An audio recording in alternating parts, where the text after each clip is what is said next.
Oh my god, where is my junk? Qin Feng felt his snow-white pelvis in horror and let out a desperate scream.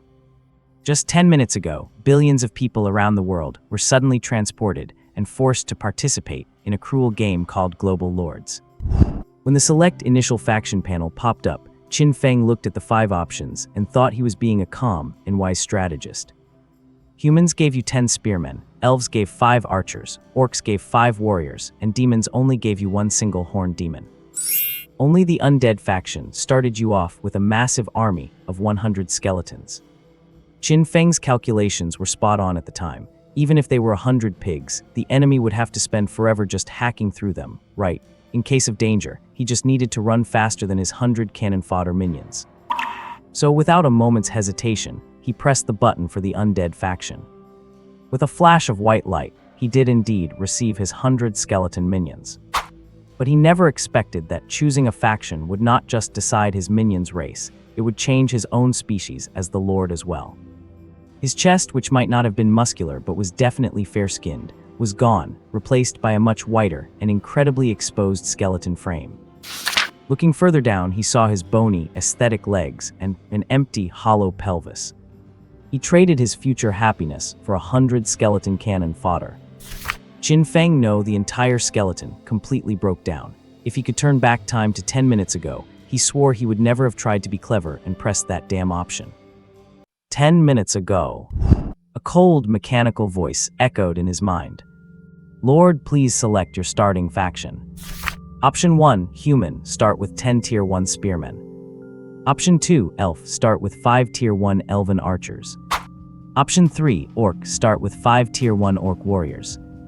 Option 4, Demon, start with 1 Tier 1 Horned Demon. Option 5, Undead, start with 100 Tier 1 Skeletons. Staring at the notification, Qin Feng looked conflicted. A day ago, the world underwent a massive transformation. Everyone was whisked away by a white light, and upon waking up, they had become so-called lords. These 5 options were the initial troops provided to new lords by some unknown entity. Judging by the numbers, the combat power of the 5 races was definitely not balanced. The undead were at the bottom, making up for it with sheer quantity. Humans were second from the bottom, with lower individual quality than orcs or elves. Orcs and elves were evenly matched in strength, one being melee and the other ranged. And then there were the demons. Seeing that the demon race only provided 1 initial troop, Qin Feng was horrified. What is this? Is 1 Tier 1 horned demon supposed to be worth 100 Tier 1 skeletons? These skeletons must have been bought in bulk from a discount bin. Looking at the 5 choices, Qin Feng's eye twitched violently, and he ultimately decided to pass on the demon race. The reason was simple. He was afraid he could not handle that horned demon master. If the guy decided he looked too scrawny and decided to rebel, that one subordinate could take him out on the spot. Spearmen were too mediocre, orcs were too savage, but elves were nice just looking at their faces. I choose the undead. After struggling for a long time, Qin Feng finally made his decision. Although he really wanted to summon 5 elf girls to talk about life, he had to face reality under the pressure of survival. There is strength in numbers. Even if it were 100 pigs, if they just stood there for you to kill, it would take half a day. It does not matter if you are weak. If you cannot beat the enemy, cannot you at least use them to protect your escape? When you encounter a tiger, you do not need to run faster than the enemy, you just need to run faster than your teammates. And these 100 skeletons are 100 teammates. That is enough to let him run away countless times. As he made his choice, the world spun around him. When his vision cleared, Qin Feng found himself standing in a graveyard. Looking around, there were tilted gravestones everywhere. Before he could take in his surroundings, countless bone-white hands clawed their way out of the earth beside the tombstones. This terrifying scene made Qin Feng tremble, but he quickly realized these were his initial subordinates and let out a sigh of relief, patting his chest. Then, while patting his chest, Qin Feng suddenly felt something was off and instinctively looked down. The chest that might not have been muscular, but was definitely filled with flesh was gone, replaced by a pale, exposed skeletal frame. Following the frame downwards, he saw a stark white pelvis and slender leg bones that were full of bony aesthetics. Oh my god, where is my manhood? Only when he saw his bare pelvis did Qin Feng snap out of his daze, clutching his skull and screaming at the top of his lungs. He touched himself, and it was not a hallucination. He had really turned into a skeleton wearing a broken helmet. Qin Feng was completely stunned. Looking at the dense crowd of skeleton minions around him, he suddenly realized why the Undead Faction gave so many starting followers. He traded his future happiness for this. Was the rest of his life only worth these few £100 of bones? The guy who summoned him never said that choosing a starting faction would change his species. If he had known, he would have chosen the elves. At the very least, orcs would have been fine. Who would want to be a pile of bones? Realizing he had been tricked, Qin Feng felt as though he was on the verge of a breakdown. When he opened his attribute panel, his mental state completely shattered. Name Qin Feng. Race Undead. Lord Talent, Harbinger of Death. Rank Tier 1. Attack lowest. Defense lowest. Speed lowest. Equipment none. Description: welcome to the skeleton family. Remember the first rule of being a skeleton: stay away from dogs. With all three stats at their lowest and not a single ounce of meat on him, physically speaking, Qin Feng was the perfect embodiment of being useless.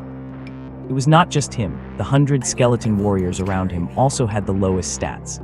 Apparently, this was standard for skeleton troops. Qin Feng found a rock to sit on, his heart sinking to the depths. He realized his previous judgment was wrong. That single starting horned demon definitely could not take on these 100 skeletons alone. The reason the demon race only provided one starting troop was because the lord who chose the demon faction also became a demon.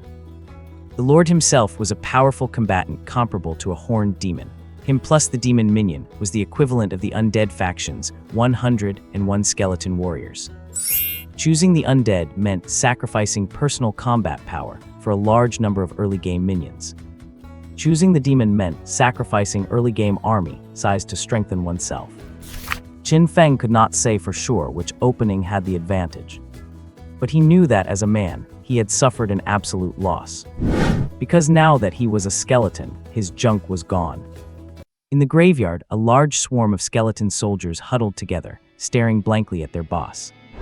In the center, the newly appointed skeleton lord, Qin Feng, leaned against a tombstone in a lazy slouch, gazing up at the night sky and questioning his existence. When he first learned he had become a lord, he was full of ambition and ready to conquer the world, but now he felt that nothing really mattered anymore. Lying here sunning himself or soaking in the rain, living a life of pure stagnation, actually sounded pretty nice. Anyway, undead do not get sick. Aside from the fact that baking in the sun or getting soaked in the rain makes your bones brittle, everything else is fine. If a bone gets too brittle, he could just swap it out. He was short on everything else, but he definitely was not short on bones. So when heaven bestows a great burden upon a skeleton, it must first destroy its mind, then crack its pelvis, skull, neck bones, femurs, and ribs. With a long sigh, Qin Feng, who had been lying there for half a day, finally accepted the reality that he had turned into a skeleton. He struggled to his feet, green flames dancing in his eye sockets. Qin Feng took a deep breath, his chest cavity whistling with the wind, and roared out. Everyone, attention, form up. Clatter. Hearing the boss's command, the 100 skeleton soldiers below instantly descended into chaos. They bumped and shoved, pushing each other around. Under Qin Feng's stunned gaze, not only did they fail to form a square formation, but they ended up trampling each other until several comrades were smashed to pieces. Looking at the scattered bones on the ground, Qin Feng slapped his eye socket in frustration and decided to take matters into his own hands. He jumped into the pile of skeletons, punching and kicking to direct them. You go over there and you come here, that one over there, stop pushing.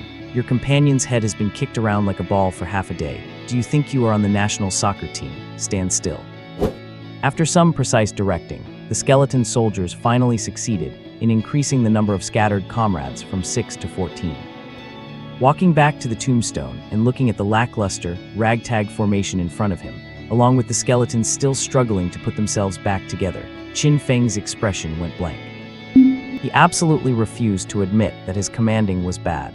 It must be that these skeletons were too stupid to understand human language.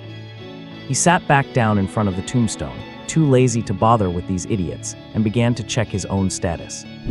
The graveyard he was in was his starting territory. a magical domain filled with special power. Name: Skeleton Graveyard. Rank: Tier 1. Effect: absorbs surrounding dark energy. Automatically produces 10 Tier 1 skeleton soldiers every 7 days, which join the team for free.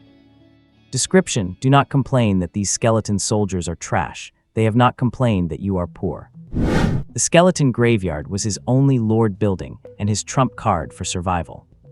In addition, he had another trump card, his Lord Awakening talent. Qin Feng's talent was called Death Herald, and its effect was so unique that even he was stunned for a long time. Lord Talent Death Herald. Effect: after killing any living creature, you can collect soul energy, which can be used to upgrade the quality of any undead soldiers and items up to a maximum increase of 2 tiers. Current energy: 0. Description: hey friend, let us discuss something. Mind if I borrow your head? Looking at the panel, Qin Feng's eyes twinkled. He felt his future had a glimmer of hope.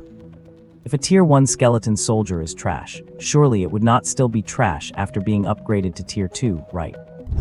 Even if they cannot beat Tier 2 peers, they should at least be able to beat Tier 1 small fry. He jumped up suddenly, walked over to a skeleton soldier, and tried to activate his Lord talent. The next second, a harsh sound echoed in his ears. Ding, upgrade failed, insufficient energy, missing 100 energy points. Qin Feng subconsciously wanted to curl his lip. Well, he was a skeleton without lips now. 100 energy to upgrade a Tier 1 skeleton to Tier 2, that is not expensive at all. If a small soldier only costs 100, then how much would it cost to upgrade his only Lord building, the Skeleton Graveyard, to Tier 2? Qin Feng turned and went to the massive tombstone, raising his claw to press it against the surface. Ding, upgrade failed, insufficient energy, missing 100,000 energy points. Qin Feng withdrew his bone claw with a blank expression. 100,000 points. He suddenly felt that a Tier 1 graveyard was perfectly adequate, no need to aim too high. Turning to look at his skeleton minions, Qin Feng roared. Everyone scatter and hunt living things, any living thing. The graveyard fell into dead silence. The skeleton soldiers stood motionless, staring at him in unison. Qin Feng was stunned for 2 seconds, then could only wave his bone claws, gesturing wildly. Scatter, kill people, do you not understand? Stop, I did not tell you to chop your own people. That one over there, why are you digging into the grave? I told you to go out, not to go back in. After half a day of chaos, this group of green-eyed, idiotic skeletons still did not understand the orders, making Qin Feng so frustrated he could cry. He chose the Undead Faction to start with because he thought they would have huge numbers, be mindless, easy to control, and never revolt.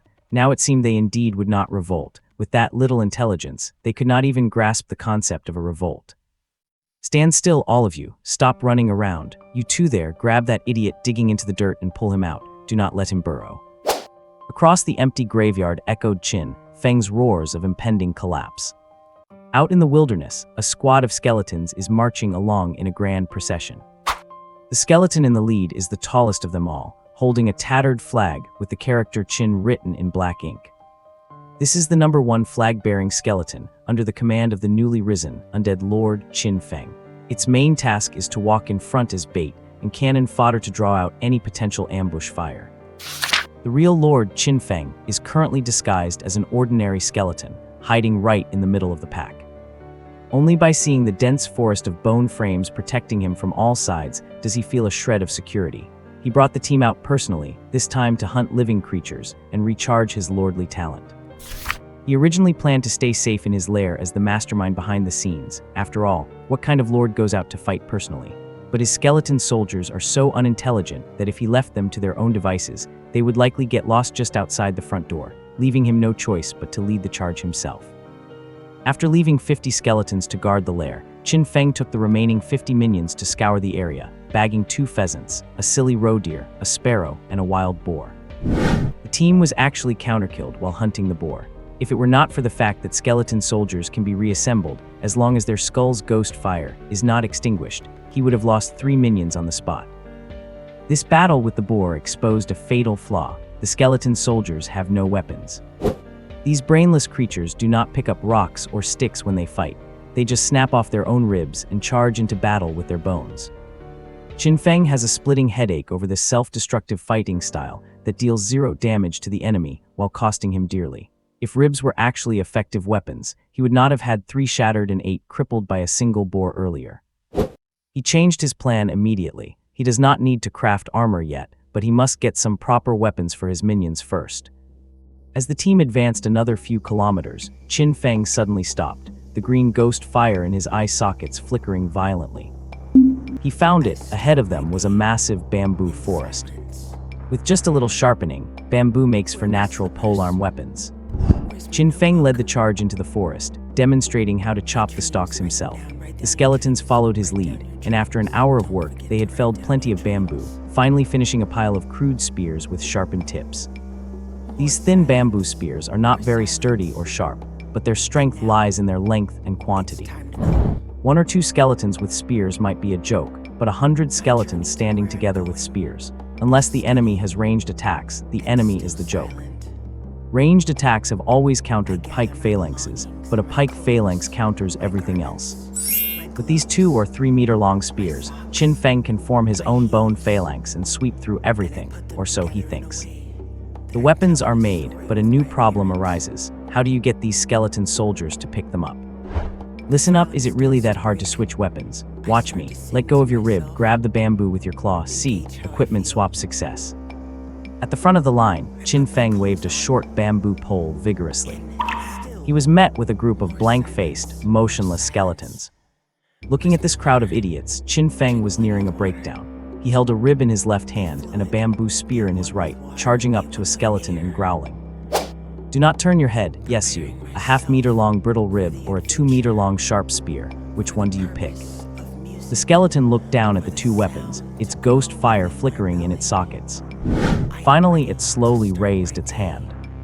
Then, under Qin Feng's excited gaze, it grabbed a rib from its own chest and snapped it off. Snap rib club, equipment ready. Oh, why is it so hard to hold a spear? It saw me pick it up, did not it? Qin Feng threw the bamboo spear down in frustration and roared at skeleton number 1. That is the one that was disguised as him, the one responsible for carrying the flag. This guy is a bit smarter. It only took 3 minutes of teaching for it to become the only soldier to learn how to hold a spear. Qin Feng wore a vicious expression. I just want you to pick up the spear like it did. If you cannot even do that, what use are you? I might as well smash you all to build a wall. Bang! Just as the words left his mouth, a muffled thud echoed. Skeleton number 1 had decisively executed its boss's orders. It raised the bamboo spear and smacked the skeleton opposite it without hesitation, intending to smash it to pieces. The hit skeleton was stunned for a second, but once it realized what happened, it waved its rib club wildly in a desperate attempt to fight back. But how could a half-meter rib stand a chance against a 3-meter bamboo spear? After taking 4 or 5 hits without even getting close, the skeleton finally got angry. To Qin Feng's shock, it threw down its rib, grabbed a bamboo spear from the ground, and started hitting back. 1 hour later, the skeleton weaponization operation finally came to an end. Surprisingly, I discovered that these skeletons could actually use their brains a little bit after being beaten, though it might just be pure instinctual drive. By making the skeletons fight each other, Qin Feng finally managed to physically teach them how to use bamboo spears in combat.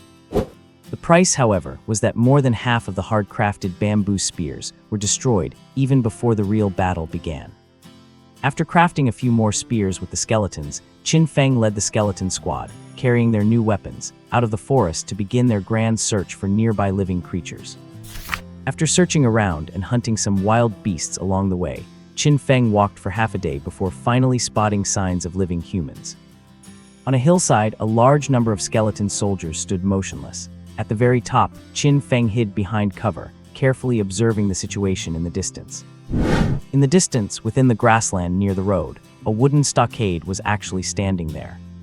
The stockade was not large and looked quite crude, and many figures were moving about inside.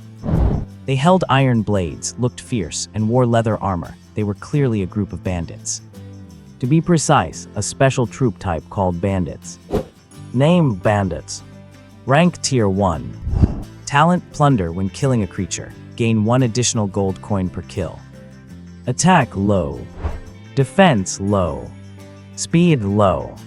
Profile: bandits always like to camp out at intersections, thinking they can strike it rich, but they rarely find a fortune. what usually awaits them is an official military crackdown. Looking at the bandits in the distance and checking their attributes, Qin Feng was completely baffled.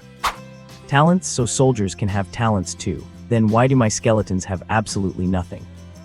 No way are skeleton soldiers not only cutting corners on attributes, but also cutting corners on talents.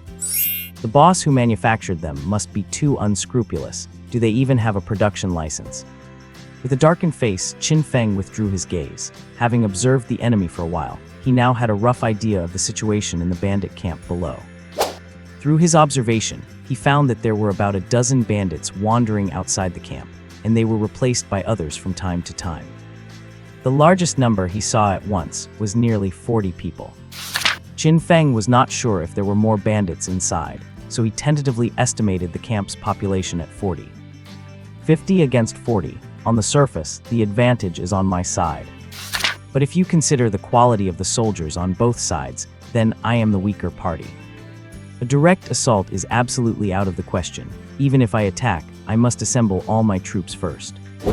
After all, in war, the side with more people holds the advantage. Since the Undead Faction's soldiers are already of poor quality, if I do not have a numerical advantage, there is no point in fighting at all.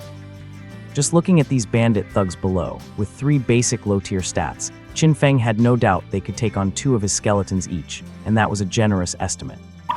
He waved his hand, quickly led his army of 50 into retreat, and soon vanished into the woods.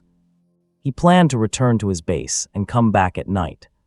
Besides being numerous, the undead have another advantage. They are excellent at night fighting and are unaffected by dark environments. A night raid is their home turf. He had to wipe out this hard-found bandit, den no matter what, as he was waiting to use the energy to strengthen his skeleton soldiers. So he decided that after returning, as soon as night fell, he would take all his troops and go all in on the bandits. As for who would guard the base if he took all the troops away? If he wins, everything is fine. If he loses, all his soldiers will be dead, and he might be gone too. What use would the territory be then? Victory or death, it is all about the thrill. Returning to his territory, he used the method of beating them up to force the remaining skeletons to learn how to use bamboo spears. When night fully descended, an army of 100, led by Qin Feng, finally set out. Skeleton number 1 still walked at the front carrying a bamboo spear, while Qin Feng disguised himself as an ordinary skeleton and hid in the middle of the formation. When they returned to the vicinity of the bandit camp, night had completely fallen and it was pitch black. But in the eyes of Qin Feng's skeletons, with their ghost fire night vision, everything around was gray and white, allowing them to see quite far. Looking at the bandit camp in the distance where torches had been lit, and seeing only a few bandits left on guard duty at the entrance, Qin Feng did not act rashly. He was waiting for the best moment to strike. Skeletons do not get cold or tired. They could wait in the dark forever, but the bandits definitely could not. The longer it dragged on, the better it was for them. In the silent night, Qin Feng's 100 skeleton soldiers stood motionless behind the hillside, like statues. Inside the bandit camp, the numerous torches that had been lit began to fade, and the soldiers guarding the gate became sluggish. By 3:00 a.m., the time when living humans were most drowsy, the brightly lit bandit camp had extinguished almost all its torches, with only a few faint glimmers at the gate. The bandits at the gate were drooping and had completely lost their spirit. This is the drawback of human troops. Their combat effectiveness fluctuates significantly with their emotions. When morale is high, they can exert 150% of their combat power. When they are depressed, their combat power drops, sometimes by as much as 50%, and they might even desert due to low morale. This is both a flaw and an advantage, because possessing emotions also means they can feel fear. When you have an absolute advantage in troops, they might flee without a fight or even surrender to you and become your soldiers. If one is lucky enough, a human lord's army might snowball, getting bigger the more they fight. The undead are different. Their soldiers generally lack brains, which means they do not know how to judge the situation. Even if you lead a 1,000,000-strong army against them, and they have only one skeleton left, as long as you provoke it, it will dare to draw its blade on you. The undead, they are all about doing their own thing. As for other races, their traits fall somewhere between the undead and humans. While their emotions do not collapse as easily as humans, they do not gain such high combat boosts when morale is high either. could be said that human troops have the greatest fluctuations in combat power. With the same force, whether you turn them into war gods or they crumble at a touch depends entirely on the Lord's control and training, relying heavily on the Lord's ability. Unlike the undead, even if you put an idiot in charge, the soldier's combat power remains exactly what it is. What? In front of the bandit stronghold, the guards on duty suddenly looked up with a sense of confusion. Because from ahead, an eerie sound was drifting toward them. The continuous, rhythmic scraping noise left the bandits looking at each other, completely bewildered. One of them raised his torch and walked cautiously toward the darkness, trying to use the flickering flame to see what was causing the commotion. And then, whoosh! As the torchlight flared up, the darkness was revealed to be filled with countless cold, gleaming skulls. The sudden appearance of so many skeletons startled the bandit, who let out a sharp cry and dropped the torch to the ground. Before he could even scramble back in fear, the skeletons marching toward him raised their bamboo spears in unison and thrust them forward viciously. With a clattering sound, a dozen bamboo spears pierced the bandit at once, his eyes bulging as his body was left hanging on the sharp tips. Without giving him a chance to struggle, the skeletons pulled back their spears and launched a second round of stabbing. As blood sprayed, the bandit collapsed dead on the spot, and the other guards at the gate finally snapped out of their shock. Screams erupted one after another. Some bandits drew their iron blades and charged forward, while others turned to flee, hoping to alert the rest of the camp. In an instant, the once silent stronghold descended into chaos, and amidst this turmoil, the skeleton soldiers at the entrance formed a phalanx and marched forward. Ruthlessly trampling over the fallen bandit's corpse, dozens of skeletons blocked the exit, thrusting their bamboo spears relentlessly. If one bandit charged, he was skewered. If two bandits charged, they were both run through by the flurry of spears. The bandits, quickly roused from their sleep, finally realized, after losing a dozen of their comrades, that their short-range weapons were no match for the spear phalanx. They began throwing whatever they could find, while those with bows fired arrows at the advancing wall of bone. However, their desperate resistance only served to shatter the morale of an already crumbling group. Because those skeleton soldiers marching in formation simply ignored every attack. Their movements were rigid, their steps were synchronized, and their gazes were icy. Whether hit by arrows or pelted with stones, the skeletons never dodged, they only performed two actions. Advance, thrust, keep advancing, keep thrusting. Once considered fragile, these skeleton soldiers now acted as silent reapers, trampling over bandit corpses as they hunted down every living soul in their path. They did not even pause when a comrade fell, instead heartlessly walking right over the scattered bones of their own kind. When the skeleton soldiers finally came to a halt, the ground behind them was littered with the remains of the bandits. The retreating bandits did not feel any relief. On the contrary, their faces turned ghostly pale. Because these skeleton soldiers were blocking the only exit from the stronghold, right at the last line of internal defense. Dozens of skeletons packed together, filling the narrow exit completely. That dense wall of bamboo spears could truly be described as impenetrable. The stronghold's last line of defense, once their greatest source of pride, had now become their cage. Retreat, get out through the back gate, quick move. The bandit leader, the only one mounted on a horse and wielding a polearm, roared out his command.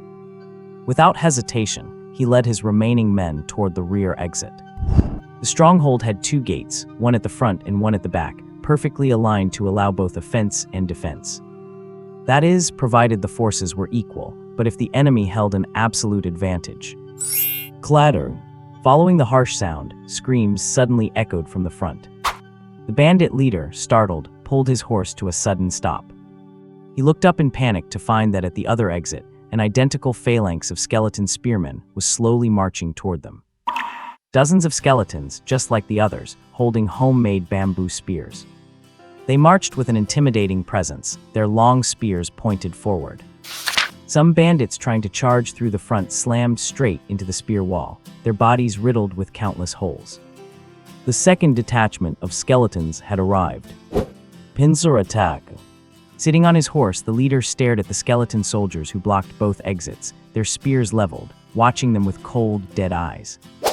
Trapped in the center of the camp with nowhere to run, the bandit leader and his 30 remaining men turned deathly pale. With their morale hitting rock bottom, they were aimless and panicked, afraid to charge or fight, just standing in a tense standoff with the skeletons. Seeing them motionless, the skeleton soldiers also stood still, blocking the exits like statues. "Boss, what do we do, boss?" "How should I know?" "Climb the walls, let us climb out." "What if they charge while we are climbing? What if they skewer us while we are on the wall?" Amidst the panic screams, the bandit leader regained his composure, hoisted his polearm, and roared. "We cannot drag this out, we absolutely cannot. They do not need to eat or rest, but we do. Those who do not want to die, follow me and charge. Kill the leader to end the chaos. Charge." With a shout, the leader whipped his horse and took the lead, rushing toward the skeleton spear phalanx. His target was none other than the leader of the skeleton force, marked by the tattered flag it held and the broken helmet on its head. Seeing their boss charge, the bandits realized this was their only chance for survival and summoned their remaining courage, brandishing wooden shields and iron blades as they charged at the enemy. With a sound of clashing metal, the two forces collided. The bandits who survived the long-range thrusts of the 4-meter spears were immediately met with 2-meter spears interspersed between them. Even if they broke through that line, they faced 1-meter bamboo spears stabbing at them at point-blank range. Spears thrust from the front, swung as clubs, or slammed down with force. The onslaught coming from every direction sent the bandits into a spiral of screams, their courage evaporating as they watched their comrades die one after another. They tried to retreat, to run, but just as they pulled back, they felt a rush of air from behind. The other skeleton detachment from the opposite end had seized the moment to strike. With spears thrusting from both sides, the bandits were caught in a pincer, shredded like tofu in a frenzy of stabs. Their shields could no longer protect them. Drenched in blood and screaming, they fell one by one. However, one figure in the bandit ranks managed to break through the forest of spears, the bandit leader. As he charged, his horse was instantly impaled by countless bamboo spears and killed. But the falling horse snapped many of the spears. Using the momentum, the leader rolled into the crowd and sprang to his feet. Then, wielding his blade with both hands, he parried the thrusts and crashed into the skeletons. The bamboo spears could not pierce him because the leader was wearing armor, iron armor. What? Name: Bandit Leader, Elites. Rank: Tier 1. Talent: Advanced Plunder. Gain 2 extra gold coins for every enemy killed. Attack: Intermediate. Defense: Advanced. Speed: Low. Equipment: Iron Armor, Guandao Pack Horse. Profile: as the leader, the bandit chief not only enjoys the best treatment in the gang, but is also undoubtedly the strongest fighter. Because if he were not the strongest, he would not be called the bandit chief, he would be called the former bandit chief. I will fight you to the death. Amidst his frenzied roar, the armor-clad bandit chief wielding his guandao swung the weapon wildly, snapping dozens of bamboo spears and shattering piles of skeletons. As he pressed forward, his goal had been clear from the start, the skeleton leader holding the flag, who looked the most unique of them all. After using all his strength and smashing over a dozen skeletons by himself, the bandit chief finally reached his target. Roaring as he leaped into the air, he delivered a fierce strike that sliced the skeleton leader's head right off. Watching the skull roll to the ground, the body collapse into a pile of bones, and the flag come crashing down. Having dealt with the strong enemy, the bandit chief stood tall with his guandao and let out a roar toward the sky. Then, the very next second, he was hoisted up by countless bamboo spears stabbing at him from all sides. The defensive power of this guy's armor was extremely high. It was simply impossible for the bamboo spears to pierce it. But while the armor could not be penetrated, the man inside could still be handled. Countless bamboo spears intersected to pin him down, suspending him in midair with his legs dangling. Meanwhile, a loud shout came from the skeleton soldiers, swarming in from all directions. Stab him to death. Do not give him a chance to get down. Poke his head, poke his face, poke his ass. Hearing the order, the numerous skeleton soldiers launched a brutal, inhumane dogpile on the bandit chief, suspended in midair. As they attacked, that same voice continued to issue commands. Do not stab, I said do not stab. If you're stabbing the person, then who's going to hold him up? Get a grip on your spear. Do you even know what your job is? Hey, you over there. Is that 3-meter bamboo spear in your hand just for show? Stab him. Why are you standing there like an idiot? I told you not to stab. Why are you everywhere? Listening to the shouting coming from the skeleton soldiers, the bandit chief, suspended in midair and suffering countless stabs, turned his head in panic to look around. He tried to find the skeleton that could talk, but looking around, all the skeletons looked exactly the same, and it was nighttime. Who could possibly tell which one was talking? He struggled, but could not break the many bamboo spears. He resisted, but his guandao could not reach the enemies. Screaming wildly with a ferocious expression, the bandit chief suspended in the air felt as though his eyes were about to split from the rage. And the very next second, as a bamboo spear was precisely thrust into his wide-open mouth, his screams came to an abrupt end. 10 minutes later, the brutal battle finally ended. Bandit chief, who relied on his iron armor to treat bamboo spears as nothing, acting like an impenetrable ancient tank, was beaten to death by the skeletons using those same spears, becoming the one who died most miserably among all the bandits. Even to ensure he was not faking his death, even after seeing him go limp and motionless, Qin Feng did not order the skeletons to let him down. Instead, he commanded them to keep beating him. It was not until a skeleton soldier thrust a spear into a vital point and realized the target still showed no reaction that Qin Feng finally confirmed he was truly dead. Inside the bandit camp, piles of corpses lay scattered everywhere, and blood had completely dyed the camp red. Qin Feng's previous assessment was wrong. There were not 40 bandits in this camp, but a full 60 plus. Unfortunately, against the skeleton spear formation, which occupied an absolute terrain advantage, they still could not win. A large number of shattered skeleton soldiers were busy reassembling their bodies with the help of their companions. It was fortunate that the battle ended quickly, if it had not, or if they had lost. Then those skeletons whose bodies were broken and could not recover in time would have seen the ghost fire within them gradually fade away. Once it went out completely, they would be truly dead. Just as the skeletons were busy recovering from their injuries, on the other side, Qin Feng, the Lord, was kneeling beside a skull, wailing at the sky in grief. No, number ones. Holding the skull tightly in both hands, looking at this loyal little guy whose soul fire had been extinguished after being pierced by a spear, the one who died in his place, Qin Feng felt heartbroken and filled with sorrow. Number one, I am sorry. It was my fault that you died. I should not have let you stand in the most visible spot. I will avenge you. I will make the whole world mourn for you. I will cut that guy's head off. I will use his skull as a bowl. I will. Just as Qin Feng was roaring like a madman, a scraping sound came from beside him. Hearing the noise, Qin Feng instinctively turned his head, only to see a skeleton soldier reassembling its bones while bending down to pick up a very crudely made flag. Staring at the skeleton beside him, which was wearing the only broken helmet in the household and had once again hoisted the flag, standing tall with its head held high. Qin Feng looked down, stunned, at the skull he was holding in his hands. How come there are two number ones? If the one over there is number one, then who is this I am holding? Staring at the skull with a crack on its head, Qin Feng stood up and searched around, finally finding the place where it originally belonged. A wooden post used as a decoration along the side of the road. Looking at the skulls stuck on the wooden posts, then back at the broken skull he had been weeping over for half the day. Qin Feng fell silent for a long time. Seeing number one finish fixing its body and walking over, he suddenly spoke in a low voice. You did a good job, so I now formally announce. From this day on, you will replace number one as the new flag bearer. You will be called number two from now on, understand? Upon hearing this, the skeleton soldier holding the flag froze, instinctively tilting its head. And this reaction immediately brought about Qin Feng's fury. What are you looking at? If you look at me again, I will make you number three. Go, take the troops and go on guard duty. Under Qin Feng's savage driving, number two, who had been forced to change his name, carried the flag and left quickly. Having chased him away, Qin Feng looked at the busy skeletons around him, then checked his own current status, a bright smile suddenly appearing on his face. He knew he had gambled correctly this time. After finishing off over 60 bandits, the energy accumulated from his Lord talent had reached a terrifying 365 points. His Tier 2 subordinate was about to debut. What? After clearing the battlefield, a high-spirited Qin Feng found his new chief underling. Taking over the role of the heroically fallen skeleton number one, skeleton number two became the new flag bearer. Looking at this underling, who looked exactly like number one, Qin Feng could not help but sigh at the irony of fate, then immediately set out to strengthen it without hesitation.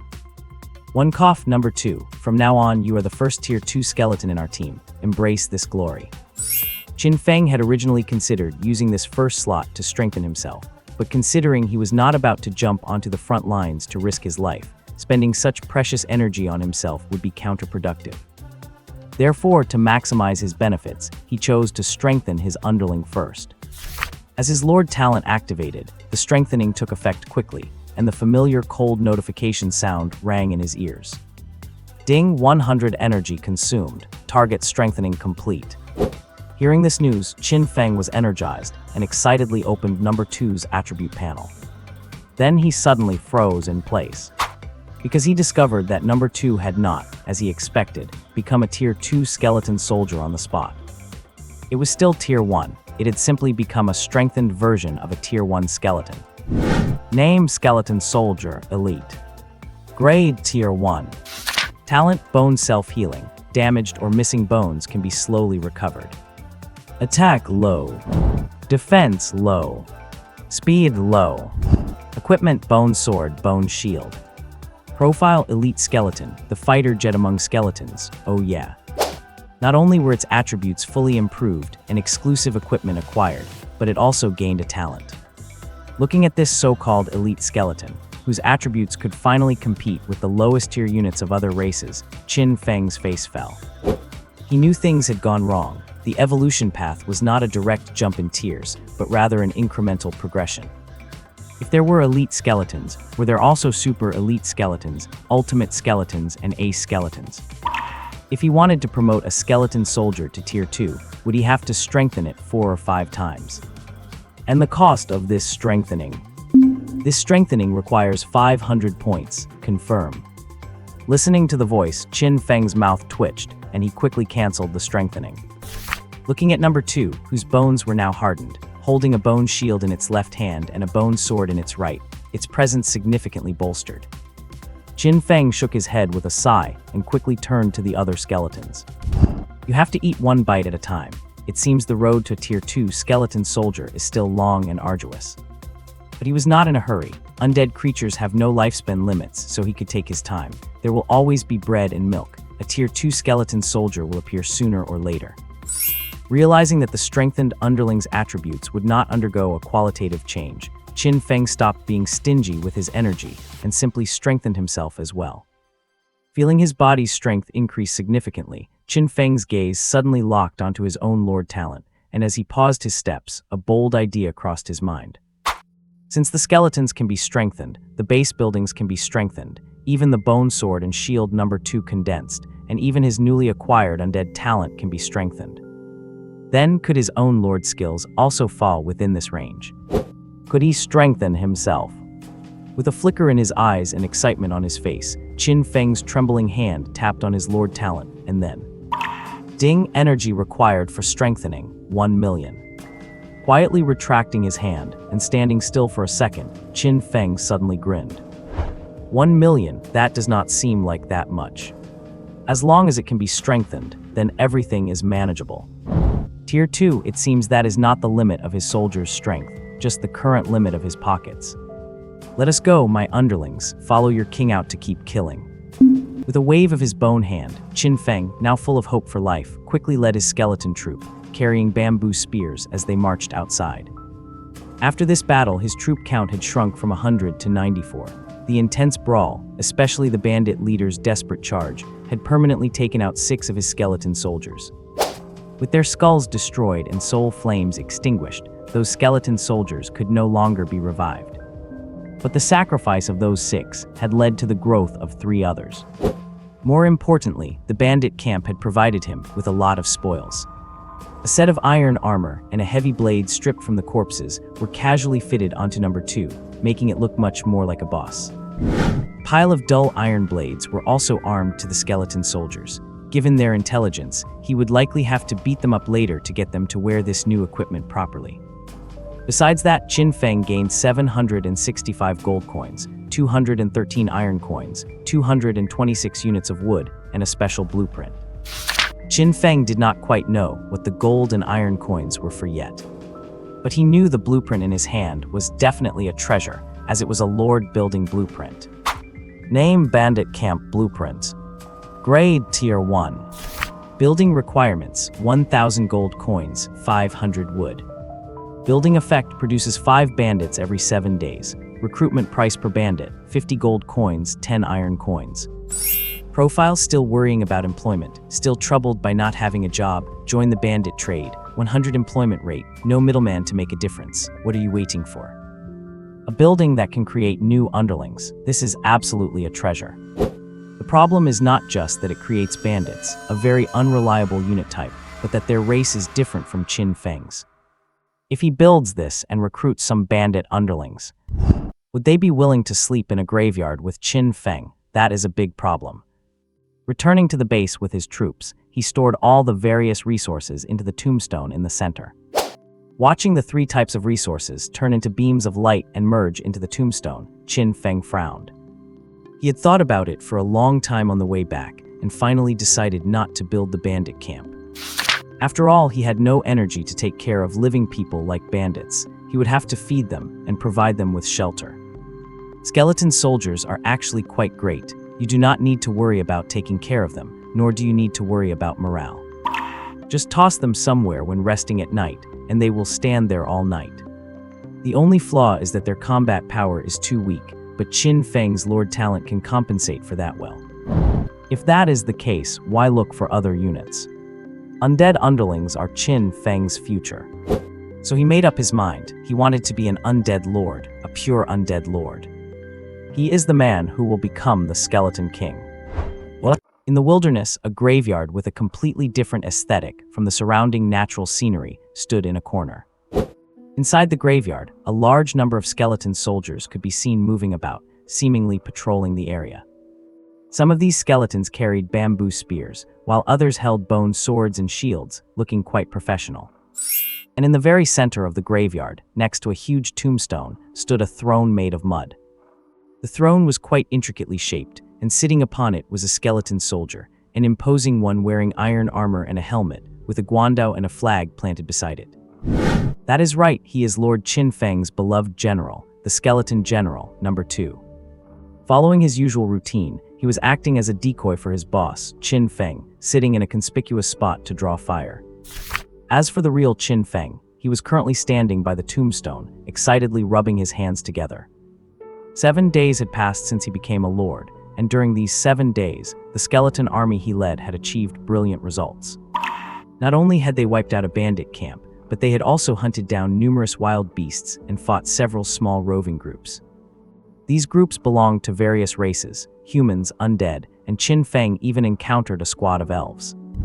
There were only 5 elves in total, but they were extremely skilled at archery and were a direct counter to his spear formation. If it had not been for the upgraded elite skeleton soldiers he relied on to chase them down and finish them off by force, his losses would have been significant. Yes, that was them. Those 5 elves were all male, without exception. Based on their looks at first, Qin Feng thought they were female elves. It had gotten him quite excited. But once their pants came off, theirs were bigger than his. To be precise, as of now, anything that has one is bigger than his. The mental blow of having the girls he expected turn out to be femboys can be imagined. It left him depressed for an entire day. After 7 days of fighting, Qin Feng's army had shrunk to 84, but 21 of them had reached the status of elite skeleton soldiers. The most important thing is, with 7 days gone by, the skeleton graveyard building at his home was finally about to produce soldiers. His troop count was about to be replenished. Under Qin Feng's excited gaze, the giant tombstone before him suddenly emitted black mist. The next second, accompanied by the ground shaking, several skeleton soldiers broke through the soil, struggling as they climbed out. Still the same familiar trash stats, still the same familiar top-tier cannon fodder. Qin Feng's troop count was replenished to 94. Looking at the troop strength that could now be called strong, a bright smile appeared on Qin Feng's face. With a flicker of his eyes, he suddenly grabbed a bamboo spear nearby. With his forces replenished, he prepared to do something big, challenge and troop camp, a unit camp belonging to the undead race. That camp was one he had accidentally discovered while leading his soldiers on explorations. He had also found several other camps at the same time. They were a human farmer manor, which had over 100 people, all of whom were farmers. An elven treehouse, which did not have many enemies, only about 20, but their combat power was absolutely ridiculous. An orc goblin den, where the number of enemies was the largest, with over 200. Besides these 3 camps, Qin Feng even accidentally discovered a high-level camp. That is right, a high-level camp, an orc barracks. It produced a unit type called Orc Warriors, and they were all elites, with over 30 in number. Qin Feng only took one look from a distance before he was scared away, because the stats of these Orc Warriors were just too absurd. Name: Orc Warrior, Elite. Rank: Tier 1. Trait: Brute Force, Attack +1 level. Attack: High. Defense: Medium. Speed: Lowest. Equipment: Orc Battle Axe, Orc Leather Armor. Description: Orcs never submit to slavery. High attack, medium defense. This is definitely not something skeleton soldiers can mess with. After all, Qin Feng still vividly remembered how fierce the last bandit leader with similar stats was. A single bandit leader had hacked several of his underlings to death. If those 30-something bandit leaders attacked together, his entire army would be wiped out. Fortunately, that barracks was some distance away from his graveyard. Otherwise, Qin Feng would have been considering moving his base, tombstone and all. As per his usual practice, he left 44 skeletons to guard the lair to prevent anyone from stealing his home. Qin Feng led the remaining 50 elite troops alone and started a grand expedition. Over the mountains, across the rivers, through the deserts. After 43 minutes and trekking a full 12 miles, Qin Feng, who had been sleeping in the open, finally arrived at his distant destination. On the hilltop, number 2 led the army of 50, holding a guandao and wearing armor, looking majestic. Number 3, who was in charge of carrying the flag, also stood with chest puffed out, looking full of spirit. As for Qin Feng, the boss, he hid in the ranks, poking his head out to observe the grave mounds in the distance, scanning them with great effort. The grave mound in the distance, or more accurately, a burial chamber, was his target for this trip. Name: Chamber of the Dead. Rank: Tier 1. Units produced: Skeleton Soldier, Zombie. Chance to obtain: Tier 1 Undead Building Blueprints, Tier 1 Undead Items, and a small amount of various resources. Description: You cannot really blame the undead for attacking the living indiscriminately. If it were you sleeping peacefully in your grave, and someone came to dig up your house for no reason, you would get angry too. Staring at the chamber in the distance, and looking at the skeletons and zombies roaming the entrance, Qin Feng's eyes gradually sharpened. Skeletons are easy, no matter how many there are, they are still just cannon fodder. The truly troublesome enemy in this chamber is the other type of enemy, the zombie. Do not misunderstand, these zombies are not Eastern hopping vampires. If they were those kinds of things that were impervious to blades and guns, Qin Feng would have run away without looking back. These so-called zombies are a special type of low-level undead creature, referring to stiff corpses capable of attacking people. Name: Zombie. Rank: Tier 1. Trait: Hardened Skin, Defense +1 level. Attack: Lowest. Defense: Medium. Trait: Enhanced. Speed: Lowest. Equipment: None. Description: As one of the 2 great workhorses of the undead world, zombies might not be very easy to use, but you simply cannot go without them. After confirming the enemy's stats, Qin Feng waved his hand and quickly led his soldiers to begin the charge. The 50 skeletons, in a mighty formation, started marching toward the burial chamber with their bamboo spears raised. The skeleton soldiers who heard the noise and turned around were smashed to pieces by the spears before they could even react. Only a few thick-skinned zombies ignored the chaotic stabbing and rushed to the front of the skeleton troop. However, what awaited them was a row of elite soldiers equipped with bone swords and shields, looking fierce. The 21-man squad, the elite skeleton corps. Number 2, wielding his guandao and clad in iron armor, stood at the very front of the formation. The 20 underlings behind him were lined up in a row. Looking at the shambling zombies, these elite skeleton soldiers swarmed up and launched an inhumane group brawl on the spot. The zombies' defense was indeed high, but that was all they had. They could not win in speed, nor could they beat them in strength, not to mention being at a massive disadvantage in numbers. In front of the elite skeleton soldiers, the zombies, which were basically sandbags, were cleaned up quickly. After clearing the guards at the door, Qin Feng looked at the pitch-black entrance of the chamber, then glanced back at his soldiers, his expression suddenly very serious. From here on, in the narrow confines of the chamber, bamboo spears would be useless. So all he could rely on was his elite force, the elite skeleton soldiers. It is just dealing with a group of skeletons and zombies. 21 elite skeletons should be enough, right? Waving his hand to signal his troops to advance, Qin Feng led the 50 elites, snapped their bamboo spears into shorter versions, and marched into the depths of the burial chamber. What? In the pitch-black tomb, a group of figures was steadily moving forward. The imposing number 2 led the way, brandishing a guandao and commanding his squad of elites, hacking at anything they encountered along the way. Skeleton hack. Zombie hack. Even a corpse lying on the side that had not reanimated yet, still getting hacked. After all, heaven knows if it might suddenly wake up. For safety's sake, Qin Feng felt it was necessary to take precautions and make sure they stayed dead.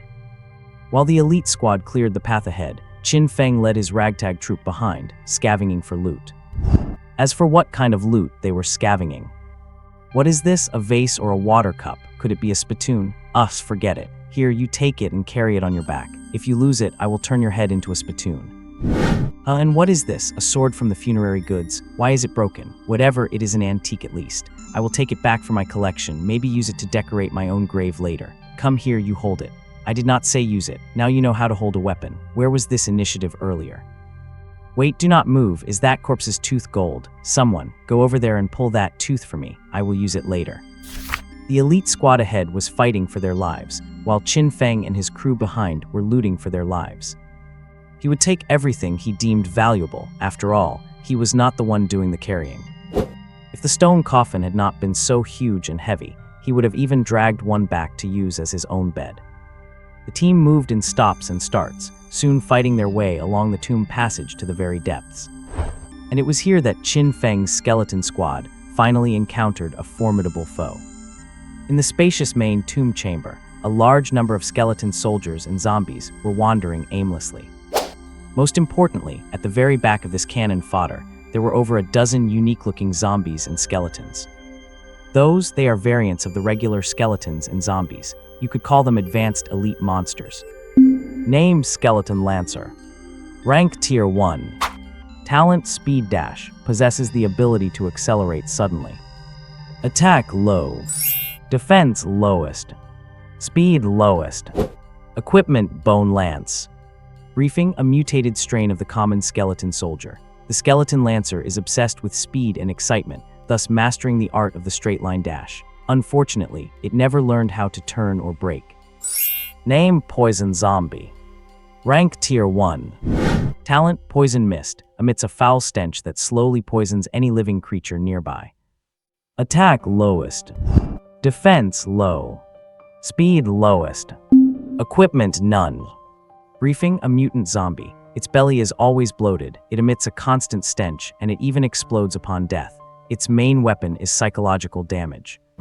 Standing at the entrance and looking at the mix of special skeletons and zombies in the distance, Qin Feng felt a surge of energy.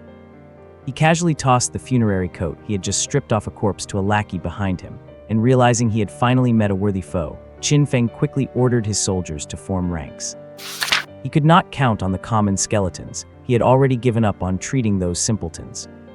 What he was commanding at this moment were his elite skeletons. Having been upgraded once, these elite skeletons were clearly much smarter, at least much smarter than regular ones.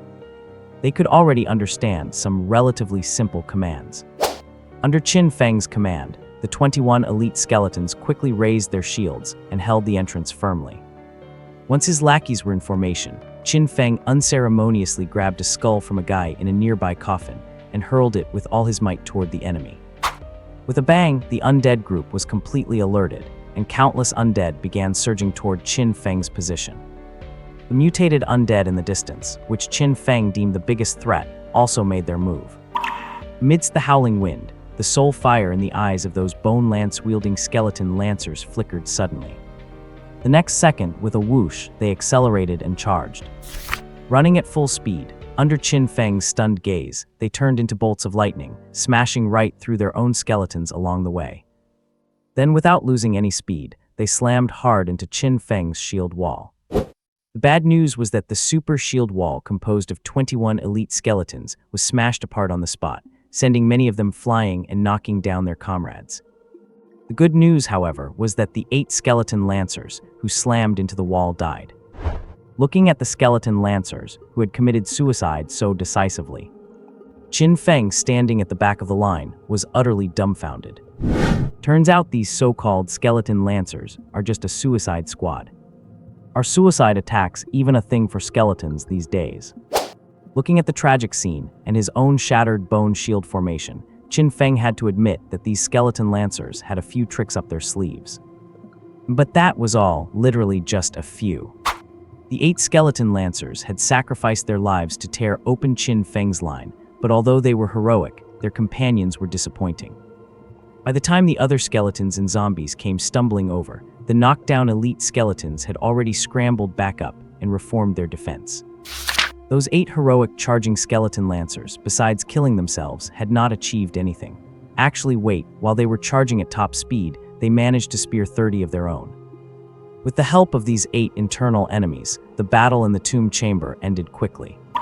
The poison zombies, who might be devastating against the living, were absolute trash against their own kind, and were even worse than regular zombies in combat. Having cleared the tomb, Qin Feng immediately set his sights on the huge coffin at the back. Knowing that there must be a formidable enemy inside, something like a bandit leader, Qin Feng dared not approach, and instead ordered his lackeys to open the coffin. At the same time, he did not forget to place number 2 in the most conspicuous spot to attract the enemy's attention. Under the nervous gaze of Qin Feng, who was hiding, the coffin lid crashed to the ground. The next second, a sturdy skeletal hand suddenly rose from within. The owner of this tomb, the most powerful undead leader, it has awakened. And it was an elite skeleton soldier. Looking at the familiar fellow who held a bone shield and a bone sword, standing up from the coffin and letting out a long howl toward the sky, Qin Feng, currently hiding in his skeleton troop, was momentarily expressionless. What? Name Spear Graveyard. Tier 1. Effect can produce 5 skeleton spearmen every 7 days at a recruitment cost of 25 gold coins. Description: eat this, the salty fish thrust. Inside his territory, Qin Feng nodded with satisfaction as he looked at the second massive tombstone erected in the graveyard. This spear graveyard in front of him was the greatest trophy he had obtained this time. It is a special lord building that can recruit a suicide squad of skeletons. Furthermore, right after construction was complete, he had already recruited 5 of them on the spot and even used the energy he earned this time to level them up. This meant that his undead empire now had a new elite troop in addition to his original trump card, the elite skeleton sword and shield unit. That is the Bone Wind Suicide Squad. The squad has 5 members, all are equipped with extended bone spears. Their combat style relies entirely on recklessness. Their main tactic is literally charging in at full speed. Name Skeleton Spearman Elite. Tier 1. Talent Bone Sprint can achieve instantaneous acceleration to launch a high-intensity charge. Attack Intermediates. Defense Low. Speed Low. Equipment Bone Spear. Description: nothing more to say, Banzai. 21 elite skeleton soldiers, 5 skeleton spearmen, and 73 ordinary skeleton soldiers. This is the full extent of Qin Feng's current fighting force. After turning around and working hard for 7 days, the number of his soldiers has actually returned to the 100 he had when he first arrived. Looking at the 2 huge, conspicuous tombstones standing in the graveyard, and then looking at the graveyard, which was so different from its surroundings, Qin Feng stood before the tombstones with his arms crossed, frowning and pondering one thing. After going to the tomb to explore, the unique environment of that tomb gave Qin Feng a great deal of inspiration. He felt that leaving his 2 most important lord buildings exposed outside was far too dangerous. What if someone suddenly carried them away in the middle of the night? Since they are undead, they should look the part. What kind of undead lives under the scorching sun in broad daylight? What if they get osteoporosis from all that sun exposure? So he decided to renovate his residence. He was going to dig a tomb for himself. Originally, he had wanted to take over someone else's nest and just occupy the ready-made tomb he had just left. However, once it was breached and the treasures were taken, that tomb began to collapse quickly. If it were not for Qin Feng's quick reflexes, he would have been buried alive inside. Seeing that taking over someone else's tomb was not possible, he had no choice but to come back and dig his own. The good news is he has plenty of lackeys. They dig graves very fast. The bad news is, these skeletons do not understand anything. They dig fast, but the place collapses even faster. The skeletons would dig in the front, and the tunnel would collapse behind them, forcing Qin Feng to lead the smarter elite skeleton soldiers to perform emergency repairs. They used wood for supports and moved stones to fix them in place. Finally, after a full night of hard work, Qin Feng's dangerous house was finally built. Looking at this incredibly crude, and most importantly, highly unsafe underground tomb, Qin Feng, not daring to go in himself, immediately urged General Number 2 to go in and scout the path. After confirming that everything was safe and the underground tomb would not suddenly collapse, he finally gathered the courage to climb inside. After another round of hammering, reinforcing, and clearing away all hazards, Qin Feng finally led his soldiers to move the two lord buildings, those huge tombstones, inside. At the same time, he did not forget to order his skeleton soldiers to make a fake one out of stone and put it up on the surface. A cunning rabbit has 3 burrows. This tomb hidden underground is Qin Feng's second burrow. Currently, there is only one tunnel into the tomb, which is very unsafe. In the future, while reinforcing the tomb, Qin Feng plans to dig several more underground passages so he can easily escape if an accident happens. Furthermore, the tunnel was designed with a very special shape.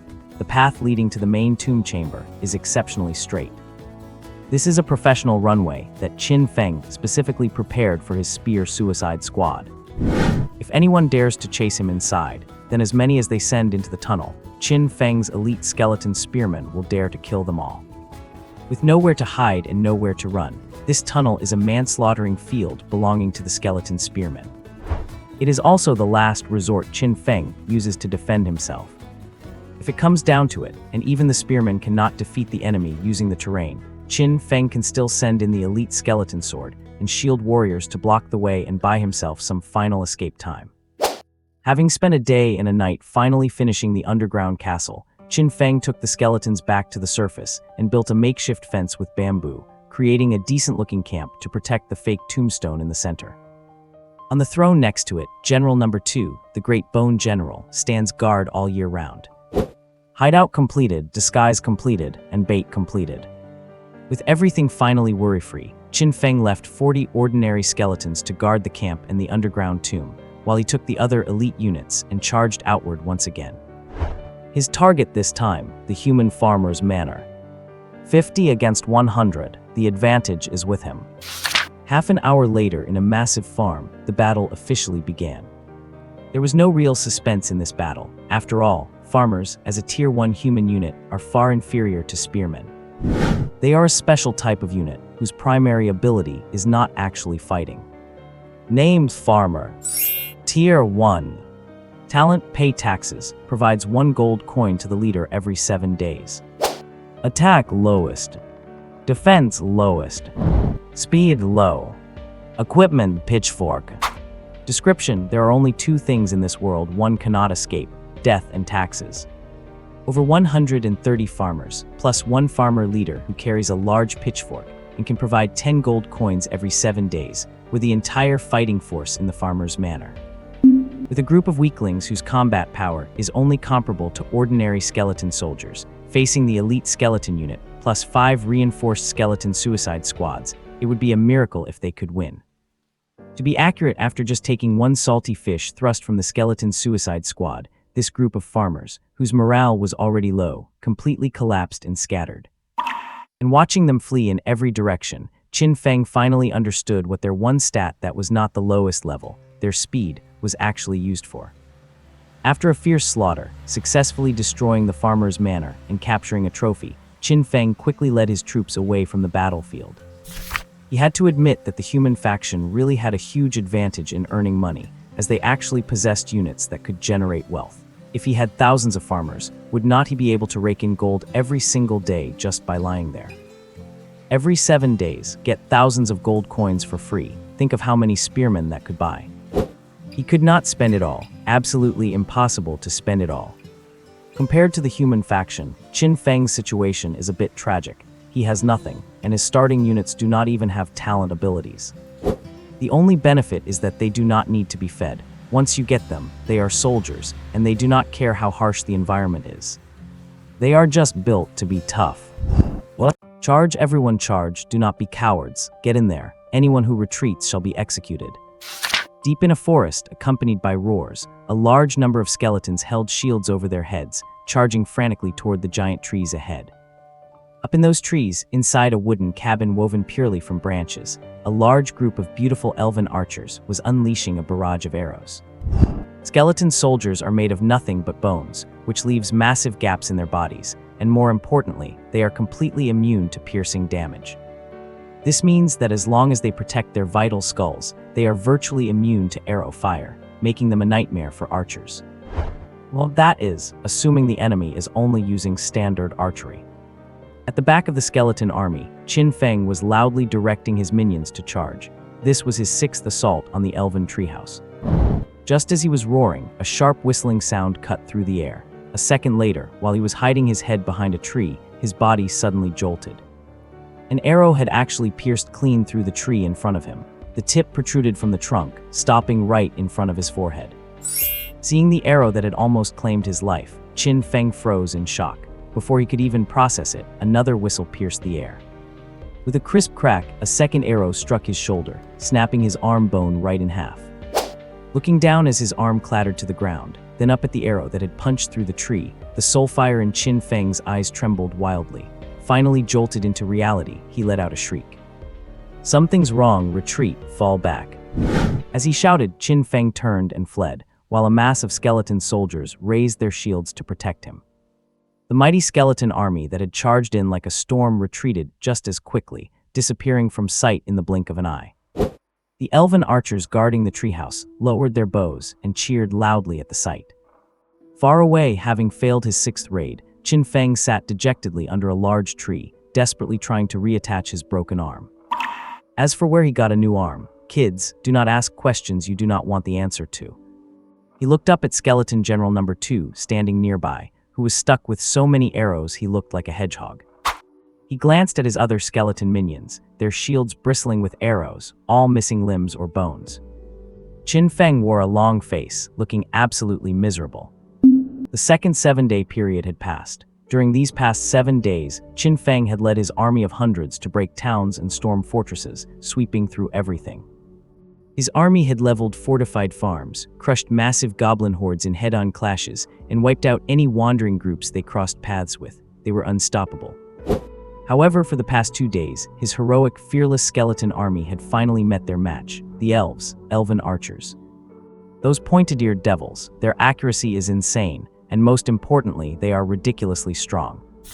Shields could not fully block their shots, and they could even land precision hits on the skeleton spearmen during their high-speed charges, forcibly interrupting their skills.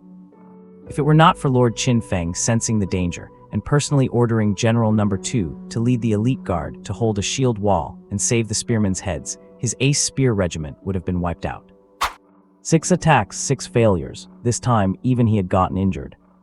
This blow left Qin Feng feeling very defeated, desperately racking his brain for a way to break the elven archery formation. He had tried making giant shields to tank the assault. But the problem was those elves were like monkeys. Once they saw they could not shoot through the front, they would just jump to other trees and shoot from every direction. In the forest, their home turf, their mobility was too high. Qin Feng even suspected that if he burned down the treehouse, his troops still would not be able to catch them. Name: Elven Archer. Tier 1. Talent: Nature's Sanctuary. Speed increased by 1 rank in forested terrain. Attack: Intermediate. Defense: Lowest. Agility: Intermediate. Talent boosted. Equipment: Wooden longbow, nature's arrows.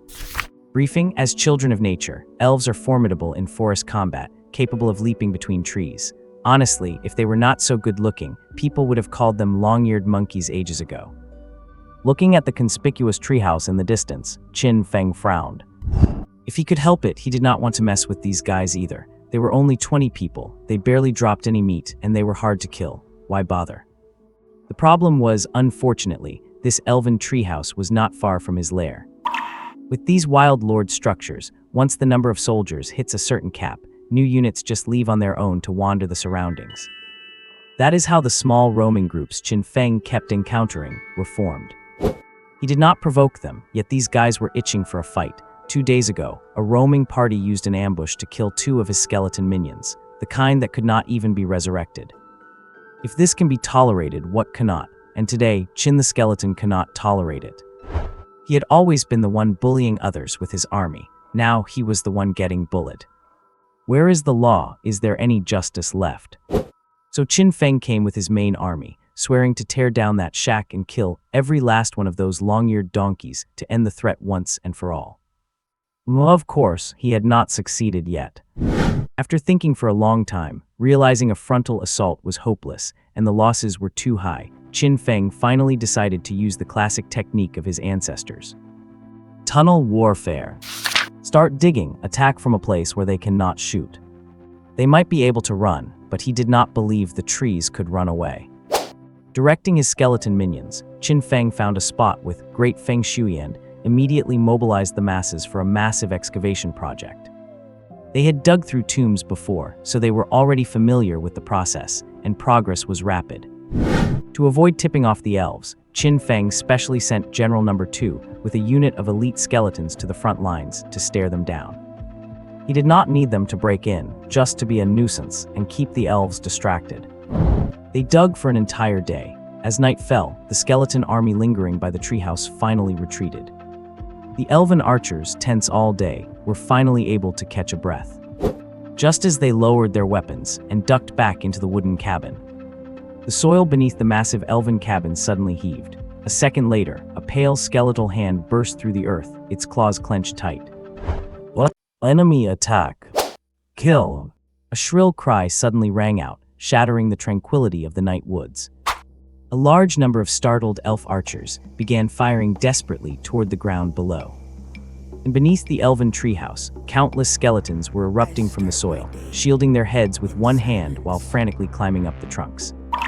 Relying on their tunneling tactics, Qin Feng's main force finally succeeded in closing in on the treehouse, forcibly shifting the ranged firefight into their own specialty, close quarters combat. The elf archers were masters of ranged combat, but they were also total weaklings in melee. Once an enemy got close, given their lowest tier defense, it was questionable whether they could even beat a single skeleton in a one-on-one fight. Not to mention that the ones Qin Feng brought this time were all upgraded elite skeleton soldiers. All 3 basic stats are at the lower level. Their combat power is no worse than the backbone of the human race, the Tier 1 spearmen. Braving the hail of arrows to launch their assault, the skeletons finally managed to climb into the treehouse. In the next second, they drew the bone swords from their waists and clashed with the elves on the spot. As the first skeleton warrior achieved the feat of breaching the line and breaking the elves' arrow formation, more skeletons began surging into the treehouse through the gaps. The elf archers, forced to stop firing, were hacked at and wailed in pain, though they were not entirely without the ability to fight back. At the very least, among these archers, there was one rather fierce elf. That was the leader of this squad of elf archers, an ace-tier elf archer. Swinging his bow to knock away a skeleton charging from the front, he drew 2 short blades from his waist with a ferocious expression on his face. Facing a siege by 3 elite skeleton soldiers, he was actually trading blows and even gaining the upper hand. In a direct collision, no skeleton was his match. They were sent flying on the spot. Name: Elf Archer Ace. Grade: Tier 1. Talent: Child of Nature. In a natural environment, all 3 basic attributes receive a +1 tier boost. Attack: High, boosted by talent. Defense: Medium, boosted by talent. Agility: High, boosted by talent. Equipment: Natural longbow, natural arrows, elven twin blades. Profile: elves might be vegetarians, but the blades in their hands definitely are not. He once held these dual blades and fought his way across the streets without even blinking. Just try to stand in his way. Desperately waving his twin blades and constantly hacking back the charging elite skeletons, the mad tiger-like ace elf archer actually held an entrance to the treehouse all by himself. He was very brave and very capable in a fight.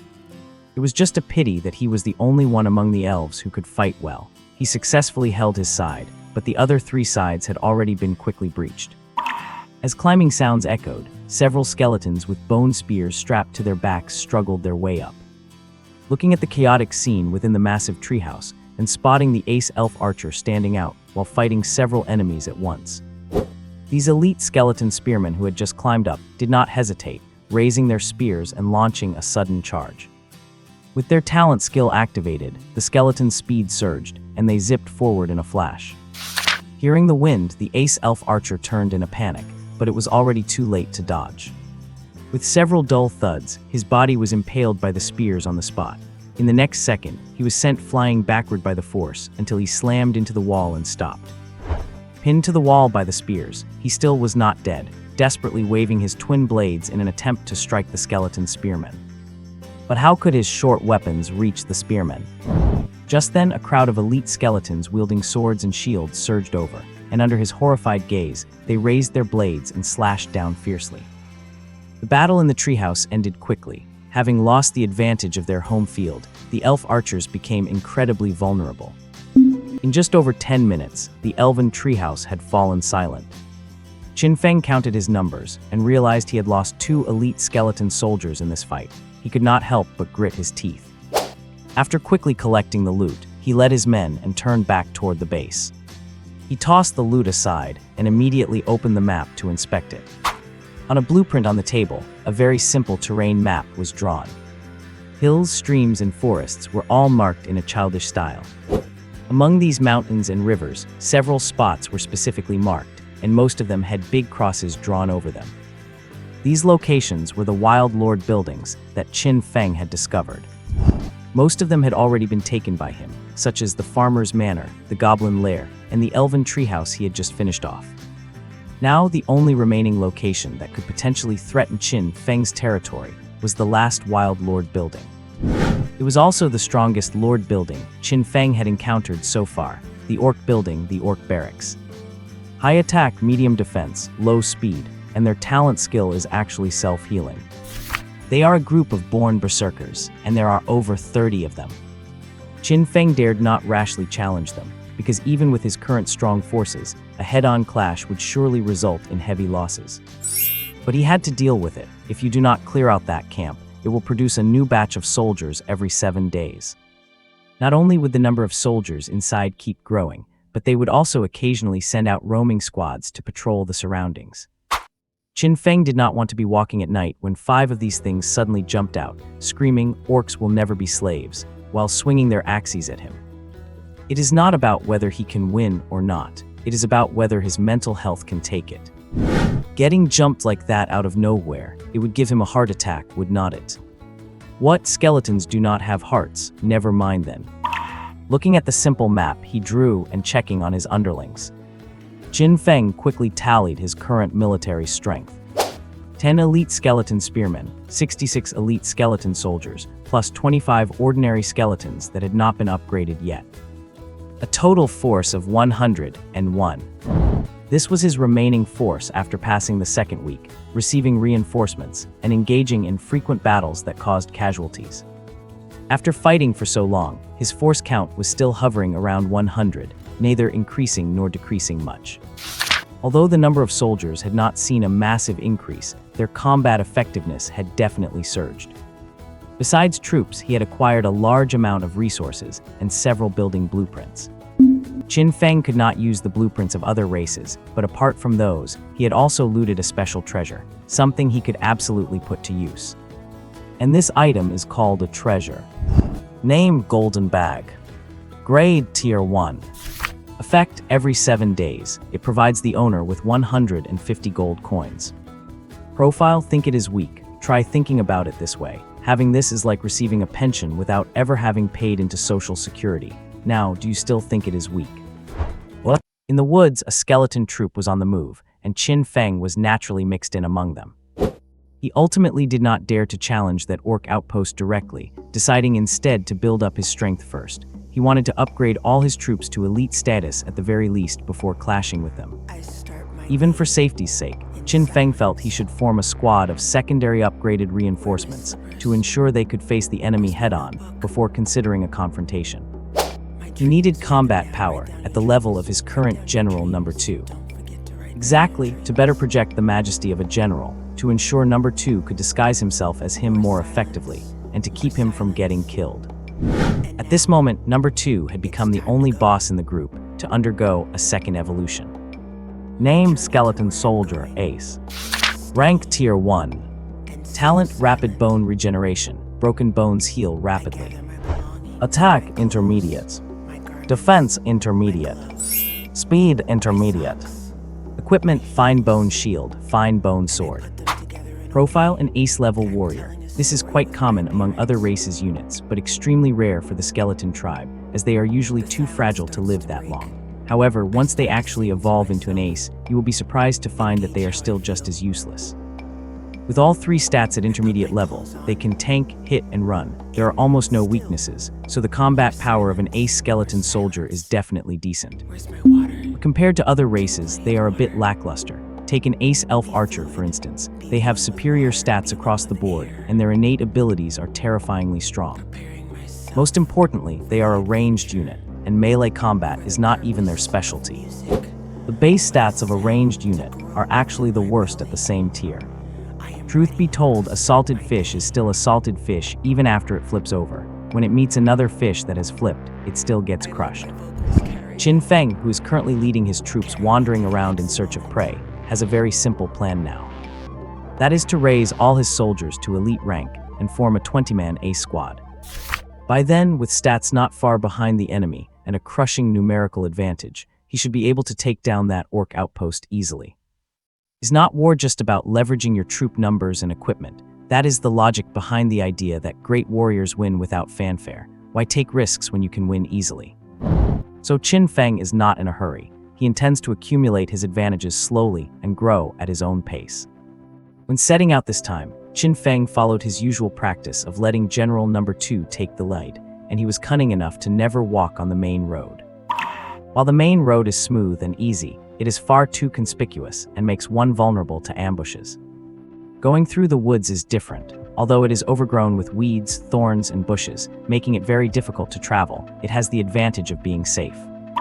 Besides, a group of skeletons has no sense of pain or emotion, and they do not know fatigue. Is there really a difference between taking the main road or the woods for them? If you force living soldiers to walk through the woods for a long time, their morale might drop. But skeletons have no morale, so how could it possibly drop? Forget about walking through the woods. Even if you made them walk underwater, they would at most just float, but they would never complain.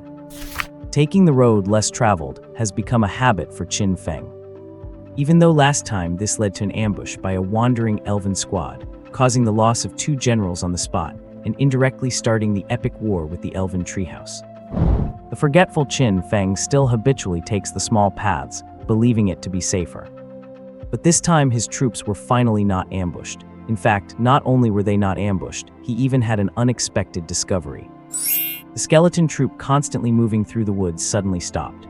Qin Feng, mixed in among them, looked at the main road in the distance. The soul fire in his eye sockets suddenly contracted, and a look of shock appeared on his face.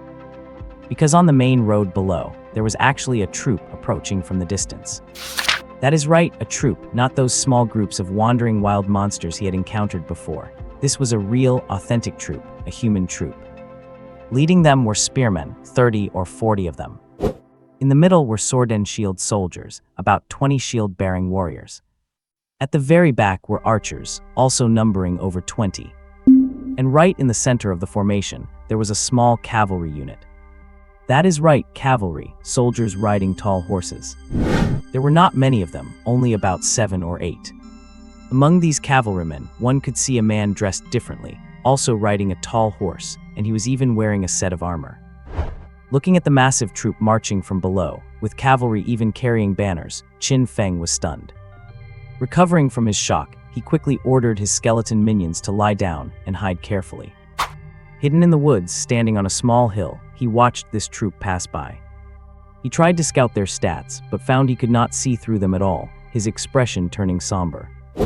He could not see the soldiers' stats. That meant these were troops belonging to a lord. Is this a player's troop? Cavalry, archers, spearmen, shield bearers, they were quite well equipped. This troop composition was much fiercer than his own, though he did not know how the quality compared. As his soul fire flickered, Qin Feng did not rashly reveal himself, even though he did not believe the opponent could beat him if they really fought.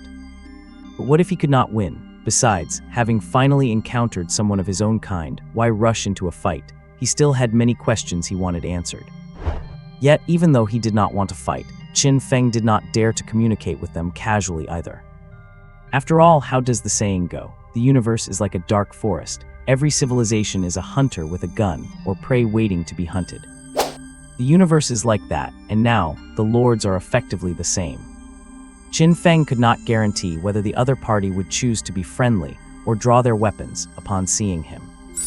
He had several blueprint trophies at home and had accumulated quite a bit of resources during this time. The other party probably had the same.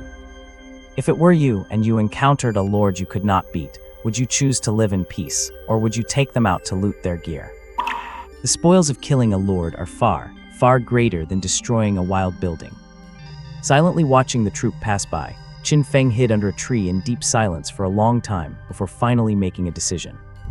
After gathering a 20-man elite squad and ordering the other soldiers to hold their position, Qin Feng immediately led his small team to follow them. He intended to tail them to find out the location of their base and confirm their situation first. Once everything was clear, he would then consider whether to negotiate or attack. After all, only by knowing yourself and your enemy can you win 100 battles. In the distance, nestled within a U-shaped valley that was easy to defend and hard to attack, a castle stood. Calling it a castle was a stretch. It was really just a makeshift earthen fort. Low walls piled up from mud were topped with sharpened wooden stakes. Behind the dirt walls stood several more refined-looking buildings, which felt quite out of place with the rest of the setting.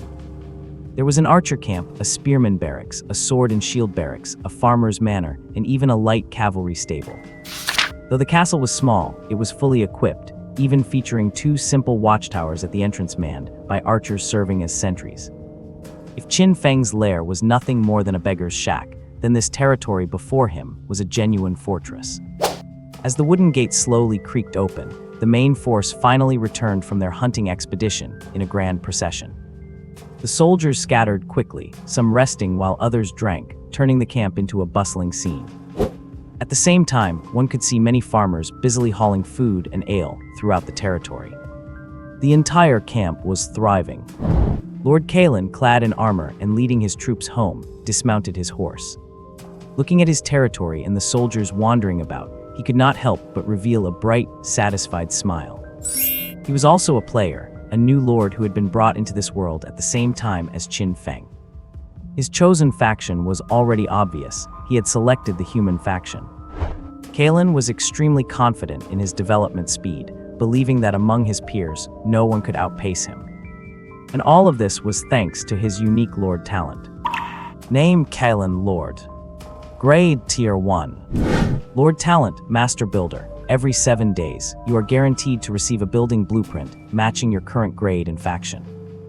Attack: Low. Defense: High, enhanced by equipment. Speed: Low. Equipment: Heavy armor, Tier 1 treasure, defense +2 levels. Bio: Who says there is no future in civil engineering? Stand up, kneel down, and apologize to the god of reinforced concrete for me. Upon arriving and choosing his faction, Kalen used his talent to gain an extra building beyond his starting spearman barracks, an archer camp. With the combination of spearmen and archers, he began to snowball, quickly wiping out all threats around him. 7 days later, armed with a new blueprint, he constructed a sword and shield barracks. It was then that Kalen encountered another lord. The other player had not developed well. Having fought a bitter battle against a neutral wilderness building, his forces were all but depleted. And so, the light cavalry stable was established, along with the incredibly precious farmer's manor, a lord building capable of generating income. Now the second week had passed, and Kalen had obtained a new lord building blueprint, the Lord's Castle, a very special Tier 1 structure. Once completed, it would not only provide a real, defensible castle, but that was just the beginning. The main benefit was that this castle could actually increase the output of his human barracks. He could select up to 10 Tier 1 barracks to gain an extra 5 soldiers per batch. It was an absolute top-tier blueprint with exceptional effects. However, the construction cost was exorbitant: 5,000 gold coins, 500 wood, and 500 iron coins. Kalen had been constantly building and recruiting, leaving his coffers strained. he simply did not have the wealth to construct the castle. This frustrated him, so he had been trying to find ways to make money, even going as far as leading patrols himself. Ordinarily, he would never do that, preferring to let the few elite soldiers in his ranks lead the expeditions. His personal presence at the front, however, yielded great results. Specifically, under his meticulous command, a force that usually returned with some profit managed to return with absolutely nothing this time. Returning to his makeshift wooden cabin, Kalen leaned back in his chair and rubbed his forehead in annoyance. "Captain, while I was away, were there any unusual developments?" The archer captain, who was standing nearby in charge of guarding the castle, quickly saluted upon being asked. "Reporting, Lord, there is nothing to report." "Good, go inform the spearman leader and the sword and shield leader that I will not be joining the next expedition.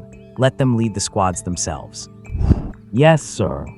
Watching the archer leader turn and walk away, Kalen stood up, gripping the armrests of his chair, and headed toward the back room. In the room behind the main hall, several beauties awaited him, female soldiers who had been accidentally generated with more attractive appearances, whom Kalen had set aside. In addition to them, there were 2 female elves, war trophies captured during one of his expeditions. Though they were not particularly obedient, they were undeniably beautiful. These soldiers, summoned by the Lord Buildings, all seemed a bit dim-witted, but were incredibly straightforward and loyal. Calling them human felt a bit generous, as they were not that clever. But saying they were not human was not quite right either. At least they were better than mindless skeletons. Kalen liked them enough. They were obedient, after all. Before this, where would he have found 7 or 8 beautiful women to keep him company? Just as Kalen was about to enter his room to enjoy some comfort, the door behind him was suddenly kicked open, and a soldier strode in. Startled, Kalen jumped and roared, his temper flaring immediately. "What are you doing? How many times do I have to tell you to knock before entering?" The spearman leader, reprimanded, kept a stoic face, but quickly lowered his head in apology. Seeing this, Kalen clutched his heart to calm it down and gave the soldier a sharp glare. "Speak up, what is it? Why the panic?" "My lord, the patrolling cavalry discovered signs of an undead force nearby." "Undead?" "Yes, standard skeleton soldiers, but we were unable to view their specific stats." "Unable to view them." Realizing the implication, Kalen's expression turned grim and dark. "Is it a lord? Is it an undead lord? Tell the cavalry not to act rashly or alert the enemy. Follow them to find their nest, then come back and report to me immediately." "Yes, sir." The spearman leader left as ordered, and Kalen watched him go with a heavy frown. The shock had killed his mood. Kalen did not return to his room, but instead sat on his throne, rubbing his forehead in deep thought. An undead lord, he remembered that undead factions started with a lot of soldiers, which usually meant poor quality. Most importantly, undead building blueprints were extremely rare, and blueprints from other races were completely useless to them. And that means... In the dilapidated graveyard, over 20 skeleton soldiers were patrolling back and forth. In the center, beside a massive tombstone, sat a skeleton wearing armor, resting its chin on one hand, with a guandao and a flag standing beside it. Looking at the scattered skeleton soldiers in the distance, and then at the highly conspicuous skeleton lord sitting on the earthen throne. In the woods, Lord Karen finally lowered his binoculars. He put away the treasure in his hand, his expression very serious, while his troops lay prone all around him. The spearman leader, who was also sizing up the simple territory in the distance, suddenly turned his head to look at his boss and whispered, "Lord, shall we make a move, or should we go over and negotiate?" Karen's eyes flickered upon hearing this, and after a few seconds, he finally made up his mind and waved his hand fiercely. "If you are not ruthless, you cannot stand firm. Kill them directly, take all his things. There is no need for a second lord to exist near our castle." "Yes." Nodding vigorously, several leaders quickly dispersed, leading their respective troops to launch a siege on the territory ahead. With simple fences made of bamboo and shoddy defensive lines, there was not even a decent house inside. The development of the territory before them was truly abysmal. At least that was how it appeared to everyone. As for the actual situation. In the tomb beneath the territory, Qin Feng sat quietly against the wall, rhythmically tapping his weapon with his finger. He was waiting for the enemy to make their choice, whether to fight him directly or to come and negotiate. The so-called being discovered by the enemy earlier was actually something he had orchestrated on purpose, all to lure them over. The 20-some skeleton soldiers above, along with the skeleton general number 2 disguised as him, were the bait he had set. If the other side chose to be friendly, Qin Feng would naturally be willing to make a friend and coexist peacefully from now on. But if they saw him as weak and decided to attack him without hesitation, then Qin Feng felt he had to return the courtesy, right? You absolutely cannot keep a neighbor who wipes out anyone they perceive as weak. They must be eradicated as soon as possible, as no one knows if they might run into trouble one day. When that happens, this so-called neighbor would become a lethal reaper. Whether to fight or negotiate, Qin Feng had left the choice to them. But it was only the choice to start. They could decide when to attack, but once the fighting started, how far it went was no longer up to them.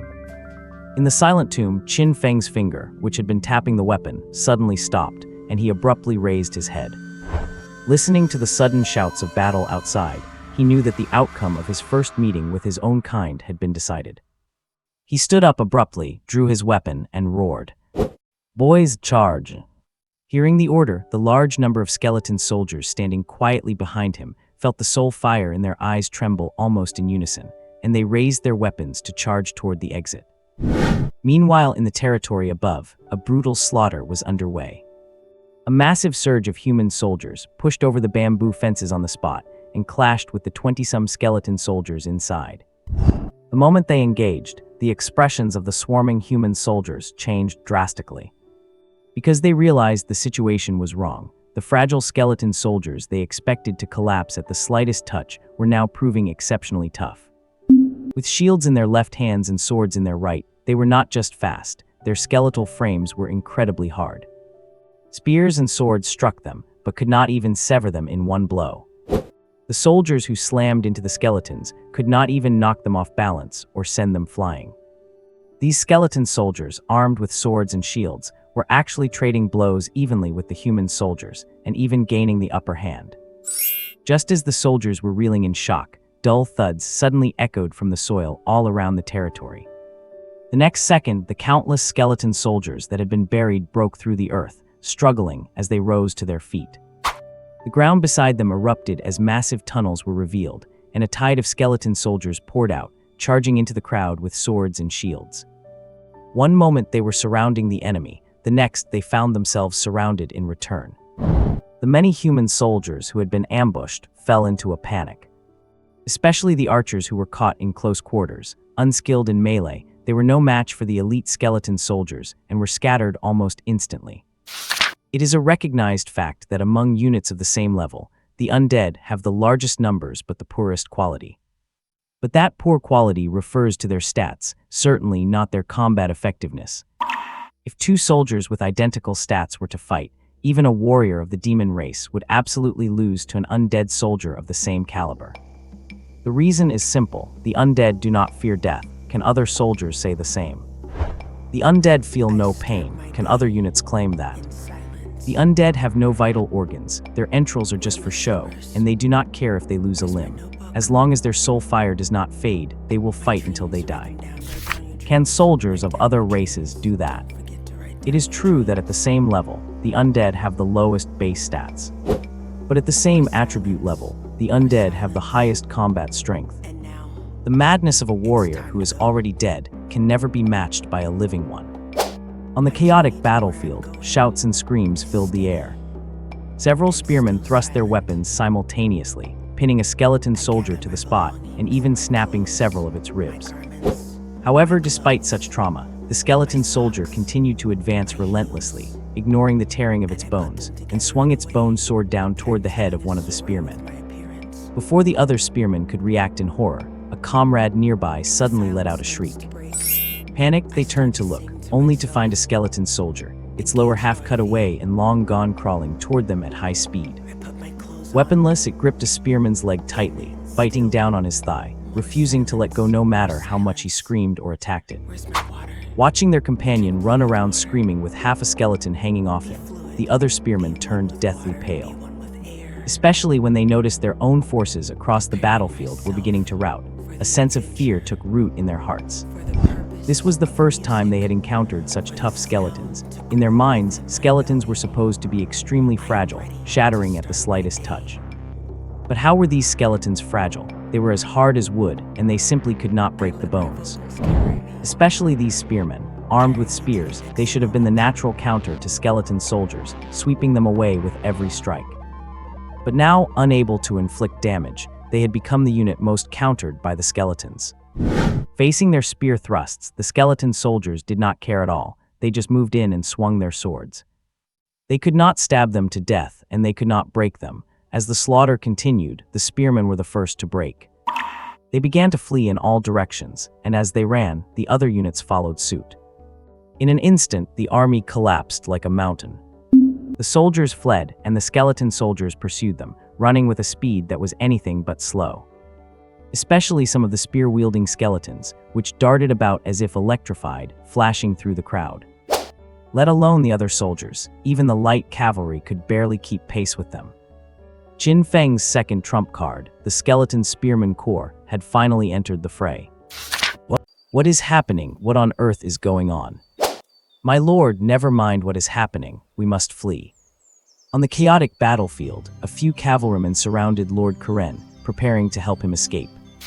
As the only cavalry in the unit, these men were Karen's personal guard, whose primary mission was to protect his safety. And they were extremely diligent in their duties. Seeing that the battle was lost, and realizing they would surely die if they did not escape, the light cavalry quickly charged outward with Karen.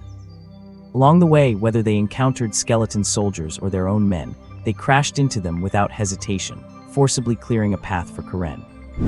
During the breakout, 2 cavalrymen were even knocked off their horses by skeleton soldiers, but even then, the others did not stop. After a long dash, Karen and his group finally broke out of the battlefield and frantically galloped toward the distance. But as they ran, they suddenly heard a series of friction sounds in their ears. They turned their heads in shock, only to see a whirlwind of sand behind them, as several skeleton spearmen wielding bone spears charged toward them at high speed. Their running speed was astonishingly fast. In the blink of an eye, they caught up to the cavalry squad. A series of squelching sounds rang out as the horses and riders pierced by the spears fell to the ground screaming. One unlucky man was even skewered by a spear and dragged along by the skeletons as they charged forward. The skeleton spearmen, without losing speed, surged past the remaining cavalry unit, charging over 20 meters further before finally stopping. They quickly turned around with their spears raised, and under the horrified gaze of Lord Karen and his men, they aimed their weapons at them once again. Then a sudden, frantic thrust. Dust swirled once more as they watched the skeleton spearmen line up and charge madly toward them. The remaining 4 or 5 cavalrymen could not help but exchange looks. The next second, the leader pulled out his scimitar and, leading the remaining 4 riders, spurred his horse to charge at the skeleton spearmen. As they charged, they let out a roar. Lord runs. The sound of hooves thundered as the 5 saber-wielding cavalrymen collided violently with the 8 skeleton spearmen, sending everyone crashing to the ground. Hearing the screams and the loud crash behind him, Karen turned pale, whipping his horse desperately to urge it forward. He had arrived with over 100 soldiers in high spirits, but in just a few moments, he had become a lone man. His unit scattered and the cavalry all dead. Such a drastic change left his brain unable to process what had happened. They were just ordinary skeleton soldiers. Even with an ambush, it should not have ended like this. He had previously led his own troops to crush over 300 skeleton soldiers head-on, with less than 8 casualties. Why did it turn out like this time? What on earth is going on? Running blindly, Karen wore an expression of extreme terror. Before he could figure it out, a violent sound erupted behind him. Hearing the familiar noise, Karen turned around in a panic, only to see a skeleton spearman pursuing him with its weapon held high. Its 2 bony legs were moving so fast they were practically a blur. The skeleton spearman drew closer, soon catching up to Karen and running side by side with him. Karen, still in the saddle, looked down in shock at the skeleton spearman. The skeleton spearman looked up at Karen too. The 2 stared intently at each other for a few seconds then. Whack! Stop hitting me! Whack! Do not hit me anymore! Whack, whack, whack! I said stop hitting me. As the skeleton spearman used its bone spear like a club, frantically swatting at him while running alongside the horse. Lord Karen screamed repeatedly, trying to block the blows with his hands. The armor he was wearing was a magical treasure with amazing defensive power, which meant the skeleton spearman could not actually hurt him. But just because it could not wound him did not mean it did not hurt. After being swatted a dozen times by the spear shaft, Karen's face was bruised and swollen, and blood was even streaming from the corner of his eye. Unable to shake off the attacker, he suddenly took an item from his robe and smashed it hard into the skeleton's face. Struck by this sudden projectile, the skeleton spearman recoiled and almost fell to the ground. Before it could steady itself, Karen began pulling more items from his inventory, throwing everything he could reach at the skeleton. Stones, gold coins, iron coins, a telescope, weapons. He even ripped off his own helmet and hurled it at the creature. Under this bombardment, the unbalanced skeleton spearman crashed to the ground and tumbled far behind. Finally free of his enemy, Karen pulled the reins frantically, steering his horse into a high-speed dash and vanishing into the distance in the blink of an eye. Half an hour later on the battlefield, a large number of skeleton soldiers were moving corpses and looting spoils. Qin Feng, their boss, stood by, loudly directing his minions. "Strip the leather armor off that corpse and take the pants too. I will save them to make curtains, and that one's pants. Hey, stop, you are pulling off his underwear, not his pants. Why would I want those? If you keep pulling things like that, I will shove them onto your head." Qin Feng, who was busy scraping together anything useful, looked at the corpses scattered all over and nodded with satisfaction. Corpses are also useful to the undead race. Burying them in a graveyard allows them to quickly turn into white bones. And those bones are essential materials for skeleton soldiers to repair their damaged bodies. It is just a pity I do not know any necromancy or summoning spells. Otherwise, with so many corpses, I could turn them into soldiers in an instant. Is not the undead race famous for getting more soldiers the more they fight? I wonder when I will finally become a true undead lord who knows how to resurrect the dead. Watching the many corpses being buried, Qin Feng sighed, just as he heard chaotic noises coming from afar. He turned his head and saw the skeleton spearman squad that had gone to hunt the cavalry returning. Having fought the cavalry head-on, they were now missing limbs and pieces, but fortunately none of them had been destroyed. Well, it made sense. Those were just light cavalry used for scouting, lacking even long weapons, armed only with scimitars. These, however, were upgraded skeleton spearmen, and spears are the perfect counter to cavalry. With the advantage in numbers and troop type, it was only natural they could wipe out the enemy without suffering losses. Although the skeleton spearmen were badly damaged, each one had brought back spoils of war. Corpses, weapons, and dead horses. The last one in particular was holding a massive pile of supplies and all sorts of miscellaneous items. Seeing the others acting like they had been hunting, while this one looked like it had been out shopping, Qin Feng was stunned. Especially when he saw exactly what it was holding, he was even more shocked. Treasures? No way. Did you seriously take the time to wipe out an entire Wild Lord's base on your own? What? Name: telescope. Grade: Tier 1. Effect: Vision +10. Description: after equipping this item, you will gain excellent long-distance vision, but you will also suffer from a close-range blindness effect, so please use it with caution. Inside his territory, Qin Feng clutched the telescope treasure brought back by the skeleton spearman. As he peered into the distance, he could not help but exclaim in wonder. Before his eyes, the scenery from hundreds of meters away appeared. It was incredibly clear, as if the place hundreds of meters away had been brought right in front of him. Such a bizarre situation made Qin Feng marvel at its magic. Wow, this creek, this forest, this hillside, this beach. Wait, a beach. With the telescope pressed against his eye, Qin Feng, who was constantly turning his head, suddenly froze. Looking at the beach in front of him, he lowered the telescope in confusion because he did not remember there being a beach in the area. As he lowered the telescope, Qin Feng finally understood where this suddenly appearing beach had come from. Because on his left, where he had just been looking with the telescope, number 2 was standing perfectly still. The so-called beach was actually its skull. Pushing the obstructive number 2 aside with a straight face, Qin Feng strode over to the skeleton spearman that had brought back the telescope and examined it carefully, growing fonder the more he looked at it.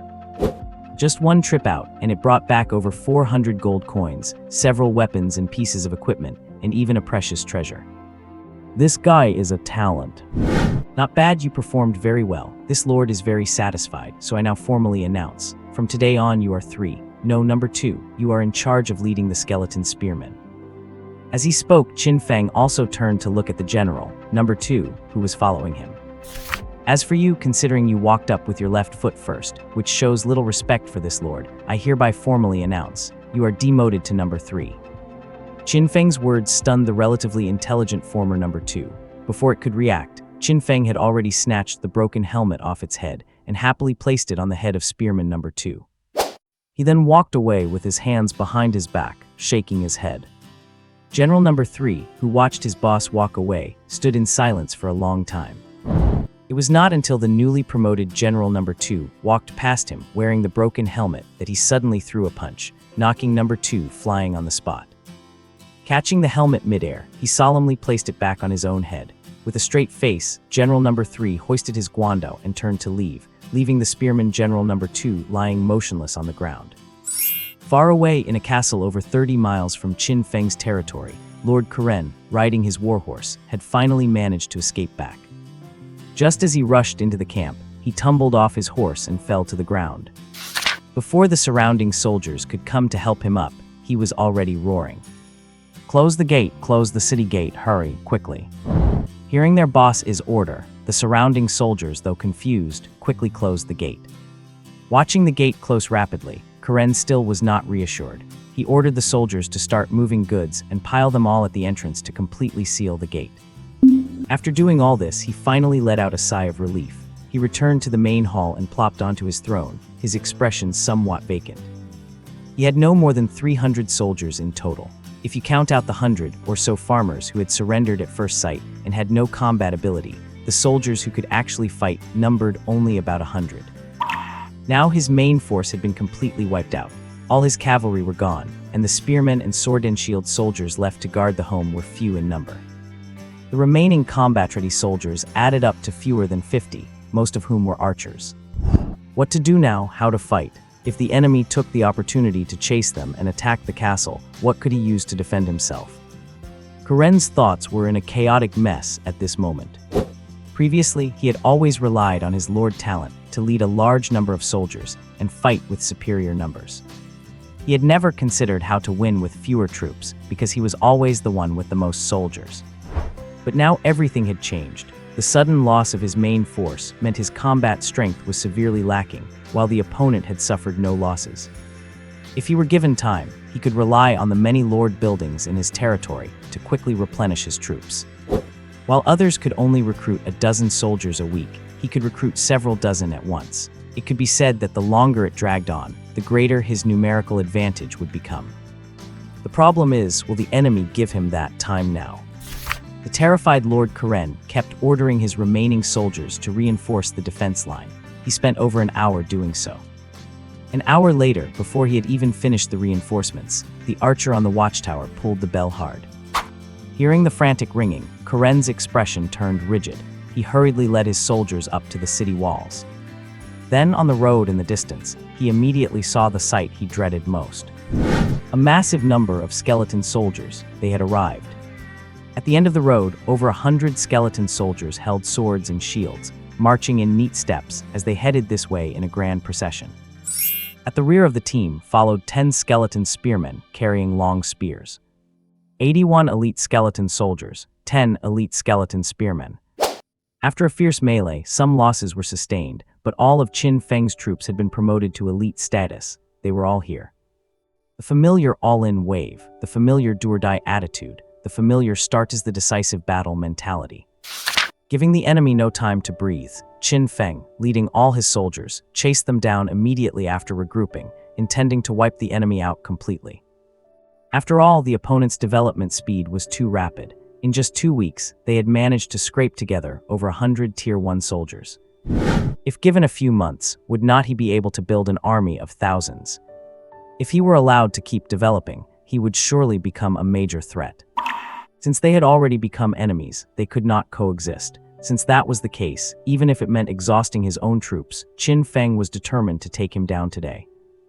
It was the familiar Skeleton General 3 leading the way. And the new leader, Spearman General Number 2, was responsible for bringing up the rear. The Grand Army quickly arrived in front of the castle and came to a halt.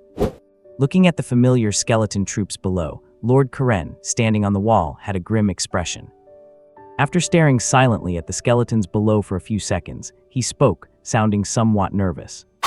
"Brother, I think there might be a misunderstanding between us. I was wrong before. I apologize to you. Fighting like this is not good for either side. Why do not we try a peace talk? I can give you gold coins as compensation. I can even give you a precious undead blueprint."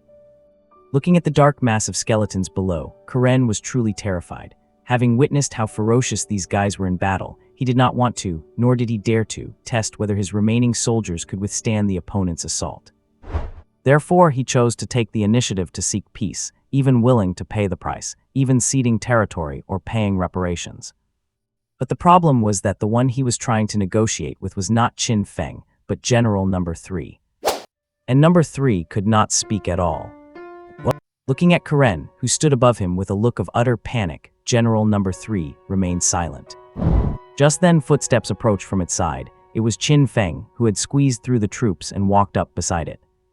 He was also looking up at Karen, recalling how this man, a so-called peer who had been so arrogant before that he refused to even negotiate and instead sent people to launch a sneak attack, was now trembling. Qin Feng's face hardened as he suddenly spoke in a low voice.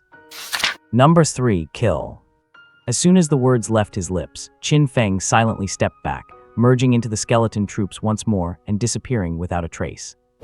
Having received the order, General Number 3 slowly raised the polearm in its hands and pointed the blade at the castle ahead. An incredibly harsh, screeching sound emerged from its agape skeletal jaw. "Kill!" The moment the roar erupted, the countless skeleton soldiers that had been standing still began their charge like a tidal wave. General Number 3 led the charge, running with its polearm braced against the ground, before using it like a vaulting pole to leap into the air. Clearing the 2-meter earthen wall in a single bound, it landed on the ramparts, swung its polearm to snap 2 incoming spears, and surged madly into the crowd. Behind it, a large number of skeleton soldiers charged beneath the rain of arrows, leaping up to grasp the edge of the ramparts. With a powerful heave, they climbed onto the walls, drew the shields and swords from their backs, and followed the general into the fray. The 2-meter earthen wall, which had seemed like a formidable barrier, proved to have practically zero defensive capability. 2 meters in height is indeed difficult for a normal person to cross easily. But against these augmented skeleton soldiers, it was no longer of any use. Especially since these skeleton soldiers did not care at all about the sharp wooden stakes in front of the wall, simply stepping over the spikes as they charged. All sorts of traps and defensive lines designed to deal with the living were essentially meaningless to the skeletons. Cries of battle echoed through the castle as the skeleton soldiers, having seized the walls, pressed in on the enemy step by step. First the walls fell, then the residential area was overrun, and finally, the Lord's manor was under siege. Numerous spearmen and shield-bearers stood firm at the entrances of the buildings, engaged in a desperate life-and-death struggle against the swarming skeletons, relying on the terrain. Karen, the lord who had retreated into the innermost part of the wooden house, was pale and trembling all over. He had never faced such a perilous situation before and was completely terrified, losing his wits entirely. Compared to him, the female soldiers he had chosen to attend to him were infinitely more courageous. After all, before becoming a lord, Karen was ultimately just an ordinary person. But these female soldiers were true warriors manifested by the Lord's building. The two sides could not be compared in terms of courage. How could an ordinary person compare to a real warrior? Just as numerous soldiers were blocking the entrance, beginning a frantic defensive battle, a loud crash suddenly reached their ears. The next second, the roof of the wooden house shattered. A skeleton soldier carrying a polearm had actually smashed through the roof and dropped inside. Joining it in the leap were a dozen more elite skeleton soldiers. Seeing the skeleton soldiers break through the lines and enter, Karen screamed in terror. This scream successfully caught the attention of General Number 3. It snapped its head around, the green ghost fire in its eye sockets locking firmly onto Karen. Dragging its polearm with one hand, sparks flying as the blade scraped against the floor, it strode toward Karen. It quickened its pace from a slow walk into a charge. Gaining momentum, General Number 3 grabbed the handle with both hands and leveled the polearm. Seeing the enemy approach, a few attractive female soldiers exchanged glances and then charged forward without hesitation. The first shield bearer rushed in, only for the general to strike her shield with such force that she was sent flying instantly. The second shield bearer lunged forward, but the general slammed its shoulder into her shield, knocking her more than 2 meters into the air. The spearwoman who followed pierced the general's chest, but failed to penetrate the armor. She was struck down by a single blow in return. The sweeping polearm mercilessly cleaved through the raised spears, snapping them in two. Finally, the blade slashed diagonally into the woman's neck, burying itself completely and killing her instantly. Dragging its weapon and discarding the body, General Number 3 felt the ghost fire in its eye sockets boil even more intensely. Shielding its eyes with one hand, it ignored the arrows fired by the last remaining female archer. The general strode forward and, upon closing the distance, decapitated the last soldier with a single swing. As the headless corpse slumped to the floor, all of Lord Kuren's guards lay dead, leaving him cowering alone in a corner, staring at General Number 3 in horror. General Number 3, having finished off the last guard, raised its head to meet his gaze and then, "Stop, I can give you money, I can give you everything, I can follow your orders, I can work for you, I can do anything." Kill. Crush. With one swift stroke, it cleaved through the helmet and bit deeply into Kuren's skull. Kuren collapsed onto his knees with a loud thud, his eyes bulging and the blade embedded in his head. Blood flowed down from the wound, quickly painting Kuren's entire face crimson. General Number 3, having struck its enemy, felt the ghost fire in its eyes burn to its peak. Its simple intellect could not comprehend much, even after being upgraded twice. It only knew that its lord seemed dissatisfied with its recent performance, and that the order just given by the master was a single word. That is kill. Today, no one gets to leave this castle alive. Yanking the blade free and kicking the corpse aside, General Number 3, clutching the blood-stained polearm, turned its head as the ghost fire looked toward the rear. Behind it, a large number of human soldiers were looking at it in sheer terror. Half an hour later, the battle was declared over. Only after confirming that there were no living souls left in the castle did Qin Feng lead a squad of skeletons into the city. Looking at the corpses scattered everywhere and the skeleton soldiers patrolling, Qin Feng sighed and walked toward the Grand Hall. He was immediately struck by the tragic sight before him. The hall, which was not very large, was littered with a thick layer of corpses. Many skeletons were standing in the hall reassembling their damaged bones, while in the center, perched on the most prominent throne, a skeleton sat majestically, gripping its polearm and looking toward him. Staring at General Number 3, its armor drenched in blood, and even its skull splattered, Qin Feng approached with a look of admiration. And then, thwag. What are you doing? Why are you sitting everywhere? Is this somewhere you should be sitting? You did not even stand up when your boss arrived. I hereby declare you are Number 4 from now on. Number 3, having been smacked on the head, was bewildered. Facing Qin Feng's outburst, it quickly scrambled to its feet and ran away. Qin Feng, having forced it away, plopped himself onto the throne, scrubbed at it, and spoke indignantly. Sitting on this is one thing, but you dared to pose. If anyone saw you, they would think you were the boss. Listening to Qin Feng's reprimand, Number 3, now Number 4, stood there clutching its polearm, feeling very wronged. After all, in its memory, this seat was meant for someone to sit in. It was practically mandatory. Why was the boss unhappy when it sat on it this time? Could it be that its pose was wrong? 3967 gold coins, 1396 iron coins, 367 lumber. Not bad, you're quite wealthy. What is this? A lord's castle blueprint, useless for the undead trash. Tossing the blueprint aside, Qin Feng continued to rummage through the boxes and cabinets in search of other spoils. Orc building blueprint, useless. Elf building blueprint, also useless. Undead building blueprint, now that is a good find.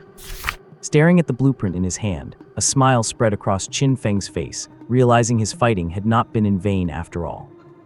Name: Skeleton Graveyard. Grade: Tier 1. Effect: can manifest 10 Tier 1 skeleton soldiers every 7 days, and they will automatically join the territory. Construction requirements: 1,000 gold coins, 100 lumber. A skeleton graveyard. Qin Feng already had one of these, but just because he had one did not mean he could not build more. As long as Qin Feng had enough money and blueprints, he could build not just 2, but 10 or even 100 of them at once.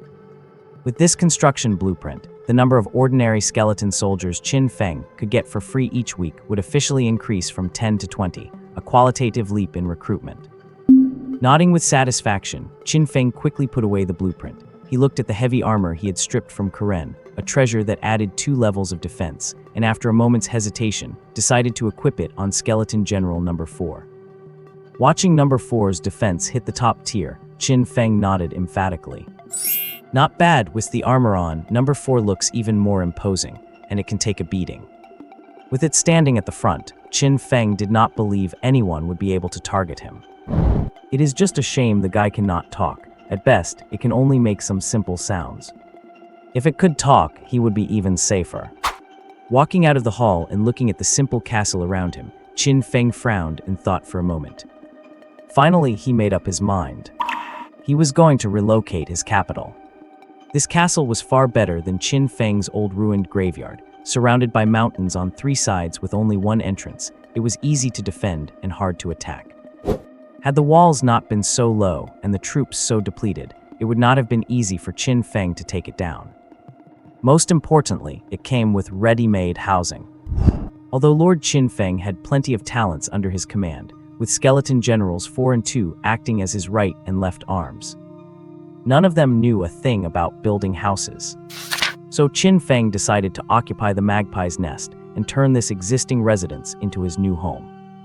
Once he moved in, it would be even more perfect to dig a burial chamber beneath the castle. Hide all the lord buildings underground and leave an empty shell on the surface. Thanks to the naturally defensible terrain, even if he encountered an unbeatable enemy later, the upper defensive line would surely buy enough time for him to escape through a pre-dug tunnel. Just after deciding on the relocation plan and already contemplating the details of his future escape, Qin Feng looked at the surrounding architecture and sighed with admiration. To be honest, Qin Feng was quite surprised by today's battle. Especially that lord over there, seeing that he could not hold the castle anymore. Why did not he run? Why insist on bringing his troops to fight to the death with him? If it were him, he would have packed up his 2 tombstones and led his people on a strategic retreat the moment he saw signs of losing. Even if there was not time to carry the tombstones, abandoning them to save himself would have been fine. As long as the green hills remain, one need not worry about firewood. And he had been living here for half a month. Did not he ever think about digging an escape tunnel? Was he really that foolish? Or did the opponent actually think his troops were invincible and would keep winning forever? After pondering for a long time without understanding the logic of the former lord, Qin Feng commanded his soldiers to quickly dismantle all the surrounding lord buildings. These could not be left behind. Not only could unattended lord buildings produce ownerless soldiers and become wild structures over time. Even if they did not produce soldiers, having them stored here was a potential problem. Just imagine if Qin Feng were fighting someone one day and the enemy secretly snuck into the castle, only to find several human lord buildings inside, each stocked with hundreds of soldiers. And if that enemy happened to have enough money to recruit them all, what kind of scene would that be? Thousands of troops appearing in his own lair out of nowhere, striking from within. That would be the end of it. No amount of fortifications would be enough for them to dismantle. For the sake of security, these buildings had to be razed, even if it meant he would not gain any benefits from them. After dismantling the buildings, he still had to reinforce the walls and increase their height. At the same time, dig tunnels and build a burial chamber so he could move his own tombstones from the old lair over here. Suddenly realizing he had so much to do, Qin Feng immediately directed his troops to start working, and they stayed busy for 3 full days. 3 days later, his burial chamber was finally completed, and he had managed to stack the new castle walls to a height of 3 meters. It was a good thing skeleton soldiers did not need rest and did not know what fatigue was. Never mind 24/7s, you could make them work 24 hours a day without issue. Consequently, the undead castle's renovation was lightning fast. In the blink of an eye, the original human-style architecture had been completely converted into an undead aesthetic. During those 3 days, Qin Feng was not just working on construction, he was also taking his troops out to patrol and explore the new surroundings. He then discovered that the previous lord had been truly ruthless. Within a radius of over 10 miles, the area had been completely cleared out, leaving nothing behind.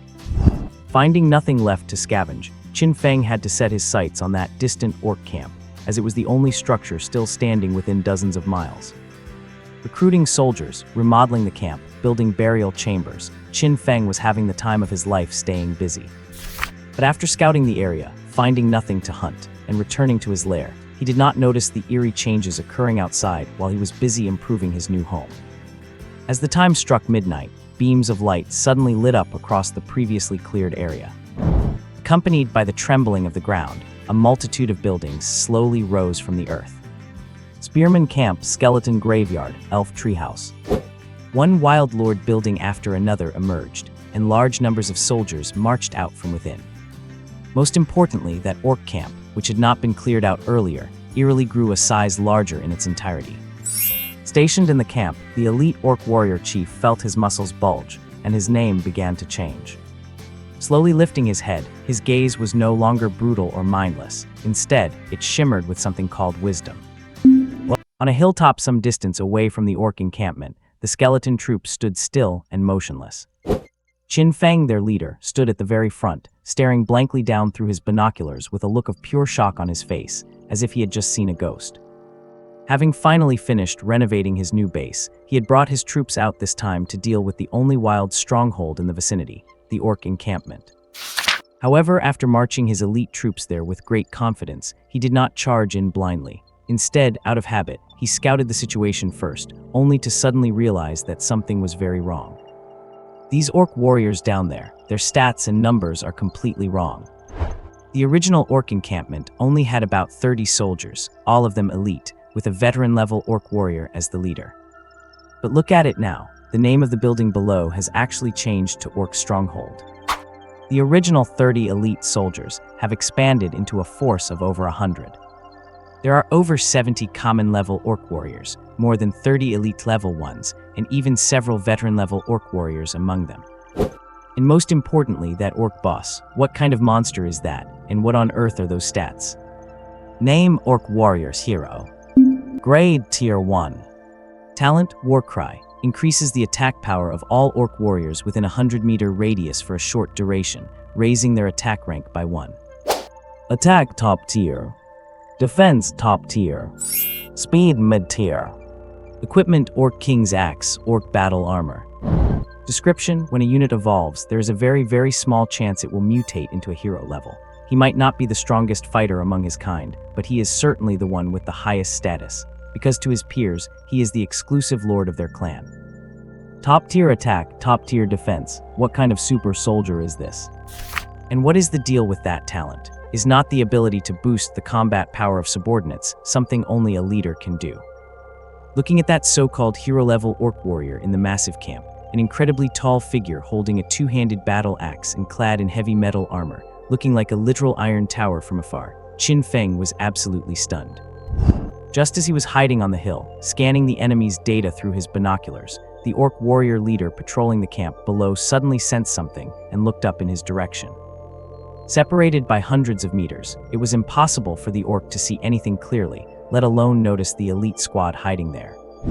But the icy gaze of that orc warrior leader still gave Qin Feng, who was busy peeking, quite a scare. Quickly looking away and covering the lens of his binoculars, Qin Feng muttered with a livid face.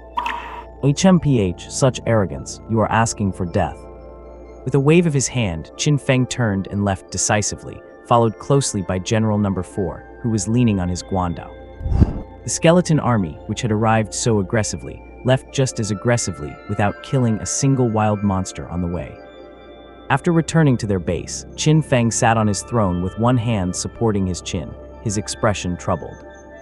He had thought about it the whole way back but still could not figure out why the camp had suddenly grown, nor how that orc brute had become so powerful in just a few days.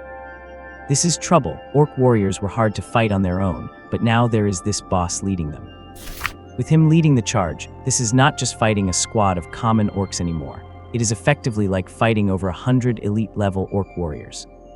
These orc warriors already have high attack power, and if he buffs them, would not they become human-shaped siege hammers? And the most important thing right now is not dealing with this orc squad. It is figuring out why they mutated in the first place. Otherwise, even if I manage to solve this problem, what if more of these things keep popping up quietly? If I get careless one day, forget to check their stats and charge in again. Just thinking about the terrifying potential casualties made Qin Feng's scalp tingle. The more he thought about it, the more uneasy he became. He suddenly stood up from his throne and shouted while striding toward the exit. Number 2, take 50 soldiers and defend the base. Number 4, take the rest and follow me. We are going to scout the area again. Something is definitely wrong in the vicinity. Upon receiving the order, Number 4 and Number 2 quickly stood up, and the large group of skeletons guarding outside began to disperse. A moment later, as the gates slowly opened, Qin Feng led his elite troops and General Number 4 out of the camp, charging toward the surroundings. After traversing forests, crossing peaks, and wading through rivers, and after an hour of trekking to survey the area, Qin Feng arrived at his original starting location, his old base before he relocated his capital. Looking at the massive bone structure standing there, Qin Feng was completely stunned. He stared blankly at the undead structure in the distance, realizing he had not come to the wrong place. The bamboo fence was still there. It took him several seconds to come to his senses. No way, I occupied someone else's nest, and now someone else has taken over mine while I was gone. Where on earth did these sparrows come from? He raised his binoculars and began adjusting the angle to observe the enemy situation. Qin Feng soon confirmed the identities of these. To be precise, these 2 groups of uninvited guests. That is right, 2 groups. The ones who took over his house were not just one force, but 2. One group was on the surface, and the other was actually in the tomb chamber. These guys actually occupied his real home that he had spent days digging out. Even his makeshift throne, the one he specially made for Number 4 to sit on as a decoy, was now occupied by someone else. Seeing this, General Number 4 became incredibly agitated. If it were not for Qin Feng holding him back, he likely would have charged down to fight for his life, despite his low intelligence. Name: Skeleton Archer Tower. Grade: Tier 1. Producible Wild Units: Skeleton Archer, Tier 1. Lootable Items: Tier 1 Undead Building Blueprints, Tier 1 Treasures, small amount of various resources. Description: in terms of precision, skeleton archers are definitely the weakest among Tier 1 shooters, but they have numbers, 10 of them shooting at you at once. Eventually, one of them is bound to hit. Name: Skeleton Swordsman Camp. Grade: Tier 1. Producible Units: Skeleton Swordsman, Tier 1. Lootable Items: Tier 1 Undead Building Blueprints, Tier 1 Treasures, small amount of various resources. Description: skeleton swordsmen are a variant of skeleton soldiers. They can fight and take hits, but they cannot run. Ultimately, they are still just cannon fodder. Looking at the 2 groups of skeletons below living in harmony, one occupying the surface and the other the underground, having completely taken over his old home. Especially seeing that veteran-level skeleton swordsman sitting on the makeshift throne, wearing bone armor and leaning on a large 2-handed bone sword, looking so imposing. For a moment, Qin Feng's mental state completely collapsed. On the way here, Qin Feng had already noticed that many new Wild Lord buildings had appeared out of thin air in the surrounding area. However, having his own home base suddenly occupied by someone else while he was away still caught him completely off guard. Looking at the skeletal archers patrolling back and forth on the bone towers in the distance, and the skeleton swordsmen below wielding 2-handed bone swords and wearing bone armor, Qin Feng did not know whether to laugh or cry. Should he be thankful that this kind of accident did not happen right when he first arrived? Otherwise, facing 2 groups of troops while only having 100 ordinary skeleton soldiers with him, he really would not have been able to beat them. The skeleton archer's stats are very simple. No talents, no specialties, and all 3 attributes are at the lowest level. They are basically replicas of the skeleton soldiers. The only difference is that they can use bows and arrows, and they even come with a bone longbow by default. Oh right, they're bone arrows. They are actually their own ribs that have mutated to be thin, straight, and plentiful. That is right, these guys also follow the tradition of the skeleton soldier clan, using their own ribs as their starting weapons. How many arrows they have left in reserve is truly clear at a single glance. Compared to the skeleton archers, who are complete pushovers, the skeleton swordsmen guarding below are quite terrifying in strength. With low-level attack, low-level defense, and the lowest level speed, they actually possess dual bonuses for both offense and defense. Except for their speed, they can completely hold their own against human spearmen in a head-on fight. These stats make them worthy of being called an elite force among skeleton soldiers. Most importantly, these mutant skeleton swordsmen have a talent. Talent Bone Rage, which increases attack power by 1 level at night. A nighttime specialist, a god of war in the dark. At night, these guys' attack power can actually reach the intermediate level. Seeing such a terrifying troop type, Qin Feng felt a surge of energy, dying to wipe them all out right now and loot the blueprints for their buildings. It is just a pity that it is almost nighttime, and Qin Feng does not want to experience firsthand how tough the skeleton swordsmen are when they go berserk. So Qin Feng quickly retreated with his soldiers, planning to go home to regroup and come back tomorrow morning to wipe this place out. Of course, acting on the principle that he was already there, he did not go back empty-handed. While passing a hill, he took his men to destroy the spearman camp there, slaughtering all 40+ spearmen, gaining a spearman camp blueprint, while also harvesting quite a bit of energy. After resting for the night, as dawn broke the next day, the skeleton expedition force officially launched their assault. This time, Qin Feng only left 20 men behind at the base, taking the remaining 74 major generals with him to conquer the skeleton rebels who dared to occupy his territory. For safety's sake, he brought along all the skeleton spearmen, except for the spearman general known as Number 2. The mighty army embarked on another great expedition, and after traveling over 20 miles, they finally reached their former doorstep. Hiding in the woods, looking at the enemy troops in the distance, Qin Feng quickly gave the order to attack.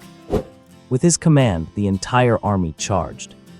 Rhythmic footsteps suddenly echoed from afar. Hearing the commotion, the large number of skeleton soldiers guarding the camp turned to look simultaneously. What they saw, however, was a shield formation, a huge shield wall composed of dozens of elite skeleton soldiers holding bone-round shields. Seeing the enemy attack, the countless skeleton archers on the towers did not hesitate to break off their own ribs and aim them at the encroaching force. The sounds of clashing echoed incessantly. Bone arrows kept striking the shields but failed to penetrate them. Covering their heads with their shields and letting their bodies take the hits, the skeleton soldiers soon fought their way to the camp entrance. Watching the countless skeleton swordsmen swarming out, these shield-bearing skeleton soldiers suddenly dispersed to the sides. Exposed behind them was a group of skeleton spearmen, an elite group of skeleton spearmen. Spears ready, aim, accelerate. In the stunned gaze of the opposing skeleton swordsmen, 9 skeleton spearmen picked up speed, charging towards them like wild horses unbridled. The spears kept smashing into the skeleton swordsmen, using the massive kinetic energy from the charge to knock the enemies aside or even shatter them upon impact. The 9 members of the Suicide Spear Squad broke through the skeleton swordsmen's line and kept charging ahead without losing speed. Their goal had been clear from the very beginning: the skeleton archery towers. Just as the skeleton spearmen recklessly prepared to charge the towers to take out the archers up there, the elite skeleton soldiers took the opportunity while the line was broken to raise their weapons and charge, engaging the skeleton swordsmen in melee. Two-handed swords versus sword and shield. Normally neither side has the advantage, and victory depends entirely on technique. However, the situation was different now, because the strength of these two-handed swordsmen was on par with that of the sword and shield users. You are wielding a two-handed sword, and your attack power is the same as a sword and shield user. Using 2 hands and still having no advantage, you have already lost from the start. They could not break through the shields, nor could they knock the opponent off balance, which meant the enemy did not have to fear parrying their attacks. Having lost their greatest threat, how could the skeleton swordsmen be any match for the elite skeleton soldiers? Not to mention that their speed was quite slow. In the time it took them to swing one sword, the opponent could have struck them twice. Almost the moment the two sides collided, the skeleton swordsmen were already on the losing end. Amidst the chaotic battlefield, while both sides were fighting for their lives, one figure was striding forward, completely ignoring the surrounding enemies. It was the skeleton general under Lord Qin Feng, the one known as Number 4, who had dropped in rank several times due to making continuous mistakes. Dragging a guando and wearing heavy armor, it sported a tattered helmet that Qin Feng had once bestowed upon it, then gave to someone else, only for Number 4 to forcibly steal it back. General Number 4 was full of aggression, its whole body exuding a murderous aura. As it passed through the battlefield, a skeleton swordsman that was foolish enough to charge at it was casually cut down and finished off on the spot. Watching the aggressive skeleton general approaching, the skeleton swordsman leader, an ace-level fighter sitting on a throne made of dirt, grabbed the great bone sword stuck beside him and stood up slowly. With a graceful flick of its blade, it accelerated suddenly and charged toward number 4. Number 4, seeing its hated enemy, did not hesitate either. It braced its guandao and accelerated into a charge. With a loud metallic clang, the two weapons collided in midair, locking together and sending a shower of sparks flying. One was a greatsword champion, the other a skeleton general. The two were evenly matched. Neither side gained an advantage from the first blow, so they retracted their weapons, spun them around, and slashed at each other again. In front of the throne, the two skeletons engaged in a life-or-death battle of their own. Skeleton Swordsman Ace. Grade Tier 1. Talent Bone Fury. Attack and defense increase by 1 level at night. Attack Advanced. Defense Advanced. Speed Intermediate. Equipment Skeleton Greatsword, Skeleton Armor. Profile as one of the most powerful mutated skeleton varieties. Once an ace-grade skeleton swordsman ranks up, it can finally shout, "I refuse to follow you anymore," to other troops at night. Of course, this only applies at night. The skeleton swordsman, a mutated breed of skeleton soldier, clearly possesses combat power that ordinary skeletons cannot compete with. So even though they are both ace-grade, skeleton captain number 4 actually cannot beat him. After all, even without the night buff, the ace-grade skeleton swordsman's attack and defense have already reached the advanced level. And what about number 4? His attributes are only at the intermediate level, a significant gap compared to his opponent. Consequently, after a few frantic exchanges, number 4 predictably fell behind. Unable to match the enemy's raw power, he started being forced back step by step. However, even though he could not win on pure strength, do not forget that number 4 is wearing enchanted armor. With the buff from the heavy armor, a tier 1 treasure, his defense has reached the top tier. This meant that when the skeleton swordsman finally caught an opening and landed a strike on number 4's shoulder, sparks flew everywhere, but the blade failed to pierce the armor entirely. It just skidded off the surface. Taking advantage of this moment, number 4 swung his blade, striking the skeleton swordsman leader's chest and carving a gruesome notch into his armor. The skeleton swordsman leader retreated repeatedly, instinctively looked down at his chest, then raised his greatsword with both hands once more and charged wildly. Seeing this, number 4 did not hesitate to raise his blade and rush in, engaging the enemy in a chaotic brawl again. As they traded blows, weapons constantly struck each other, with sparks flying off their bodies. After fighting for a full 10 minutes with no clear winner, they collided one more time, and number 4 was sent flying by the enemy's brute force. Seeing number 4 roll to the ground and fail to stand up immediately, the enemy leader seized the opportunity and prepared to charge in to finish him off for good. However, just then, several bone swords thrust out from the sides, successfully intercepting his full-powered downward strike. The skeleton swordsman leader looked up in astonishment, only to find that standing before him were 4 ace-grade skeleton swordsmen. Most importantly, the battlefield, which had somehow stopped its slaughter, was now occupied only by elite skeleton soldiers. Those dozens of elite skeletons now surrounded him, holding swords and shields, watching him in silence. Looking at the sea of enemies surrounding him, the skeleton swordsman leader instinctively took a step back. The members of the Ace Squad, strengthened by Qin Feng, held their weapons ready, preparing to move in and finish him off together. But before the 4 could get close, a glaive suddenly swung across, blocking their path.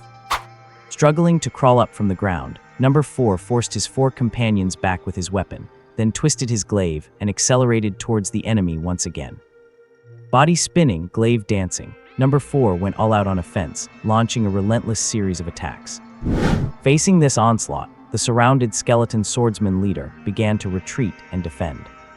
Skeletons actually do have intelligence, though the most basic ones have very little, less even than pets, acting purely on instinct. But as they evolve, their intelligence gradually increases. Elite skeletons have begun to show vague awareness, possessing intelligence comparable to that of cats or dogs. Ace-grade skeletons gradually develop emotions like joy, anger, and sorrow. This is a good thing, but also a bad one. At least in this situation, having intelligence is definitely not a good thing. If it were an ordinary skeleton soldier, never mind being surrounded by dozens of enemies, even if you surrounded it with thousands or tens of thousands, it would keep acting the same way. After all, it does not even have a brain. It cannot even handle simple addition and subtraction, so would you expect it to count how many enemies are around? It is lucky enough just being able to distinguish its own side. But an ace-grade skeleton swordsman can no longer remain unaffected by its surroundings. Looking at the enemies on all sides, it instinctively became hesitant. It was not because of fierce skeletons do not have the capacity for fear, at least not at their current intelligence level. It was mainly guarding against potential surprise attacks from the surrounding enemies. And when a heavy swordsman who should be fierce and unstoppable ceases to be so, the outcome of the battle is already decided. With a snap, the great bone sword, which kept parrying the incoming blows, finally could not withstand the savage hacking of the steel glaive. The broken blade fell to the ground, and the glaive continued its momentum, slamming hard into the skeleton swordsman's shoulder. The impact forced the skeleton to drop to one knee, clutching the handle of the glaive with one hand and roaring at the enemy in front. The primal screech was ear-piercing. The ghost fire in number 4's eyes boiled, and he roared back without hesitation, pushing his glaive with both hands and forcing the enemy to slide backward. With a loud thud, the skeleton swordsman was pushed into the earthen throne, shattering half of its backrest and forcing him to sit down hard. Before he could struggle to rise, number 4 yanked his weapon free and swung it fiercely, precisely striking the enemy's neck. A direct hit to the fragile neck caused the already battered skeleton swordsman leader to freeze on the spot.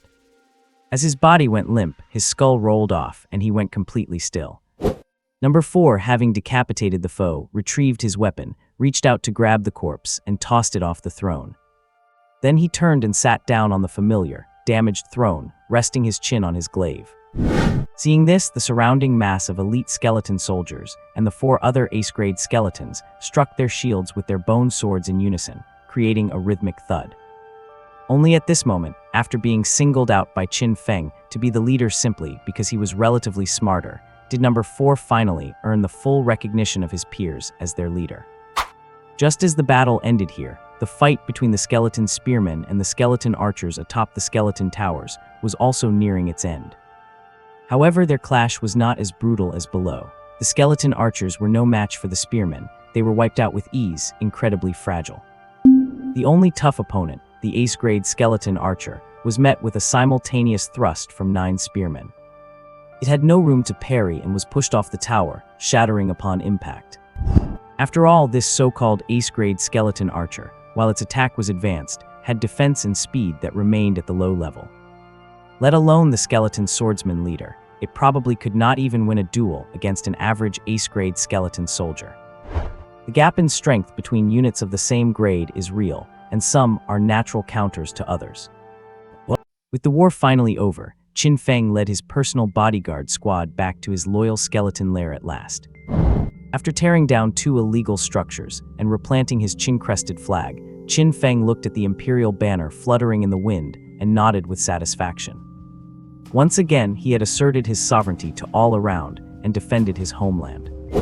In ancient times, this feat of reclaiming lost territory would have been recorded in the annals of history. With his hands behind his back, Qin Feng looked up at the flag and gave an arrogant, cold snort. Historian record this, Skeleton Era Year 1, Day 19. The great skeleton emperor, His Majesty Qin Feng, has returned to his loyal former capital and defeated 2 powerful rebel armies. Oh, and my commander number 4 successfully beheaded the enemy leader and earned the highest honor. Write all of this down. I want my subjects to read about this glorious victory day and night. As Qin Feng finished speaking, the imperial historian standing next to him, an elite skeleton soldier, hurriedly lowered its head and began scribbling on a board, appearing extremely earnest. As for what it was actually writing, only heaven knows. After all, its position as a historian had been bestowed by Qin Feng on a whim. Having finished recording the events and inspecting the old capital, a satisfied Qin Feng immediately began to check his spoils from this operation. Upon checking, he found the results were not that great, at least not to the level he had expected. The main problem was that the construction blueprint for the skeleton swordsman camp did not drop. They only gave him a skeleton archer camp this time. He did not manage to get elite henchmen, just a bunch of make-weights. This left Qin Feng very dissatisfied, as he had been planning to field a 3rd ace troop. But dissatisfaction was useless. The matter was settled, and he had no choice but to accept reality. After packing away all the loot, Qin Feng immediately led his troops away, preparing to head to other camps for more hunting. The troops soon drifted away, leaving behind only a crude Qin flag and the dilapidated earthen throne nearby. In the blink of an eye, 3 days had passed, and the time since Qin Feng became a skeleton lord had reached the 4th week. Over these 3 days, Qin Feng had been working tirelessly, leading his troops on expeditions and campaigns, wiping out a large number of newly spawned wild structures. Not only did he earn a massive amount of energy, but most importantly, he harvested another skeleton graveyard blueprint, increasing his troop production capacity by another 50%. 3 skeleton graveyards, 1 spearman cemetery, and the newly acquired skeleton archer camp. At this moment, Qin Feng's territory already boasted 5 whole buildings. The number of soldiers produced each week reached as high as 45. This included 30 skeleton soldiers, 5 skeleton spearmen, and 10 skeleton archers. Including this week's recruitment, and the batch that could be recruited immediately upon building construction. Qin Feng's total forces had finally broken through the 100 mark, reaching a staggering 155 soldiers. 20 archers, 120 sword and shield soldiers, and 15 spearmen. Looking at the large army neatly aligned before him, all now elevated to elite status, and glancing at his 2 top generals standing by his side. Qin Feng sat on his throne with a blank expression, feeling no joy from this. On the contrary, he felt a severe ache in his groin, even though he no longer had the anatomy to feel it. The reason was simple. Just as his army had expanded, and he excitedly brought them over to force a decisive battle with the orc camp, he discovered a major problem. Over these past 3 days, the orc camp had actually expanded its forces as well. Do not misunderstand, their camp had not grown larger, but the number of their soldiers had increased. They originally had about 100 orc warriors, but when Qin Feng arrived to inspect them just now, he was surprised to find their numbers had surged to over 400. That is right, over 400 of them. There were nearly 100 more orc fighters, the mutated predecessors to orc warriors, and the most basic unit of the orc faction. On top of that, there were nearly 300 goblins. Goblins are cannon fodder units with combat strength equal to the skeleton soldiers on the undead side, generally less than 1.2 meters tall, and pitifully weak. Weak as they are still soldiers. If they can fight, they will fight. Even if they cannot, they can still step to the front line to take a hit for someone else. He had worked so hard here to plunder and raid everywhere, finally saving up enough energy and finishing his troop surge. Only to turn around and find that the enemy had expanded their forces by several times. Is not this growth rate a bit too ridiculous? What is going on? How can wild monsters recruit henchmen? Are not they supposed to fight each other when they meet? Why are not they fighting? As a newcomer, Qin Feng clearly did not understand what hero-level soldiers represented, nor did he grasp the true weight of the word hero. They are like soldiers who earned first-class merits while alive, monsters capable of wiping out an entire enemy camp with just 3 people, or holding a line alone while repelling waves of enemy attacks. In the eyes of their fellow soldiers, they are living legends and symbols of status. If you bring such a soldier with you to recruit wild monsters, the success rate will skyrocket. Especially when recruiting the same type of units, it is a sure thing. Most importantly, these hero-level soldiers already possess intelligence not inferior to a normal person's. They know how to think and analyze battle conditions. And most importantly, they have started to learn how to accumulate forces and recruit troops. They are essentially lords who have yet to complete their final transformation. They only need to take one more step to become new lords themselves. It is only because there are not many orc buildings nearby. If there were enough wild buildings for the orc faction, 400, he could recruit 4,000 for you. To recruit human soldiers, you have to spend money.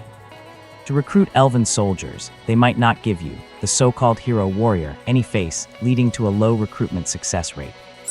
Not to mention the undead, they cannot be recruited at all because they have no brains and do not recognize their own hero-level warriors.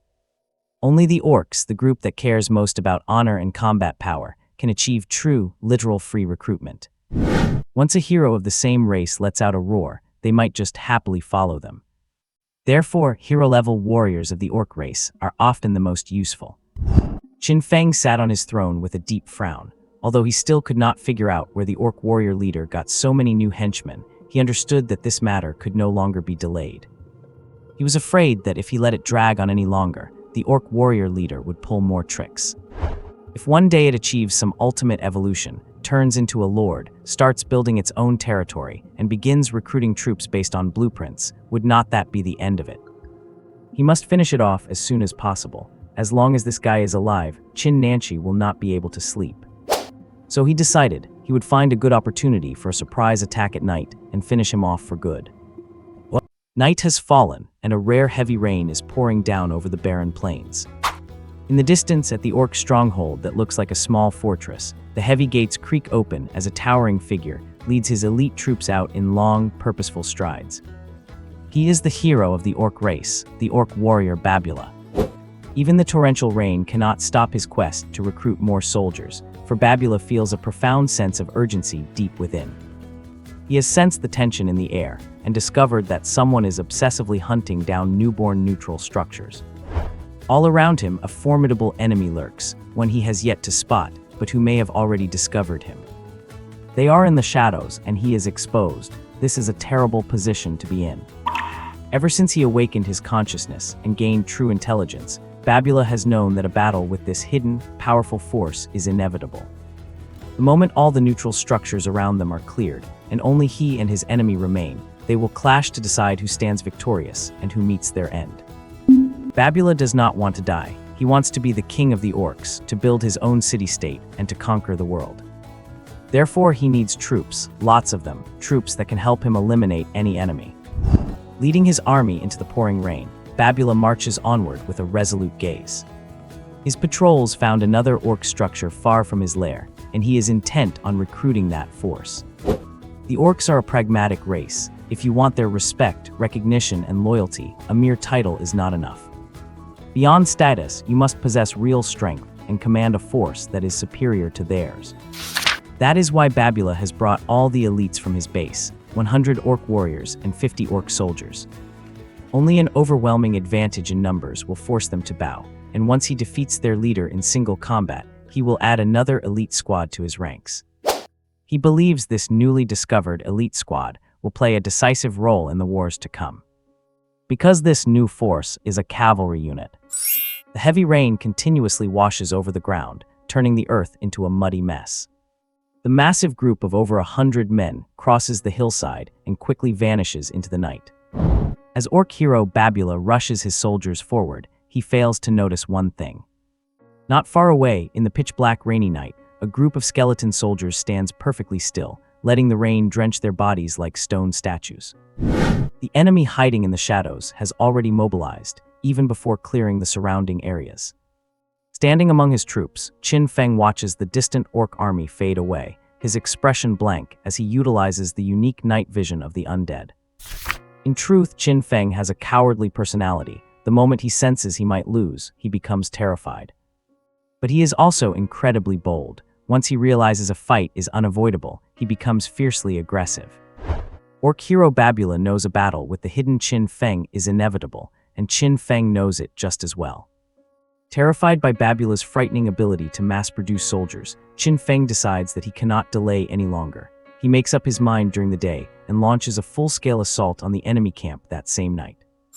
Including himself, his entire force consists of exactly 146 soldiers. Every last one of them is here. Standing in the rain, Chin Feng glances up at the downpour, then suddenly waves his hand with a stoic face. Seeing the gesture, his general, number 4, who stands by his side leaning on a massive polearm, swings it without hesitation and charges toward the distant camp. As he charges, the skeleton army follows. The 100-strong force launches an all-out assault right then and there. The sudden, chaotic sound of footsteps alarms the guards, and many orcs resting inside the stronghold look up in confusion. What they see are countless eerie soul fires flickering in the night, accompanied by grim, bone-white skeletons. The siege between the undead and the orcs has officially begun. Clag, clag, clag, clag. With their jaws clicking in a harsh, jarring rhythm, a large number of elite skeleton soldiers holding round bone shields endure the enemy fire and quickly reach the walls. Goblins on the wooden walls, frantically hurling stones, scream in terror at the sight and retreat in panic as the enemies begin to scale the ramparts. Only the orc warriors stationed there stand their ground with short battle axes, bravely bracing for the close-quarters combat. But before the two sides can even clash, several beams of white light pierce the dark night sky. In the next second, a hail of bone-white arrows rains down in a deadly arc, precisely striking the exposed orc warriors. Their bodies are pierced, blood splatters everywhere, and amidst the cries of agony, over a dozen orcs fall from the wooden walls. The skeleton archers have begun their assault. This unit, which joined Qin Feng's ranks only recently, has been fully upgraded to elite status. Not only have their attributes soared, but they have also awakened their own unique talents. More importantly, it is night, and the darkness is the undead's home turf. If they were to trade shots during the day, the undead might not match other races in range or accuracy. Due to the unique, substandard materials of their bows and arrows, their range is poor, and their low intelligence makes their accuracy unreliable. Other races' archers would have already fired their first volleys, while the skeletons were still just running forward. Elven archers in particular, those pointy-eared monsters, could hit you from over 800 meters away. But that is only during the day. Once night falls and the world becomes pitch black, the situation is completely reversed. In such conditions, archers of other races are effectively blind. They cannot see 10 meters ahead, let alone aim. Only the undead archers, with their night vision, can maintain perfect accuracy without being hindered in the slightest. When your range is 100 steps and the enemy's is 150, you are nothing but a pawn before them. But when the enemy's effective range drops to 10 steps while you maintain 80, you become a god. Now that the skeleton archers have upgraded to elite status, their range has increased to 100 steps, and their current distance from the enemy is a mere 30 steps. The sound of arrows whistling through the air merges into a continuous drone as the skeletons, directed by Qin Feng to close the distance for maximum precision, fire almost at point-blank range. The arrows flying out of the darkness, combined with the rain muffling their origin, leave the orcs on the walls panicked and disoriented.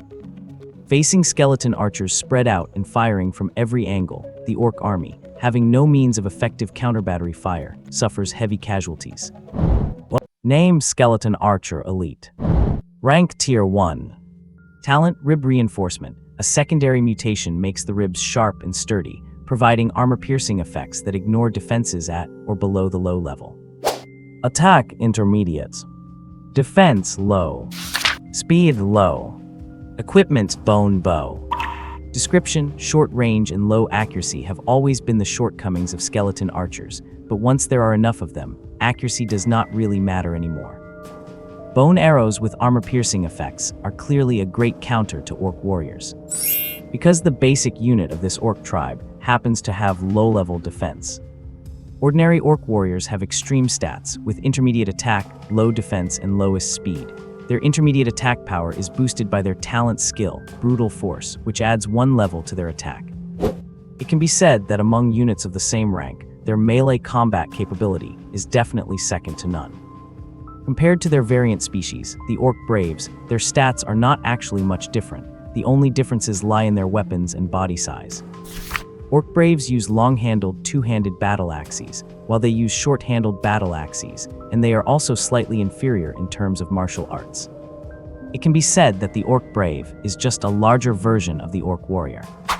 Relying on their own formidable strength, Orc Warriors are definitely excellent Tier 1 infantry, capable of taking on 3 human spearmen each. But in front of these skeleton archers, who can ignore their physical defense, they were beaten without any chance to fight back for a moment, and had to hide behind cover. By hiding, they avoided the snipes from the archers' arrows, but the elite skeleton soldiers climbing up were now completely undefended. Quickly climbing onto the city wall, the elite skeleton soldiers with shields in their left hands and swords in their right rushed madly toward the remaining orc warriors. Hearing the sound of footsteps approaching, the orc warriors, who had been forced to hide their bulky bodies behind wooden stakes to avoid being attacked, also showed furious expressions on their faces. They roared fiercely and rushed out of the cover. Swinging the battle axe in his hand, an orc warrior struck the shield and sent an elite skeleton soldier charging from the front flying. Running at full speed, they were like wild bulls, unstoppable. Constantly knocking over elite skeleton soldiers and charging back and forth in the crowd, these orc warriors proved with their actions why they could rank above human spearmen and be mentioned in the same breath as elven archers. In a head-on battle, the orcs are invincible. Just as an orc was wildly swinging his battle axe and clearing away the shield-bearing skeletons, he suddenly heard the sound of wind by his ear. In the next second, his shoulder was pierced on the spot, and a bone arrow was fully embedded in his body. This sudden shot made the orc warrior turn his head in shock, instinctively looking at the arrow on his body before looking ahead again. Then he realized that behind the dense crowd of shield-bearing skeletons, a group of skeleton soldiers holding long bows and constantly pulling out their own ribs had climbed onto the city wall and occupied the high ground. The skeleton archers have followed up to attack. Whoosh! Before the orc warrior could recover from the shock, a second arrow hit his body. The severe pain caused him to open his mouth and let out a frantic roar, and the next second, he began a desperate charge without any regard for himself.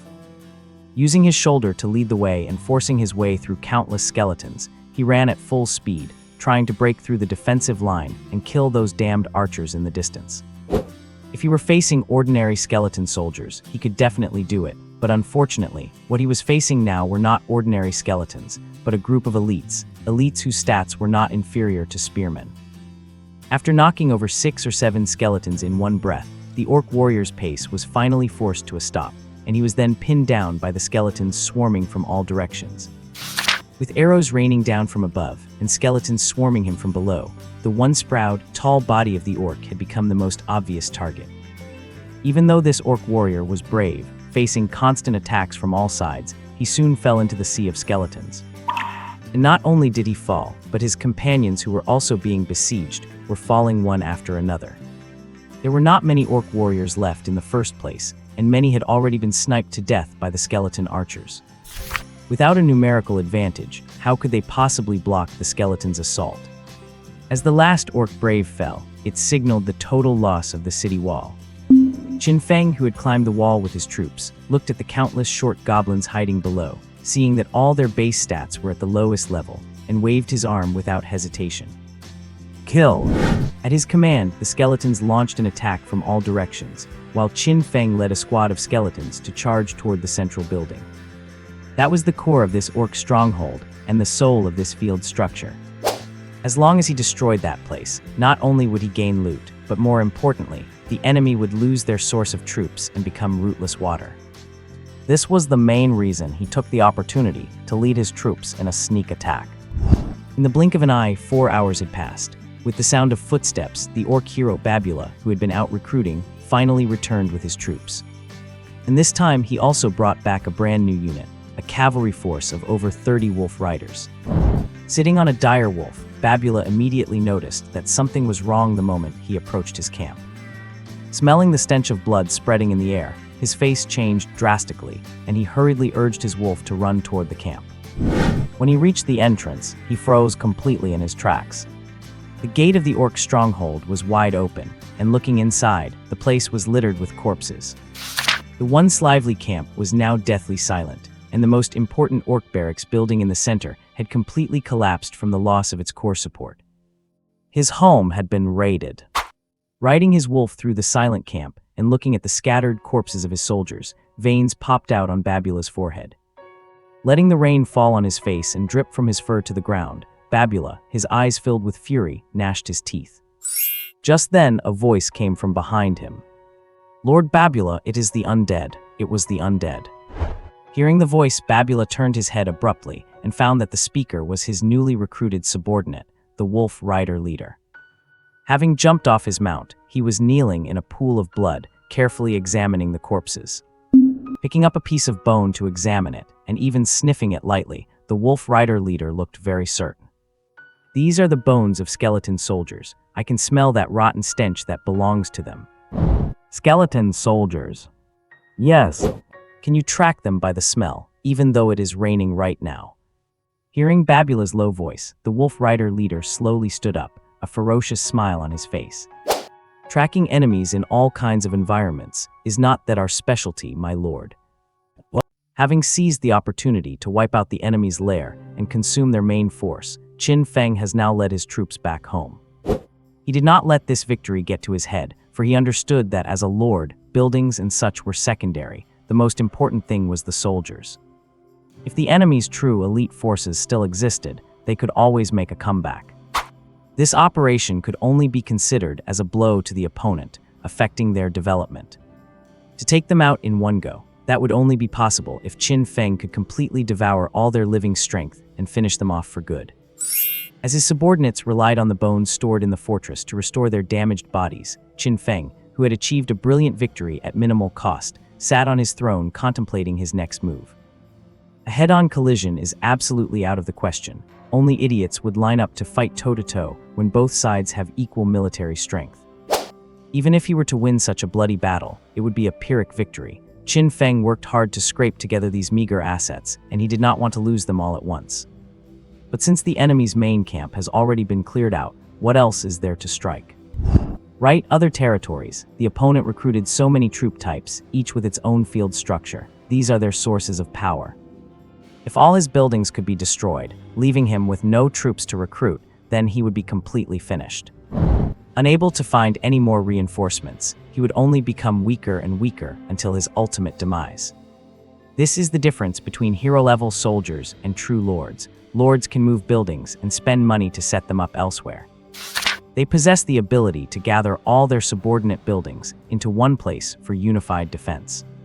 Hero-level soldiers, however, cannot do this. They lack the authority to construct lord-level buildings, even if they have the blueprints. They can only rely on their reputation to run between various wild structures to recruit wild troops. The opponent suffered because of this disadvantage, having to split his forces to protect various buildings, while Qin Feng only needed to protect his fortress. If the opponent had only one stronghold, the garrison force would never have been this weak. Taking out the map and quickly setting his next plan, ghost fire flickered in Qin Feng's eyes. Before he could figure out the specifics of the plan, chaotic sounds suddenly erupted outside. Hearing this sudden noise, Qin Feng's expression changed, and he rushed out the door. As he pushed the door open, he immediately heard the deafening roar of battle outside, like a tsunami.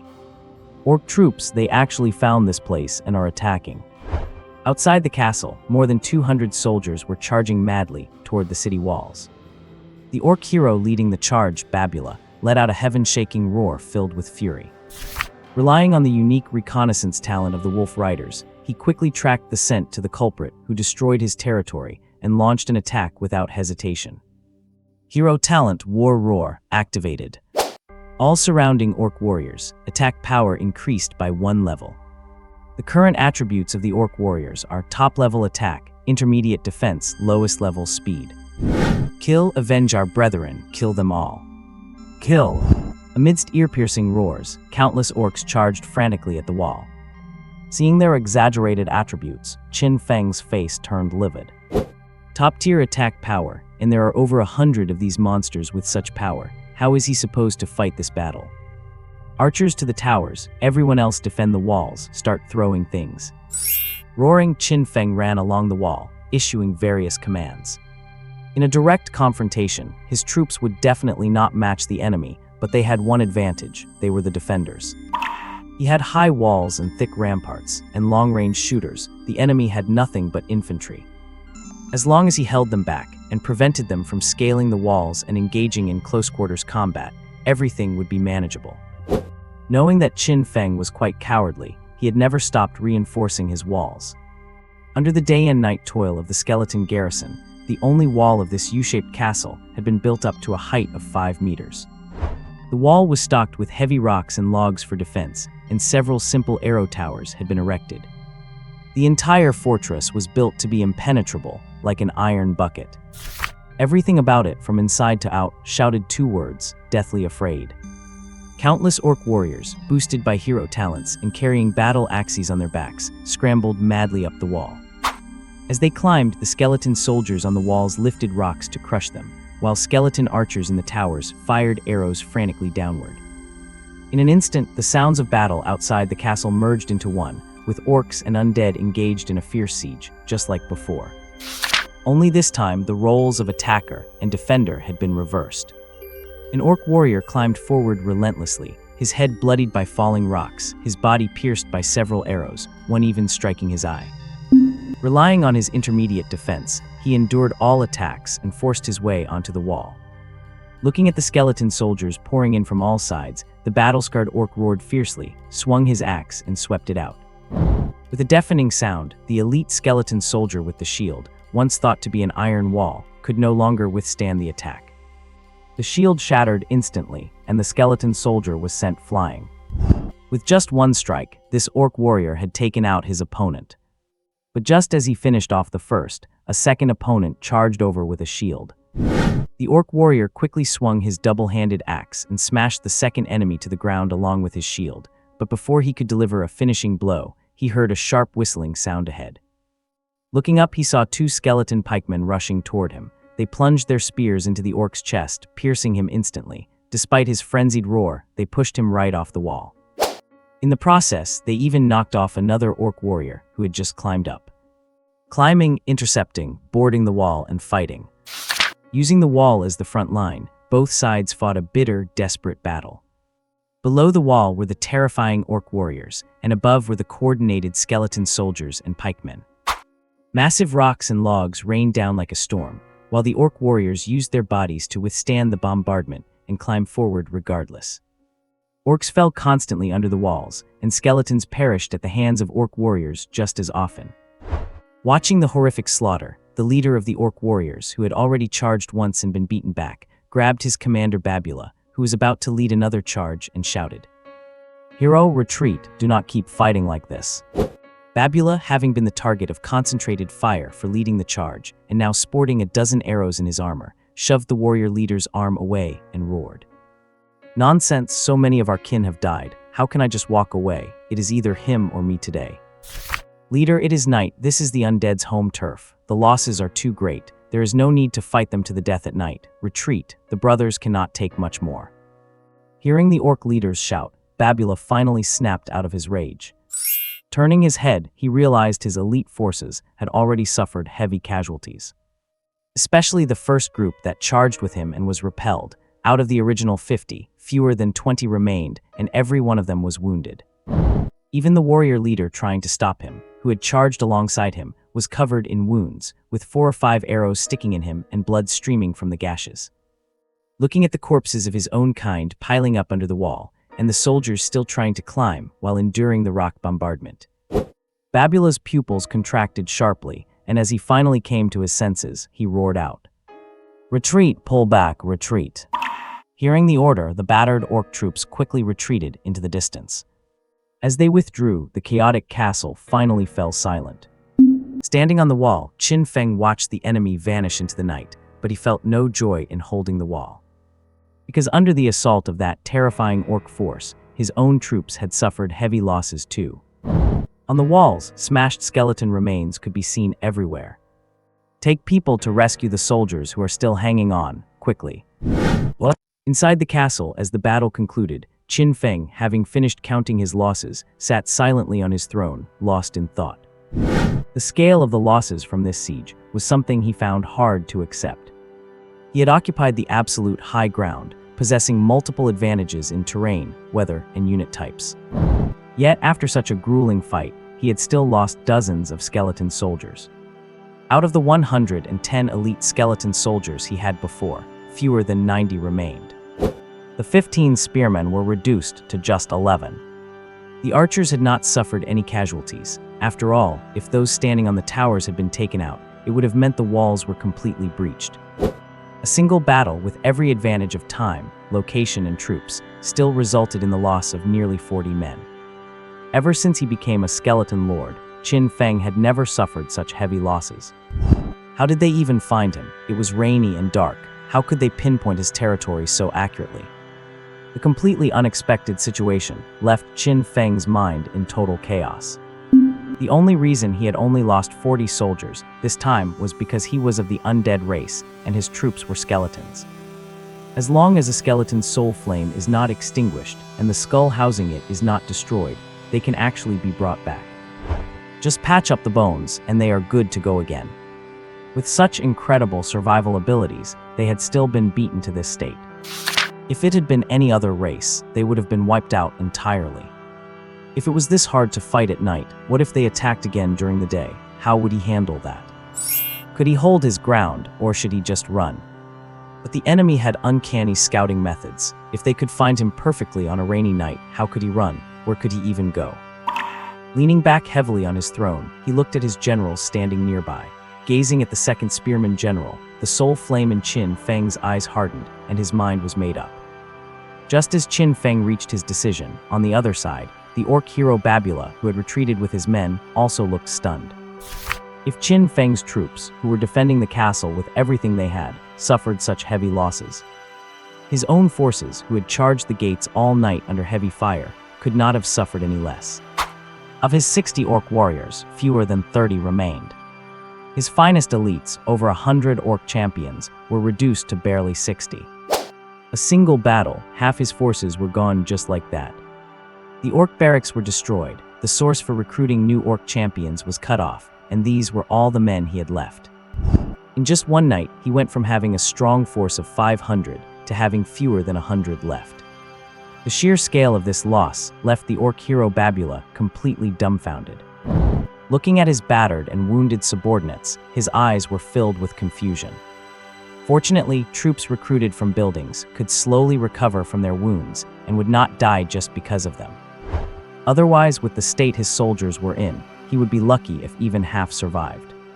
With trembling lips and gritted, grinding teeth, Babula spoke in a low, heavy voice. "Pull the garrison troops from the field buildings. Gather the army. Tomorrow morning, we will have our final showdown." Hearing this, the surrounding leaders nodded firmly. They knew that a winner had to be decided between them, because this region did not have room for two overlords. Either they die or the undead die. The Wolf Riders scattered to mobilize the garrison troops from various buildings, preparing for a concentrated, all-out war. Meanwhile, Babula ordered the soldiers, who could still move, to begin emergency construction of scaling ladders. Having suffered on the walls once, he decided to use climbing equipment. He even planned to make a batch of wooden shields to block the archers' fire. While both sides were busy with preparations, the sky finally began to brighten. However, even as night passed, the heavy rain in the sky did not stop, continuing to drench the earth. At dawn, outside the city walls, the orc troops, having recovered from their wounds after a night of rest, attacked again. And this time, their numbers were far greater than yesterday. The orc hero Babula had mobilized every soldier he could possibly command. 63 orc champions, 69 orc warriors, 122 goblins, and 44 wolf riders. That is right, the wolf riders were here too. To secure victory, Babula had put everything on the line, even preparing to send his cavalry into the siege. Carrying heavy scaling ladders and eyeing the tall castle walls with a sharp gaze, veins popped out on Babula's forehead. His army of 300 was ready for the final battle. At the same time, as the orc army reached the walls, Qin Feng was also urgently mobilizing his troops inside the skeleton castle. However, looking at the remaining group of only about 100 skeleton soldiers, Qin Feng's expression was grave. As the soul flame in his eyes swirled, it suddenly locked onto the second spearman general standing nearby. After 2 full seconds of silence, he finally spoke. "Number 2, if I give you all the spearmen, all the archers, and 50 elite skeleton soldiers, how long can you hold this place?" Hearing this, the second spearman general suddenly looked up at Qin Feng. Meeting Qin Feng's gaze, Number 2, who had been upgraded to an ace-level unit with enhanced intelligence, immediately understood what he meant. Though it could not speak, it immediately gave its answer in its own way. It raised a hand to touch its chest and bowed its head slowly. "I will hold this position, fighting until the last man. As long as I remain, the castle stands." As Qin Feng finished, Number 2 quickly looked up, a resolute glint in its eyes, and turned to lead its spearmen and archer troops toward the walls. Watching him leave, Qin Feng turned to the 4th skeleton general standing nearby. "Number 4, let us go. Take the rest of the men. We are heading out. If he destroys my castle, I will destroy all his buildings. We might lose, but he is not winning either." Leading 40 elite skeleton soldiers, Qin Feng quickly dove into the tunnels, making his way out of the city through the underground passage. As he left, he did not forget to destroy the tunnel, sealing off the underground chamber that housed his 5 lord buildings. This was his final trump card. As long as the lord buildings remained, he could come back and recruit again. But without his field buildings, where would the enemy recruit their troops? Trading bases, fine, let us trade. He attacks my castle, then I will attack his. He uproots my camp, I will uproot his. Qin Feng did not believe that the soldiers the enemy left behind in their field buildings were tougher than his own. As long as number 2 could hold them off and keep them pinned down, he could quickly dismantle all of their strongholds. This was not about who could fight better anymore. It was about who could endure longer and who could tear down buildings faster. Qin Feng did not know how long number 2 could hold them off, but he knew the undead, whose morale would never break, would fight to the very end. If the orcs were warriors, then the undead were true martyrs, the kind who would fight until the bitter end. The dull sound of a horn echoed through the air. Hundreds of orc warriors charged toward the city ahead like a tidal wave. Setting up siege ladders, the orcs swarmed upward, launching a fierce assault despite the barrage of stones raining down upon them. Arrows flew through the sky, while skeleton spearmen held the tops of the ladders, supported by a large number of elite skeleton soldiers wielding shields. In the center of it all, a skeleton spearman, its bones radiating a ghostly silvery white glow, stood at the front of the formation, single-handedly guarding a breach. It was number 2, the leader of the spearmen, one of the 2 great commanders under Lord Qin Feng, number 2. Before they set out, Qin Feng had upgraded it one last time, channeling a massive amount of the energy he had accumulated during that period into it. This meant that the current number 2 was no longer just an ace-level unit, but a higher-tier skeleton spearman, the only king-level skeleton in the entire skeleton army.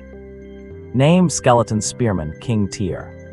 Grade: Tier 1. Talent: Speed Burst, can significantly increase its movement speed or attack speed for a short duration. Attack: Top Tier. Defense: High Tier. Speed: High Tier. Equipment: Skeleton Spear, Skeleton Armor.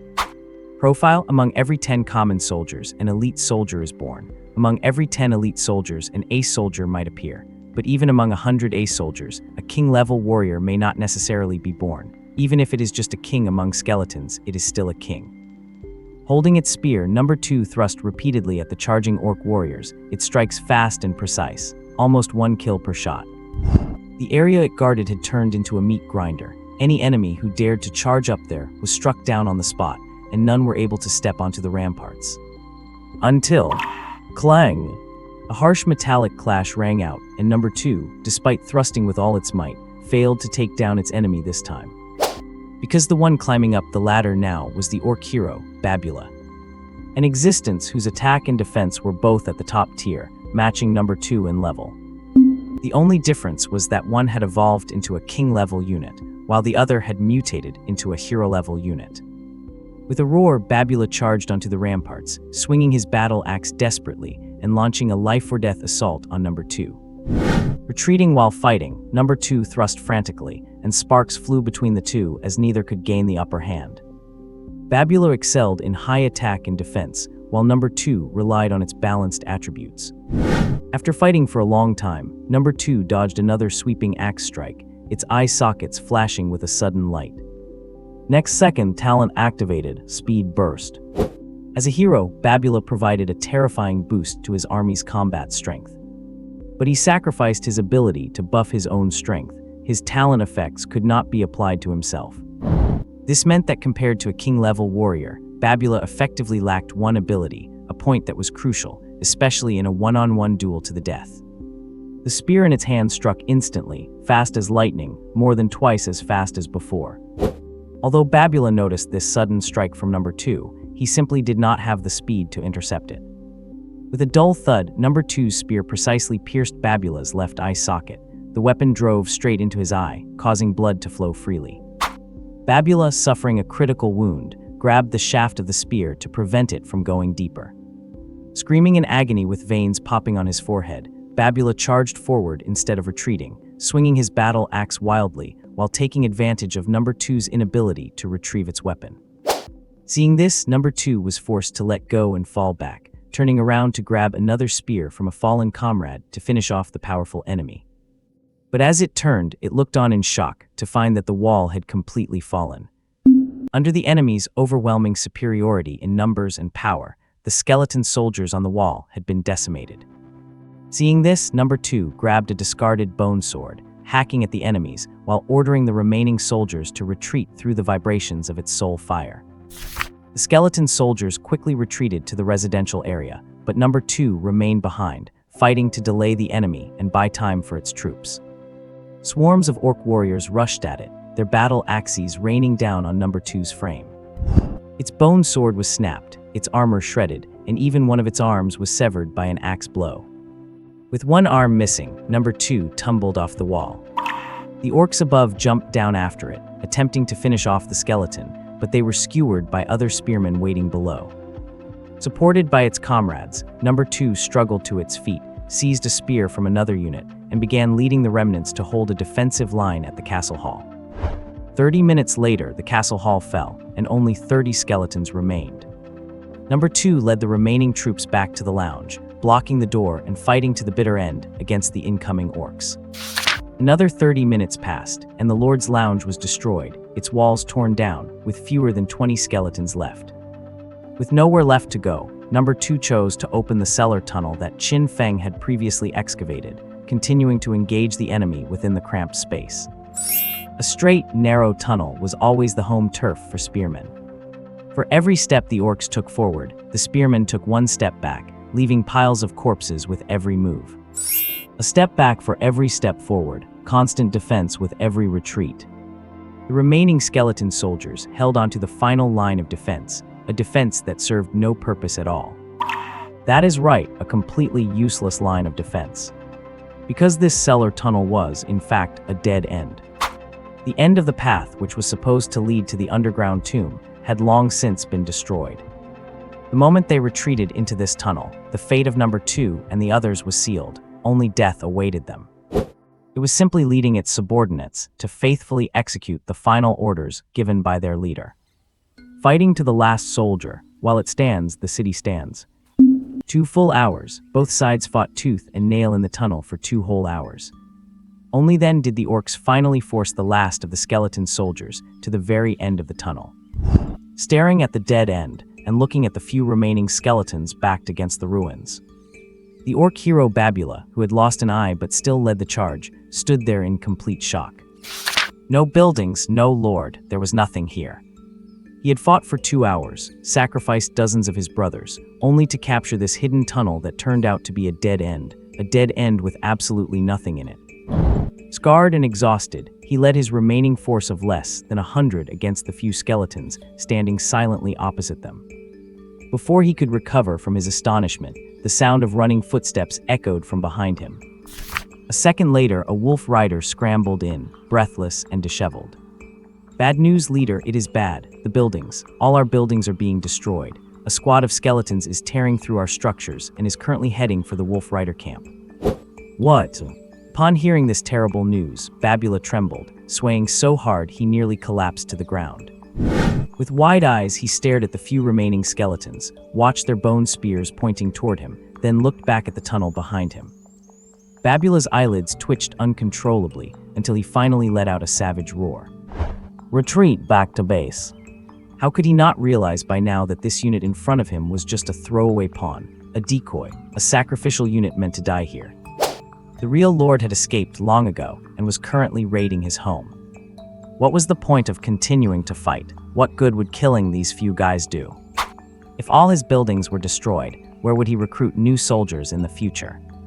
Without troops, how would he deal with that damned enemy? The last of the 100 elites swarmed out of the tunnel.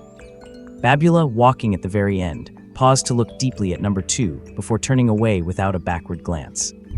Opposite him, number 2, missing an arm, its armor shattered, and its skull riddled with cracks, slowly lowered its bone spear. At this point, only 5 of them remained, and not a single one was whole. The sun sets and dusk falls. Inside the breached castle, a troop slowly made their way back. Gazing at the corpses scattered across the castle and the completely shattered skeletons. Qin Feng, who led the returning squad, remained expressionless. He had bet correctly. His opponent had moved all available troops away, leaving the defenses within the buildings pitifully weak. They stood no chance at all, even against the 30 or so most basic elite skeleton soldiers under his command. With an all-out assault that disregarded losses, he had destroyed 4 buildings in one go, failing only to take down the last one. That was the orc warrior camp, which Babula had protected with his life after rushing back with his last remaining troops. Babula was left with only about 100 men, but those who survived such a brutal war were, without exception, elites. In other words, Babula's force was still quite formidable, at least stronger than Qin Feng's army at that moment, yet he dared not split his forces ever again. Because he was unsure how many more enemy units remained, or if they would seize the chance to swallow his troops and destroy his buildings while he was divided. Not to mention that with his wolf riders lost and no mobile troops left, he could never catch Qin Feng's skeleton soldiers with the pitiful speed of his orc infantry. Separated by hundreds of meters, the remnants of both sides stared at each other in silence for a long time. This was the first time the two leaders, Qin Feng and Babula, formally stood face to face. Without a word from either side, they simply drifted apart. Babula retreated to defend the final building, while Qin Feng returned to his own castle. Did he win? No. Did he lose? Not really. Both sides fought to the death, only to end in mutual destruction and heavy losses. Leading his last 20 or so subordinates, Qin Feng walked silently through the ruined castle. Passing through the wreckage and over corpses, he suddenly stopped at the entrance of the main hall, the sole fire in his eye sockets freezing instantly. For right across from him, in the middle of the hall, amidst the sea of corpses, the only 8 surviving skeleton soldiers were sitting or standing there. They had scavenged the bodies to barely save 3 of their companions, yet each one remained covered in wounds that had not even begun to heal. And in the center of these skeletons, a spearman who had barely recovered was sitting on the throne, with a battered bone spear leaning against his shoulder. Hearing the commotion, the battle war number 2, sitting on the throne, slowly raised his head. Looking at him, Qin Feng, after a long silence, suddenly shook his head and chuckled lightly. This time I will allow you to sit there yourself. Skeleton Empire remaining soldiers, 34. Under General Number 4, only 24 elite skeleton soldiers remained. Under Spearman General Number 2, only 4 skeleton spearmen and 3 elite skeleton soldiers were left. In the blink of an eye, a week had passed since the great battle. Qin Feng woke up on his 5th Monday since becoming a skeleton lord. By immediately recruiting more troops, Qin Feng finally replenished his ranks to 78, with the total number hovering around 100. During this week, he and Babula fell into a brief peace. After all, both had been left shaken by the previous battle. Qin Feng's forces could not afford any more losses, and Babula, left with only one building, dared not rely on his strength to pick a fight with Qin Feng anymore. Even if they did clash, Qin Feng was no longer afraid of him. For we must not forget that Qin Feng's lord talent is truly unique. War, yes, people die in war, but dead people provide him with energy. Though Qin Feng has fewer soldiers now, his combat power is not necessarily weaker than before. Because his soldiers have leveled up again. The 24 elite skeleton soldiers who survived under General Number 4 were promoted by Qin Feng to his bone guard, all reaching ace level. General Number 4 even became his 2nd king-level soldier, and at last, he no longer needed to be named by a number, nor fear losing his rank. For his great achievements, he was granted his own name, Bone. The 7 warriors under Spearman General Number 2 were also designated the Skeleton Guard, all likewise promoted to ace level. He himself was rewarded by Qin Feng with a resounding name, Skeleton. General Skeleton and General Bone, along with the 7 skeleton warriors and the 24 bone guards. The great skeleton Emperor Qin Feng finally had his very own personal guard. 2 units composed of surviving veterans who had endured the most brutal combat. With a large number of ace elites and dozens of soldiers, Qin Feng felt confident again as his forces were replenished. Although he still hesitated to provoke Babula for fear of driving the guy to a desperate suicide attack. Qin Feng led his elites out to pillage and destroy wild buildings everywhere. Especially orc buildings. If he found one, he would destroy it, regardless of the spoils. After all, he did not want to see Babula building up his strength again. While Qin Feng went on a rampage, Babula was not idle. He led his remaining cavalry to scour far-off lands for new recruits. Babula had not admitted defeat, or rather, in the eyes of an orc, the concept of surrendering simply did not exist. No orc buildings nearby, then look further away. Still nothing, then keep going even further. As long as he lives, he will one day make a comeback and oppose his archenemy until the final outcome is decided. One was busy destroying, the other was busy recruiting. In a blink, the 5th week passed, and the 6th began. Qin Feng's army expanded once more, adding 45 new subordinates, and he managed to secure a skeleton spearman camp and a skeleton archer camp in the wild. This pushed his total soldier count past the 100 mark, reaching 138. It was good news, but there was bad news too. The orc hero Babula, who had been wandering around, had grown his army to over 1,000. Of course, these 1,000 subordinates were mostly fodder, just there to make up the numbers. 400 goblins, 400 gremlins, and no more than 200 who were truly capable of putting up a fight. And half of those were his original elite survivors. The terrifying thing about the orc hero Babula is his heroic talent, which provides a massive boost to the orc warrior unit. It is a pity that he had not found any orc barracks during this time, so his orc warriors could not be replenished. In other words, he had fewer actual elites than before, numbering only about 40.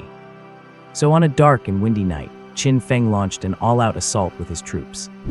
He prepared to fight a larger force with a smaller one, using the cover of darkness to settle things with Babula once and for all. 100 against 1,000, the advantage was his. But when Qin Feng and his elites arrived at the orc camp aggressively, he found that everyone was gone and not a single orc remained. Crucially, even the core of the building had been dismantled by Babula himself. Relying on his wolf riders, Babula had detected Qin Feng's approach and knew exactly who was coming for him. Knowing full well that his 1,000-strong army was just puffed up and weak, he made the decisive choice of a strategic retreat. He abandoned this place, intending to develop somewhere else. And when he had built up his strength, he would return to settle the score with Qin Feng. Standing with his army before the empty camp, Qin Feng crossed his arms and remained silent for a very long time. To retreat so cowardly, despite having a massive numerical advantage, he fled without even trying to fight. His behavior really mirrored his own. He had to admit he had met a true rival, a worthy opponent. Well, leader, where are we heading next? Beneath the night sky, across the grasslands, a group was on the move. These 1,000 or so individuals were none other than the fleeing Babula unit. The orc warrior leader was currently following alongside Babula, asking about their next plan of action. Hearing the question, Babula kept a straight face, looked up at the night sky, and spoke with a determined expression. Head south, I found a new orc camp there where we can recruit warriors. We will station ourselves there and wait until we have enough troops before coming back. Understood. Watching the leader nod and step away, the orc hero Babula sat on his warg, looking off into the distance with flickering eyes. Undead, just you wait. One day I will lead an orc army and settle this with you once and for all. Just as Babula was murmuring to himself, the warg beneath him suddenly stirred with unease. Sensing this, Babula quickly looked down, only to find the wild grass on the ground shaking slightly. Babula tilted his head in confusion, but before he could figure out what was happening, a scream from the orc warrior leader suddenly rang in his ears. Leader, look ahead. Hearing the voice, Babula looked up, and in the next second, his pupils constricted and he froze in place. Because ahead on the horizon of the grassland, a massive, sweeping army was slowly appearing. Spearmen, countless spearmen. Archers, an endless sea of archers. And cavalry, a 1,000-strong unit of cavalry in armor, couching their lances and charging this way at full speed. Watching the sweeping cavalry and the 10,000-strong army following behind, Babula's eyes widened in utter disbelief. The orcs around him, seeing the cavalry charge wildly toward them, began to scatter in fear before they even made contact. Goblins and gremlins fled everywhere. Only the orc warriors and veterans gathered around Babula, attempting to form a defensive line against the cavalry charge. Under the tense gaze of Babula and his men, the iron cavalry swarmed in, only to split to the sides as they neared, hunting down the fleeing goblins and gremlins behind. Watching the cavalry kick up dust as they sped past on both sides, and feeling the terrifying momentum of their collective charge, cold sweat poured down Babula's forehead. Not daring to move, they stood frozen in place, watching helplessly as the distant infantry army closed in. Clattering. Amidst the rhythmic sound of armor clashing, the front line of the army came to a simultaneous halt. 10,000 soldiers stared silently at the 100 orcs opposite them, not saying a word. At their front, several knights on tall steeds held their reins, sizing up the scene. Upon seeing Babula's stats, one of the knights lit up, exclaiming excitedly, "Lord Babak, it is a hero-class soldier, a very rare hero-class soldier. His talent is terrifying." Hearing the knight's words, the knight known as Babak could not help but snort coldly. So what? He is not one of our human heroes. But soldiers of this caliber are incredibly expensive on the black market, and his abilities are so strong. I suspect he could easily sell for 500,000 gold coins. 500,000. For goods of this quality, 700,000 would be an easy sale. Then why do not wait? Ed, you need to learn to look at the big picture, do you understand? Before the knight beside him could finish, Babak's voice turned sharp, and he glared at him viciously. He is indeed valuable, but have you considered the consequences if he fell into the hands of an orc lord? At these words, Knight Ed froze. Once he realized the implication, his expression turned grim. If he can sell for 700,000 on the black market, it proves his talent is worth far more than that in terms of the enemy's combat power. Do not forget, orc warriors are very common. He is a bane. Locked onto Babula, Knight Babak's eyes were filled with complex emotions. To be honest, he was greedy for that 700,000 in revenue. It would be enough to recruit so many soldiers. But he also feared that if he sold him, the guy would turn around and appear in an enemy orc army, leading them to beat him up. Just imagining orc warriors, who already have terrifying stats, getting an additional attack boost made Babak shudder. After struggling with himself for a long time, Babak finally spurred his horse forward, looked down at Babula from his high seat, and growled. "Orc, kneel, surrender to me. I might consider sparing your life, or even allowing you to serve under my command." Ultimately, Babak could not resist the temptation of Babula's hero talent, and attempted to recruit him. However, the orc hero Babula, hearing his words, turned livid and retorted without hesitation. "Orcs only bow their heads to the strong, but that is all. We will never kneel to anyone. Only you humans kneel so easily, you ill-mannered, hairless monkey." Hearing this, Babak blinked, then furrowed his brows in realization. "Are you seeking death, green-skinned freak? I will give you one last chance to live. Kneel." Clatter. As soon as Knight Babak finished speaking, countless soldiers behind him tapped their weapons in unison. Seeing this, the orc hero Babula turned silently, looked at the cavalry surrounding him and the massive infantry in front, and understood that he was truly finished this time. Orcs were not known for their speed, and they could not outrun cavalry, let alone human infantry. At this moment, Babula felt deep, profound regret. If he had known he would run into such an army, he would have preferred to defend the orc camp to the death. Even if he died at the hands of the enemy, he would have at least earned honor and respect. Unlike now, having to die at the hands of someone who had no respect for his opponent. He turned to lock eyes with the two leaders beside him, and the three nodded in firm agreement. In the next second, the orc hero Babula raised his battle axe with both hands and charged at full speed toward Knight Babak, roaring as he ran. "Orcs never bow as slaves. Orcs never bow as slaves." A roar like a tidal wave erupted as over 100 orcs charged madly toward an army 100 times their size, pushing forward with reckless abandon. Seeing this, Knight Babak, mounted on his armored warhorse, could not help but show a trace of mockery in his eyes. "Brainless fools, it seems you have truly lived long enough." While speaking, Knight Babak snapped his fingers. In the next second, the spearmen behind him suddenly fanned out, and a large number of other soldiers emerged from behind them. Dressed in leather armor with cloth caps, these soldiers either knelt on one knee or stood straight, raising the weapons in their hands. And the weapons in their hands were called muskets. Bang! Name Musketeer. Tier rank 1. Talent armor piercing, ignores all defenses below intermediate level. Attack advanced. Defense lowest. Speed low. Equipment matchlock musket. Introduction: during the Great Pikeman competition back then, the heavy armored halberdiers were unstoppable, carving their way through everything until their opponents suddenly pulled out this kind of gun. Bang!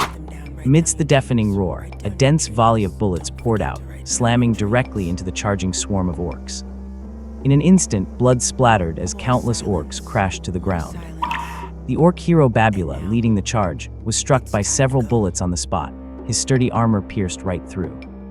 He could not help but grunt, clearly seeing such a weapon for the first time, an expression of disbelief on his face. Yet despite being shocked by the range and power of the weapon, his running stride did not falter. Holding his battle axe high, he continued his charge. Across from him, the musketeers who had fired their volley stepped back to clear the line, and the second row immediately filled in, leveling their muskets once again. 1 round, 2 rounds, 3 rounds. Under the continuous fire, the over 100 crazed orcs were dwindling fast.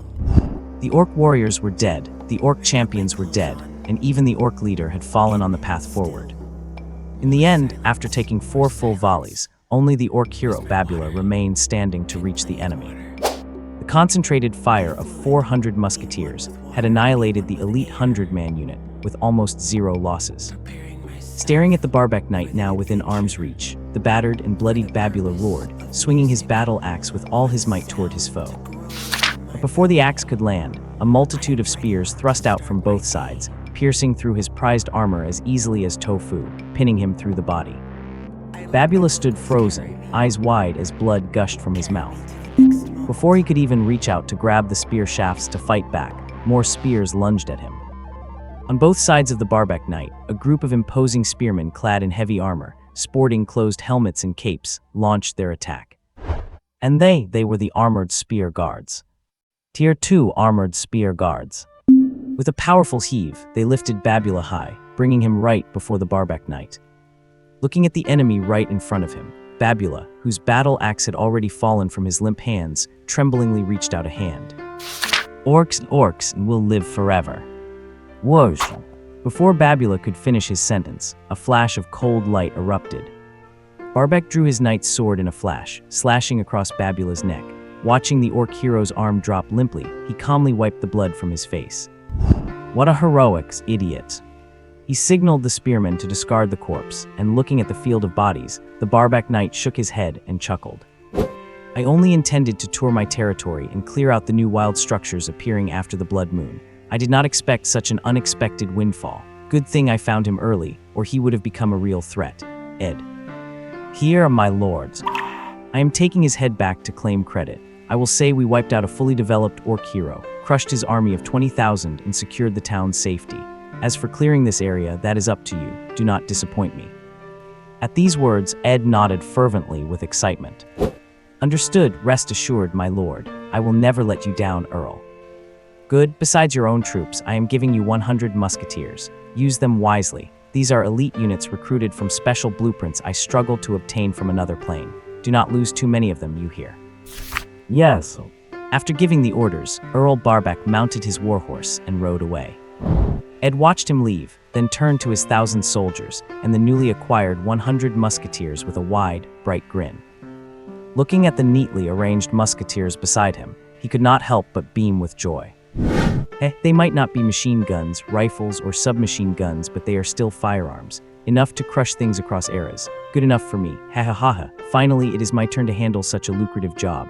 Let us go, boys, follow me. Time to clear some bandits. The massive force of over 1,000 men marched into the distance, heading straight toward the territory belonging to Qin Feng. Having successfully chased off the strong enemy, Qin Feng had been living quite comfortably for the past 2 days, free of any worries. He went to attack this today and that tomorrow. He hit whoever he wanted, kicked whoever he pleased, fighting while standing, lying down, or spinning around, so carefree.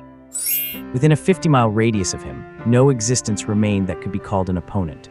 On this little patch of land, in his own skeletal empire, he, Qin Feng, was the biggest boss of all.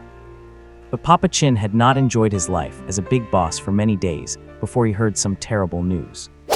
What a human force! Where did a human force pop up from? And there are over 1,000 of them, with cavalry. Receiving word from his minions, he watched the scout skeleton gesturing wildly. After struggling for a long time, Qin Feng finally understood what it was saying. He quickly pulled out a map and verified the location.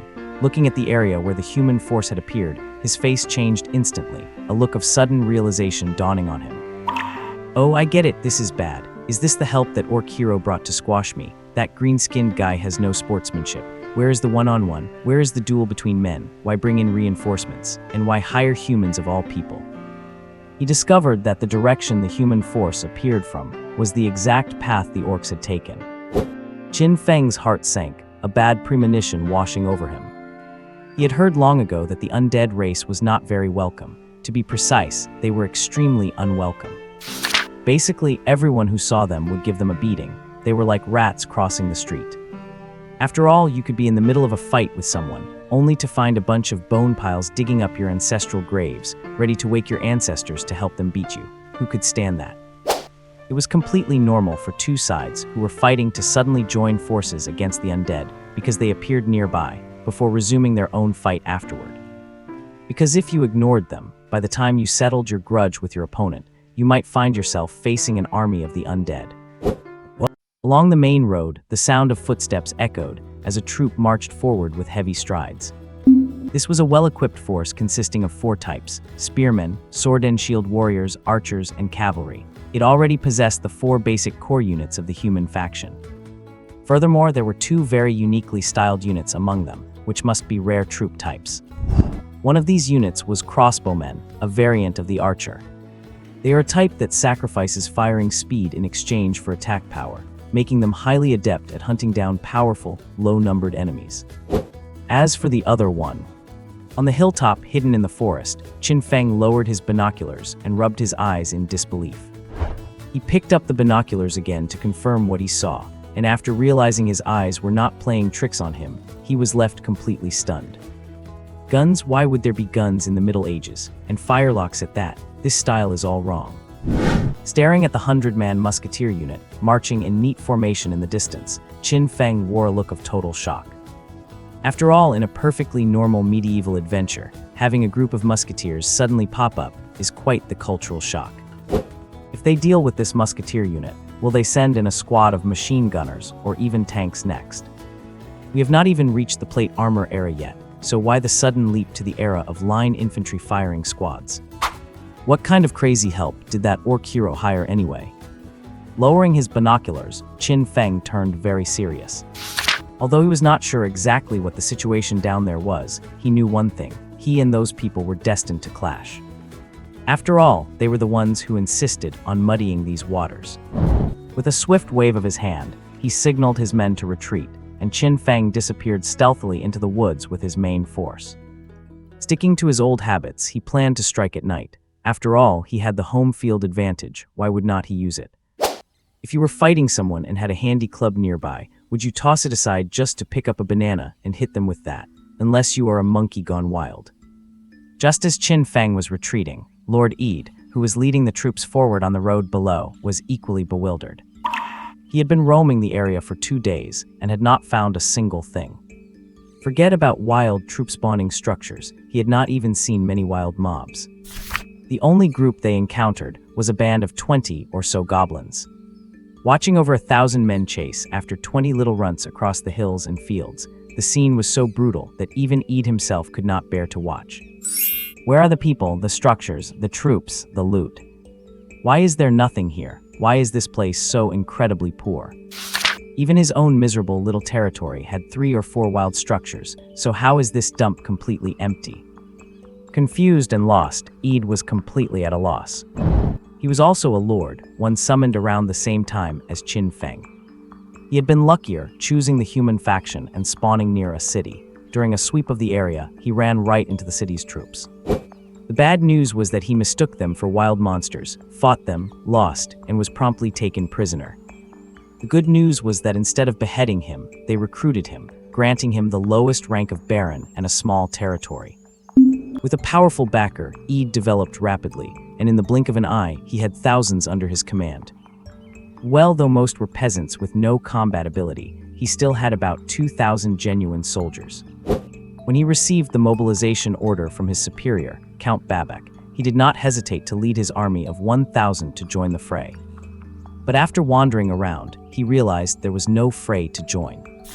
Or rather, in this godforsaken place, he was the one being gawked at. Seeing nightfall approaching, Lord Eid ordered his troops to set up camp. After finding a prime location and setting up his camp, he lay in his tent, getting a massage from a female spearman, feeling utterly melancholy. As someone who had surrendered to the local powers, Eid was not exactly the most successful of the lot. There were plenty of others doing better than him. Word was that some had even recruited Tier 2 troops. Tier 2, imagine that. If Tier 1 units were still within the scope of ordinary humans, perhaps just stronger and sturdier.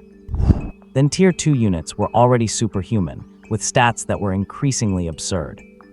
As for the legendary Tier 3, he had only seen them once, from inside a carriage in Count Babak's procession.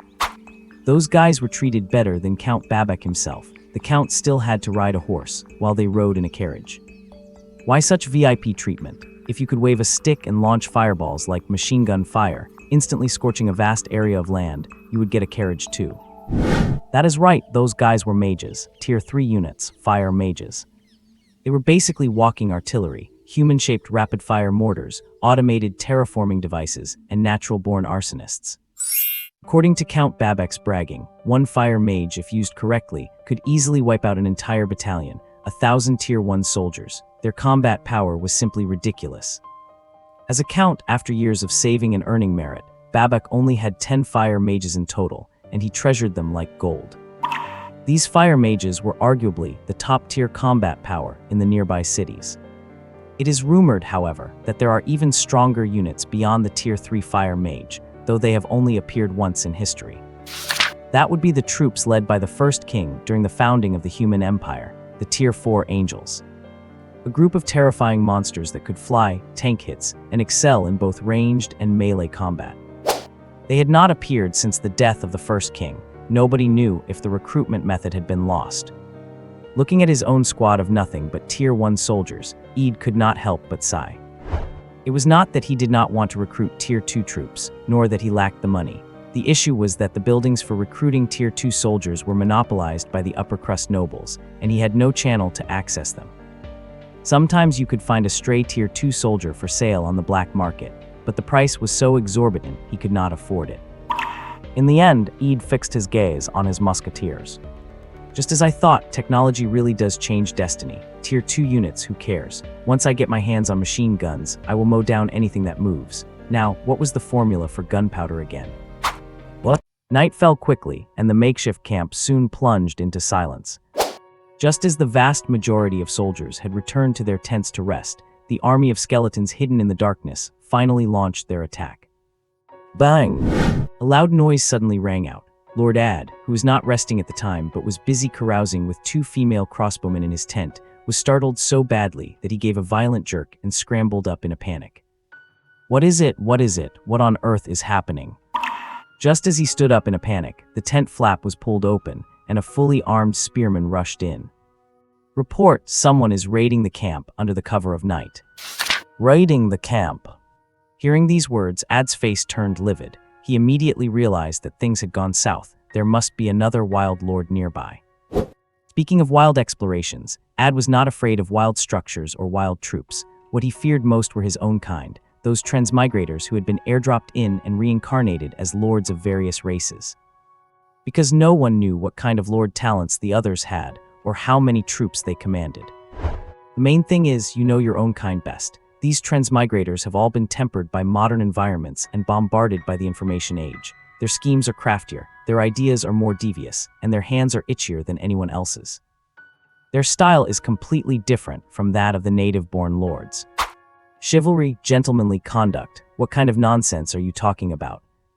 If there is an advantage to be gained and you do not take it, you are a naive fool. If there is good loot and you do not snatch it, you are brain dead. If they catch a lone toad, they would squeeze the life out of it, let alone other lords. Why is Ad so clear about this? Do not ask, he is exactly the same way. Otherwise, why would he have rushed headlong to try and kill a lone patrol, only to lure the main force and get himself captured? While nervously pulling up his pants, Ad shouted at the top of his lungs. Reinforce the defense line, tell the soldiers to defend with everything they have, and wait, protect my precious crossbowmen and musketeers. They are my lifeblood. Everyone else can die, but they must not. How many enemies are there in total this time? Hearing Ad's anxious inquiry, the captain of the spearmen standing nearby gave an immediate response. Report, my lord, it is the Undead Faction. There are over 100 of them. What, the undead? Over 100? That is really... Wait a minute, how many? Ad, who had his pants halfway up, finally realized something was wrong and froze in place. He turned his head to look at the spearman with a deep frown, his eyes becoming increasingly hesitant. The undead. Yes, and there are only 100 or so. Exactly. What kind of units are they? Skeleton soldiers. They are all skeleton soldiers. Damn it, it is just a bunch of skeleton soldiers. Why are you so nervous? Why are you bothering me? Finding out that he had been frightened by only 100 of the weakest skeleton soldiers, Ad was instantly enraged. Seeing him explode, the captain of the spearmen stiffened. But my lord, Get out. But lord, get out. If over 1,000 men cannot beat 100 skeleton soldiers, then why am I even feeding you? Go lead the troops and kill them. Get out. Yes. After forcibly dismissing his subordinate, Ad could not help but snort, then took off his pants again and happily walked back toward his bed, giving no thought to this night raid at all. Outside the door, the captain of the spearmen walked out and looked at the camp, his expression filled with utter bewilderment. By now, the camp was in complete chaos. A swarm of skeletons were chasing after the soldiers. It was not just one-on-one, some were even smashing several men at once. Plus, it was night and visibility was terrible, rendering the ranged units ineffective. As a result, the human force of over 1,000, having lost the initiative, was completely on the back foot, being chased everywhere by just over 100 skeleton soldiers. Watching a skeleton soldier wielding a guandao rush past him, chasing a whole squad of spearmen into the distance, the captain stood there, dumbfounded. In a situation like this, is the Lord really not needed to come out and take command?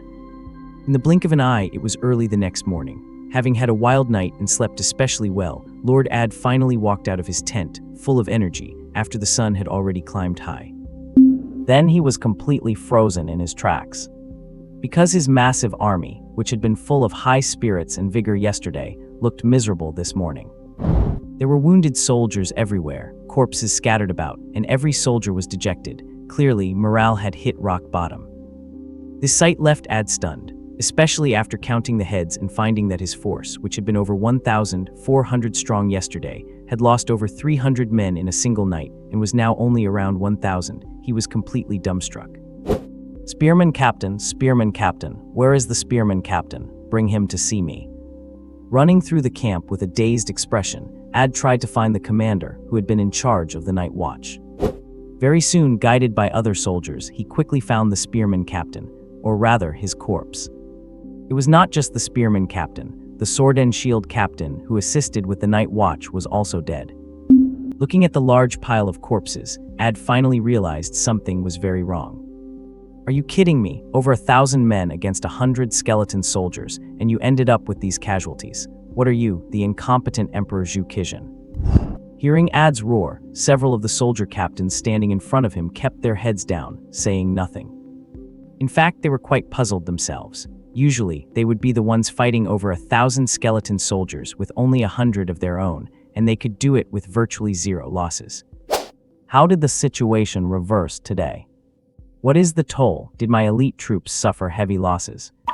Report, my lord. Most of the casualties were frontline infantry. The archers did not suffer much. We lost 106 sword and shield soldiers, 93 spearmen, 36 cavalrymen, and the rest totaled 89 casualties. The musketeers were heavily protected and suffered no losses. As the archer captain reported the casualty figures, the corner of Ad's eye twitched uncontrollably.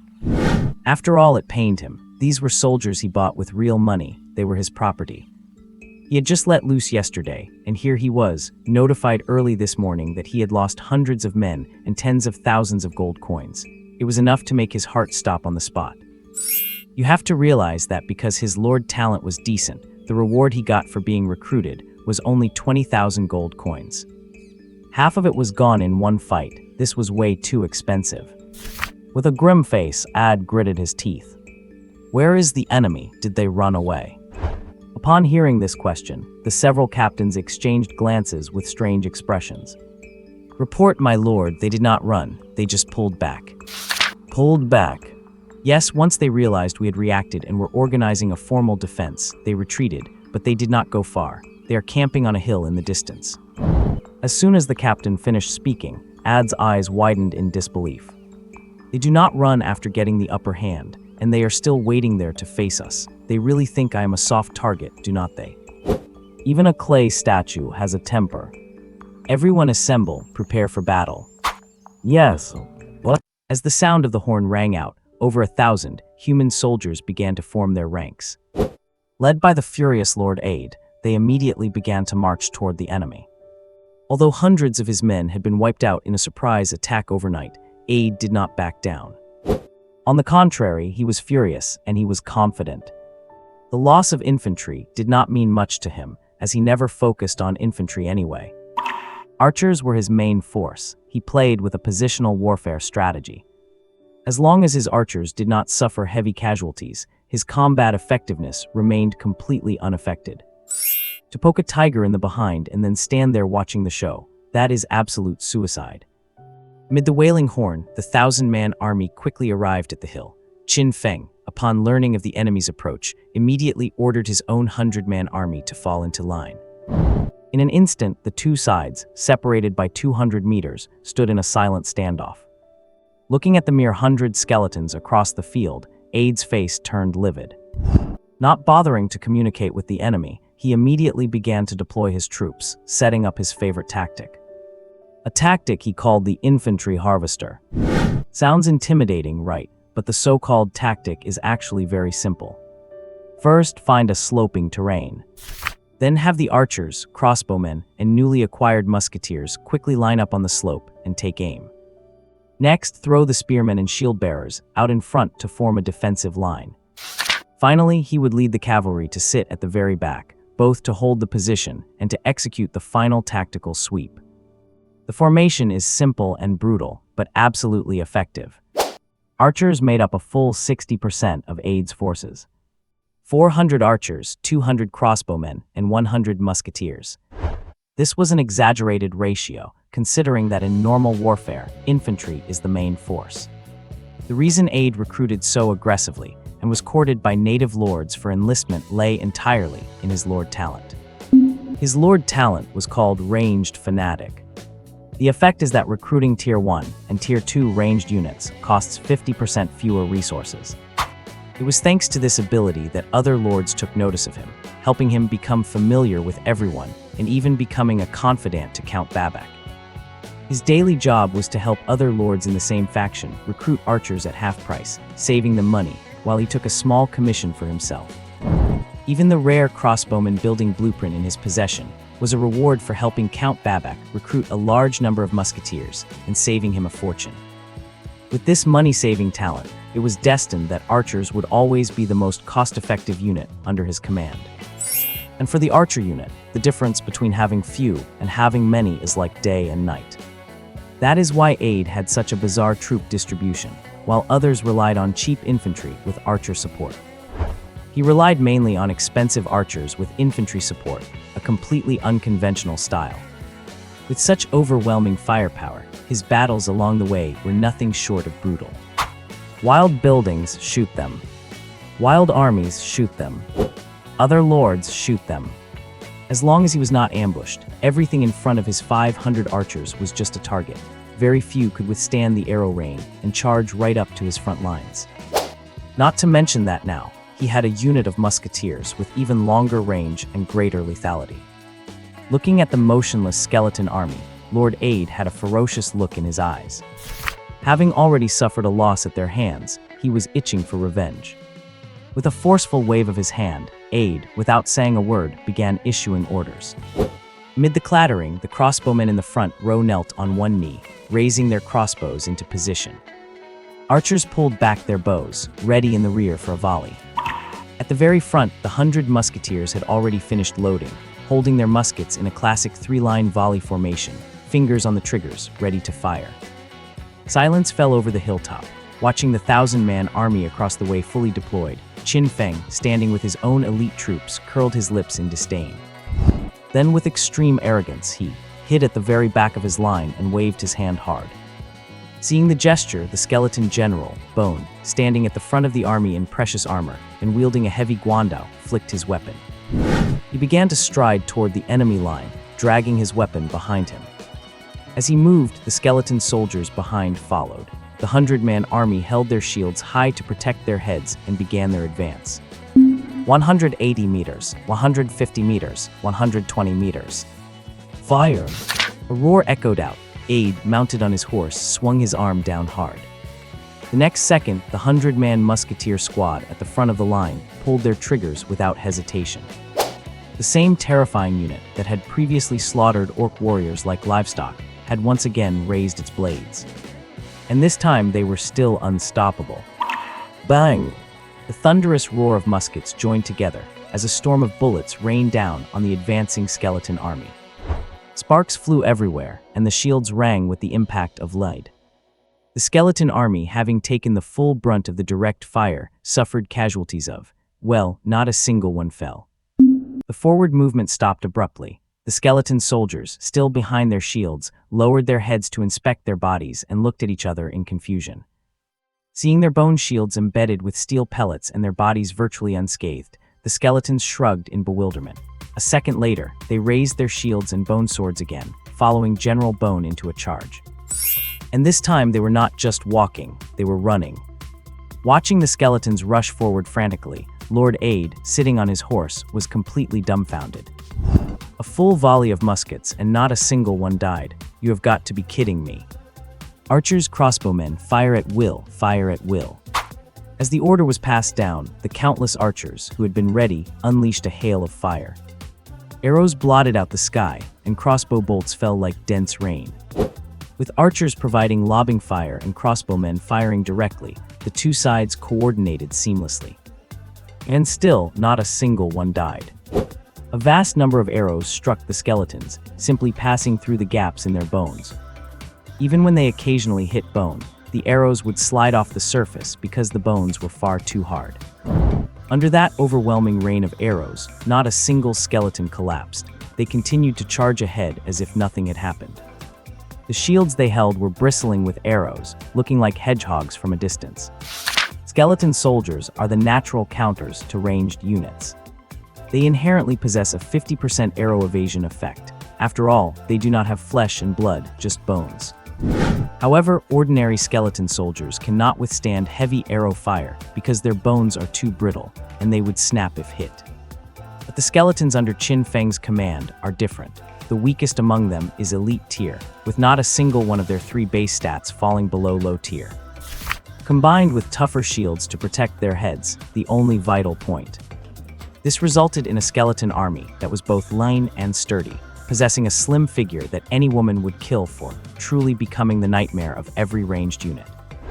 They could not aim accurately, and even when they landed a shot, it did not do any damage. The archers fired desperately for a long time, and aside from the musketeers managing some results due to their armor-piercing talent, like breaking a few bones, the other archers achieved absolutely nothing. The skeletons just kept on charging right through the arrow storm. What? Boom! Amidst the thunderous roar, the skeleton General Bones, wielding a guando, relied on its terrifying base stats to physically smash through several sword-and-shield soldiers head-on. Then swinging its guando in a wide arc, it began a one-man wrecking crew performance, forcefully tearing the battle line apart. Following closely behind and charging forward was its elite personal guard, the 24 Bones. These 24 ace-tier skeleton soldiers possessed intermediate-level stats across the board, capable of crushing any ordinary human unit in a frontal assault. As a result, in the blink of an eye, they had already followed the opening ripped by their leader and forcefully punched through the defense line. And waiting behind them were the fragile musketeers, busy reloading their ammunition. Cacophony of cracking sounds filled the air as masses of skeleton soldiers collided with the forward infantry line, turning them head over heels on the spot. Having been depleted in yesterday's battle, the infantry regiment simply could not withstand the frontal charge of the skeletons, and their line was shredded instantly. This caused the archers in the back to collide directly with the skeletons, and a chorus of screams erupted immediately. Slaughter, melee, desperation, close quarters combat. The formation that had been orderly just a moment ago was now a complete mess, leaving Ed, who was overseeing the rear with his dozens of cavalrymen, in a state of utter confusion. With his archer regiment, he had been unstoppable, taking down any enemy they encountered, and even dismantling a demon structure without taking a scratch, forcing those terrifying horned demons to shriek in pain. Now, his mind had completely shut down. Especially when he saw many archers firing wildly in a panic, failing to hit the enemy while instead shooting down their own men, he felt even more stunned. He had heard of heavy infantry wearing plate armor, allowing them to ignore arrows. But skeleton soldiers that relied on their own bones to tank arrows, he had never even heard of such a thing. Are these guys' bones made of stone? On the chaotic battlefield, the human troops that had been cut through were already showing signs of desertion. Under normal circumstances, even if they could not win a close quarters fight, they would not have collapsed so quickly, given their sheer numbers. The reason for the collapse now was the entry of the second squad of skeletons, the spearman unit led by the skeleton General Skeleton. Equipped with what seemed like electric motors, these skeleton spearmen, thanks to their innate skills, ran faster than horses. Wielding their spears, they zoomed back and forth through the formation, poking anyone who dared to block their path. These elite skeleton spearmen had low-level defense and speed, but their attack power was intermediate. If they were up against human infantry, such as sword and shield soldiers who were specialized in defense, they might not have been so unstoppable. But the problem was they were not facing an infantry regiment. They were facing an archer regiment, archer units whose defense had already been torn open and were now completely exposed. The skeleton spearmen were like a group of dismounted knights. One could easily imagine the outcome of cavalry crashing into an archer formation. Under the continuous charge, facing their terrifying attack power, the archers had absolutely no way to resist.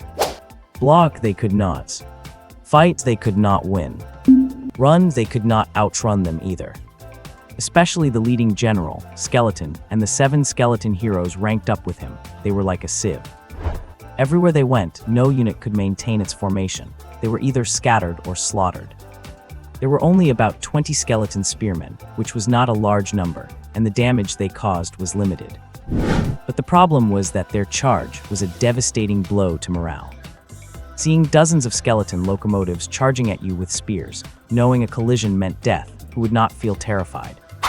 Not to mention the bunch of guys on the side holding shields, completely ignoring your fire and chasing you down to hack away. After struggling for more than 10 minutes, the human troops, unable to re-establish a defense, finally collapsed entirely. The archers began to flee in all directions, scattering across the hills, drawing countless skeleton soldiers to spread out and hunt them down. Once these deserters managed to escape into the wild, they would turn into the small, wandering bands of wild units that Qin Feng often encountered.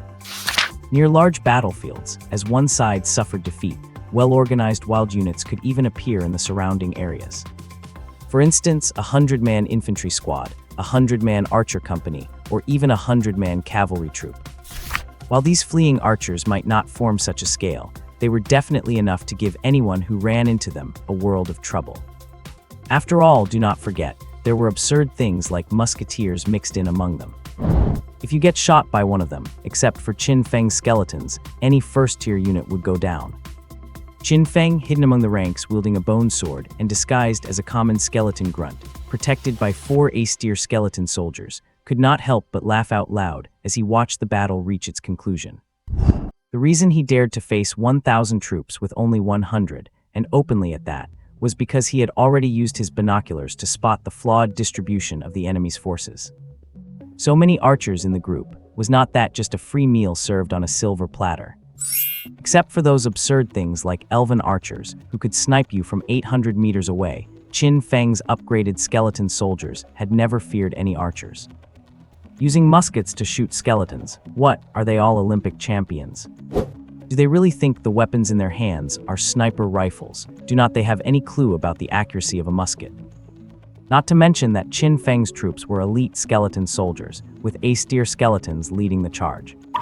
Even ordinary skeletons would not be afraid of facing musketeers. Compared to musketeers, archers are actually a better counter to them. After all, arrows are larger and easier to hit. And compared to archers with a recruitment price of 50 to 80 gold, the 15 gold peasant is the true natural enemy of the skeleton soldier. After all, they are the god of pitchforks, the bane of witchers, big bosses who can shatter a small skeleton with one swing of a club. To be honest, rather than shooting, musketeers would have an easier time fighting skeletons by just swinging their muskets like clubs. The moment he realized his opponent's forces were all archers, Qin Feng knew this match was in the bag. He could literally roll his face on the keyboard and still win this fight. And the facts proved exactly that. With Ed's 700 archers being virtually useless, the remaining soldiers could not stand a chance against the skeleton battalion. As the first soldier turned to run, the others began to collapse in rapid succession. From start to finish, only 20 minutes had passed before the outcome of this great battle on the hillside was decided. Giddy up, giddy up. The sound of hoofbeats filled the air as dozens of cavalrymen galloped for their lives, desperately trying to flee the battlefield, Lord Ed among them. He could not understand why his troops had been so easily routed, shattered by a mere 100 skeletons. But Lord Ed was a man who understood reality well. He made the decisive choice to run, not even attempting to rally his fleeing soldiers. After all, at a time like this, who cares about soldiers? As long as he survived, he could recruit more. His own life was all that mattered. To get away, he even abandoned the elite female bodyguard unit he had built himself. Looking at the dozen riders beside him, Lord Ed finally felt his panicked heart calm down slightly. But he had clearly let his guard down too soon. Just as the cavalrymen were sprinting forward, a chaotic noise erupted from behind them. Everyone turned their heads at the sound, only to see dust billowing, and more than 20 skeleton spearmen charging after them at incredible speed, full of killing intent. While it is true that spearmen, when arrayed in formation and with a clear numerical advantage, are a natural counter to cavalry, the issue is that raising a cavalryman requires buying armor, feeding a mount, training their physique, and paying a high wage. To train a spearman, you just grab a guy, toss him a broken lance, and throw him on the front line. If you dare charge cavalry into a spear line, you might break through, but with a crunch, your cavalryman crushes the spearman, only to be impaled by the spear the dying soldier left stuck in the ground.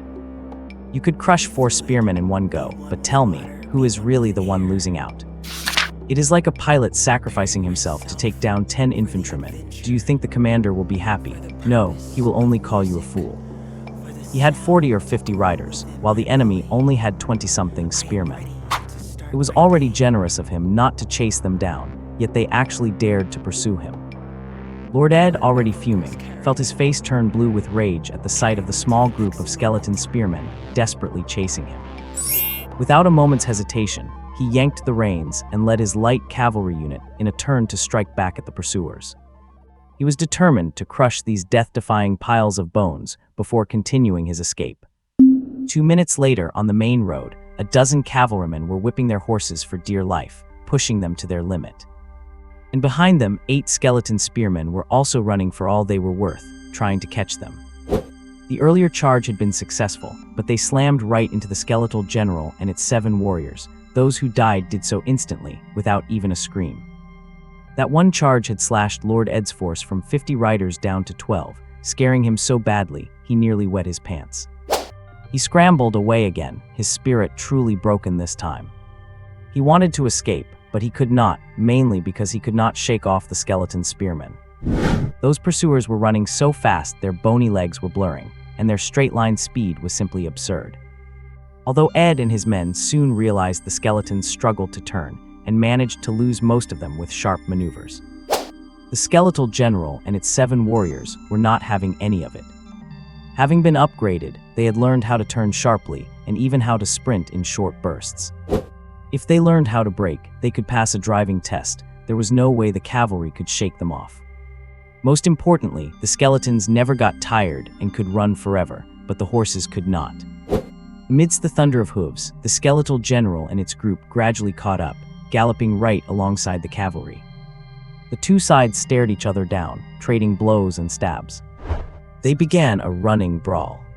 Spears thrust from one side, swords slashed from the other. After a frantic blur of speed, Lord Ed's cavalry had predictably lost more men, dwindling from 12 down to 4.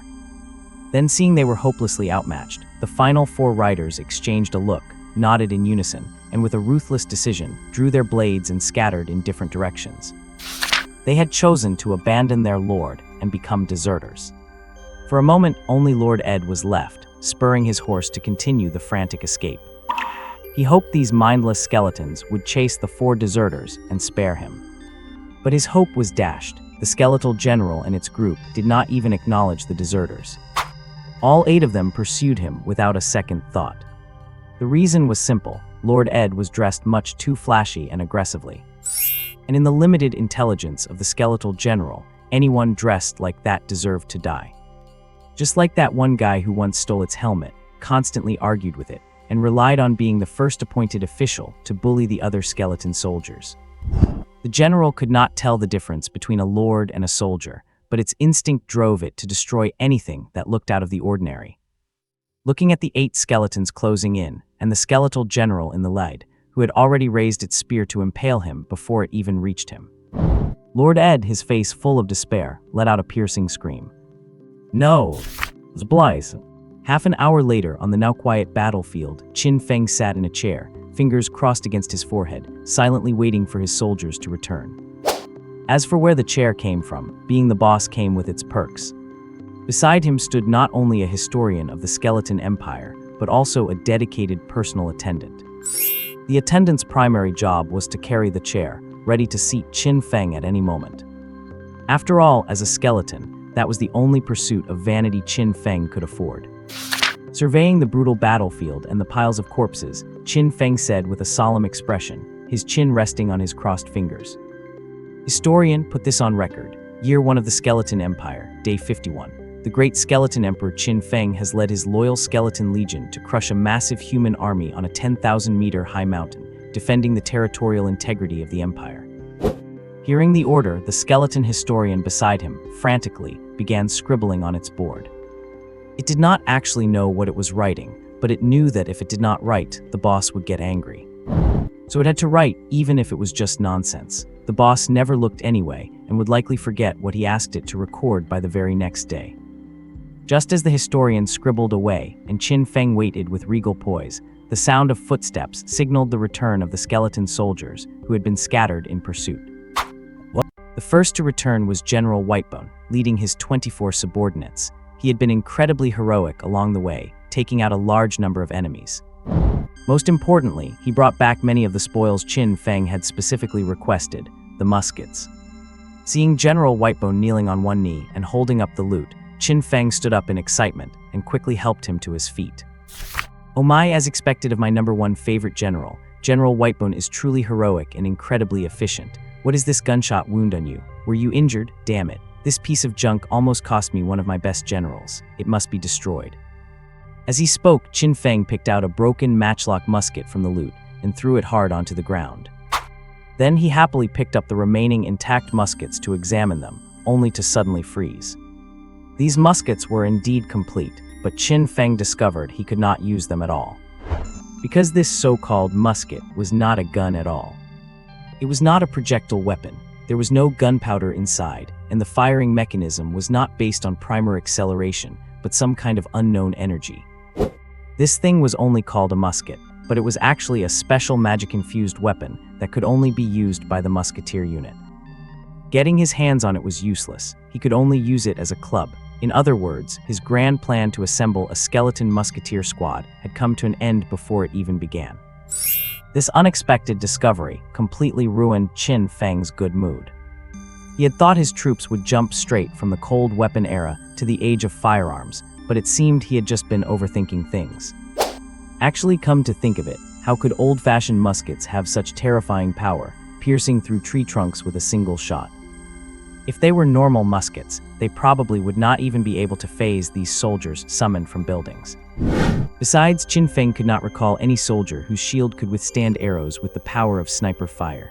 These soldiers, who looked like ordinary flesh and blood, were not common at all. To put it simply, they were products of magic. Even the weakest skeleton soldiers, while easily shattered by other troops, would be nearly impossible to cut through with a blade if a regular human tried to fight them, given the hardness of their bones. It was not that the skeletons summoned from the buildings were weak, it was that the other troop types were simply too strong. Throwing the useless magic musket to the ground, Qin Feng's face fell instantly. Looking at General Whitebone in front of him, his impression of it dropped from his trusted favorite general to just skeleton number 4.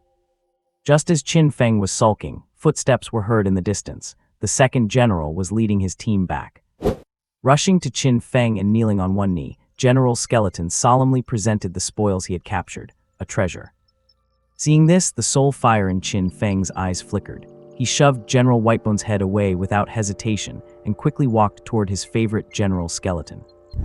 Upon reaching him, he immediately helped him up.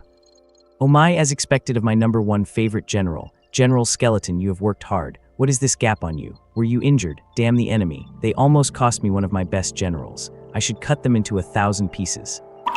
With the exact same tone and the exact same lines, Qin Feng, who called himself the Skeleton Emperor, clearly did not understand the art of emperors, and his methods of winning people over were pitifully amateurish.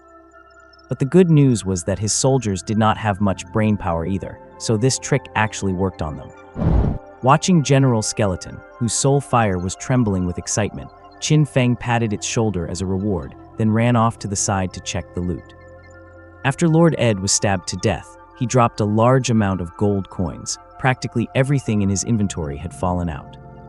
Among them were even a few blueprints and a piece of treasure. And one of the blueprints belonged to the undead race. Name: Skeleton Swordsman Tower. Grade: Tier 1. Effect: can recruit 5 skeleton swordsmen every 7 days, at a cost of 50 gold coins per recruitment. Skeleton swordsman attributes are: attack, low defense, low speed, lowest talent, bone fury at night, attack power increases by 1 level.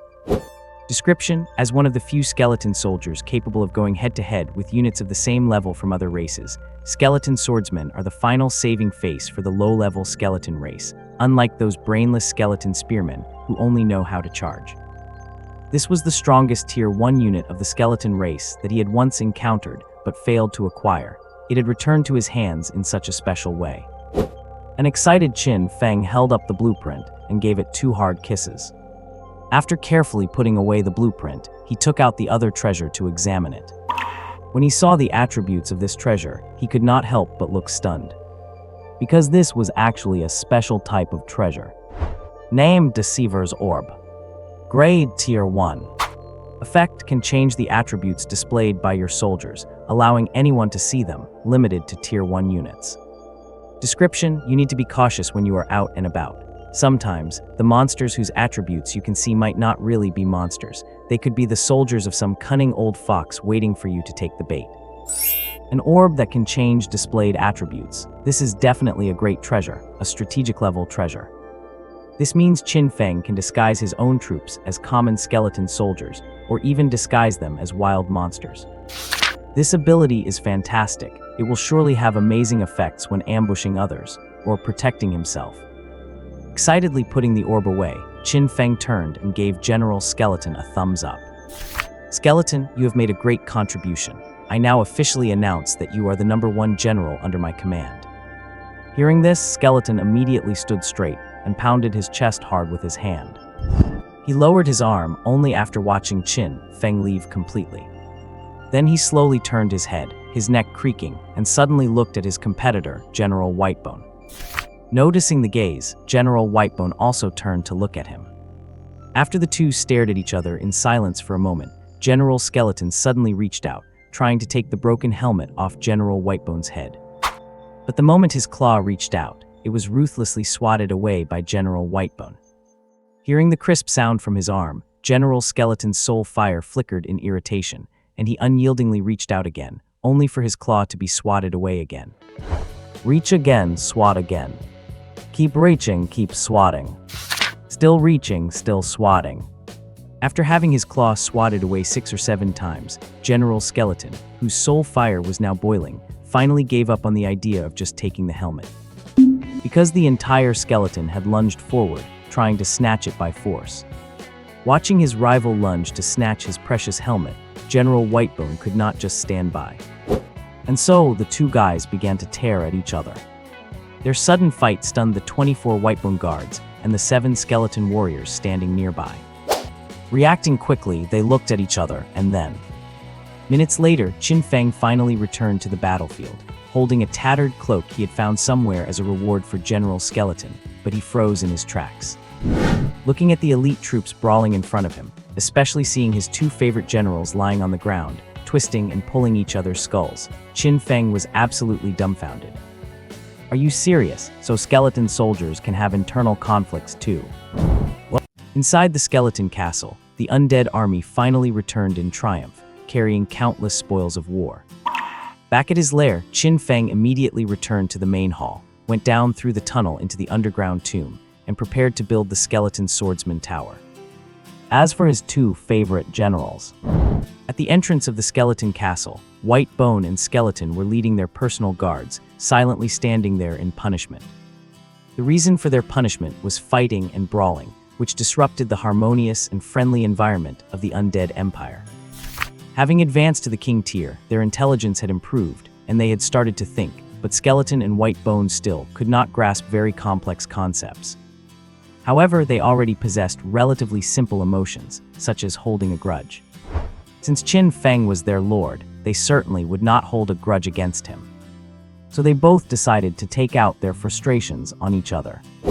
Blocking the entrance and standing together, the two skeletons did not dare to fight again, but they had no intention of letting go of their grievances. Standing silently in place with their bodies pressed together, they kept slamming their shoulders into each other, trying to push the other one away. You shove me, I shove you. They were bumping into each other, stumbling around, and neither was willing to concede. Just as they were fighting in this manner, beneath the skeleton castle, a white bone tower rose, and 5 brand new skeleton soldiers made their shining debut. They were the true elite of the skeleton race, clad in bone armor and wielding two-handed bone greatswords, the skeleton swordsmen. Qin Feng quickly finished upgrading them, even pushing them to ace tier in one go, and nodded with satisfaction as he looked at the terrifying stats of these skeleton swordsmen. Name: Skeleton Swordsman Ace. Tier Level 1. Trait: Bone Rage at night, +1 attack level and +1 defense level. Attack Advanced. Defense Advanced. Speed Intermediate. Equipment: Skeleton two-handed sword, skeleton armor. Description: the greatsword wielders of the combat world never think because they do not need to. Want them to use their brains. Try surviving the first strike first. With average stats during the day and turning into gods of war at night, Qin Feng looked at the 5 elite skeleton swordsmen and realized his first true ace unit had finally arrived. In the blink of an eye, 3 more days passed. The 7th week since Qin Feng became a skeleton lord had arrived, and his military strength saw another surge. With another 65 recruits, the size of his army officially broke the 200 mark, reaching 208. This was a qualitative leap, a sublimation of quantity. Though it was only a small step in numbers, it was a giant leap for the growth of the skeleton empire. Qin Feng called the skeleton historian and had it solemnly record this historic moment. He even summoned his imperial court painter and had them capture this glorious scene. And then, after seeing the final painting, Qin Feng very decisively revoked the painter's newly conferred title. After all, he really could not appreciate this style of postmodern abstract art. Just as Qin Feng was celebrating, an unwelcome guest arrived within his glorious territory. It was the Earl of the Golden Empire, Sir Babak. His subordinate had led troops to clear out wilderness buildings, but days had passed without a peep, no reports returned, and no messages were sent. This made Earl Babak realize that something was wrong. And when he sent people to search, the cavalry he dispatched were shot down by some hidden gunfire, one of them killed instantly. Looking at the highly unusual wound, Earl Babak finally confirmed that something had happened to his subordinate. Because even musketeers had turned into monsters, how could things not go wrong? After capturing a musketeer and learning from the wretch that his subordinate's troops had been defeated by a group of undead, Earl Babak's heart sank to the bottom. Undead? Why would undead appear in his territory? Seeing things like this was definitely not a good sign. Low-level undead lords were fine, but once they fully matured, owned their own core undead buildings, and finished their job advancement, they would become a massive headache. 100 skeletons, you might not even bother looking at them. 500 skeletons, that might make you straighten up and pay a little attention. But what about 1,000, 5,000, 10,000? A small number of skeletons is just cannon fodder. A medium number of skeletons is called a sea of bones. And a fully scaled army of skeletons, that is an undead scourge. An undead force capable of head-on defeating over 1,000 of his men could never be a small group. Earl Babak conservatively estimated that the army must be at least 4,000 or 5,000 strong. With such a significant force suddenly appearing in his own territory, Earl Babak could not afford to ignore it. He did not want to leave a ticking time bomb in his own home, so he prepared to make a big move. A massive sweep, issuing the Lord's mobilization order. In a grand city inside the main hall, Earl Babak, dressed in his formal attire, stood before a military map, pointing with his command staff. "Gentlemen, I have called you here for a great sweep. You should already know that 2 months ago, another batch of lords from beyond arrived. Just like usual, these lords from other worlds are a major nuisance. If left unchecked, they easily cause trouble. Other regions have already begun full-scale purges, and others are planning them. Naturally, we cannot be an exception." Looking up at the lords under his jurisdiction, sitting on both sides of the table, Earl Babak's expression was very serious. "Therefore, I plan to launch a massive cleanup, starting with my own territory, and then moving from place to place, clearing every domain to eliminate the threat once and for all." Hearing this, the lords below whispered to each other, and eventually nodded in agreement. "This is certainly a good thing. Our territories have not been very peaceful lately. My large resource buildings have been attacked more than once." "Exactly, and many wilderness buildings I left alone to let them grow, so I could get more loot, have been destroyed by others. These new lords are a problem, but they can also be a source of profit. Earl Babak has already recruited several new lords, especially that little Lord Ade, who has quite impressive abilities. If we can take this opportunity to recruit some talented new lords, we can indirectly expand our own strength." Amid the discussion, the lords below expressed their agreement with Earl Babak's plan. Without exception, these lords were human, but while they were human, the troops, or more precisely, the subordinate lords under them, were not necessarily human. Although lords of different races generally can only recruit soldiers belonging to their own faction, and soldiers of other races will not listen to them. But not being able to lead soldiers does not mean you cannot lead generals. Wilderness buildings are an important resource. For some races, they might just be used to kill and loot, but for others, they can be used to recruit soldiers. Furthermore, various building blueprints cannot be wasted. If handed over to lords of other races, they can be turned into combat power instantly. That is why great lords like them, generally, keep several subordinate lords of other races. Elven archers, orc infantry, demon elites, dwarf heavy armor, and undead cannon fodder. Every race has its own advantages. Used correctly, their soldiers can be incredibly useful, no weaker than human units. As for why the Golden Empire accepts all kinds of lords, yet only human lords become high-level lords. The reason is actually very simple. Level 1 or even level 2 buildings can indeed be found in the wild. But higher level, more systematic resource and unit buildings are firmly in the hands of the elite of each race. Lords of other races mixed into the human faction are lucky if they can recruit 1 or 2 types of level 2 units. Want to get higher level units? That is pure wishful thinking. Where would the human empire get higher level building blueprints for you? Lacking top-tier units, their combat power is far inferior to that of human lords, so naturally, they cannot outperform them. The grassland plains have recently been hit by a major headache. Ever since the nearby cities started making big moves, a massive number of lords have led their troops and stormed in. They are roaming all over the wilderness, hunting down wild lords hiding in every corner. When they find them, they capture the ones they can and slaughter the rest. This has driven the wild lords, who were busy building their own armies and working their own territories, into a desperate situation. Before, they were all basically playing their own solo games, where their biggest enemies were just some pesky wild structures or the occasional neighbor they happened to run into. One of us would lead 100 troops, another 200 elites, fighting intense little wars over 100-kilometer territories, having the time of our lives. Lost a battle today, down 10 generals, and 500 meters of land.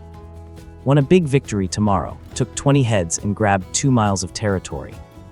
Everyone was just a bunch of amateurs picking on each other, keeping things somewhat balanced. But then they woke up to find their opponents had changed, replaced by monsters leading armies of 3,000 or 4,000 strong. Forget about common troops, they had everything. Rare troops, hidden units, even special units from other planes. And it was not just Tier 1 troops anymore. Tier 2 troops started appearing in their ranks too. It was like a dimensional strike, with both quality and quantity crushing them, bringing a doomsday for countless lords who used to thrive on their own turf. Count Barbek called up over 40 grand lords with formal titles, and these lords in turn mobilized their own lesser lords, the knight-level lords. This led to over 400 units deployed, and none of them had fewer than 1,000 men.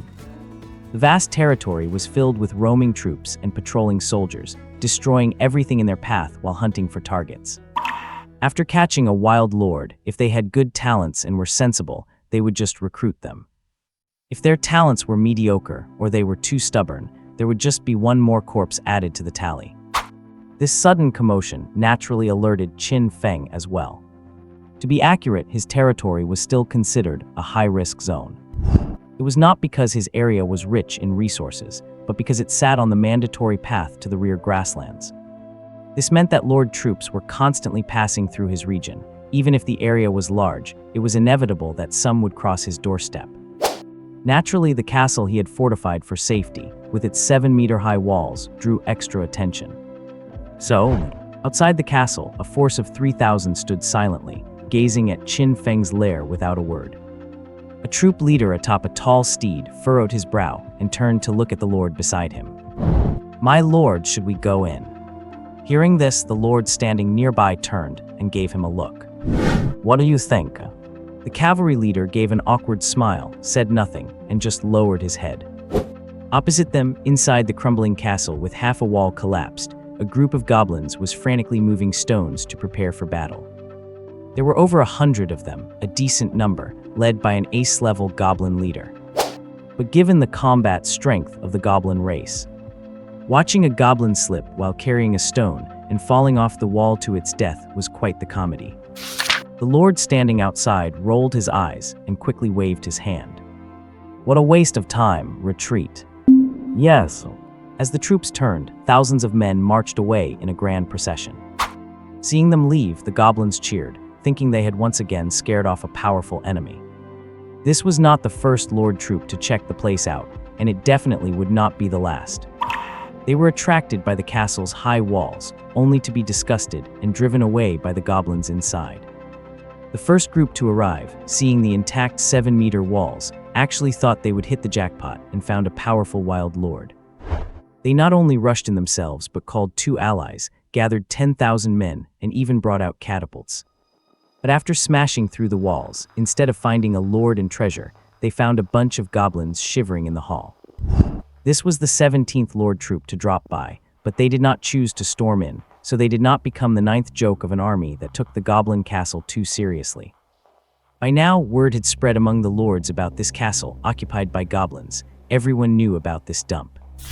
Of course, stories also spread about the lords who had launched grand attacks, especially the first guy who came by himself and was so scared he had to call for backup. After checking it out a few times and confirming it was really just a bunch of goblins. Except for passing lords who might glance at it, no one wanted to waste their time here. Even the nest of goblins inside was not worth killing. People could not be bothered, as goblins do not drop anything good. They'd be laughed at for even bothering to clear out such trash, as if they had never seen real loot before.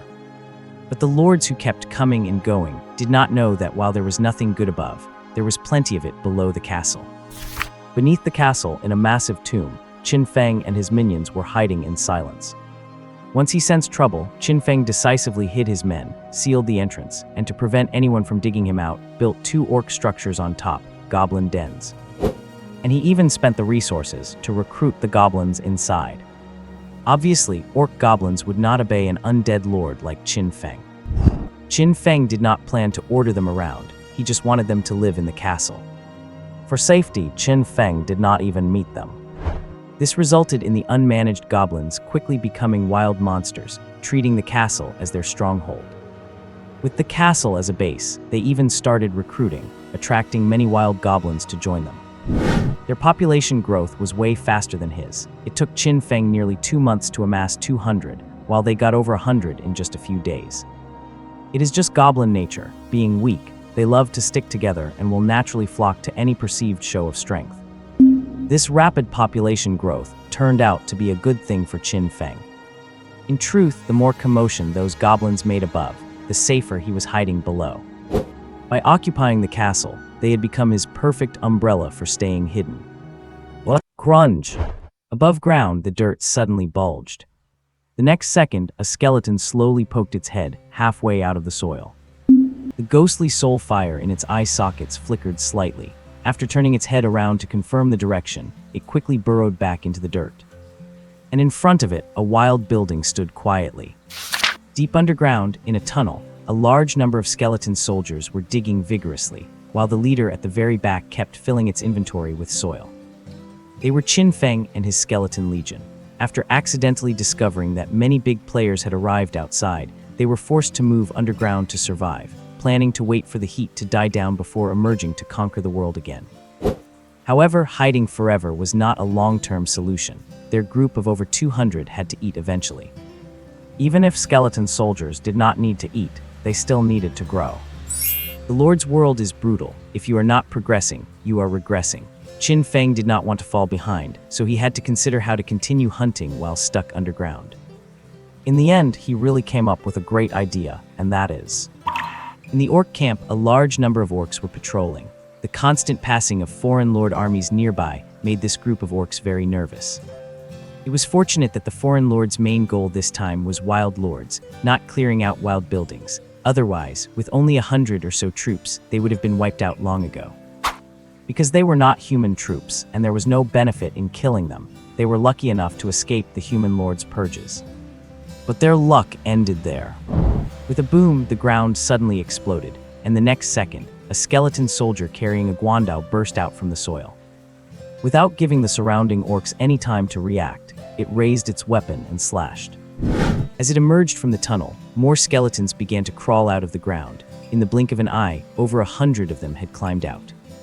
The dark night provided the perfect cover for their actions, successfully catching everyone off guard. Most importantly, this night also granted them a huge boost, especially for one of their special forces units. In the darkness, 10 armored skeleton soldiers wielding greatswords charged fiercely at the orc warriors. They swung their greatswords, almost taking out one per swing. No orc could block their heavy strikes. Under the influence of their innate talents, these skeleton swordsmen reached peak attack and defense in the dark, acting like cold and efficient slaughtering machines. In the blink of an eye, led by their charge, the entire orc camp was slaughtered. After looting the spoils and destroying the core, the skeleton soldiers quickly dived back into the tunnel and disappeared. They came in a hurry and left in a hurry, leaving nothing behind but corpses littering the ground. Underground, Qin Feng watched his soldiers return and hurriedly shoveled dirt to fill the tunnel. Then, leading his troops, he turned around and dug in another direction. Tunnel warfare, that was the new tactic Qin Feng had developed. By digging underground, he could bypass walls, tunnel directly into the enemy camp, and launch a sudden strike from within. Relying on this tactic, he had already finished off quite a few wild buildings. Sitting in the tunnel, taking a short break, Qin Feng looked at his skeleton soldiers on both sides and let out a heavy sigh. He took out a board, made a forceful mark on it, and looked at the tally marks with a helpless expression. This is already the 5th day. Why have not those guys outside left yet? Are they planning to live here permanently? If that is the case, we are in big trouble. He slapped the wooden board hard, his expression very serious. If they do not leave, then I will have to consider moving my capital a second time. Why are these guys hanging around my territory for no reason? Honestly, just wait until I rise to power. I will catch them and tie them to treadmills so they can walk all they want. Putting away the board, Qin Feng rested for half an hour before getting up again. He poked his head out, used binoculars to observe, quickly confirmed the direction, and started digging toward a new target. And his target this time was a dwarf camp. Dwarves are a relatively rare wild unit. Their main characteristic can be summed up in 2 words: damn tough. Short and stout, and they love wearing armor. You hit them high, they chop you low. Their whole style is aiming straight for your vitals. Qin Feng had not encountered such monsters many times, and unless it was a last resort, he really did not want to mess with them. Mainly because dwarves are skilled at using heavy weapons, and as everyone knows, heavy weapons against skeleton soldiers are likely to cause double critical damage. Their combat style is the kind that counters skeleton soldiers. But since they were running out of food, Qin Feng could not be picky. Having something to eat was good enough. So dwarves it is. If there is no meat, I will just have to gnaw on some nuts. In the dead of night, by digging tunnels, Qin Feng led his troops to infiltrate the camp once again. He had already checked the size of the camp with binoculars and knew it was only a medium-sized one, so without hesitation, he ordered an all-out attack, planning a quick resolution. And then, crash! It was the familiar explosion of dirt, and the familiar bone general made a grand entrance. Holding its guando and charging at the front, it was the first to break through the soil. But this time, after bursting out, it did not immediately launch an attack, but instead froze in place. It was not just the general who was stunned. The skeleton soldiers following behind were also frozen. At the same time in the camp, a large number of dwarf warriors who were resting were also completely bewildered as they looked at the uninvited guests who had suddenly popped out in the middle. Both sides stared at each other in total silence. The Bone General and its troops knew there were dwarves in the camp, but they definitely had not expected the number of dwarves to be so large. The camp was packed densely. There must have been at least 1,000 of them. And it was not just one type of unit. There were at least 4 or 5. Dwarf warriors, dwarf crossbowmen, dwarf shield hammer men, dwarf spearmen, and in a corner, you could even see a group of dwarf cavalry riding mountain goats. And in the innermost area, in front of a tent, a banner was hoisted. A huge flag with the Chinese character for mountain written on it. This was not a wild building at all, or rather, it used to be, but the residents had changed. The people living there now were clearly a dwarf lord's army. A crafty bunch that had used the Deceiver's Orb to disguise their attributes, notified their companions to avoid friendly fire, and used themselves as bait, waiting for a wild lord to walk right into their trap. Qin Feng, he had been set up. The skeleton general and his troops realized something was wrong, and they were clearly taken aback. And when they jumped, the dwarves all around them jumped too. Because they never expected the enemy to pop out from underground this time. In the end, as both sides stared blankly at each other, the skeleton general and his men were the first to react. After all, with their limited intelligence, they were not capable of overthinking things. High numbers, they are going to die regardless of how many there are. Suddenly raising his glaive, the skeleton general charged out, slashed the helmet off the dwarf at the very front, and finished him off on the spot. The other skeletons quickly followed suit, raising their weapons to charge in and get tangled up with the dwarves. The scene turned chaotic in an instant, and cries of battle immediately erupted throughout the camp. This tiny camp was already cramped enough, having to house over 1,000 people, and now they were fighting each other inside it. As a result, both sides were squeezed into a mass, pushing against each other with shields, locked in an intense stalemate. The skeleton troops, who always relied on ambushes to cut through enemies like a hot knife through butter, had actually met their match and could not break through the defensive line in the short term. Because the dwarves' troops were just too tough. Name Dwarf Warrior. Grade Tier 1. Talent fully armed, defense level +1. Attack low. Defense intermediate, boosted by talent. Speed lowest.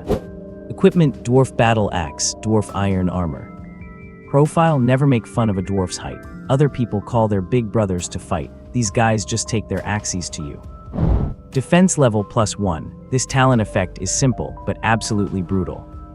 The main thing is these dwarf warriors in front of us, whether they are spearmen, cavalry, or even ranged crossbowmen, all have the exact same talent, defense level +1. They are all heavy-armored, reckless fighters. Their whole playstyle is just being stubborn and tough.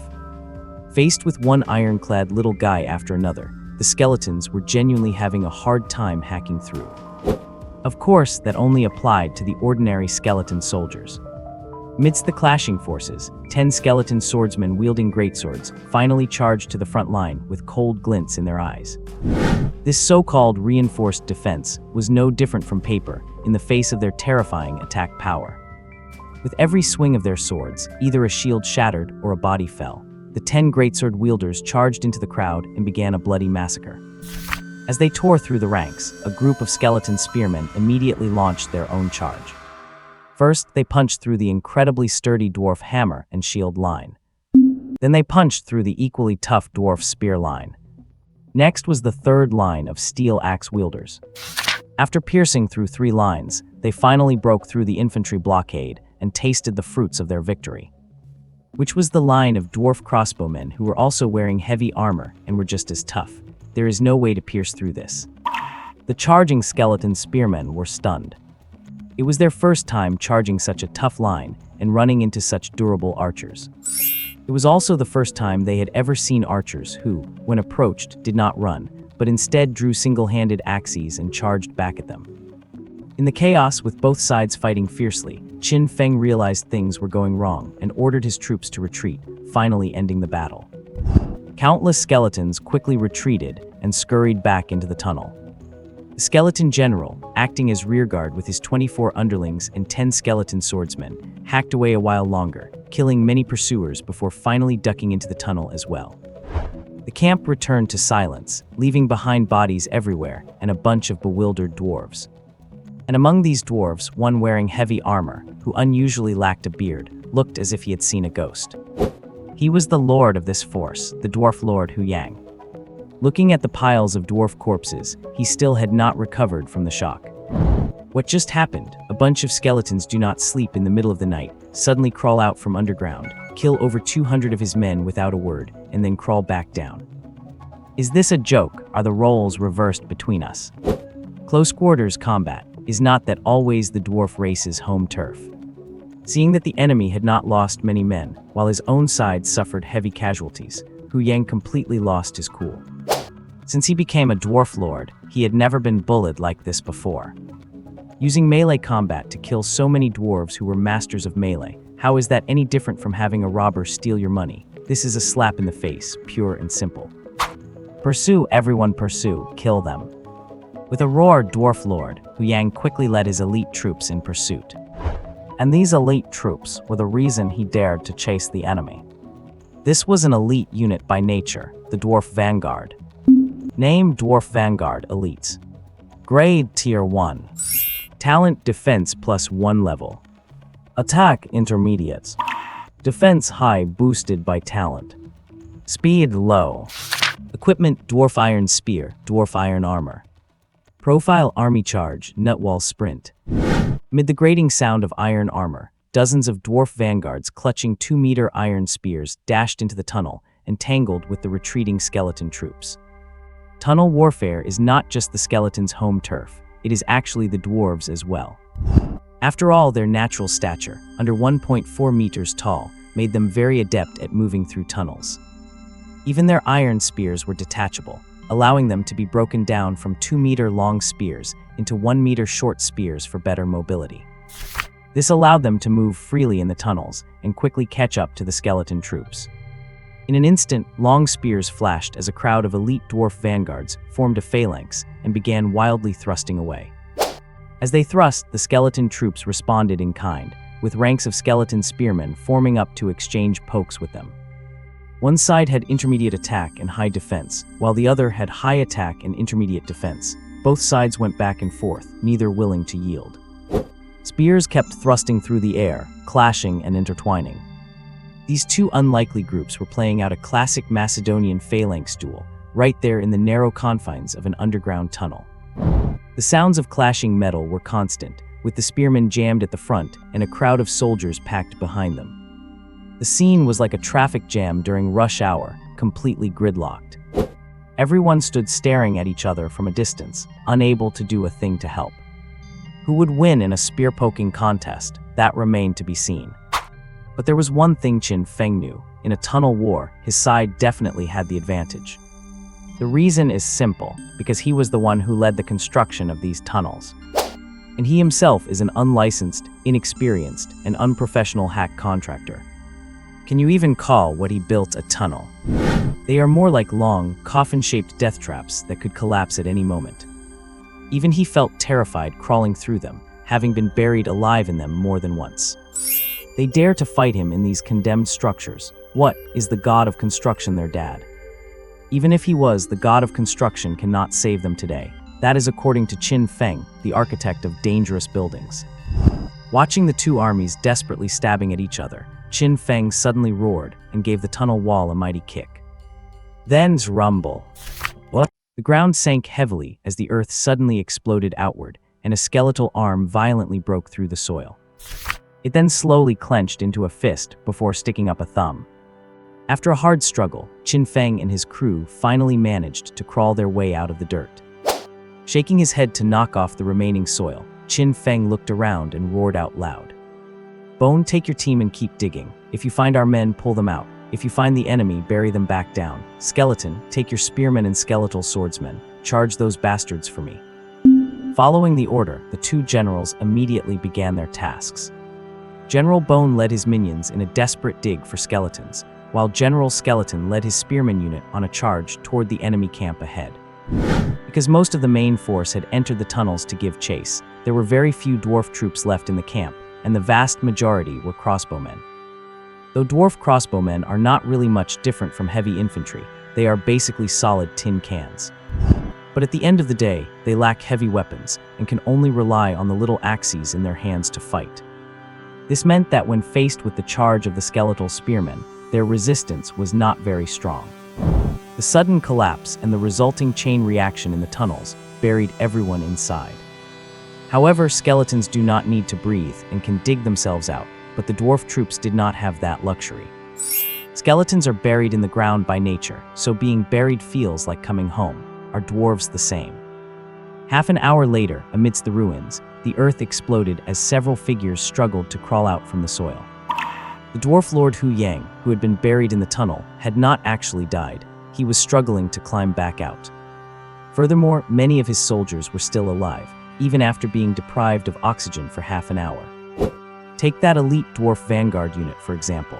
As creations of a unit building, their vitality is extremely resilient. They can handle half an hour of oxygen deprivation. Covered in mud, Lord Hu Yang stood up shakily from the dirt. Staring at the massive collapse of the ground and the few remaining soldiers around him, his expression was blank for a moment. And after he spent a long time digging out the other surviving soldiers to bring his force back up to 100, he returned to the camp with his troops, only to freeze in place the next second. Because in the camp where he had hidden, the ground was now littered with corpses. The dwarf troops he left on the surface, they had been wiped out to the last man. An entire army of 1,300, in just a fleeting moment, only 100 were left. And most of them were not even killed in combat, they were buried alive. This sent Lord Hu Yang into a complete breakdown. He fell to his knees and let out a wail to the heavens. No! Snowflakes drifting, bitter winds blowing, cough. 2 hours later, seeing the distress signal, the other lords arrived at the scene to provide reinforcements. After speaking with the shell-shocked Lord Hu Yang, their brains briefly hit a wall. You mean to tell us that your dwarf army was defeated by a unit of skeletons in a chaotic melee? Not just skeletons, super skeletons, incredibly powerful skeletons. Oh, super skeletons. Yes, they can tunnel, they can set traps, they can scheme. You have to be careful, you must be careful. They will crawl out from under your covers in the middle of the night to slash you. Believe me, they really will crawl out. Right, okay. Why do not you head back to your territory to rest? We will handle things here.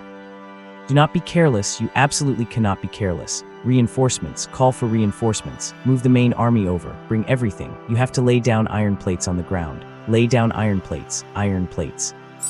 Watching Lord Hu Yang being dragged away forcibly by two dwarf soldiers. The two lords who had come to assist could not help but exchange looks. How did he end up crazy for no reason? He lost one battle, he is still alive. Is there any need to be this emotional? Why is his mental fortitude so weak?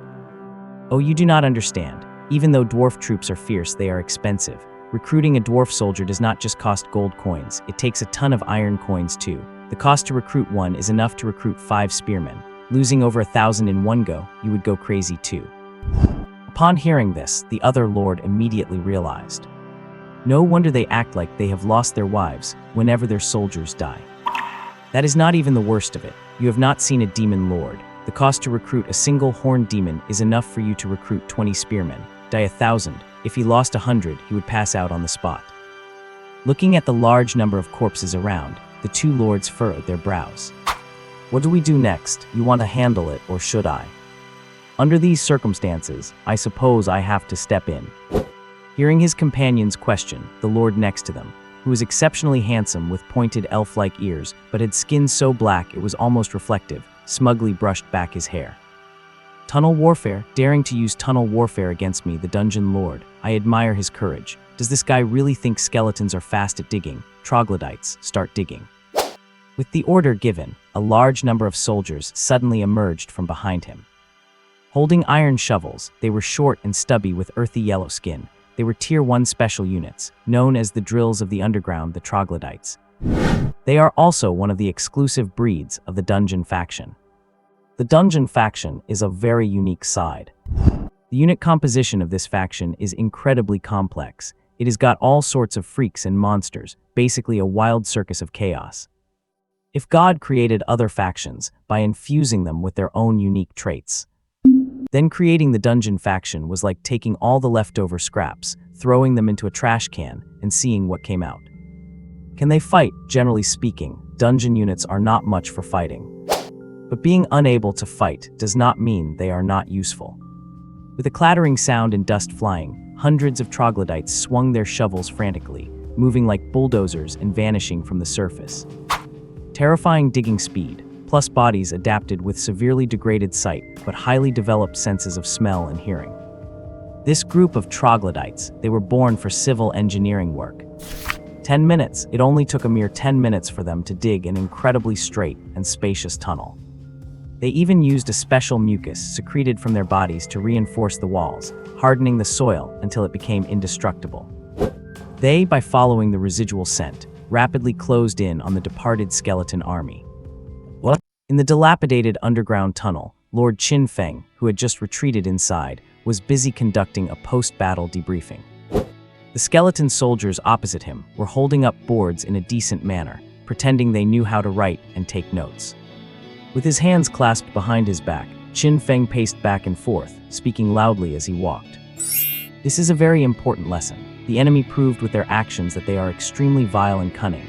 They actually used the Deceiver Orb to trick our skeleton tribe's already pitiful intellect. They made us judge incorrectly and take the initiative to attack them. This is a truly shameless act. To be precise, anyone who uses a Deceiver Orb to disguise themselves is shameless, despicable, and brazen. Except for this lord, of course. Looking at the skeleton soldiers nodding desperately, though heaven knows if they actually understood anything, Qin Feng continued righteously. Although the enemy is cunning and ferocious, ruthless and cruel, cold-blooded and heartless, that is no reason for us to give up the fight.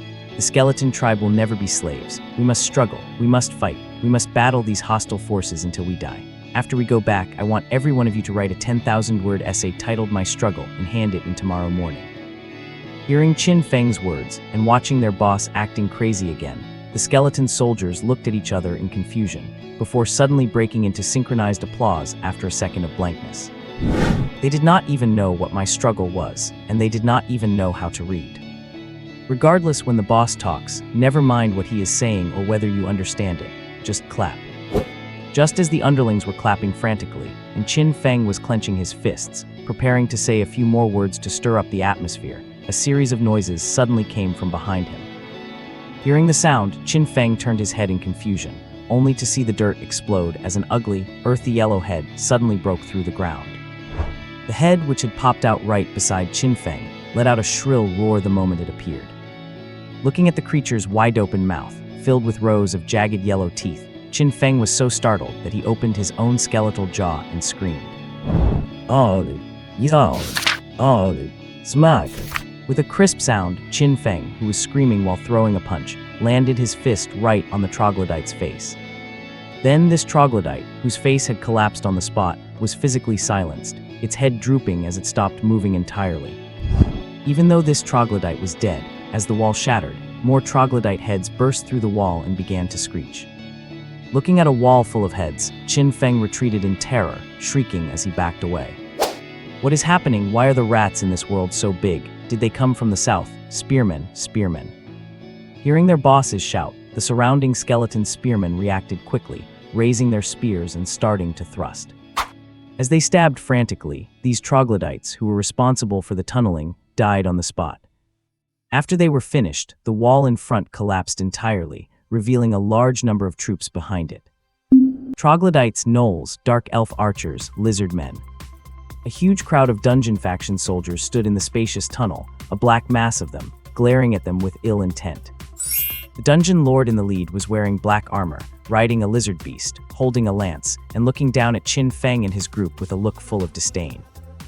Oh, it seems the previous battle cost you a lot, seeing as there are so few of you left. Since that is the case, I will begrudgingly send you on your way. Lizard Knights charge.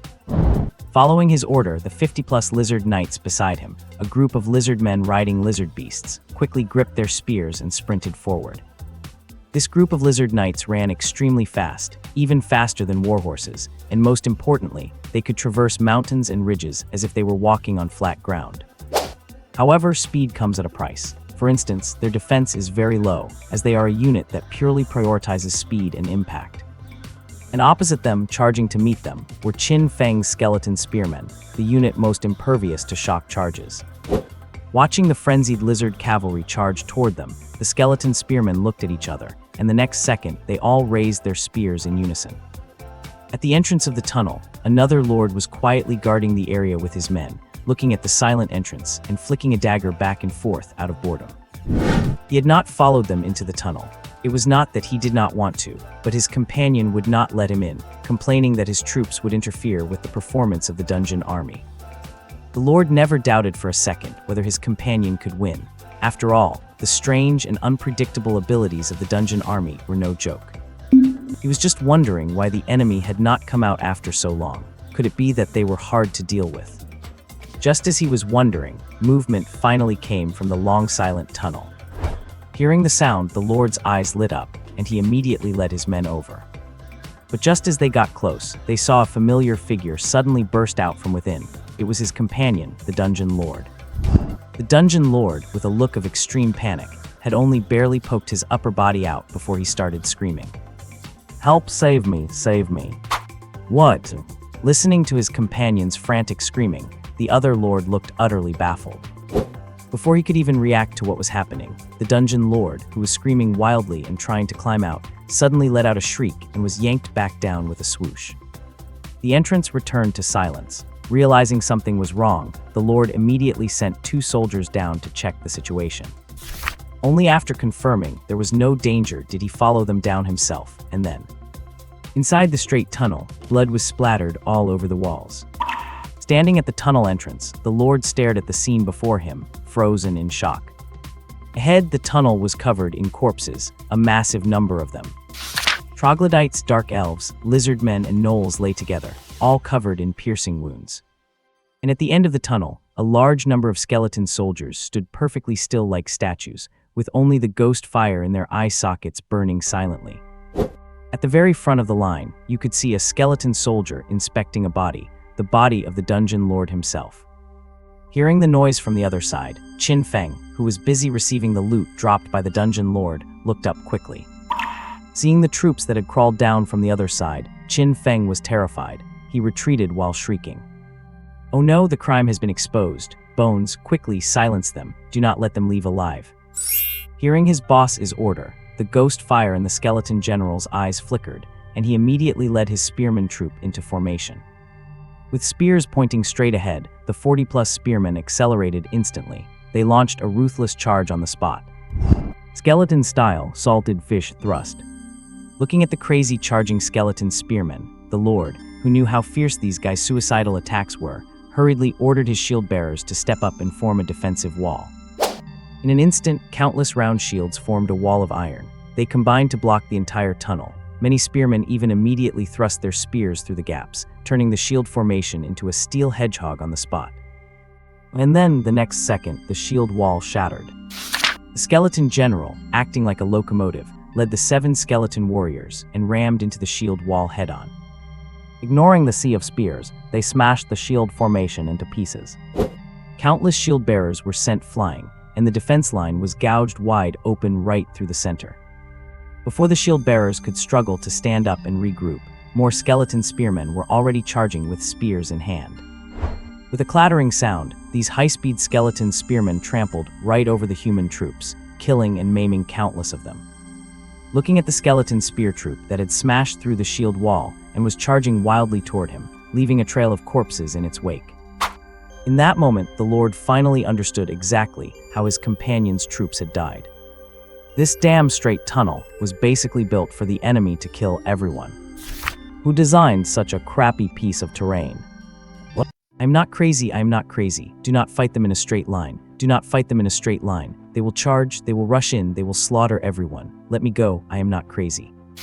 Amidst the struggle, a human lord, firmly gripped and dragged away by several soldiers, was screaming manically. Seeing that no one was paying him any mind, he wailed even louder. Get the shield bearers, call the elephant riders. Get the rhino knights too. Where are the dwarves, the orcs, the demons? You cannot let them start their charge. Absolutely do not let them start their charge. Watching the human lord finally being dragged away while still screaming, the dozen or so lords who had arrived to provide reinforcements looked at each other in bewilderment. They were the relief force that had come after receiving the distress signal. It was just quite obvious they were a bit late. One of the previously arrived lords had vanished, and the other had gone completely insane. By the time they arrived, this fellow was leading over 300 soldiers, desperately trying to fill in a tunnel, and no matter how they pulled him away, he would not stop. And every time he opened his mouth, it was nothing but gibberish that left everyone confused. Stuff about how you cannot let the skeleton spearmen start a charge, do not enter straight tunnels, run if you see skeleton swordsmen, and that you are dead if you meet a skeleton carrying a guando. After sending men to pin him down by force and having a doctor examine him, these lords finally realized why he was acting so crazily. The doctor said he had suffered too much trauma and was temporarily scared out of his wits. Was not this guy a famous master of command? Did not he excel at battle formations and troop training? How could he have been beaten into madness? What exactly did he encounter?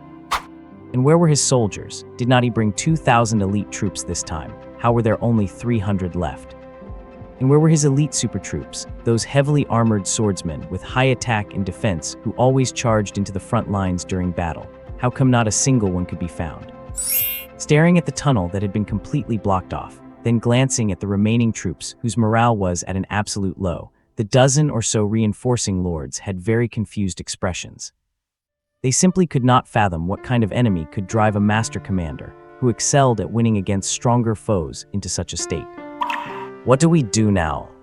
What else can we do? Since we have confirmed there is a field lord hiding nearby and they have decent strength, we just have to look for them. After all, that is what we are here for. Quickly directing their troops, the dozen lords scattered to begin searching for traces of the enemy.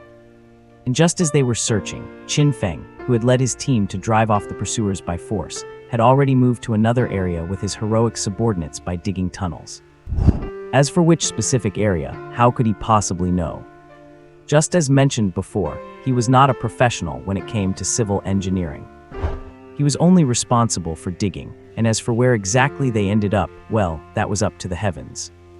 As for the consecutive battles that just took place, Qin Feng was actually quite bewildered himself.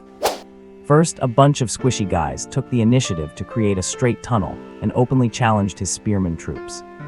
After being charged back and forth 3 times and getting wiped out, another group of troops came down, attempting to stand their ground and take his spearmen head-on. After their shield wall was broken, the other side did not run away. Instead, they sent a team of elite troops clad in heavy armor and wielding 2-handed swords, trying to clash with him face to face. And then they slammed right into his toughest skeleton swordsmen. Over 100 elite 2-handed swordsmen were smashed to pieces by 10 ace-level skeleton swordsmen who had nighttime buffs and had activated their special talents. It was just a pity that guy still managed to escape in the end. After all, there were just too many of them to kill them all. Having fought 3 battles in a single night and hacked over 3,000 men and horses to death, Qin Feng's haul for the night could be called enormous. Thanks to the massive amount of energy earned tonight, he could already afford a major upgrade for his troops.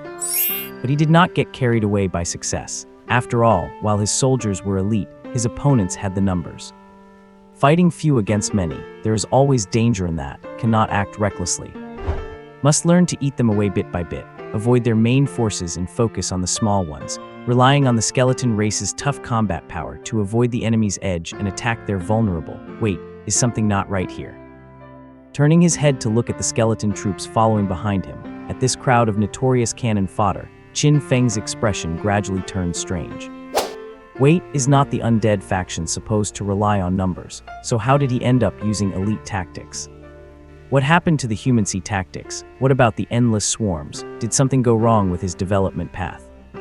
Leading his soldiers to dig holes everywhere, and rushing as best as they could, it took Qin Feng a full 2 days to finally find his home base. Then he took his people inside and began a life of retirement. He had caused such a stir earlier and completely wiped out 3 small lords, which was bound to alert the enemy. Qin Feng did not dare to gamble on whether the enemy could dig him out of the dirt, so for safety's sake, he decided to start recuperating. No more operations for now, just wait them out until they leave. He can just lie in the dirt and retire, never eating or drinking. I would like to see those guys scurrying around up there not eating or drinking for a show. Slowly drag it out, no one is afraid of anyone else. In 50 years, I will still be full of vigor, they will probably be half in the grave by then. By then I will break out of the tomb and bury them all inside. Returning to his lair, Qin Feng lay there for a full month, eating nothing and drinking nothing, doing absolutely nothing. After 4 consecutive bursts of troop production, his force size reached over 500, which was good news. But there was also bad news. As a result of the constant recruiting, his stored resources were nearly exhausted. And that was only because the recruitment cost for skeleton soldiers was very low. If it were any other race, his money would have run out long ago. At the end of his rope, completely tapped out. Lying in the burial chamber, Lord Qin Feng, with his bones feeling like they were about to carbonize, wore an expression of utter lifelessness. Lifting his hand with great effort, he pointed to the side. Historian record this, Skeleton Era Year 1, no idea which week it is. The great skeleton emperor, His Majesty Qin Feng, is still holding the final line, never abandoning the homeland, even though he has not eaten in months. Having said that, Qin Feng, who was lying in the corner in a lazy pose, stared silently at the ceiling of the tomb and sighed. Your emperor has even grown thin from hunger because of this. Hearing this, the skeleton historian hurriedly scribbled away. After a month of patient instruction from Qin Feng when he was bored, the skeleton historian had barely managed to learn how to write a few characters.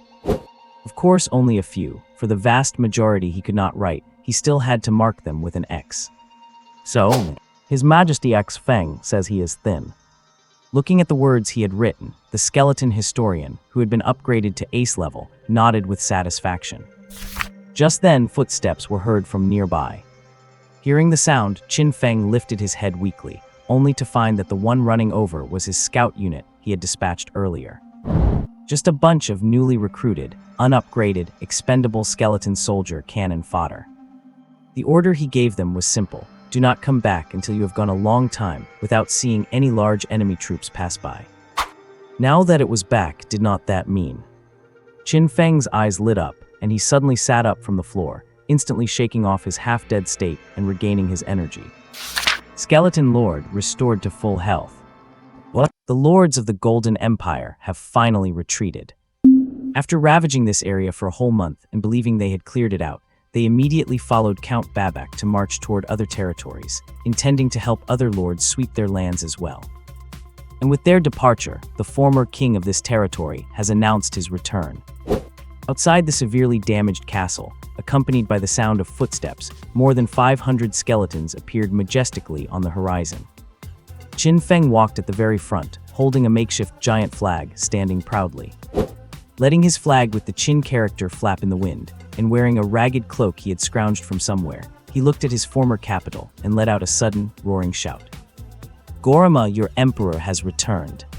With a fierce wave of his hand, he drew his blade, pointed forward, and quickly issued his command. Attack! Clatter, clatter, clatter. As the order was given, the 500 skeletons immediately charged forward, unstoppable with their shields and irresistible with their swords. They broke open the city gates, they took the city walls, they drove away the evil goblin rebel army. Then, seeing the throne, General Skeleton instinctively sat down on it. 5 minutes later, General Skeleton was standing alone at the entrance, resuming his post as if being punished. This time, even his honor guard did not join him. A gentle breeze blew through its bones, making a wailing sound that made it look exceptionally desolate. Inside the main hall, Qin Feng, having reclaimed the castle, sat on his throne and issued his first order since recovering his homeland. Skeleton General, lead the cavalry units to explore the surroundings immediately. I need to confirm the latest intelligence on the territory. Oh, and by the way, you must also find out where these damn rebels came from. My great empire will not tolerate the existence of these few 100,000 tiny rebels. Once you find their lair, I will give you 300 elite troops to wipe them out for me. Click. The skeleton general had been standing perfectly still until it heard Qin Feng's words. The soul fire in its eye sockets widened on the spot, and it even managed to strain out a sound. Watching the skeleton general look at him in confusion, clearly not having understood his order. Qin Feng slapped the armrest angrily. I said send the cavalry units out to patrol. What? No cavalry. Then send whatever troops you have. Do not your spearmen run pretty fast anyway? Click. But then go find the enemy's base immediately. Lead your troops to destroy them once and for all. What? You cannot beat them. I give you 300 men and you still cannot win. What are you good for? If it were White Bone, he would not say he could not win. Let alone 300, even with 30 he would dare to charge. What? He has low intelligence and cannot count. You are the one who can count. Go count the troops for me. Do not come back until you have finished. Under the scolding of the great Emperor Qin Feng, the skeleton general trudged out of the hall. After punishing the arrogant fellow who dared defy imperial law, Qin Feng finally withdrew his gaze and sat on the throne, falling into deep thought. He could not possibly send 300 troops to confront the enemy. He was not crazy, after all. But he still needed to figure out exactly where the enemy's base was. It was not that Qin Feng insisted on fighting them to the death. Although they had some minor grievances and forced him to hide in a hole for a month, they did not necessarily have to be at each other's throats. As a competent emperor, Qin Feng understood the importance of trade. He still had many blueprints for buildings of other races he did not need, and these could be traded for money. The undead races buildings were rare in his area, but that did not mean they were rare elsewhere. If he could find a place to trade blueprints and start acquiring undead building blueprints on a large scale, Qin Feng's undead empire would truly take off. In terms of raw combat power, the undead are at the bottom. Their ranged units are unimpressive, and their melee units are extremely lackluster. But they are still one of the world's 5 major races. Why are they ranked up there? It comes down to 2 words: damn cheap. Building costs are cheap, soldier recruitment fees are cheap, and they are the only faction whose initial troops do not cost money, but are given to you for free. They do not require logistics, morale, territory, or large amounts of startup capital. The Undead Faction will always be the best at mass-producing troops, bar none. Let alone anything else, just look at the recruitment costs. The skeleton race's most expensive Tier 1 unit, the skeleton swordsman, costs only 50 gold coins, the skeleton spearman costs 25, and basic skeletons cost 0. Compared to other factions, the cheapest human spearman costs 50 gold and requires an additional iron coin. Not to mention the other groups, orc warriors and elf archers start at 100 gold coins, and the demon race's horned demons cost a whopping 250 gold coins each. That is equivalent to the price of 10 skeleton spearmen. And that is not even counting other rare resources. If he could truly get a large number of blueprints, while others were still worrying about money, Qin Feng would probably already be mass-producing troops. Combined with his unique lord talent, he could crazily increase the quality of his soldiers. Then in the first year, he would belong to the world. In the second year, the world would be his. In the third year, he would be the world. Qin Feng, having fantasized about leading an army of 1 million in the future, felt his breathing become heavy with excitement and quickly called back the skeleton general he had just driven away.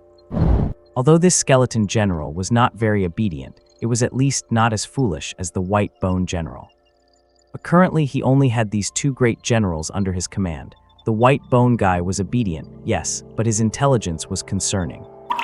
Therefore, recon missions like this really had to be done by the skeleton general. Qin Feng quickly assigned it a new mission to find the legendary human city-states. Seeing that their boss had finally returned to normal, and was no longer trying to make them lead 300 skeletons to single-handedly fight hundreds of thousands of humans. The skeleton general immediately took the order and led its 70-plus skeleton spearmen out to explore in all directions. This exploration lasted several days, and during this time, it constantly reported coordinates back to the base, successfully assisting the army in wiping out a large number of wild structures. 3 days later, having ventured dozens of kilometers away from home for the first time, the skeleton general finally discovered a new world.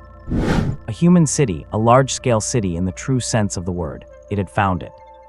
Half a day later, Emperor Qin Feng, leading 100 loyal soldiers, also arrived in the vicinity. Looking at the giant city in the distance with walls over 10 meters high and a vast surface area, and then thinking back to his own so-called capital, which was just a medieval castle, Qin Feng lost his composure entirely. What? Iron Shield City, a city under the banner of Count Babek, is governed by Viscount Anglo. And this Viscount Anglo can be considered a close confidant of Count Babek. As for exactly how close, let us just put it this way. Viscount Anglo's older sister is Count Babak's wife. At this moment, in front of the city with its gates wide open, a group of people quickly walked over. After paying the guards at the gate a toll of 5 gold coins per person, these dozen or so guests finally entered the city. And they are none other than the skeleton lord, Qin Feng, and his party. Wearing black robes snatched from passers-by, they covered their faces with black cloth. Dressed in such a mysterious fashion, they might as well have had "I am not a good guy" written on their faces. Qin Feng and his group were looking around as they moved forward.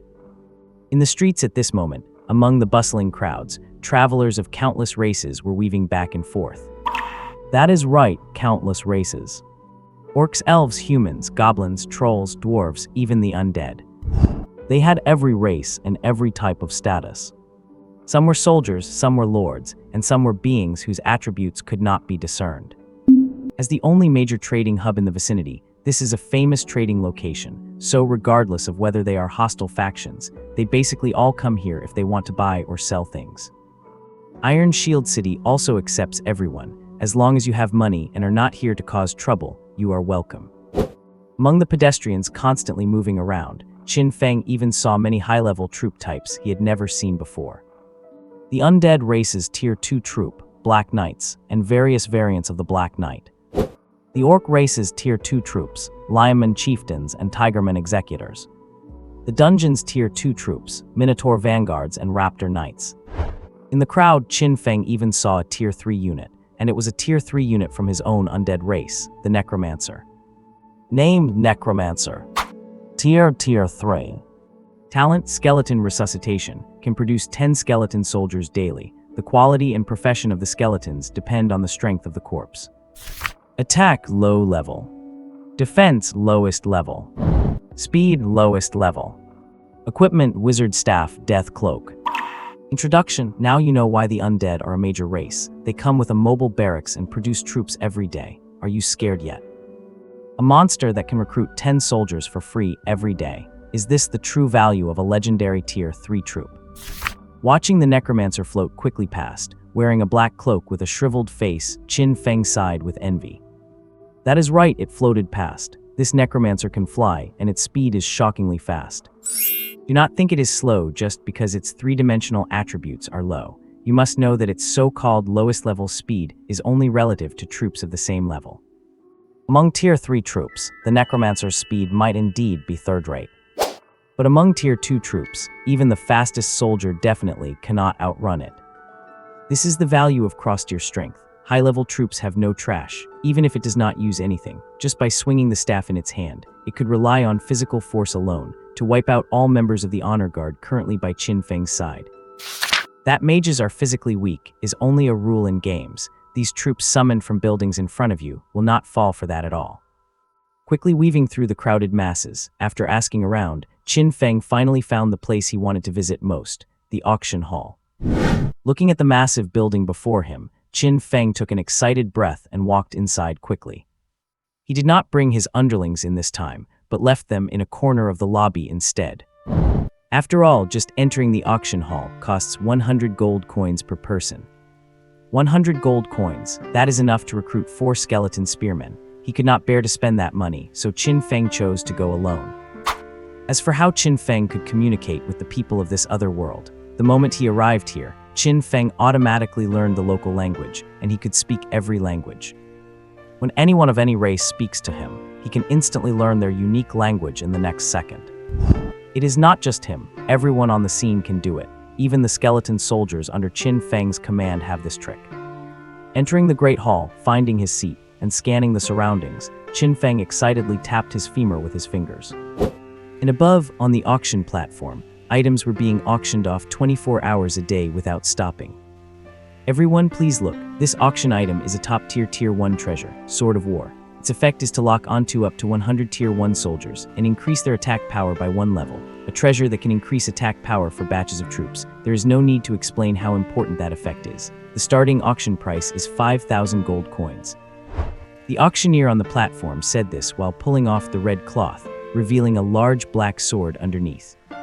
Upon seeing the sword's attributes, the guests sitting below almost immediately became excited and quickly started bidding. With back and forth bidding and continuous price hikes, this Tier 1 treasure was finally sold for 22,390 gold coins, a price so high it left Qin Feng clicking his tongue. As the item sold, the next ones brought up were also such high-level treasures. There was the Shield of Warriors that could increase the defense of a specified number of people by 1 level, Boots of Speed that increased speed by 1 level, and even higher-level treasures that boosted 2 attributes or even +2 to a single attribute appeared. Besides these, Qin Feng also saw a special treasure, a treasure that left him feeling absolutely shocked. Knight's Tome, a promotion item for a human lord, which can promote a Tier 1 human lord to Tier 2 knight, granting high-level attack, high-level defense, and mid-level speed base attributes. It also comes with a Tier 2 knight skill book, Knight's Aura. Within 500 meters centered on yourself, the speed of your cavalry units increases by an additional 1 level. The starting auction price is 100,000 gold coins. As the main event took the stage, the entire trading hall fell into a frenzy. Some human lords even stood up in excitement. It was clear they had come specifically for this.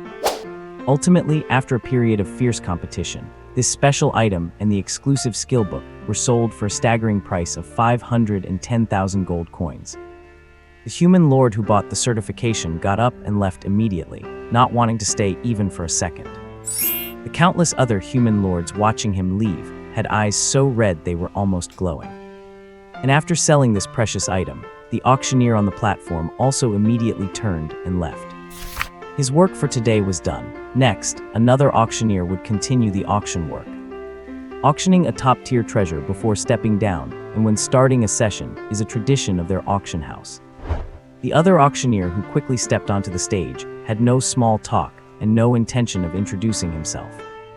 He went straight to bringing out one of the top-tier items he was responsible for auctioning today. Next, please welcome the main event I am responsible for. Undead hero, Annabelle, take the stage. Name, Zombie Annabelle, hero. Rank, Tier 1.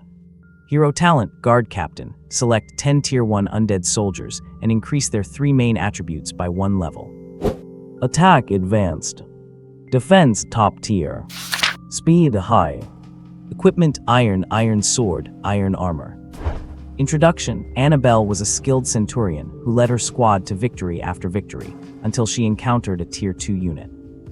Looking at the female zombie caged on the high platform, the lords below, having clearly seen the stats of this hero-level soldier, let out a synchronized boo.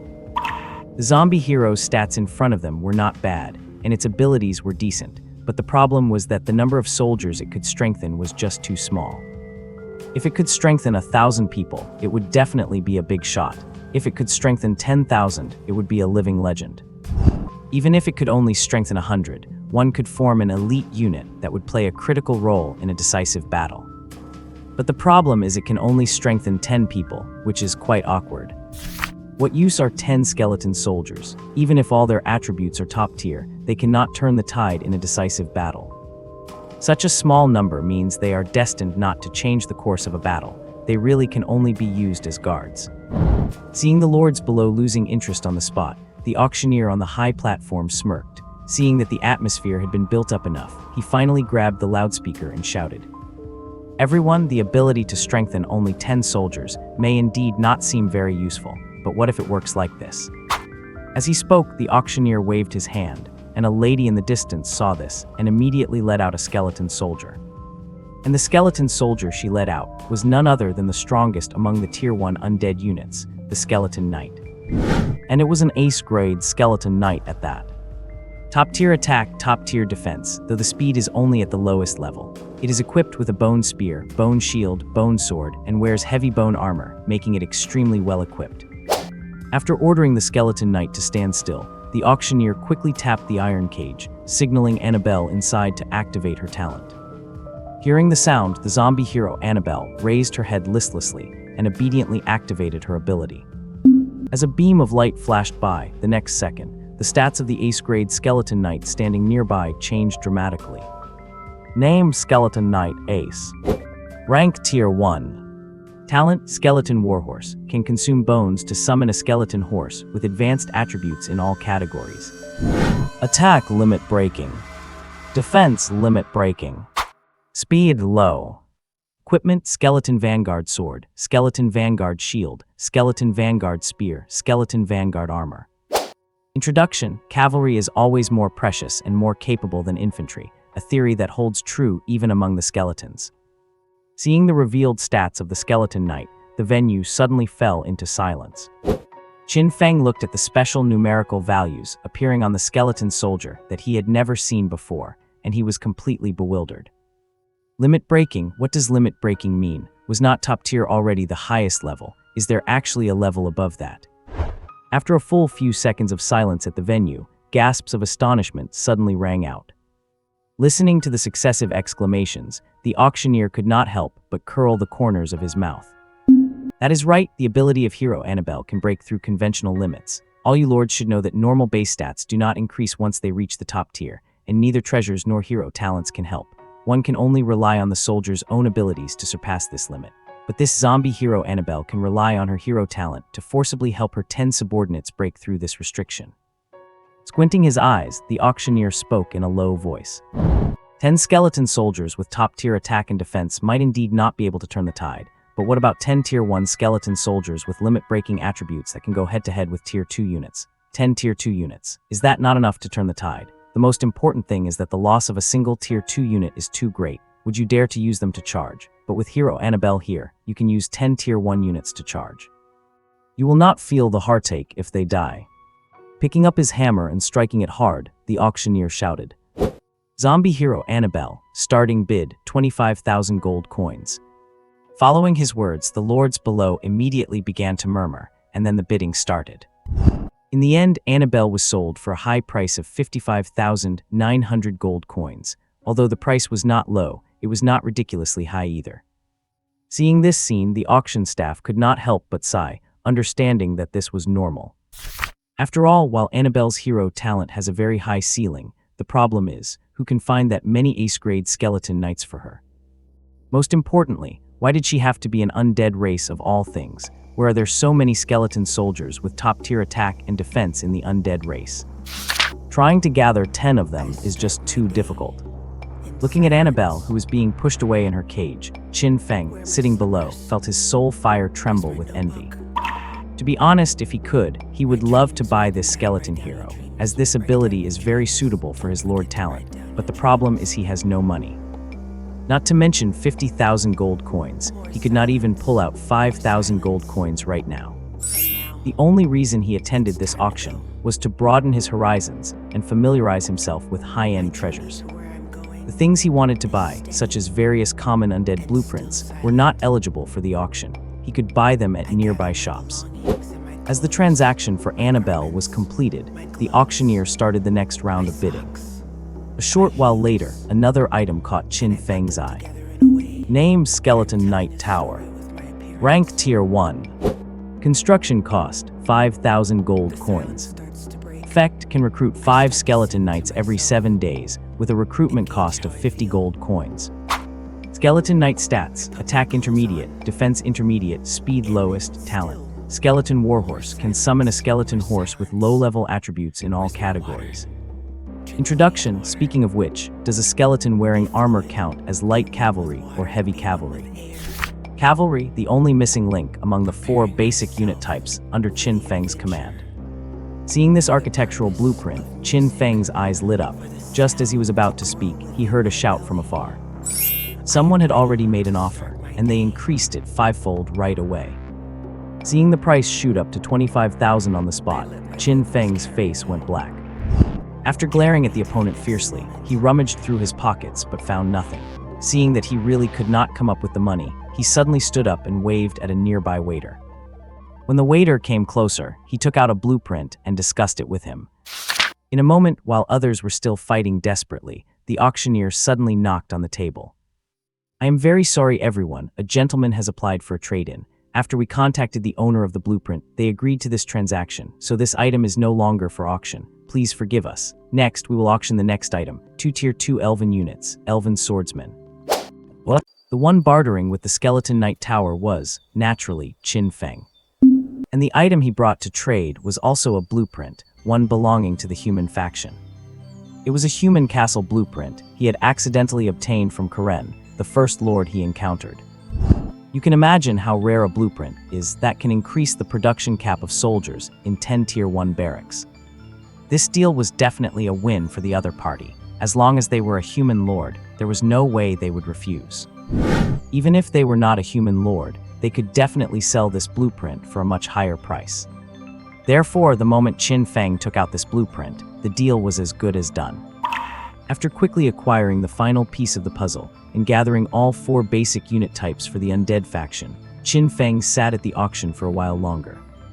During this time, he not only saw rare units, special blueprints, and all kinds of treasures, but he even saw many things that were completely beyond his expectations. For instance, he saw special resource buildings, the kind that, once built, do not produce soldiers but periodically produce resources like various factories. These are absolutely hot commodities for any lord, and usually no one would sell them. After all, they keep generating money just by sitting there, which is far better than a one-time sale. Unless someone is in urgent need of cash, everyone knows the importance of a guaranteed income. Besides resource buildings, Qin Feng even saw an incredibly unique troop barracks blueprint. Why call it unique? Because the art style of this barracks was simply too bizarre. Name: Zombie Nest. Grade: Tier 1. Construction cost: 5,000 gold coins, 100 iron coins. Effect: can produce 10 zombies every 7 days. Recruitment cost per zombie is 50 gold coins. Basic stats: attack lowest tier, defense lowest tier, speed lowest tier, talent, infection. After wounding a target, there is a certain chance for the target to turn into a zombie upon death. Description: the end times have arrived. Zombies. Qin Feng was all too familiar with these. He had heard the name enough times to be sick of it. Especially when the auctioneer, to prevent others from not recognizing them, somehow got one to display on the side. Seeing the modern clothing it wore, Qin Feng could almost guarantee that this was definitely not a product of this world.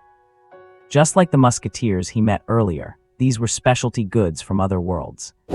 Zombies count as undead units, so Qin Feng could recruit them, but the problem was he was truly out of money and had nothing left to trade. Therefore, he could only watch helplessly as this special building blueprint was taken by someone else. After watching for a while more, Qin Feng got up and left the auction, starting to stroll through the surrounding shops. Selling blueprints of other races, buying Undead Faction blueprints, and simultaneously using the earned money to purchase various necessary resources.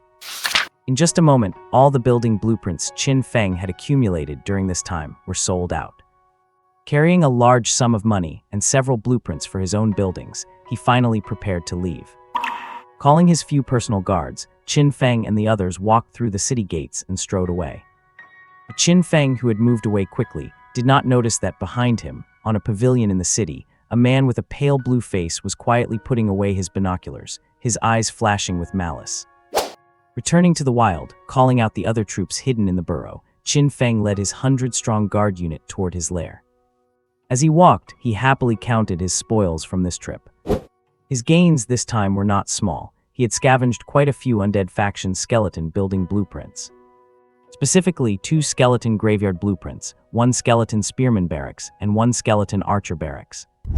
He had originally seen a skeleton swordsman barracks blueprint, but the selling price for such a practical unit blueprint was too high. Qin Feng really could not afford it, so he had to give up on it. Besides the 4 new blueprints, the biggest gain this time had to be the skeleton knight barracks. As the strongest unit of the skeleton race, the stats of skeleton knights were monstrous. If it could be said that skeleton swordsmen could barely hold their ground among other factions' units, then skeleton knights could be considered upper mid-tier among the units of other factions. Most importantly, they followed the undead race's consistent style. They were still as high quality and inexpensive as ever. Thinking about how he would soon have his own cavalry unit and would not need to use spearmen as scouts anymore, Qin Feng felt a wave of excitement. Just as he was fantasizing about a bright future, the thunderous sound of hooves suddenly came from behind him. Hearing the noise, Qin Feng turned back in confusion, only to find a cavalry unit rushing toward him from behind. And this cavalry unit consisted of zombies, a pure zombie legion. Seeing enemies approaching, the great skeleton general beside Qin Feng quickly led his spearman unit forward. Over 30 skeleton spearmen raised their bone spears and formed a pike wall on the spot. The bone general following behind also raised his guandao, led his 24 guards, and quickly formed a formation, surrounding Qin Feng tightly. The mere 10 skeleton swordsmen raised their greatswords as well, ready for action at a moment's notice. Although Qin Feng only brought 100 men this time, these 100 soldiers were all elites, true elites, the most important capital Qin Feng relied on for survival. They were, without exception, ace level. Seeing the battle readiness, the rapidly charging zombie cavalry unit suddenly split cleanly in the middle, brushing past Qin Feng's battalion. Then they stopped and surrounded Qin Feng's troops. Nearly 200 zombie cavalrymen were all, without exception, high-level units of the zombie series, zombie knights, and variants of zombie knights. Name: Zombie Knight. Grade: Tier 1. Talent: Stiff Muscles, Attack +1 level. Attack Advanced, Talent Boosted. Defense: Intermediate. Speed: Lowest tier. Equipment: Zombie Cavalry Lance, Zombie Warhammer. Description: Zombie Knights are a very powerful presence with outrageous attack power, but remember one thing, make sure to equip them with horses. Holding lances with blue skin and tall builds. The stats of these surrounding zombie knights were terrifying, especially that attack power, which would definitely be enough to make anyone feel hopeless. And their mounts, zombie horses, were not included. Just like human cavalry, you have to equip them with mounts separately. Otherwise, let alone advanced attack power, even top tier or break the limit attack power would not matter. With those short legs of theirs, they could not catch up to anyone. Who has ever seen a knight carrying a lance and charging on foot? Looking at the 200+ zombie knights surrounding him, Qin Feng's eyes were very sharp. And opposite him, accompanied by the sound of hoofbeats, a zombie lord wearing heavy armor with blue skin rode out on a zombie warhorse. Looking down condescendingly at Qin Feng and the majestic bone general beside him, he spoke abruptly. Hand over the blueprints. On the road, the two groups of men stared at each other in silence, their gazes sharp and piercing. Seeing the bone general offer no reply, the expression of the zombie lord opposite, Parsig, gradually turned livid. Why do you really want me to take it by force? 100 ragtag skeletons against 200 zombie knights. Where do you get the guts? Every faction has its own styles. The human faction has infantry-focused, cavalry-focused, static archer-focused, and mixed-force styles. The orc faction also has infantry brawlers, projectile units, wolf riders, and so on. The undead race is no exception, and it is not just limited to the skeleton troop tree. At Tier 1, the undead race actually has two conventional types of soldiers. One is the skeleton race, and the other is the zombie race. The former is defined by being cheap, while the latter is defined by being tough. One acts as light infantry, the other as heavy infantry. The reason Qin Feng has not recruited any zombie soldiers is not because he does not want to, but because he simply has not had the chance to obtain a zombie-producing building. Plus, his skeleton soldiers are currently sufficient, so he did not bother adding new structures. Well, there's also a small part of the reason being that Qin Feng has turned into a skeleton himself. Having lost his own flesh, he is afraid that seeing his minions with flesh on them might trigger him. As for the zombie lord before him, he clearly follows the zombie style, and specifically the pure, high-mobility cavalry style. Relying on the zombies' naturally resilient bodies and using mounts to compensate for their only weakness, speed. It could be said that this zombie knight style is truly the strongest Tier 1 Undead Faction style. It cuts through their own kind like a hot knife through butter and crushes other factions with ease. As long as you are not stupid enough to charge them into dwarves, they are invincible. The only downside is that they are too expensive to maintain and too difficult to cultivate. After all, between the zombie knights and the zombie horses, that takes a lot of resources and buildings. Tightening the reins, the zombie lord Parsig gradually lost his patience as the bone general still refused to answer. He had originally intended to trick the other side into handing over the blueprint first, and as a precaution, kill them afterward. Now it seems the other side is not stupid either, since that is the case. With a clatter, he suddenly yanked his reins and led his troops to turn and leave. Over 200 zombie knights charged off into the distance, kicking up a massive cloud of dust along the way. Seeing them right away, Qin Feng and his group did not relax. Instead, their expressions immediately turned serious. Because when someone else puts distance between you and them, it might be to get away. But when cavalry suddenly puts distance between you and them, it is very likely because they intend to charge and trample you to death. In the distance, zombie lord Parsig had already led his troops to finish forming up. His forces had taken on a standard wedge-shaped cavalry formation. After locking eyes with Qin Feng's side from afar, he did not hesitate to lead his troops into a charge. Seeing over 200 cavalry charging toward them, Qin Feng's forces immediately went into full defensive mode. The skeleton soldiers braced their round shields, forming a shield wall head-on, while countless skeleton spearmen thrust their spears through the gaps between the shields to add offensive power. In an instant, a bone hedgehog covered in thorns was born. Infantry spear and shield formation. Seeing the shield formation finished ahead, Zombie Lord Parsig, leading the charge with his lance, could not help but reveal a ferocious grin. If he were facing a human spear formation, he might hesitate for a second, fearing heavy losses from a head-on charge. And if he encountered a dwarven shield wall, he would turn and leave without a second thought. But a skeleton shield formation, can a shield formation made of skeletons even be called a shield formation? That is just a chocolate bar. Skeleton style meets zombie style, infantry style meets cavalry style. The moment the opponent does not have an absolute advantage in quality and quantity, they have already lost. Charge, break their line. Amidst his roar, Zombie Lord Parsig, holding his lance high, was the first to crash into the skeleton shield wall. The countless cavalry charging behind him hit the shield wall as well, without any reduction in speed. In an instant, men and horses fell, bones shattered, many of the charging cavalry were pierced on the spot, and many zombies even ended up completely suspended on the spears. The shield wall that took the head-on impact was shattered and scattered instantly. Many skeleton shields and bone spears were even forcibly crushed.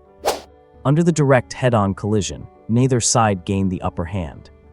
The cavalry charge was forcibly halted, and over 70% of the vanguard suffered casualties. Meanwhile, the skeleton soldiers defending in formation also had more than half of their ranks scattered. After all, these zombie knights hit too hard. Even top-tier skeleton soldiers could not withstand a head-on charge like that. On the chaotic battlefield, Zombie Lord Parsig sat on the ground, completely dazed. His body had several holes poked through it, and after his horse died, he had flown headfirst into the shield wall before being bounced off. Looking at the pile of zombie knights lying everywhere, his brain was about to shut down. The enemy had used a shield formation to forcibly halt his cavalry charge. This scene had far exceeded his expectations. And before he could even process the situation, a violent scraping sound came from within the shield formation that had just been shattered. The next second, a line of skeleton spearmen suddenly accelerated and charged out, rushing madly toward the zombie cavalry that had stopped moving. The cavalry had finished their charge, now it was their turn to strike. A harsh clashing sound rang out as a full 20 ace skeleton spearmen slammed directly into the zombie forces. Spears pierced through bodies, and the impact knocked over warhorses. Zombie Lord Parsig, who had just struggled to crawl up, had barely risen when he was struck head-on by two skeleton spearmen. The good news was that he luckily dodged the spear tips and was not skewered like a gourd. The bad news was that the physical impact of the skeleton spearmen was enough to give him a real headache. With a muffled thud, Zombie Lord Parsig was sent spinning through the air and did not land until he had completed a full rotation, feeling as if the world were turning upside down. Struggling to look back at his cavalry troops, who had been shattered by the skeleton spearmen and left dead or wounded all over the ground, the zombie lord, whose skin had been quite blue, began to turn pale. Before he could shakily stand up, orderly footsteps sounded behind him. Parsig turned around in a hurry, only to see 10 skeleton swordsmen wearing heavy armor and wielding large two-handed bone swords walking toward him aggressively. The one closest to him did not say a word as it approached, raising its greatsword and bringing it down. Parsig instinctively raised his shield to block, but the moment the greatsword hit his shield, his eyes widened.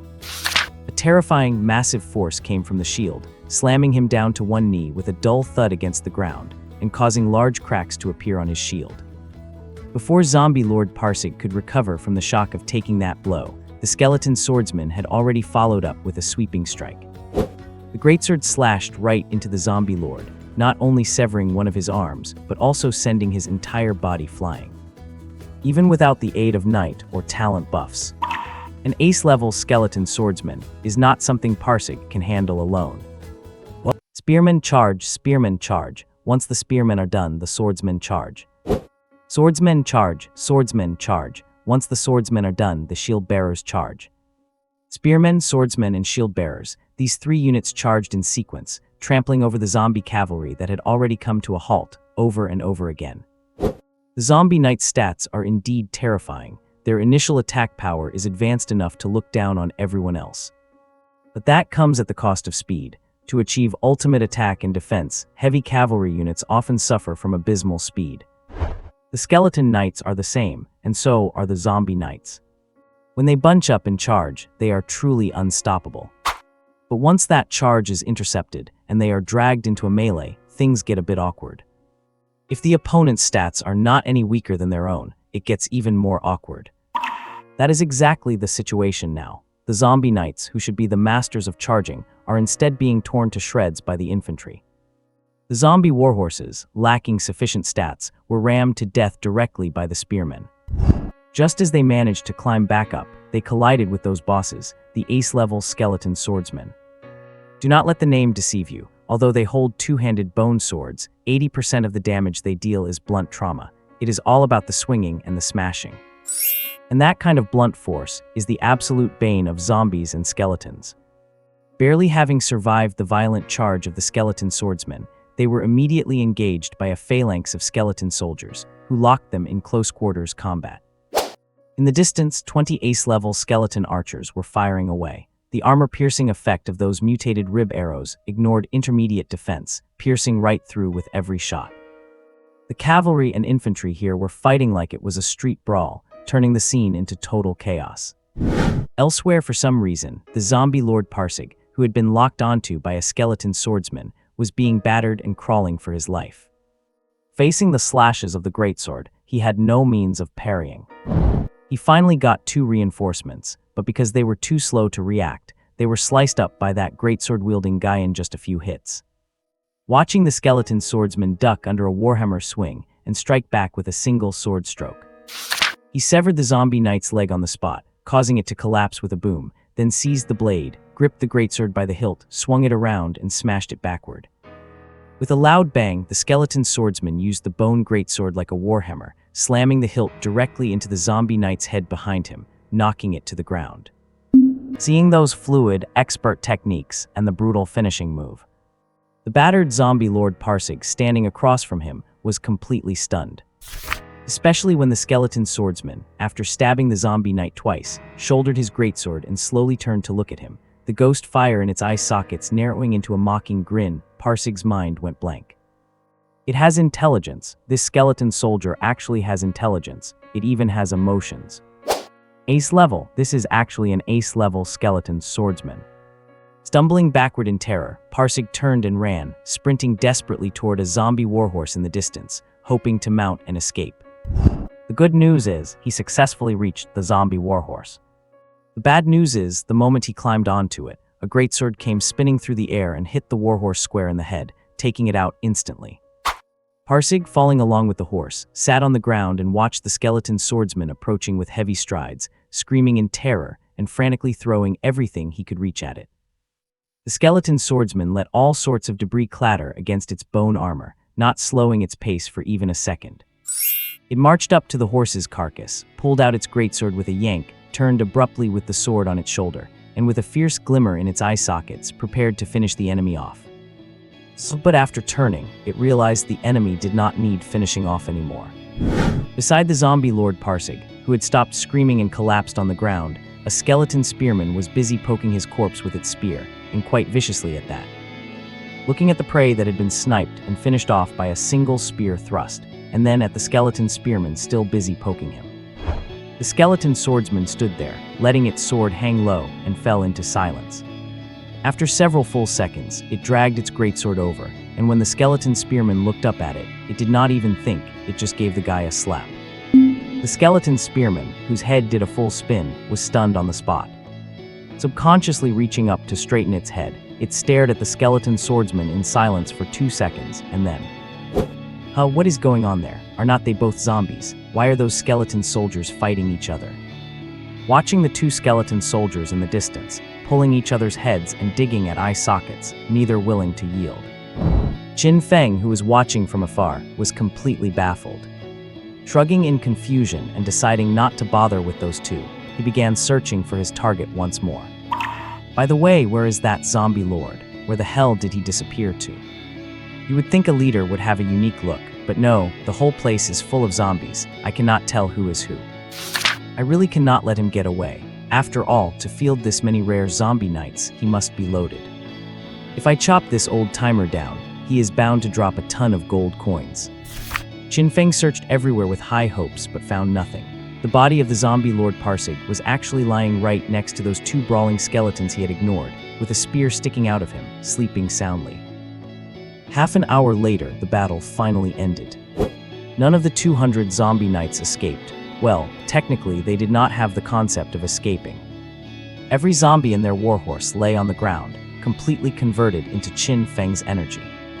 Qin Feng, who was busy directing his troops to clean up the battlefield and piece together the scattered skeletons, turned dark when he learned he had lost a full 8 soldiers. Those 8 soldiers had basically been crushed in the first wave of the cavalry charge. It is lucky they were skeleton soldiers who did not mind falling apart. As long as their skulls were not shattered, they could be revived. Otherwise, after a charge like that, it would not just be 8 dead. We might have lost all the shield bearers right there. Even the zombie knights themselves lost over 40 of their own in the collision. Qin Feng's soldiers in the front line were practically all rattled to pieces. You can imagine just how violent that head-on collision was. What? After looting the spoils of war, Qin Feng and his team swiftly left the crime scene and finally returned to their lair after a long journey. Qin Feng then sat on his throne, staring at his extra gains this time, and could not help but fall into silence. The zombie lord who had taken the initiative to pick a fight was very generous, dropping over 10,000 gold coins and a large amount of other resources. That was not the main point, though. The main point was that he also dropped several zombie blueprints for Qin Feng, many of which were identical. Zombie Graveyard ×3. Every 7 days it can recruit 10 ordinary zombies at a cost of 25 gold coins. Their stats are: attack lowest level, defense low level, speed lowest level. Talent, stiff muscles, increases defense level by 1. Zombie Stable ×2. Every 7 days it can recruit 10 zombie horses at a cost of 25 gold coins. Their stats are: attack lowest level, defense lowest level, speed low level. Talent, Death Run, increases speed level by 1. Staring at the blueprints in his hand, Qin Feng's expression was one of pure confusion. He could not understand it at all. If the opponent played a cavalry style, he could understand buying zombie stables, since they need mounts after all. But why did he buy so many zombie graveyards for no reason? Could it be that he was trying to play a tank infantry cooperation? But that was impossible. With the speed of those zombies, who could they possibly cooperate with? Qin Feng did not know that Zombie Lord Pasig bought so many zombie graveyards, mainly because of his special lord talent. For Pasig, ordinary zombies are his cavalry. Lord Talent, Zombie Knight Commander. You can spend gold coins to transform any zombie unit into a zombie knight. Talent description: long live the cavalry. I just love cavalry, I have to have horses. Pasig's talent was extremely unique, resulting in almost all of his soldiers being zombies, and all of them were cavalry units. He had only come here for an auction, and had not brought his main army. Seeing that Qin Feng only had 100 skeleton soldiers under his command, he suddenly developed some malicious intentions. Otherwise, if they had really faced each other in a full-scale battle, Qin Feng might not have been able to beat him. The reason is simple. Pasig was not a lord who arrived in the same batch as Qin Feng. He came from another world 2 years ago. This meant he had been developing for a long time, and the strength of his troops was completely incomparable to Qin Feng's. He was even a knight with a noble title, commanding over 5,000 zombie knights. In a head-on battle, he definitely could have trampled Qin Feng's 500 infantry to death. Of course, that assumes he had an absolute advantage in numbers. Since he tried to force a charge against Qin Feng's 100 infantry with only 200 cavalry, he failed to charge through and ended up getting himself killed instead. After quickly finishing the construction of these blueprints and adding some flesh and blood troops to his home, Qin Feng suddenly turned to look below. Looking at the zombie standing down there, his expression was a bit conflicted. The zombie below was the one that had appeared at the auction, or more accurately, the one that had appeared as a bidding item. A hero of the zombie race, the mother zombie, Annabelle. The squad leader who could buff 10 minions and form an elite soldier team. She was also part of the loot Qin Feng had captured. Originally kept in a cage, she had almost been stabbed to death by the Bone General and his men. It was only because she spoke up at the critical moment that the Bone General spared her life and brought her before Qin Feng. Looking at the zombie hero below with her green skin and decent figure, Qin Feng's gaze was very strange. He finally understood why that zombie lord had actively attacked him, so it turned out he had recruited this zombie hero. In other words, he was aiming for the Skeleton Knight Camp blueprint in his hand, but that made no sense. How could he be short of knights? Zombie knights are no worse than skeleton knights. They even have stronger head-on stats. After a few seconds of silence, Qin Feng suddenly spoke up. Annabelle. Annabelle, who was standing in the middle of the hall not daring to move, nodded vigorously and responded immediately. Present. She had just witnessed how those skeleton cannon fodder crushed a powerful zombie knight regiment head-on. Therefore, she did not dare to look down on these guys at all and acted very obediently. Do you know why that guy wanted to attack me? I know. Why? To steal my blueprint. That was a secondary reason. He mainly wanted to steal your orb of deception. What and how did he know I had the orb of deception? Sensing something was wrong, Qin Feng slammed his hand on the armrest, his eyes instantly becoming sharp. Something's not right, very, very not right. How did outsiders know my secret intelligence? Could it be that there is a spy among my own people? Who is it, Bone or White Bone? It must be Bone. This guy has been acting smarter lately and listening to me less. It has even started daring to argue with my orders and question my decisions. That guy definitely has a rebellious streak. It must have tipped off the opponent, trying to kill me so it could inherit my great empire. No, I must find a reason to teach it a lesson later. Let it remember this. As for what reason, oh right, did not I catch a skeleton lancer fighting with a skeleton swordsman just now? I will just say the skeleton lancer that was fighting was him. Anyway, they all looked the same. Having quickly made up his mind, Qin Feng looked at the Bone General next to him with malicious intent. His expression was grim, filled with the cruelty unique to a tyrant. The Bone General, noticing this strange look and knowing what its boss was like, swapped places with a minion nearby the moment Qin Feng turned his head. Qin Feng was right. It was indeed very smart and reacted extremely quickly. If it were the White Bone General being targeted, it probably would not have realized what was happening even when it was being punished, and might have even genuinely believed it was the one fighting. Qin Feng looked away and turned his head back to Annabelle, resting his chin on his crossed hands. Tell me, how did that guy find out my secret, and who tipped him off? Annabelle kept a straight face and answered immediately. No one tipped him off. It is just that all your skeleton lancers and skeleton swordsmen have the lowest stats. It was obvious they were disguised, so anyone could guess you had the orb. What? That is the reason. And how did he know these were lancers and swordsmen, instead of ordinary skeleton soldiers? While saying this, Qin Feng turned to look at his minions. Looking at the skeleton swordsman wearing white bone heavy armor, holding a huge white bone sword, and having such a tall figure, he was slightly taken aback and then fell into silence. It seems, they do look a bit different from ordinary skeleton soldiers. After quickly taking out the orb and changing their outward stats, restoring their names to normal so they would no longer be disguised as ordinary skeleton soldiers.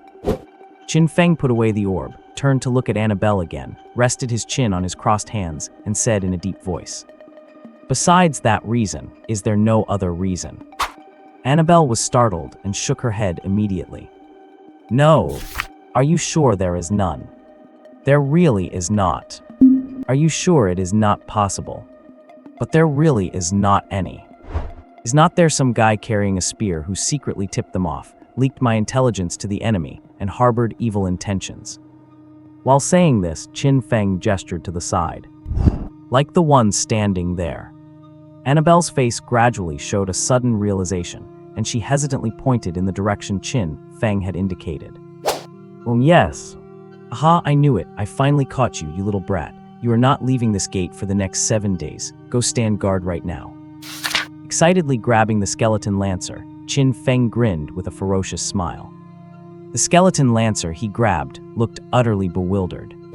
As for the Bone General, having already swapped places with its minion, it stood on the side holding its spear, secretly peeking at Qin Feng, who was shaking its minion's armor, not daring to make a sound. Now let us give a warm welcome to our new partner, the first hero of the Undead Empire, Annabelle. It was nighttime, and a banquet was being held inside the castle hall. It was rare for a hero-level entity to emerge within the Empire, and the fact that she had flesh, was a woman, and, most importantly, could actually speak made her special. This had His Majesty Qin Feng so excited that he decided to throw her a grand, exclusive feast on the spot. He even went out of his way to dig out a mountain of fine wine from his loot stash to set the mood. Lifting his glass high, Qin Feng spoke in a booming voice. "Now I invite our great hero of the zombie clan, Annabelle, to speak. Lady Annabelle, do you have anything you would like to say?" Annabelle, who was sitting nearby cradling her cup, stood up hurriedly upon hearing this and spoke with a hint of nervousness. I. Forget it if you have nothing to say, I will speak instead. Where was I? Right. To celebrate the arrival of Lady Annabelle, I am granting everyone an hour of leave. From today on, Lady Annabelle is the third general under my command. All zombie troops are now under her jurisdiction." Grabbing his wine cup and waving it emphatically, as he pointed to the 30 newly recruited zombies and 20 zombie horses, Qin Feng was filled with high spirits. Now she has a grand army of 30 soldiers and 20 warhorses. Let us give her a round of applause. Clap, clap, clap. As soon as Qin Feng finished speaking, a flurry of enthusiastic applause erupted as the skeleton soldiers below began to clap vigorously. They were quite perceptive. Even if they did not understand what their boss was saying, they knew exactly when it was appropriate to show support. Because those who lacked perception had already been punished and sent to stand guard. Annabelle, sitting nearby with her glass, glanced over at the 50 zombies and could not help but sigh at the sight of her pitiful current forces. Once upon a time, she had known glory. After unexpectedly evolving into a hero, she had started from a single zombie graveyard, recruiting large numbers of troops and annexing territories to build her own formidable army. It was just a pity that tall trees catch the wind. Her expansion eventually drew the attention of a lord who wiped her out. Facing that lord's army, she had held out for over a month, but she was eventually defeated when her other buildings were destroyed, and she ran completely out of reinforcements. Now, not only did she have to live under someone else's roof, but the lord she had joined had even fewer troops than she once did. For a hero like her, being assigned such a meager force was insulting. 30 zombies, what is one supposed to do with that? Just as Annabelle was lamenting the difficulties of zombie life, Qin Feng suddenly spoke to her. "Come, pick 10 of them to be your personal guard. From now on, they will be the elites under your command." Annabelle was taken aback. She did not understand why there was a need to divide such a small group of 30, but she did not refute Qin Feng and obediently picked 10 zombies. And then, as the Lord's talent was activated, to Annabelle's shock, the eyes of those few dozen dazed zombies began to glimmer with a touch of intelligence.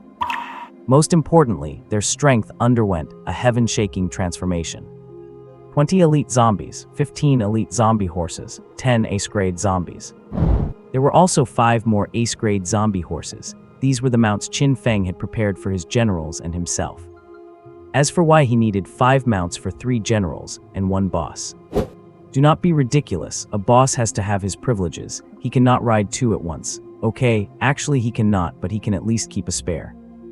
Looking at the upgraded zombie troops standing behind her, Annabelle was completely stunned. She turned to look at Qin Feng, who was busy drinking wildly and spilling half of it down his chest, and her brain simply stopped working. Annabelle finally understood why a clash between 200 zombie knights and 100 skeleton troops had resulted in a crushing victory for the skeletons. This guy, he could actually manufacture elite troops on the fly, if that were combined with her own abilities. Her eyes lit up, and she suddenly grew excited. She was no longer as reserved as before, instead taking the initiative to stand up and toast Qin Feng. "Lord, it is an honor for me to serve under you. I have nothing else to say. I will finish this cup. You drink whenever you like." With those words, Annabelle downed the drink in one gulp. Just a moment ago, she had been planning to find an opportunity to run away, as she really had not thought much of this troop's strength. But her mindset had changed. Having unexpectedly discovered that this might be a golden ticket, she decided to stick with him for a while. After all, her hero talent was unique, and she was destined to only be effective when paired with elite soldiers. And the terrifying skeleton lord before her, the one thing he did not lack was elite soldiers. In the blink of an eye, it was dawn the next day. The skeleton army, having spent the night drinking, showed no signs of slacking off. On the contrary, Qin Feng was true to his word regarding their schedule. He had promised them an hour of rest, and he had given them exactly an hour. Now, with the sky just brightening, the skeleton army was already on the move. Their target was none other than the territory of the zombie lord they had already slain. Soldiers who lose their lord are like water without a source. They would soon evolve into wild monster factions. If a lord died unexpectedly, they might rely on their captured castle to develop into a large wild power, using the internal buildings to keep recruiting troops while electing a new leader. In such cases, it was very easy for hero-level soldiers to emerge. Even if not, it was common for them to evolve a Tier 2 soldier with decent intelligence. Of course, what that territory turned into did not concern Qin Feng, since their territories were not connected and were quite far apart. That would be a headache for the other lords in that area. The reason he was going on this long-distance expedition to mop up the remnants was because his new subordinate, Annabelle, had provided him with a vital piece of information. According to Annabelle, the zombie Lord Passig had bragged about how rich he was and how powerful his army was while trying to recruit her. He had even mentioned that he possessed an incredible, rare treasure in his territory that would allow him to rise to power quickly. That treasure was named the Stone of Spacetime. Its effect allowed one to travel to a locked, different dimension and reap massive rewards from within. Many of the bizarre, out-of-place special units held by other lords were obtained through items like this. Moreover, that dimension was not accessible by only one person. Many other stones of spacetime linked to this world could also bring others inside. In other words, there was not just one group of interdimensional invaders. Once someone seized the core of that dimension and took it away, the dimension would quickly collapse and vanish. At that point, everyone's stones of spacetime would become useless, turning into ordinary rocks. A treasure capable of traveling between worlds, the value of such an item was beyond imagination. If he were lucky enough to use it to return to his original world, would not he be able to? Well, he could not do much. Thinking about the tanks, planes, missiles, and nuclear bombs of his old world, Qin Feng suddenly felt that life in this world was actually pretty good. He did not know what level soldiers from his original world would be ranked as, but he knew for sure that a forbidden spell level treasure like a nuke was definitely something he could not withstand. Conservatively estimated, that thing would be at least a level 8 treasure. Upon hearing that the enemy possessed such a treasure, and that it was currently ownerless, Qin Feng rubbed his hands with excitement. He slammed his table and declared the first grand expedition in the history of the Undead Empire. Codenamed the Skeleton Crusade. On the wilderness, a troop is marching forward with long strides. This is an undead legion, numbering about 400 in total. It includes 200 skeleton soldiers, 100 skeleton archers, 50 skeleton spearmen, 35 skeleton swordsmen, as well as a detachment of 5 skeleton knights and 30 zombies. Qin Feng, who left some soldiers behind to guard the base, is currently riding on a tall, sturdy horse, constantly leading his troops forward. Also on horseback are the 3 generals, Annabelle, Skeleton, and Bone, along with a few skeleton soldiers. Looking at Qin Feng, who is hiding among the skeleton soldiers on horseback and looking utterly unremarkable, Annabelle wears a very strange expression. After a moment of hesitation, she decided to approach him. "Excuse me, Lord." Hey, do not talk to me suddenly. If someone is sniping, my identity would be exposed right there. Keep your distance. Oh. She quickly rode off to create distance. Looking at Qin Feng, who was disguised as an ordinary skeleton soldier, Annabelle looked quite helpless. "My lord, is it really necessary to be this cautious?" Hearing the question, the soul flames in Qin Feng's eye sockets narrowed. He slowly turned his head to look at her and said with absolute certainty, "Yes, but let me ask you, how did that zombie lord die before?" "He died in battle after his charge failed." "Then if he had not followed the charge, or if he had stayed at the very back, would he still have died?" If he had not died, but instead disguised himself as a common zombie knight and fled in the chaos, only to return later with his thousands of zombie knights to kill us all, do you think I could still win?" "No, I do not think so. And now if I were your opponent, and I suddenly led my elite troops to charge in, specifically targeting you, do you think you could survive?" "I would not survive." "So do you still think I am being too cautious?" Looking at Annabelle beside him, Qin Feng said earnestly, "Woman, remember this, there is no shame in being cowardly these days, because among our opponents there are far more insidious backstabbers than normal people. Oh, by the way, it is time for a shift change, go lead the vanguard." How me? Annabelle, riding her zombie horse, turned around and headed toward the front of the troop. Upon reaching the very front, she looked at the silent surroundings, feeling increasingly insecure. She felt as if elite soldiers might jump out from any corner and hack her to pieces, so she suddenly turned her horse around and rode back to Qin Feng. My lord, what is it? Can I not lead the vanguard? I see General Bone seems quite happy leading the way. Nonsense, as long as you do not make that guy use its brain, it will always be happy. If you do not want to lead the vanguard, go lead your zombie troops. Yes. She steered her horse and quickly returned to her zombie troop. Looking at the 30 walking zombies beside her, she looked down at herself on horseback. After a moment of silence, Annabelle went and grabbed 2 more horses, threw 2 zombies onto them, and put her own distinctive red cape on one of the zombies, making it walk in the very center. Only after doing all this did Annabelle's anxious heart finally settle. She suddenly felt that what her new boss said might be right. Walking in the center and dressing differently really is quite dangerous. After the troops marched for 2 consecutive days, Qin Feng and his party finally reached the legendary zombie territory, the fief of the zombie lord Pasig. His fief covers an area of 100 kilometers, and it is quite different from Qin Feng's. Qin Feng's territory is self-claimed. He just ran to some remote corner, planted a small flag, and declared it his land. It is neither legal nor recognized by anyone. However, this 100 kilometers of the zombie lord Pasig's fief is officially recorded in the Golden Empire. Anyone who enters his territory to harvest resources is effectively invading his land. He has the right to fight back and can even call for reinforcements. Why do others have the qualification to be granted a fief, while Qin Feng just plants a flag and gets beaten up if someone sees him? The Golden King has a golden city, 50,000 miles of territory under his command, and tens of thousands of barracks. He has 22 Tier 3 barracks alone. Tell me, why would not he have the qualification to grant fiefs to others? That is only because the bosses of the other major forces are just as strong as him. Otherwise, forget about fiefs in his own territory. The entire continent would belong to him. He could grant fiefs however he wanted. Looking at the vast territory before him, Qin Feng's eyes shimmered. He immediately sent out 5 skeleton knights to scout the surroundings in all directions. An hour later, the knights returned, and fresh information was delivered to Qin Feng. The good news is that the zombie castle is in chaos. With its master dead, the remaining zombie troops sensed it immediately and started infighting right on the spot. The zombie troops are no longer staying together. After a civil war, they have split into several scattered factions. The bad news is that even though they have been split into 4 factions, they are still a tough nut to crack. The weakest force still has over 500, and the strongest force, the one that seized the castle, the Zombie Knight Detachment, has 2,000. One of the skeleton knights Qin Feng sent out had just witnessed the castle gates opening, and a 1,000-strong zombie force marched out in a grand display, rushing toward the distance, clearly intent on wiping out their enemies completely.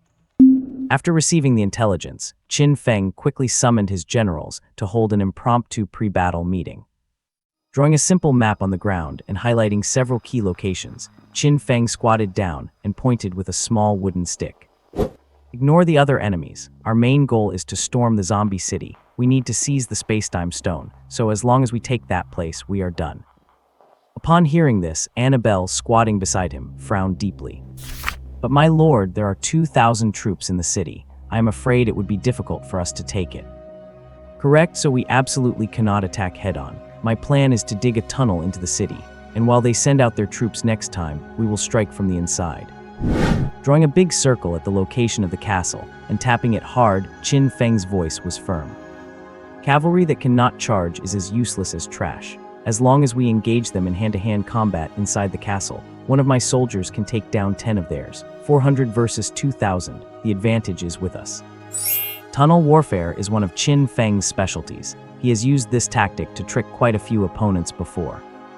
He even once relied on a tunnel to achieve a glorious battle-loss ratio of 13 to 3,000, although he was not the one who actually dug that specific tunnel. So this time, Qin Feng intends to follow that precedent. He will execute another perfect tunnel tactic and take the castle without a sound. What? Night fell quickly, and the castle's cavalry troop once again dispatched 1,000 men to head out, attempting to completely drive away the remaining scattered enemy forces wandering within their territory.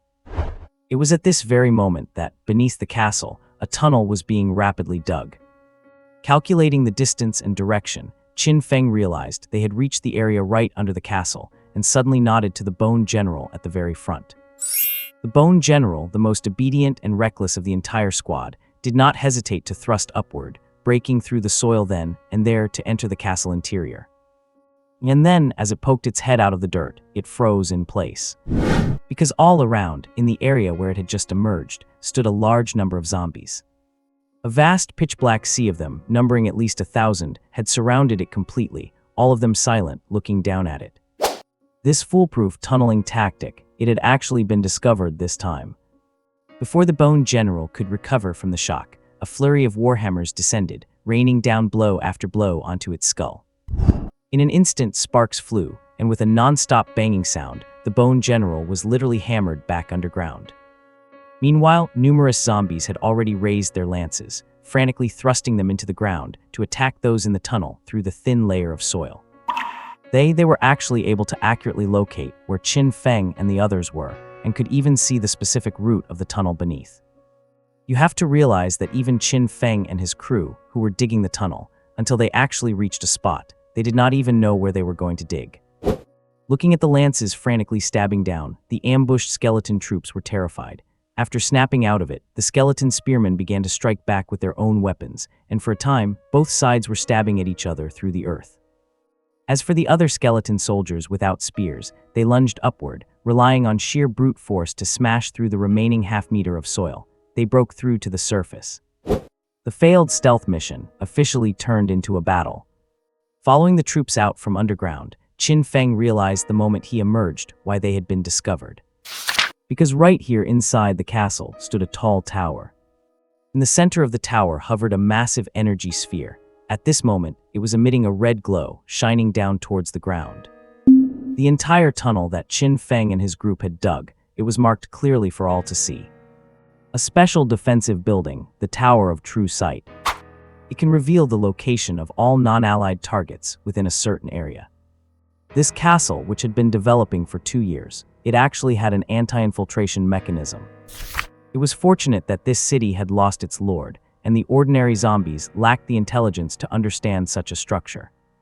They only knew how to guard the tunnel exit stupidly, trying to wait for a rabbit to run into the tree, instead of realizing that someone was tunneling into the castle and pulling them out to kill them as soon as they approached the wall. Otherwise, how would Qin Feng and his team ever have had the chance to bypass the walls and drill into the city? They were suffering from a lack of intelligence. Take the high ground, skeleton, lead your men to take the high ground.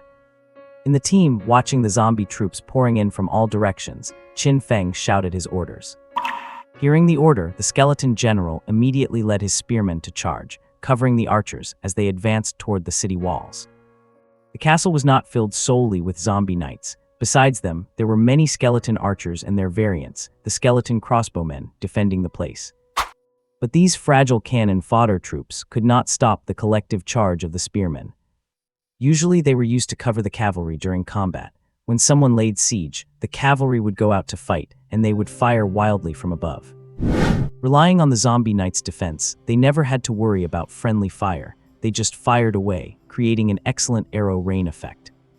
This tactic was very effective on a daily basis, but now, suddenly facing a legion of skeleton soldiers, who were all elites with defense not inferior to the zombie knights, these support shooters could not even make a dent in them, and the situation became completely awkward. The useless archer troops were immediately sliced through like vegetables by the skeleton spearmen. Having quickly seized the walls, the spearmen turned around and blocked the stairs, forming a line to fight the pursuing zombie soldiers. Taking advantage of the situation, the 100 skeleton archers who had climbed the wall also broke off their ribs, starting target practice on the enemies inside the city. Ordinary skeleton archers could not pierce zombie knights, but that does not mean the upgraded ones could not. You have to know that for this battle, Qin Feng had spent almost all his energy. He had used every bit of saved energy to strengthen his soldiers.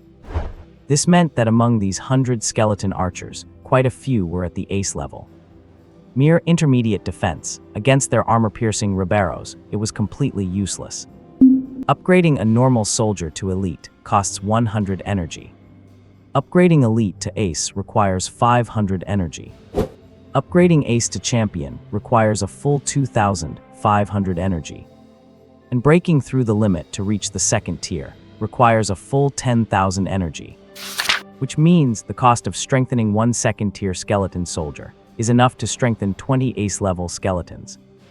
Qin Feng wanted to see what kind of combat power a second-tier skeleton had, but he chose not to create one, mostly because he could not bear to spend that much money. The battlefield is not a one-man show. Even if you are incredibly strong, fighting 1 against 100 is already the limit. But if you strengthen 20 ace soldiers, each one of them can fight 10. The utility provided would definitely be greater than just one person. Battlefield is ultimately about the number of soldiers, strength in numbers. Having the money to make one second-tier unit is far less practical than having 20 ace soldiers. So Qin Feng did not try to make any second-tier soldiers. To save money, he did not even upgrade himself to the second tier. However, although he was reluctant to spend the energy to create a second-tier skeleton boss, at this very moment, Qin Feng had indirectly witnessed the terrifying power of a second-tier unit. Under the night sky, on the battlefield, 10 skeleton swordsmen, having received a talent boost as night fell, had completely gone berserk. The new General Anabel's hero talent, Bodyguard Captain, was already in effect, causing this group of skeleton swordsmen to turn into absolute undead war gods.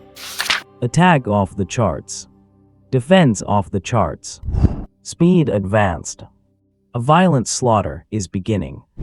On the battlefield, a skeleton swordsman with snow-white bones was charging madly into the crowd.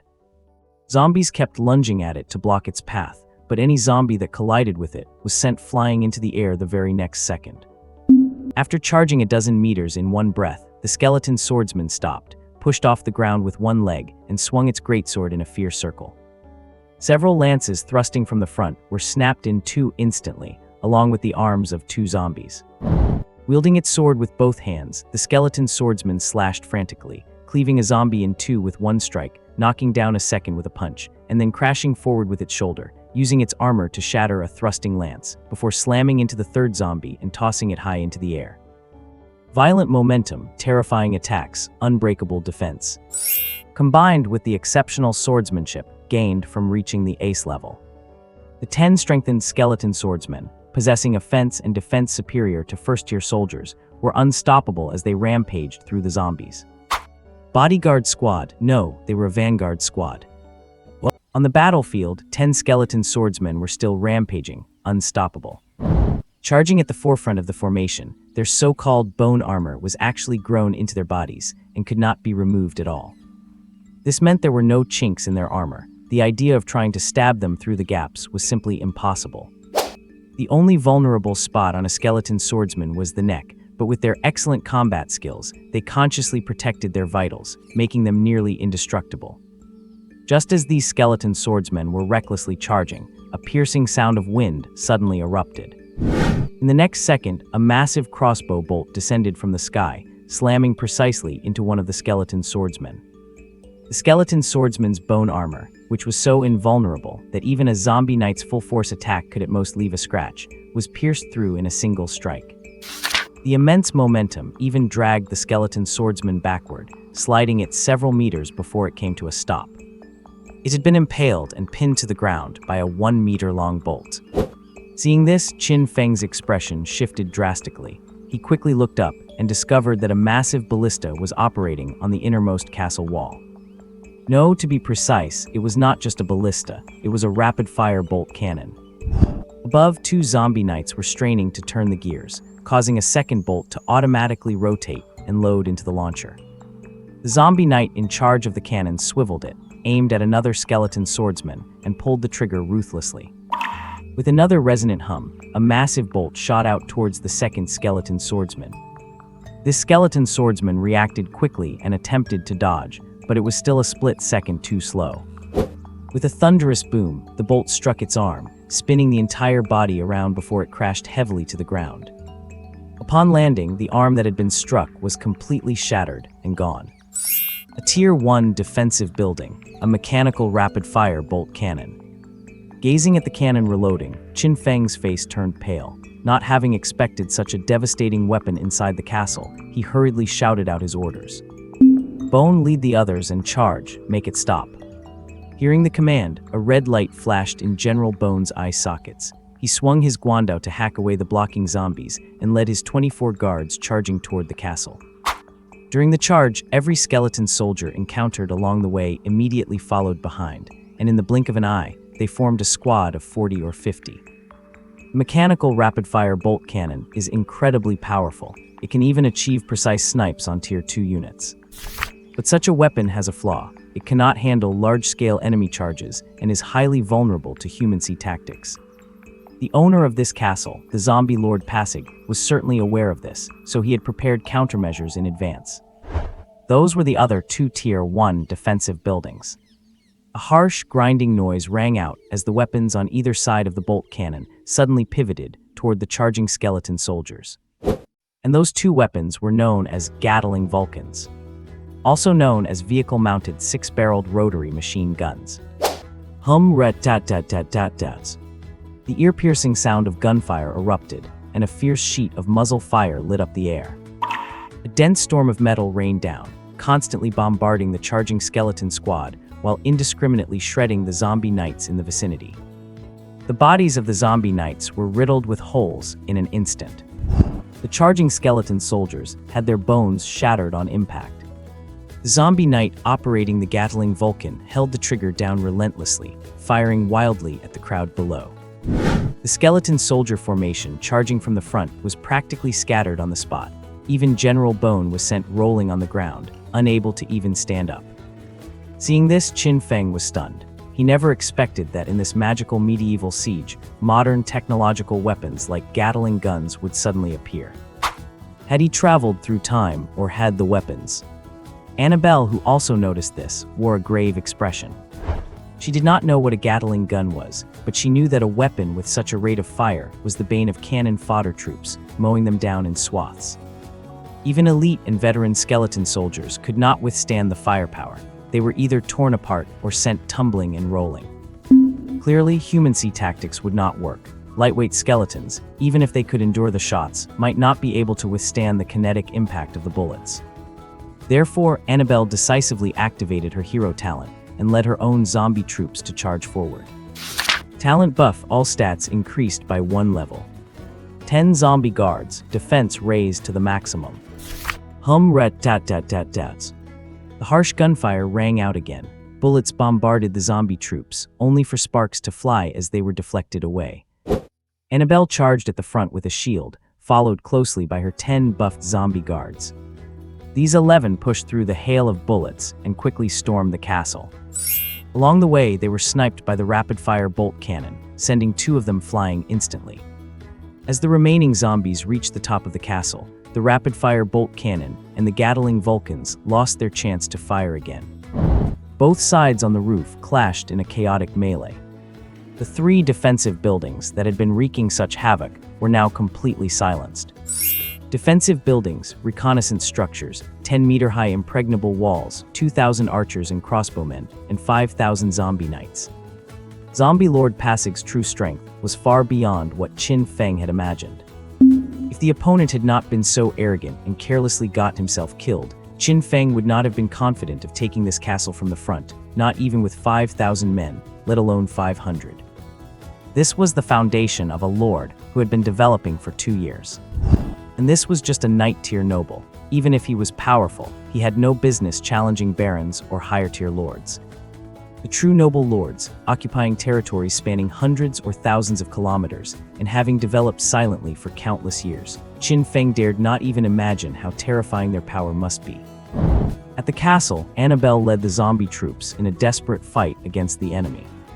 In the city, Skeleton and General Bone, along with their troops, were locked in a life-or-death struggle. With arrows raining from the sky and spearmen charging, the battle inside the castle lasted for over an hour before it finally ended. The undead race's traits, never fearing, never breaking, never retreating, were fully displayed at this moment. Only when the last zombie knight fell was the victor finally decided. Qin Feng, with his 400 against 1,000, had paid a price of nearly 100 men to eliminate the enemy.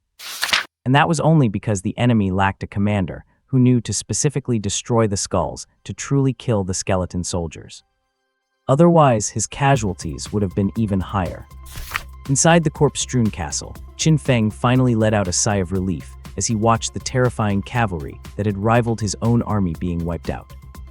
He tossed aside his weapon, ordered General Skeleton to guard the walls, and immediately walked toward the castle. He just hoped to get what he came for. Otherwise, suffering such heavy losses for nothing would be a massive, heartbreaking waste. What? Damn it, this guy is flat broke. After forcing the treasury open, Qin Feng stared at what lay inside and could not help but cry out in shock. Because at this moment, the treasury was effectively empty. No blueprints, no money, no treasures. It was a masterclass in poverty, even cleaner than Qin Feng's own treasury. Staring at the barren treasury, Qin Feng turned pale with shock, realizing he had run into a really tough opponent this time. Lords generally follow one of two development paths. One is the reckless unit spamming style, living paycheck to paycheck, spending money and using items the moment they get them without keeping any reserves, all in pursuit of peak combat power. The other style involves keeping a reserve of resources for emergencies, ensuring that if they acquire a special blueprint, they can build it immediately. This zombie lord clearly belonged to the former. He had spent everything he could spend and sold everything he could sell, converting it all into pure combat strength. Looking at the empty warehouse, a skeptical Qin Feng quickly ran in to rummage through every box and cabinet, eventually finding a few pieces of loot. One stone, one blueprint, and one treasure. That was the extent of Qin Feng's harvest. These three items were everything Qin Feng gained this time. Name: Spacetime Stone. Grade: Tier 1. Effect: when activated, it opens a fixed portal channel. Description: what lies behind it. Open the lid and see for yourself. Name: Gatling Vulcan Turret. Grade: Tier 1. Construction requirements: 10,000 gold coins, 800 iron coins. Effect: produces a heavy Gatling machine gun with a firing rate of 8,000 rounds per minute and a capacity of 80,000 rounds. Ammo replenishes at dawn the following day. Gatling gun stats: high attack, high defense, ignores all armor of medium rank and below. Description: swarm tactics. I specialize in crushing swarms. With a defensive machine gun blueprint and the all-important spacetime stone in hand, Qin Feng finally let out a sigh of relief. Besides that, the final treasure made him pause, as he was surprised to discover an unexpected bonus. Name: Zombie Banner. Grade: Tier 1. Effect: within a 50-meter radius of the banner, zombie movement speed increases by 1 tier. Description: running with the wind, freedom is the direction, chasing the power of blood and brains. Qin Feng picked up the banner and frowned while looking at the zombie emblem on it. He could more or less guess what lay on the other side of the spacetime stone. A Gatling gun, a zombie banner, plus the special zombie blueprints that appeared at the auction earlier. Could it be that the other side of the portal is a modern-day zombie apocalypse world? Just as Qin Feng was lost in thought while holding the stone, the door was suddenly kicked open, and Annabelle ran in with a serious expression. Lord, it is bad. The zombie cavalry has returned. Upon hearing this, Qin Feng snapped to attention, quickly stowed away his loot, and turned to stride toward the door, issuing orders as he walked. Bone, lead the spearmen and archers to the walls for defense. Whitebone, lead the troops to move defensive weapons to the walls. Annabelle, demolish, tear down every building you can find. A lord's buildings cannot be used by other lords. So even though Qin Feng had captured the city, it was pure wishful thinking to believe he could immediately turn the defensive weapons against the enemy. Be it the mechanical repeating ballistae or the Gatling Vulcan turrets, they were nothing more than scrap metal in his hands. Their only use was to be dismantled for resources, with a chance to drop their blueprints. Only the lord who built them can operate them, and only they have a guaranteed chance to retrieve the blueprint during dismantling. Under the clear division of labor among the three generals, the whole city began to operate efficiently. Meanwhile, outside the walls, a massive cavalry force was already charging toward them. Countless knights charged recklessly. As they advanced, many were struck by arrows and fell from their zombie horses. But even more pushed through the hail of arrows to reach the wall, dismounting without hesitation to begin climbing up. As they climbed, General Bone and General Whitebone led the troops to beat them back. They grabbed anything they could find and threw it down blindly. In an instant, hundreds of pounds of stone and timber rained down like a storm. Using the captured city as a stronghold, the skeleton troops began an intense siege battle against the 1,000 or so returning zombie knights. With spearmen holding the entrances, archers providing covering fire, and skeleton soldiers tossing defensive weapons, they worked in perfect synergy. Even if a zombie knight managed to breach the wall, they were met by the elite force of skeleton swordsmen and skeleton knights. Each time they charged, they were beaten back. After 4 consecutive charges, nearly half the zombie knights were dead or wounded, yet they still failed to take the wall. To Qin Feng's surprise, they actually retreated. Zombies capable of retreating made Qin Feng realize that a leader with intelligence must have emerged among them, though he had no idea of its true level of intellect. Watching the cavalry retreat, Qin Feng nodded in satisfaction, having used the city as a defensive line to gain a massive amount of energy at very little cost. He immediately ordered his troops to begin digging an escape tunnel. Leaving the city now was absolutely out of the question. With that cavalry force lurking outside, charging out blindly would not be a homecoming, it would be plain suicide. Running out into the wild to take on cavalry, even if you have a death wish, that is just too stupid. So Qin Feng decided to leave the same way he came, finding a way to bypass the cavalry outside. Honestly, if he could, he really wanted to wipe out the entire cavalry unit, as they provided him with a significant amount of energy. Killing a human spearman might only provide about 20 points of energy, and killing a skeleton soldier only 5. But these zombie knights, each one was worth 50 or 60 points. Killing just 2 was enough to cover the cost of 1 strengthening upgrade. If he consumed them all, Qin Feng felt the combat power of his troops would skyrocket once more. It was a shame he truly did not dare lead his troops out to fight the cavalry to the death. The loss of troops would be too great, and if the plan fell apart, he would not even know how he died. Thus, Qin Feng ultimately chose to cut his losses and prepare to retreat. However, just as the digging had barely begun, the ear-piercing sound of the ancient bells on the city walls started ringing. It was an enemy warning they were attacking again. And this time, on the wall, Qin Feng, who had rushed up to check the situation, now had a grim expression. Outside the wall, at the horizon, a massive sea of zombie knights was charging toward them on their zombie horses. The number was no longer in the hundreds, it was nearly 3,000. That retreating zombie cavalry unit, they had actually summoned all the other zombie troops outside, the ones that had been exiled from the city due to infighting, to come back. What? Thousands of cavalrymen charging together, the spectacle was simply beyond words. Looking ahead, there was nothing but billowing dust closing in, like a sandstorm, a natural disaster. Watching the 3,000 cavalrymen charging madly, he then turned to look at his own meager 300 infantry. Qin Feng's expression shifted uncertainly. Although this zombie lord knew how to pick a spot, choosing a location surrounded by mountains on 3 sides, it was basically designed to be easy to defend and hard to attack. Even against an enemy force of hundreds of thousands, as long as they could not fly, you only needed to hold the front wall. But it is 300 against 3,000, and the enemies are fearless and possess terrifying attributes. Holding this one side alone is likely to be difficult. Once the defense line is breached, the entire army might be wiped out. What should I do? Run immediately, try to hold the line, or perhaps... Find you win, Annabelle, build the machine gun turret for me. At this moment, Qin Feng could not care about the heavy losses this might cause. Taking out the Gatling defense blueprint, he immediately ordered Annabelle to build it. As for where the construction funds came from, did not I just dismantle a bunch of buildings? Even if one only returns 2 or 3/10 of the resources, patching it all together is enough to get this killing machine out. With a thunderous rumble, Qin Feng built the massive Gatling platform directly on the front wall. He then climbed onto the high platform, grabbed the sight of the Vulcan cannon, and aimed it straight at the countless cavalrymen charging madly below. It is time to let these medieval cavalry units understand why modern nomadic peoples are so good at singing and dancing. Hum-da-da-da-da-da.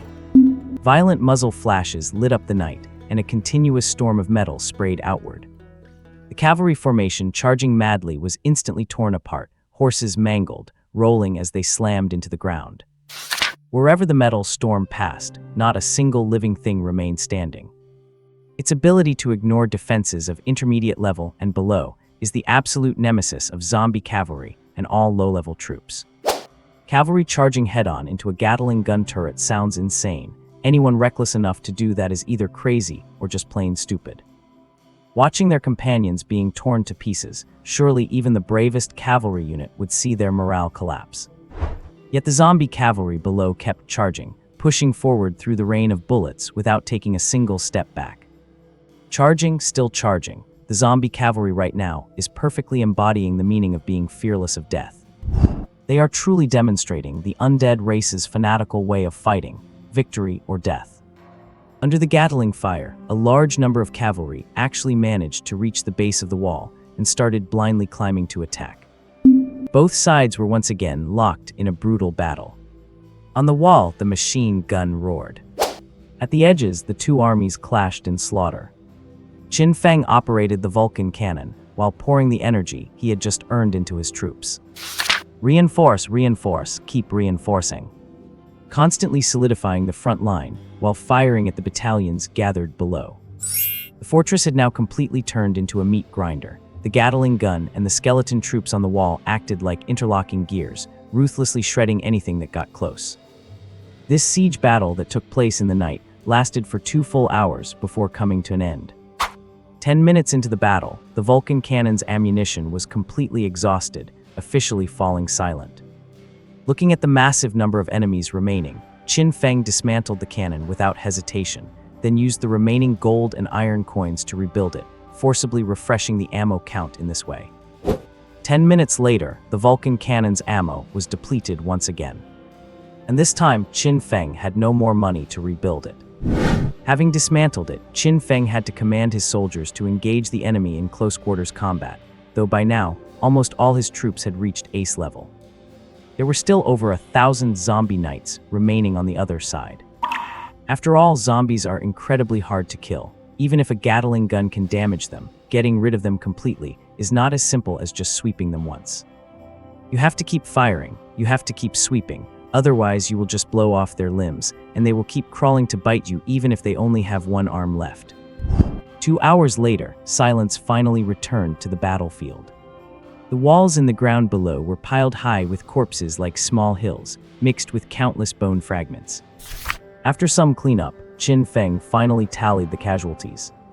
Starting with over 300 soldiers, fewer than 200 remained. During the most intense moment of the battle, even the skeleton archers who had run out of riberos rushed to the front lines, clutching their final ribero. Looking at the 100+ elite soldiers, all of them ace level, and then at the massive amount of energy he had gained, Qin Feng took a deep breath and nodded heavily. Rest for half an hour, repair your bones, then retreat. The war between zombies and skeletons, with the help of the terrain, had finally been decided. 2 days later, Qin Feng's troops finally returned to the skeleton castle. Lord Qin Feng returned to his loyal territory and was greeted by his people waiting outside. He quickly recruited all the available soldiers for the week to replenish his losses. Looking at his force, which had decreased instead of increased, Qin Feng did not know whether to laugh or cry. Trading quantity for quality, quality and quantity are destined to not coexist. It is just the way it is. The Skeleton Empire's forces now, including zombies, totaled about 500 troops. In this battle, the ordinary skeleton soldiers suffered the greatest losses. After all, they were at a disadvantage against the terrifying attack power of the zombie knights. If not for the fact that the zombie knight's speed remains at the lowest level regardless of upgrades, the casualties would have been even higher. Back at the castle, Qin Feng began to recuperate. 2 days later, once he was sure his soldiers had recovered to their peak state, and most importantly, had finished their enhancements, he finally took out the loot he had gained at the cost of over 200 lives. That legendary treasure, the Stone of Time and Space. Staring at the glowing white stone in his hand, with his 3 generals standing by, Qin Feng rubbed his hands together and chose to activate it without hesitation. As he made his choice, the Stone of Time and Space suddenly floated into the air by itself. A beam of light shot out, and a massive energy vortex appeared directly in front of the stone. Space tunnel opening. Staring at the spatial tunnel before him, Qin Feng wore a very solemn expression. After a second of silence, he suddenly clasped his hands behind his back and spoke in a loud voice. Bone!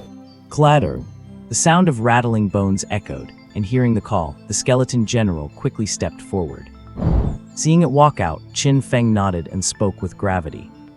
I now appoint you as the Supreme Commander of the Imperial Vanguard, the first warrior of the Expeditionary Force, one of the 3 Tiger Generals, General Bone. I grant you command over all the cavalry of the entire Empire. Go, act as my eyes and scout the situation on the other side for me. Hearing Qin Feng's words, the skeleton general felt a surge of spirit, quickly bracing its polearm against the ground and striking its chest heavily with one hand. It then immediately led the entire cavalry force of the Skeleton Empire, a group of 10 skeleton knights, mounted their warhorses, and were the first to march into the space-time tunnel. Amidst the sound of hoofbeats, these 11 individuals quickly vanished into the tunnel, leaving Qin Feng and the others standing there in tension. The Skeleton Empire's exploration team has set off. Just as the exploration troop was sent out, on the other side, within a small plain, a convoy was frantically weaving through the city. Several modified Humvees, now at full throttle, were constantly making sharp turns on the streets. Behind them, a massive horde of zombies came swarming like a tidal wave, chasing them down. The zombies ran at full speed, flailing their arms, with some occasionally tripping and being trampled to death by countless companions in the next second. On both sides of the street, zombies inside the buildings would hear the commotion, smash through the windows, and crazily join the horde. Watching the pursuing horde behind them, the people inside the Humvees had faces ashen with fear. Damn it, I told you not to mess with large buildings. Look, you have triggered a zombie tide. Hearing their companions roar, another person's face turned pale as well. How was I supposed to know there would be so many zombies inside? Normally, 100 or 2 would be the limit. Besides, I think I saw a mutant zombie in there just now. Good thing that guy did not react in time, or if we had gotten pinned down by it, we would not even know how we died. During the exchange, the 4 Humvees finally shook off the zombie horde and began to decelerate, driving forward. Looking at the silent buildings on both sides, the group finally breathed a sigh of relief. One of the women patted her chest and spoke up. What do we do now? Where should we go to get supplies? The captain driving the car had a flickering gaze. Let us go to the supermarket. There are not many zombies spawned in supermarket buildings, and there are plenty of resources, but it is very easy for mutants to appear there. It is fine, our team is not weak. We have 3 elite-level members. Even if we run into a mutant, as long as it is not too terrifyingly powerful, we can handle it. Yeah, but speaking of our camp commander, that lord, why does not he send the troops he recruited to clear out the zombie hordes? If he just leaves them alone, the number of zombies will keep growing. What happens when they accumulate to a certain point and start a siege? I do not know about that. We should not meddle in the affairs of those big shots, or we will attract trouble. I do not know if his troops can handle a sea of zombies, but killing us would be easy for them. Whenever the convoy captains thought of that leader in the territory with special abilities and the terrifying army under his command, he could not help but feel a headache coming on. With the apocalypse, countless people turned into zombies, countless buildings started spawning zombies out of thin air, and all surviving humans underwent mutations as well. They began to gain power, acquired individual classes, and became able to level up slowly by fighting zombies. But compared to them, there was a small group of lucky ones who changed even more. They became so-called lords, gaining the ability to recruit troops through buildings. The strength you spent 2 or 3 years struggling and risking your life to achieve is only equivalent to one of their casually recruited soldiers, or at best, an elite grunt. And them, they command hundreds or thousands of troops at will. One can imagine just how terrifying the gap in strength is. And it was not just on the human side that lords appeared. Lords appeared among the zombies too. The entire apocalyptic world is now just 2 sides of lords crazily attacking and seizing territory. The countless eerie buildings around them that spawn zombies are the primary targets of their conquest. As for the survivors and ordinary people who can level up by killing monsters, they are just unimportant bystanders, barely scraping by under the shadow of the 2 sides competing for hegemony. Even if they group up to survive, at most they are just a bunch of mercenaries with no right to contend against those lords. Just as they were talking, the driver in the lead Humvee suddenly screamed out in shock. What the hell is that thing? Hearing the voice, everyone looked over in confusion, and the next second, their eyes went wide. Across the wide road stood a skeleton riding a skeletal horse, wearing fully integrated bone armor armed to the teeth, and holding a bone cavalry lance. It was standing perfectly still, looking around as if scouting the area. A skeleton riding a horse. Everyone's eyes were wide, as if they had seen a ghost. Since the apocalypse began, they had seen zombies, mutant zombies, and even flying mutant zombies. They had seen every strange monster imaginable. But a skeleton knight that could move and did not even have any flesh, they had never even heard of such a thing.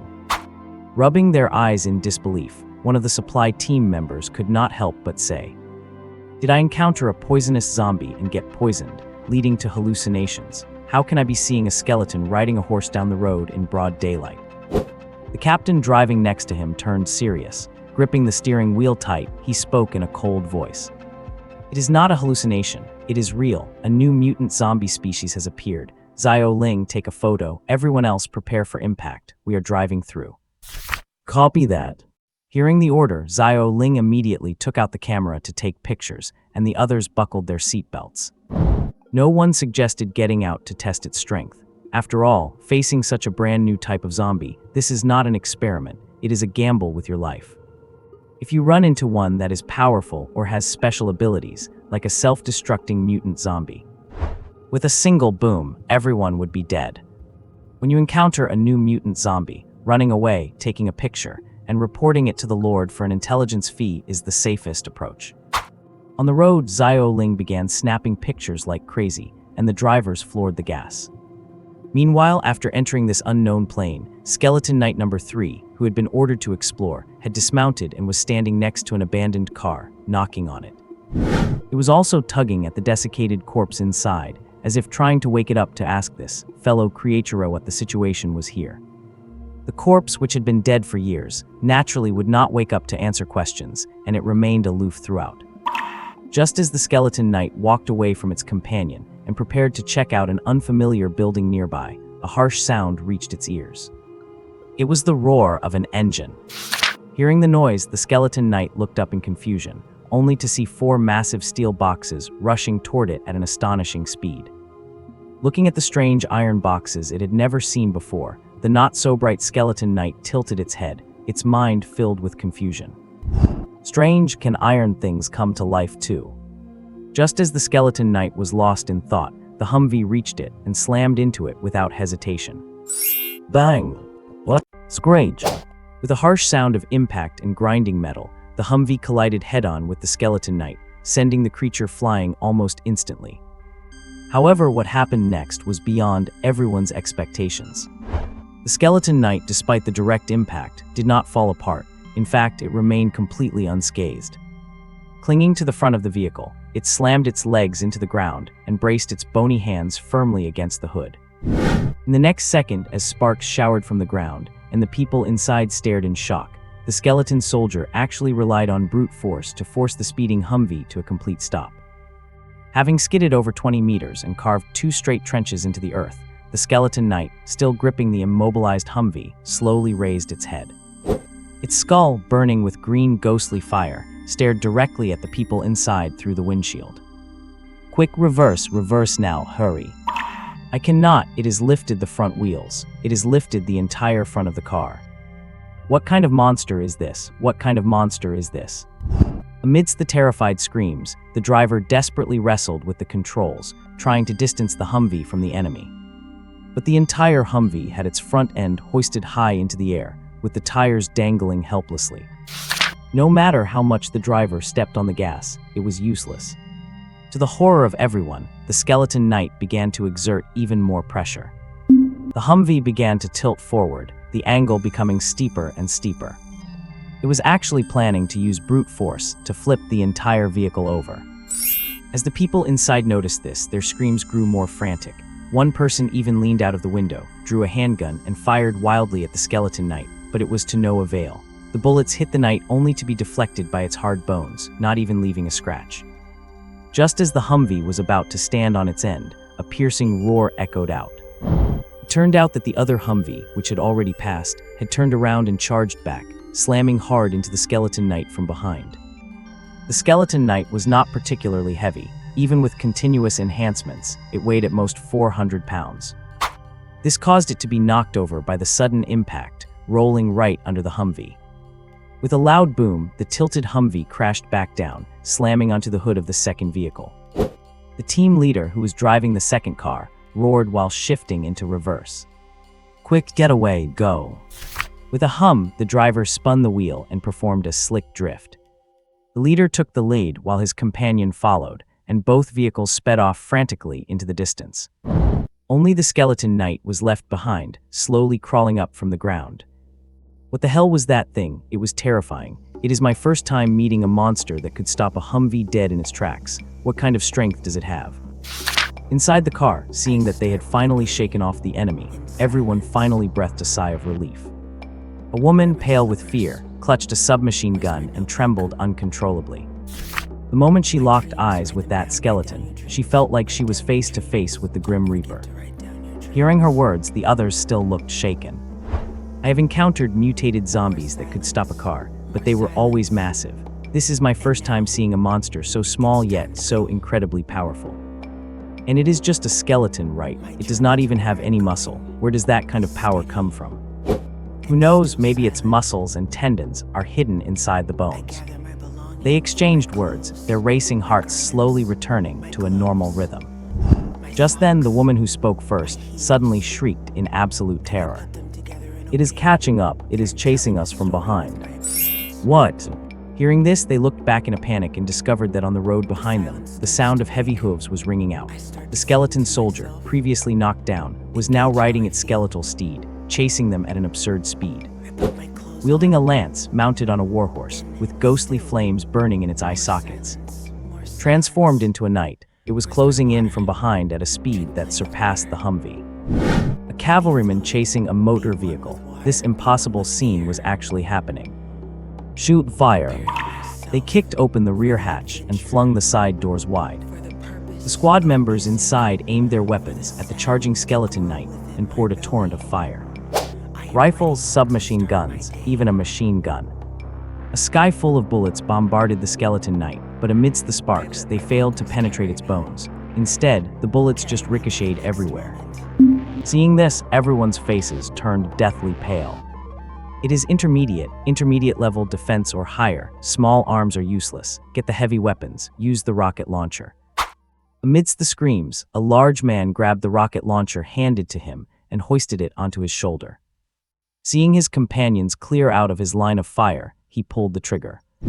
With a boom and a burst of flame, a rocket flew straight out and hit the skeleton knight with pinpoint accuracy, engulfing the creature in a sea of fire. Looking at the explosion ahead, the group finally let out a sigh of relief. However, before they could fully lower their weapons, the sound of rhythmic hooves echoed again. Next second, the fire-engulfed skeleton knight charged straight out of the inferno, still holding its lance and continuing the pursuit. Rocket launcher ineffective. "Boss, this is bad. A monster with advanced level defense is chasing us. That skeletal monster is catching up. Even the rocket launcher cannot touch it. What do we do?" Realizing their trump card was useless, the group fell into total despair. The man dropped the launcher and grabbed the radio to beg for support. Hearing his report, the team leader, driving the other Humvee, wore an incredibly grim expression. Advanced level defense that resists rockets. It can catch up to a Humvee. That must be advanced level speed as well. And that strength to stop a Humvee, it is at least advanced level offense. What kind of monster is this? How can there be a monster with absolutely no weaknesses? Fight with something like this. What could they possibly use to fight it? Even if they all attacked at once, it would not be enough. With a grim shift in his expression, the leader made a difficult decision and spoke in a deep voice. "Follow the old protocol." Having said that, he shut off the radio and drove on with a stoic face. In the rear Humvee, the group received the order and looked devastated. What did it mean to follow the old protocol? To put it plainly, it meant sacrificing the pawns to save the king. Since they could not shake the enemy off, they would have to lure it away. Leave one person behind to stall the enemy and buy time for the rest of the team to escape. If one person is not enough, leave an entire car behind. That vehicle would peel away from the convoy to draw the monster as far away as possible. If that still did not work and they could not shake the enemy, then everyone would scatter and try to survive on their own. Under no circumstances could they lead it back to the camp. If they did, even if they survived, the camp's lord would definitely kill them. It would even implicate their families, leading to them being cast out of the camp to fend for themselves. Even if the lord did not punish them, the other survivors would not let them off. After all, the survivors lived on the very perimeter of the camp. If the outer walls were breached, they would be the first ones to die. What? The sound of hoofbeats drew closer. A skeletal knight, mounted on a warhorse and wielding a lance, rapidly approached the Humvee and thrust its weapon forward without a moment's hesitation. With a wet thud, the bone lance forcefully pierced the reinforced metal plating, sliding through as if it were poking through tofu. This left everyone inside the car pale with terror, scrambling to dodge. Before the skeletal knight could pull back its lance to strike again, the rear doors of the Humvee suddenly swung open. In the next second, a small electric scooter zipped out at high speed. That is right, an electric scooter, a moped if you will. Twisting the throttle for all it was worth, the young girl on the scooter looked deathly pale as she sped off in the exact opposite direction of the car. The skeletal knight, witnessing this scene, looked completely bewildered and instinctively glanced at her. Seeing the enemy fleeing alone, the knight ignored her and turned its focus back to the Humvee. But just as it turned, it took a burst of gunfire to its back. The girl who had just escaped was actually shooting at it. The knight turned its head once more to stare at the fleeing human, then looked back at the iron box ahead, wondering what on earth this thing was. Finally, it abandoned its original target and turned to chase the girl in the distance. Seeing this, everyone in the car slumped against the seats, finally letting out a sigh of relief. If their companion had not lured it away, the entire convoy would have had to act as bait. The Humvee floored the gas and seized the chance to speed away. On the road, the girl had stopped firing and was now twisting the throttle for dear life, weaving through the terrain. Her scooter was clearly heavily modified. It was small, but it was incredibly fast. It was obviously designed specifically for emergencies like this, to draw the enemy away, with no regard for battery life or comfort. The girl acting as bait did not have the luxury to care about comfort or how long she could keep going. She just wanted to escape, to ditch the enemy and get away. She did not want to die. Her mother and sister back at the camp needed her. Sure, if she died in the line of duty as bait, the organization would pay a hefty pension. But in this apocalypse, who knew if the money would ever reach them? What if someone pocketed it? So she kept fighting, trying her best to stay alive. However, above the sound of the engine, the rhythmic thud of hooves caught up from behind. An upgraded scooter could barely outrun a normal car, let alone a cavalryman. The girl turned deathly pale as the skeletal knight rode right beside her. Realizing escape was impossible, she drew her pistol and fired wildly at the knight at point-blank range. Could she kill it with a pistol? Absolutely not, but at least it would be a heroic end. And the heroic girl did achieve one result with her gunfire. She was hit by a ricocheted bullet, lost her balance, and skidded across the ground along with her bike. After sliding nearly 10 meters, she and the scooter finally came to a stop. Before she could even try to stand, a shadow loomed over her. Terrified, the girl looked up to see the horrific knight on its skeletal horse, peering down at her from above. It dismounted and yanked the girl up, showing absolutely no gentleness. Facing the wide-eyed, pale girl, the knight began waving its arms frantically while emitting clicking, rattling noises. The knight gestured and the girl stared back in confusion. They were speaking two different languages, and she did not understand a thing. The knight's sign language was hardly standard, and the girl, who knew a little bit of the language, felt her brain go completely blank. Was it gesturing that it wanted to invade the Pacific Ocean on a toilet? What did that even mean? Why the Pacific? Why a toilet? Was not it riding a skeleton horse? Could it be that in its eyes, a toilet counts as a horse? Clearly, when it came to sign language, the skeletal knight, a student of His Majesty Qin Feng, was not very good. That was probably because Qin Feng did not understand it either. The sign language he taught was his own self-invented, imperial simplified version. Sometimes even he got confused by it, let alone trying to show it to a professional. Of course, His Majesty Qin Feng was brave and brilliant. He would never admit he did not know sign language. In his words, his sign language was the original version, and everyone else's was a fake. If others could not understand him, it was simply because they had not learned it correctly. His sign language was not the problem, it was their learning that was faulty. Whether Qin Feng himself believed his own nonsense, who knows, but his simple-minded minions certainly did, like the imperial skeletal knight standing here. Seeing that the girl looked confused after all that gesturing, the knight grew frustrated. As the best sign language user in the team and the smartest of its kind, the knight immediately equated this female human with being brain-dead. Realizing the girl could not grasp the profound complexities of the imperial 24 forms of sign language, it gave up on trying to communicate. It made sense after all. Just indicating a direction had 6 forms: front, back, left, right, up, and down. It had taken the knight days to master. It was only natural that this low IQ human could not get it. So the knight opted for a simpler, cruder method of questioning. A signature technique learned from the skeleton emperor himself, the shaking interrogation method. It grabbed the girl by the collar, lifting her off the ground. Mimicking the gestures Qin Feng used when finding fault with others, the knight shook her violently, causing her head to snap back and forth. After rattling her for a long while, the knight finally stopped the violent punishment. It looked up only to find the girl, whose brains were likely scrambled, limp, with her head hanging down, motionless. The knight gave her another gentle shake, and when there was no reaction, it silently dropped her to the ground. The label in its mind for this female human changed from simple-minded to one more descriptor: useless trash.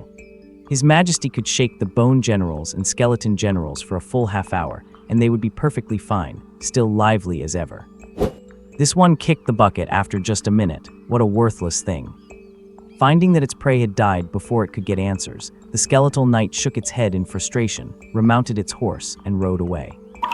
But once it was well out of sight, the girl, who had been lying on the ground with her tongue out, suddenly cracked open one eye and took a sneaky look around.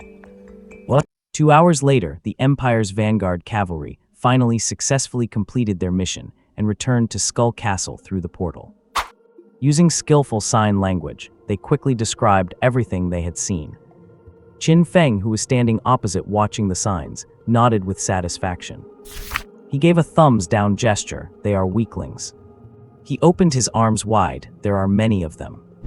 He made a slicing gesture across his throat. They are easy to kill. In summary, there are a lot of easy-to-kill weaklings on the other side. Very good, no experts guarding the door, no strong groups united. This is a piece of cake. Then Undead Empire Expeditionary Force, March. The second Great Cross Skull Expedition officially begins. As the portal opened, the sound of rhythmic footsteps rang out, and a massive army marched out of it. Leading the way were still the skeleton spearmen, followed by shield-bearing skeletons, and then the skeleton archers. The finale consisted of skeleton swordsmen, skeleton knights, and the zombie corps. A dark, dense mass of nearly 400 troops marched through the portal into another plane. Qin Feng, who brought the stone with him, hurriedly put the spacetime stone away after crossing over. After all, this was his only way back, and he absolutely could not afford to lose it, or he would be stranded here forever. After storing the item, Qin Feng looked around. Observing the ruined high-rise buildings, cracked asphalt roads overgrown with weeds, and dried blood and abandoned vehicles visible everywhere, he nodded quickly. It seemed that things were not beyond his expectations. This was indeed a modern world. But he wondered how much modern technology was left, if there were any planes, cannons, or tanks, and if the nuclear missiles had already been fired. He just hoped his troops would not run straight into a human military legion.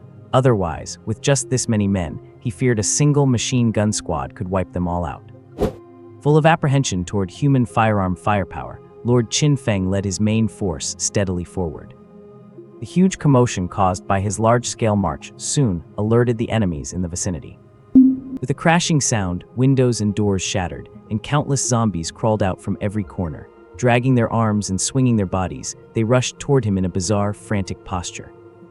Looking at the horde of charging zombies, ghostly fire flashed in Qin Feng's eyes as he immediately identified their attributes. Name: Zombie. Rank: Tier 1. Talent: Infection. Enemies bitten have a chance to rise as zombies after death. This effect does not work on the undead. Attack: Lowest grade. Defense: Lowest grade. Speed: Lowest grade. Equipment: None. Description: Death is just the beginning. Roar. Amidst frantic roars, zombies poured in from all directions. Seeing this, Qin Feng waved his hand vigorously, and the spearman unit at the very front leveled their spears and lunged forward at top speed. In an instant, the sound of tearing filled the air. The zombies, hit head-on by the skeleton spear team, were torn apart like ragdolls, completely unable to resist. The skeleton soldiers charging in behind them, with swords and shields drawn, also began their wild slaughter. In terms of quantity, the zombies absolutely outnumbered the skeleton troops, but in terms of quality, put it this way, even if they are all rated as lowest grade, there's still a range, and quite a large one at that. The strength of a chicken is lowest grade, the strength of a human is lowest grade, and the strength of a skeleton soldier is also lowest grade. Can you say their attributes are the same? Obviously not. Lowest grade is just the minimum threshold shown, not the absolute floor of their attributes. It is just like how the upper limit is displayed after breaking through stat limits. The attributes of this group of zombies were about as bad as a normal human's, completely incomparable to a formal military unit like the skeleton soldiers. Not to mention these were the upgraded, luxury edition skeleton soldiers. Watching the zombies around him being dismembered and easily wiped out without any resistance, Qin Feng checked his attribute panel. Looking at the energy gained from killing them, his expression became one of disdain. Good grief, they only give about 1 point of energy each. They are too poor. Fortunately, there are many of them. Whatever, every little bit helps. As long as he hacks enough of them, there will be a reward. He whistled softly and waved his hand sharply. Noticing this signal, White Bone, Skeleton, and the others immediately led their soldiers to disperse, forming 10-man squads to storm the buildings and hunt their prey house by house. Some kicked doors open, some forcibly snapped fences, and some even crashed directly through walls, engaging in violent demolition on the spot. With the momentum of sweeping away fallen leaves, the skeleton troops rapidly cleared the area. During the clearing process, they even encountered some stubborn resistance. Some skeleton troops actually ran into mutated zombie varieties and even field zombie structures. Outside a building, accompanied by the sound of footsteps, a 10-man squad of skeletons rushed over and pressed their backs against the wall. Standing on both sides of the door, they held their weapons in silence until the 2 skeleton spearmen closest to the door kicked it open to announce the total assault. Only then did they all charge into the building at once. The 2 skeleton spearmen in the light had barely entered the lobby when they raised their spears for a swift thrust. The sharp spears pierced the zombies on the spot.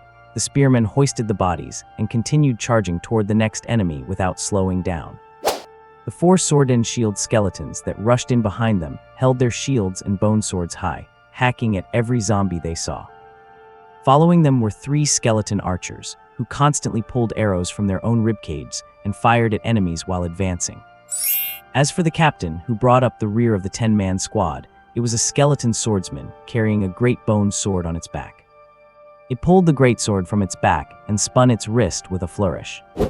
Holding this weapon, which had become unusually hard and heavy, weighing over 50 pounds, thanks to its own 2 evolutions, it marched aggressively with the squad, the soul fire in its eyes burning fiercely.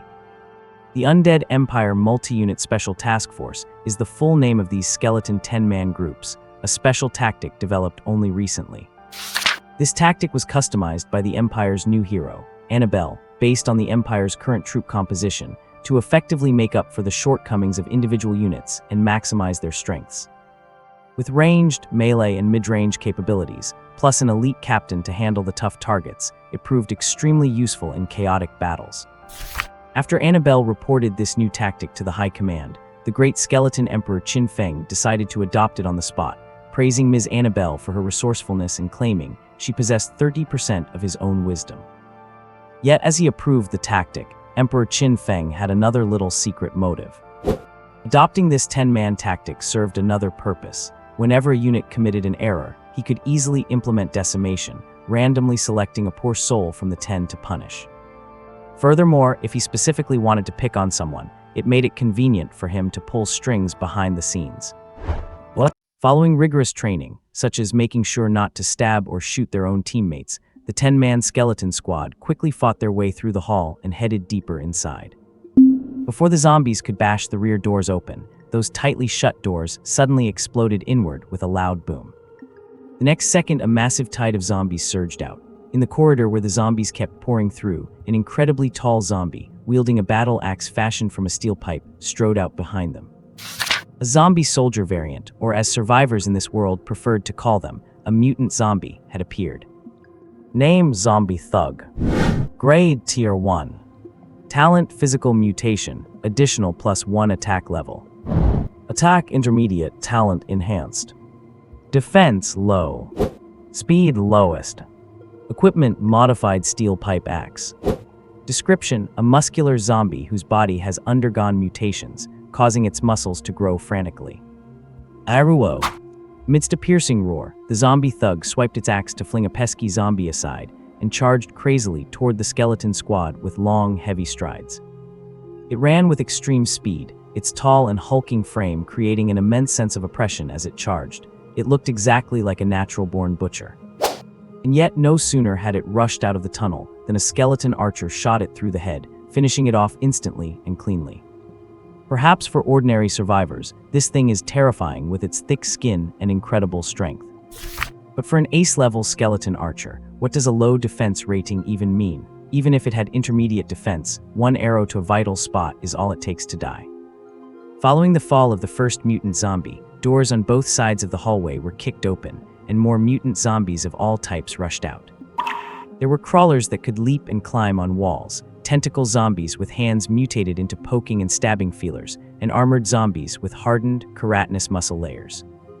Among the zombie horde, there even appeared a terrifyingly powerful zombie, standing nearly 3 meters tall. It was a zombie tyrant. An advanced mutant zombie with high-level attack, intermediate-level defense, and lowest-level speed. If survivors saw this many mutant zombies gathered together, they would surely realize that this was a large zombie building that had not been cleared for a long time. And they would definitely turn around and run away without the slightest hesitation. After all, fighting just one mutant zombie was already a challenge for them, let alone facing this many at once. This is not a challenge, this is suicide. It is just a pity that what this horde encountered was not a group of human survivors, but an elite skeleton army from another world. A greatsword-wielding skeleton warrior shoved aside a comrade, blocking its path, and marched toward the zombie tyrant with its blade readied. It raised its sword to parry, performed a vertical strike to sever a limb, and followed up with a horizontal sweep for a beheading. The skeleton warrior's movements were crisp and clean, finishing off the zombie leader in a few swift motions, before wielding its greatsword to lead the charge into the depths of the building. Within 20 minutes, the skeleton army had completely cleared the building from inside out. In the center of the structure, they found the glowing building core and struck it with a blade without hesitation. With a sharp crack, the core shattered, officially declaring this wild building completely destroyed. After retrieving the loot, the 10-man skeleton squad quickly retreated and soon handed the spoils over to Qin Feng. Looking at the loot in his hands, Qin Feng could not help but be taken aback. Is this a lucky start? What appeared in his hand was none other than the special map that had previously appeared at the auction, the zombie nest. It was a unit camp with a very unique talent, the ability to infect enemies and convert them into zombies. What Qin Feng currently lacked most were troops, so he naturally loved a building that could produce free reinforcements like this. Even if the zombie talent was useless in this apocalypse, it did not matter, since you obviously could not expect a zombie to infect another zombie. Gazing at the blueprint, Qin Feng's eyes flickered, and he suddenly issued an order. Annabelle, lead the zombie cavalry to find a suitable location. We are going to build an outpost here. Yes. At his command, Annabelle immediately led her zombie troops to scatter, quickly finding a suitable area nearby. It was a small factory. Looking at the walled-off factory, Qin Feng nodded with satisfaction and immediately led his troops to station themselves inside. They not only quickly cleared out all the zombies inside, but also hoisted his own flag, marked with the character Qin. The Undead Empire outpost had been officially established in the apocalyptic world. The skeleton army continued to split up and head out to hunt zombies and collect energy. Qin Feng, meanwhile, activated the spacetime stone, returned to his castle, and built the zombie nest on the spot. This so-called zombie nest was essentially a small 3-story house. It had every piece of furniture you would expect, but all were battle-damaged, broken, and splattered with blood on the walls and beds. Zombie Nest recruits 10 zombies every 7 days. All 3-dimensional attributes are at the lowest possible level, even lower than the lowest of the low. Their combat effectiveness is not even as good as a regular skeleton soldier. At least skeleton soldiers know how to snap off their own ribs to use as clubs to bash brains, unlike these guys who only know how to bite with their bare hands. The only real value these zombies have is that viral infection ability, at least at the common level. After quickly upgrading them, Qin Feng assigned this zombie unit to Annabelle and then had her take them out to join the hunt. Since they had gone through the trouble of coming to a place with so many wild units, he certainly could not leave empty-handed. Qin Feng felt it was necessary to seize this opportunity and make a fortune. Even the core of this Tier 1 world, which was likely an important item for a Tier 2 wild building, was not as important as hunting zombies in Qin Feng's eyes. Because whether or not a Tier 2 wild building would drop a blueprint, or whether he could win the fight for it, Qin Feng could not be sure. But the energy already in his hands was real. Just as Qin Feng set up camp here and prepared for a defensive battle, several other transport portals were opening up in other cities across the apocalyptic world. The lords and their troops stepping out from them were a motley variety. There were modern military units, ancient Western legions, orc factions, and one was even mixed with a legion of kobolds. That is right, kobolds, a solid force of kobolds, with human bodies but dog heads, a special unit full of Egyptian flavor. No one ever said that all these space-time stones would fall into the same plane. The lords who came here to compete for resources, mainly for that legendary Tier 2 building, came from all sorts of diverse time and space. Unlike Qin Feng, who started slaughtering zombies the moment he arrived, the other lords had very clear objectives upon entering the plane. And that was to dismantle wild buildings and search for the world core.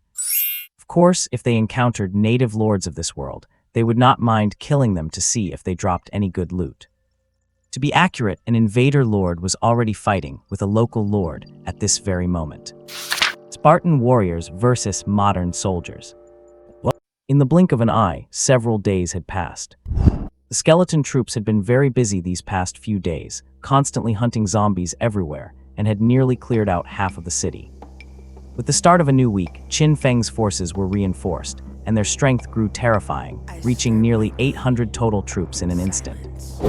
Moreover, during their adventures over the past few days, they had managed to find another zombie nest. However, his frenzied slaughter of zombies could not go unnoticed. The survivor groups nearby had long since taken note of these uninvited guests who were killing zombies everywhere. Inside a wild creature building, a skeleton squad of 10 that had finally tracked it down was busy slaughtering everything inside. What they did not notice was that outside the building, in a structure across the way, a large number of humans were hiding. At the window, a man pulled down his binoculars with a stony face, his expression very serious.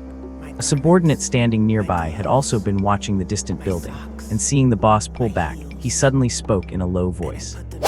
"Sir, those are the special creatures that appeared recently. Should we go make contact first?" Hearing his subordinate, the young man dressed in a military uniform and wearing a service cap shook his head without a second thought.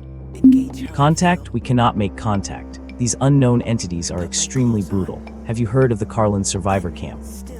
"Yes, that is a very powerful camp. They were overrun and the lord there is dead. These lunatics are not only terrifying in combat, but also completely unreasonable. Making rash contact will only invite their ambush." Playing with the binoculars in his hand, the lord was silent for 2 seconds before quickly issuing an order. "Take the initiative. Take down one squad first. We must find out where their weaknesses lie. Know your enemy and know yourself, and you will win every battle." "Yes, sir."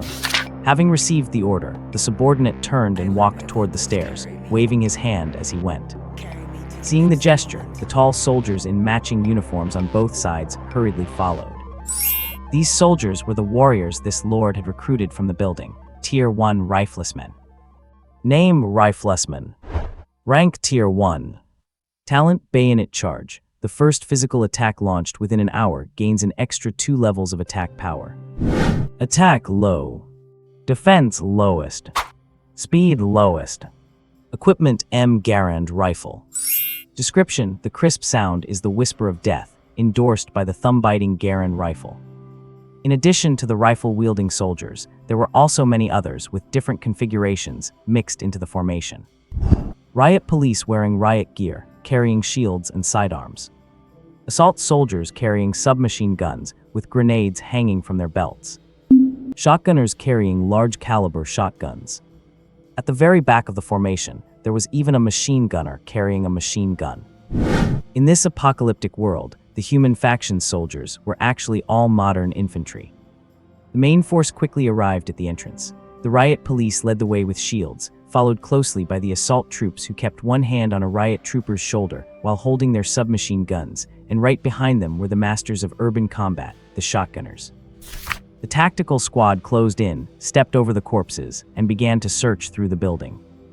After passing through several doors and climbing 2 flights of stairs, they finally found their target. Looking at the skeleton archers who were facing away and firing arrows at zombies, several soldiers exchanged glances and nodded simultaneously. Leaning against both sides of the door and hidden behind cover, the 2 assault troops suddenly pulled the pins from the grenades on their belts and tossed them into the room. Boom! A massive explosion rang out.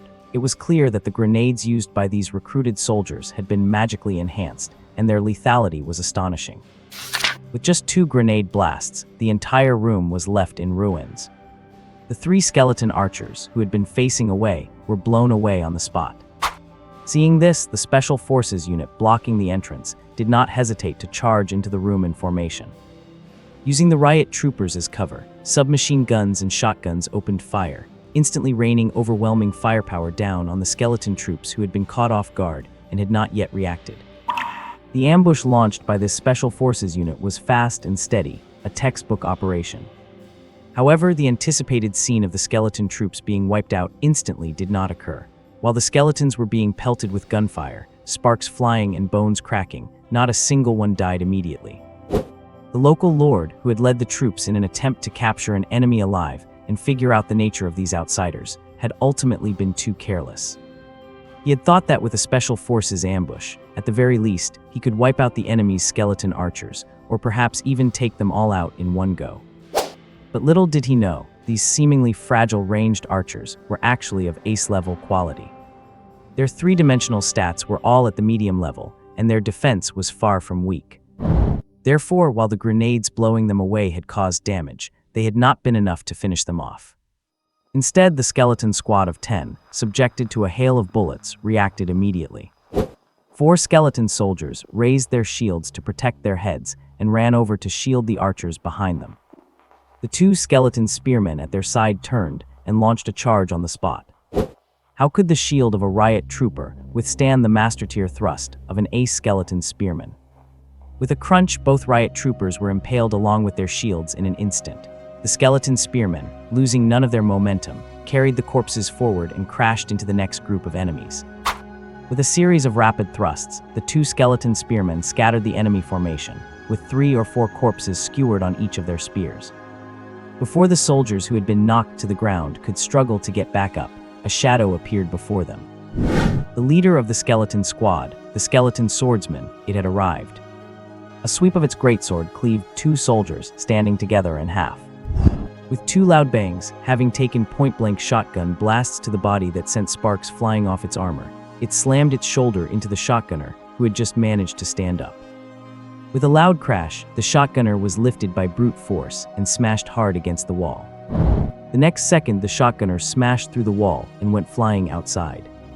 The skeleton swordsman followed through the broken wall, its eye sockets burning with ghost fire, completely ignoring the hail of bullets as it hacked at anyone in its path.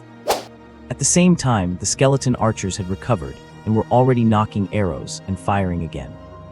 Sharp screams immediately echoed inside the building, only to fade away a moment later. Looking at the now silent building, the main force blocking the entrance at the bottom stared at each other in confusion. One of the captains spoke in a low, uncertain voice. Is it over?" Hearing this, another captain leaning against the wall, with his gun raised, opened his mouth to reply. But just then, a whirring sound rang out. An arrow fell from above and pierced his head directly, passing right through his skull. Yes, it is over. The Special Forces who rushed in have all been taken out. What? Looking up at the window, the soldiers blocking the doorway backed away in terror, watching the skeleton archers draw their bows and fire continuously, while retreating and raising their rifles to return fire. Suddenly, gunfire erupted, with bullets hammering against the walls and the bodies of the skeleton archers who leaned out to shoot. In return, the skeleton archers' arrows also struck the crowd below repeatedly. Amidst the exchange, sparks flew from the skeletons' bodies every time they were hit by bullets. Although they stumbled from the impact, the damage caused by the bullets did not even count as a light wound. Conversely, the situation for the human soldiers, constantly being struck by arrows, was far less optimistic. A riot control soldier holding a shield to cover the retreat was pierced through by a ribero, pinning him and his shield together until he died on the spot.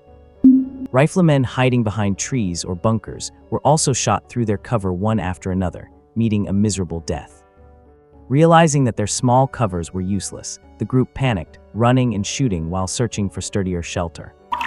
Meanwhile, on the buildings behind them, machine gunners who had already set up their weapons pulled the triggers without hesitation. Suppressive fire commencing now. The continuous sound of gunfire filled the air, and the skeleton archers, covered by a hail of bullets, no longer dared to hold their ground, quickly turning and hiding behind the walls. Before they could find a chance to snipe the machine gunners, 2 flashes of fire suddenly erupted. The next second, a deafening explosion rang out. The soldiers on the opposite floor had fired rocket launchers. Do not misunderstand, the human lord on the other side did not have high-level rocket launcher units. These were pieces of technology from the real world. They were spoils of war he had obtained after taking over a military camp earlier. The soldiers carrying the rocket launchers kept up the suppressive fire, leaving the opposite side wreathed in thick smoke and raging flames. Explosions mixed with gunfire as rifles, submachine guns, and machine guns poured out their firepower without restraint. Faced with this level of firepower, the 3 skeleton archers could no longer hold their ground. One skeleton archer was directly hit by a rocket, its body blown to pieces instantly. Another had its leg blown off by consecutive explosions, and it was quickly using the bodies of its comrades to mend its wounds. Inside the floor, the skeleton swordsman and the others hiding by the entrance also took note of the situation. Seeing that they could not compete with the long-range firepower and that the enemy numbers were overwhelming, the other skeletons exchanged looks and nodded in unison. The next second, they all ran towards the stairs and charged for the exit. The news of the ambush must reach His Majesty. They could not win in a direct confrontation. They had to force a breakout. As for the one injured and the other unharmed, what were they to do? The archers had little chance of escaping. Abandon them. Let them provide ranged fire to create an opening for the infantry to break out. Though they could not speak, the coordination of the skeleton squad was unparalleled. Or perhaps these skeletons, lacking high intelligence, were all cut from the same cloth, understanding each other without the need for communication. Watching the infantry rush down the stairs, the 2 skeleton archers by the window looked at each other, then charged out of cover, firing back in the face of the hailstorm of lead. Target the fire support. Whiz whiz. The whistling sound rang out as a machine gunner firing wildly was shot in the head, collapsing to the ground immediately. At another window, a soldier preparing to fire his rocket launcher was struck in the neck by an arrow. He fell straight down, which would not have been a big deal, but as he crashed, the rocket in the launcher was accidentally triggered, firing into a nearby soldier. With a boom, fire erupted in the room, taking out a dozen soldiers instantly. The skeleton archers' sniping was extremely precise and effective, but by standing their ground to exchange fire, they exposed themselves to the full brunt of the enemy's power. Machine guns, rifles, submachine guns, and rockets were all trained on them, leaving no chance for a second volley. With bones shattered and soul fire extinguished, the 2 archers were completely annihilated in the barrage. But their sacrifice had achieved its purpose. Bang! In the thunderous noise, while everyone's attention was fixed on the archers above, the wall at the building's exit suddenly burst open. The skeleton swordsman charged ahead with his greatsword, followed closely by 2 skeleton spearmen. But the spearmen did not follow the swordsman forward. Instead, they sped off towards the flanks. They were the real ones tasked with delivering the report, for they were the fastest. As for the swordsmen and the others, they were too slow. Their chances of escaping were far lower than the spearmen's. Therefore, including the swordsmen, they were all decoys, acting as cover to create an escape route for the spearmen. Their mission was not to run, it was to hold off the enemy as long as possible. With soulfire raging in its eye sockets, the skeleton swordsman sprinted with its greatsword, smashing through several enemies before swinging its blade into the crowd. Even though it was not night, and its talents could not be fully activated, a single horizontal swipe of the greatsword sliced through 4 enemies. Having cut the enemies in half, it charged madly towards the building entrance, hoping to trade its life for the enemy commanders before dying. The 4 skeleton soldiers behind it raised their shields to protect their heads, and once the swordsmen entered the building, they turned and formed a shield wall to block the entrance. The enemy was now faced with 2 choices. Either hunt down the spearmen and leave the swordsmen unopposed, or intercept the swordsmen and let the spearmen escape. Looking at the 4 skeletons bracing against the entrance, refusing to let anyone pass, holding a shield wall against the hail of bullets without yielding an inch. Then looking at the swordsman rushing up the stairs, killing everyone in its path with every swing. The human lord standing on the floor turned pale and made his choice without hesitation. "Hold the line, stop it, now." At his shout, the soldiers beside him raised their rifles, fixed bayonets, and launched a charge. Empowered by talent skills, the lethality of this charge was staggering, reaching a high-level intensity. It was only a one-time strike, but that was enough. With a crunching sound, the skeleton swordsman, having cut down several riot soldiers and shotgunners, slammed into the charging riflemen on the stairs. Sharp bayonets pitilessly pierced its body, leaving its armor riddled with holes. The skeleton swordsman, with its soul fire burning, swung its greatsword in a wide arc. With a crash, the 8 riflemen surrounding it lost their heads simultaneously, their bodies collapsing lifelessly. Stuck with numerous broken rifle barrels, the skeleton swordsman gave a violent shake, snapping them all to pieces. Then, trailing broken rifles in its body, it charged relentlessly towards the human lord who looked so distinct. It hacked down a riot soldier, flung a rifleman aside, and rammed through the shield wall of the royal guards with its shoulder. As the human lord watched in horror, the skeleton swordsman reached him and brought its greatsword down towards his head. Fortunately, a soldier reacted quickly, throwing him out of the way at the last moment. Though the soldier was cut in 2, he saved the lord's life. Sitting on the floor, the lord looked at his dead guard and finally snapped back to reality. He watched the monster, which was still swinging its blade, killing soldiers as it surged toward him again. Pale-faced, he immediately made the wisest choice. He turned and jumped straight out of the window. With a thud, the lord landed from the 4th floor, crashing onto the ground and screaming in pain. Before he could scream for 2 seconds, a soldier grabbed him by the hair and dragged him away at full speed, ignoring the harsh friction of their boss being hauled across the ground. There was a reason for his urgency. The moment they cleared the area, a dark shadow descended from the sky like a cannonball, landing heavily. The skeleton swordsman, it had jumped down after them. Landing with a heavy thud, it cracked the ground beneath its feet. Pushing off the ground with its legs, the skeleton swordsman lunged forward, charging at the human lord once more. But this time, the enemy would not give it another chance to get close. A crowd of riot infantry swarmed toward it, holding up their shields. Cut 1 down and 2 more stepped up, cut 2 down and 3 more rushed in.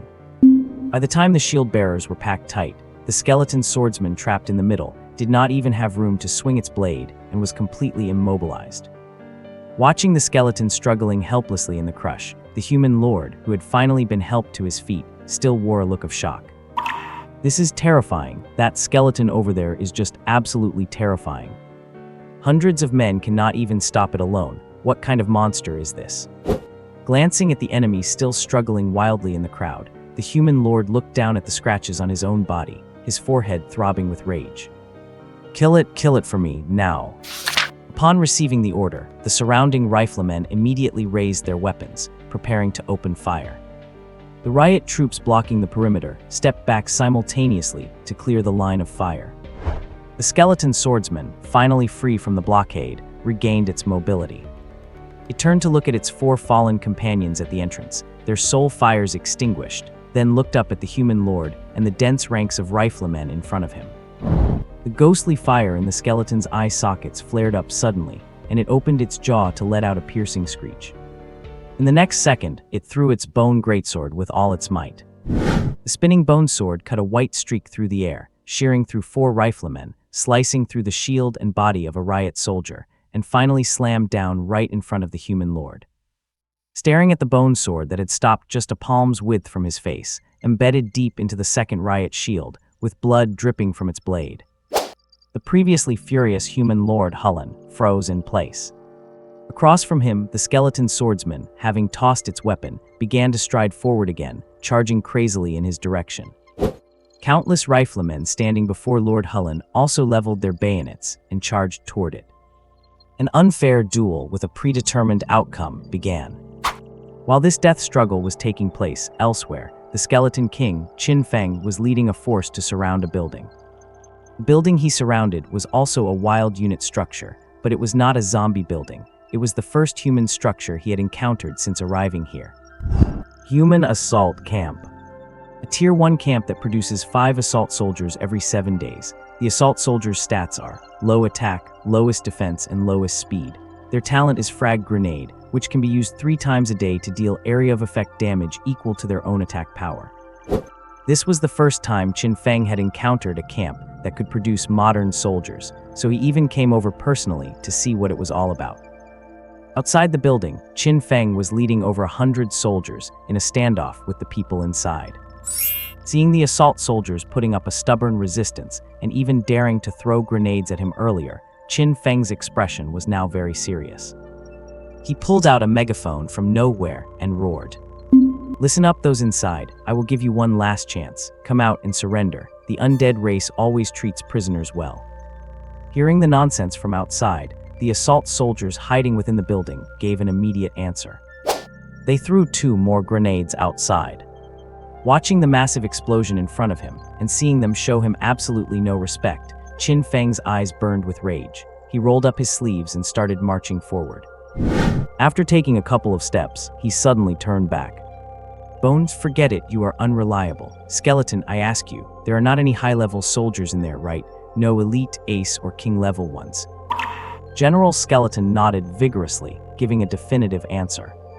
Seeing this, Qin Feng nodded, then snatched the bone spear from General Skeleton and let out a fierce roar. "Damn it, you refuse a toast only to drink a forfeit. I came to recruit you personally and you do not show respect. Fine, if you will not do this the easy way, I will do it for you. Boys, follow me, charge, all troops attack." Amidst the roar, led by Qin Feng, over 100 skeletons immediately launched a fierce assault on the building. After a minute of intense fighting, under the direct command of the great and fearless King Qin Feng, the wild structure was officially taken. This battle involved 156 soldiers, resulted in 9 enemy assault soldiers killed, and yielded 1 Tier 1 low-level treasure, an assault rifle. Playing with the newly acquired assault rifle, Qin Feng could not put it down and was very satisfied with the results. The victory was entirely due to his brilliant command. If he had not led the charge himself, who knows how many casualties others would have suffered. This empire really could not function without him.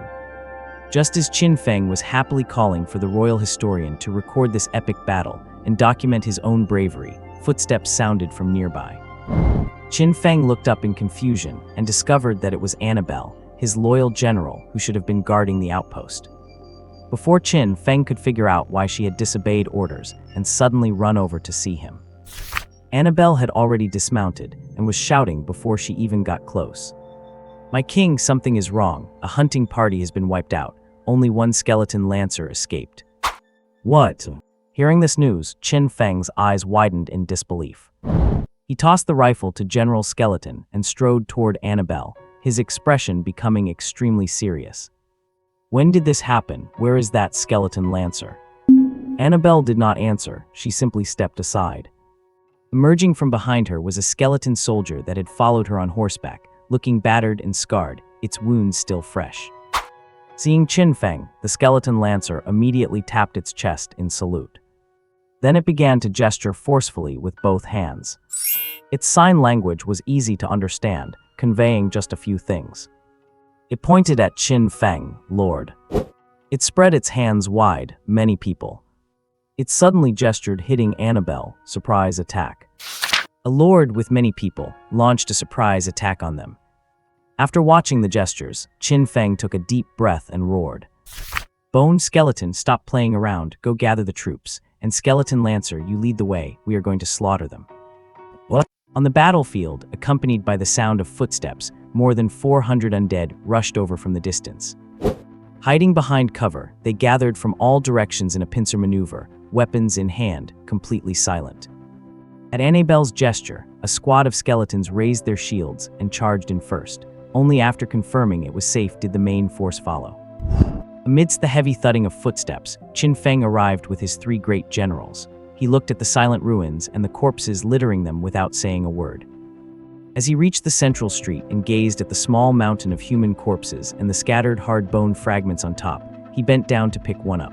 He stared at the scratches covering it, his palm tightening until he gripped the fragment with all his might.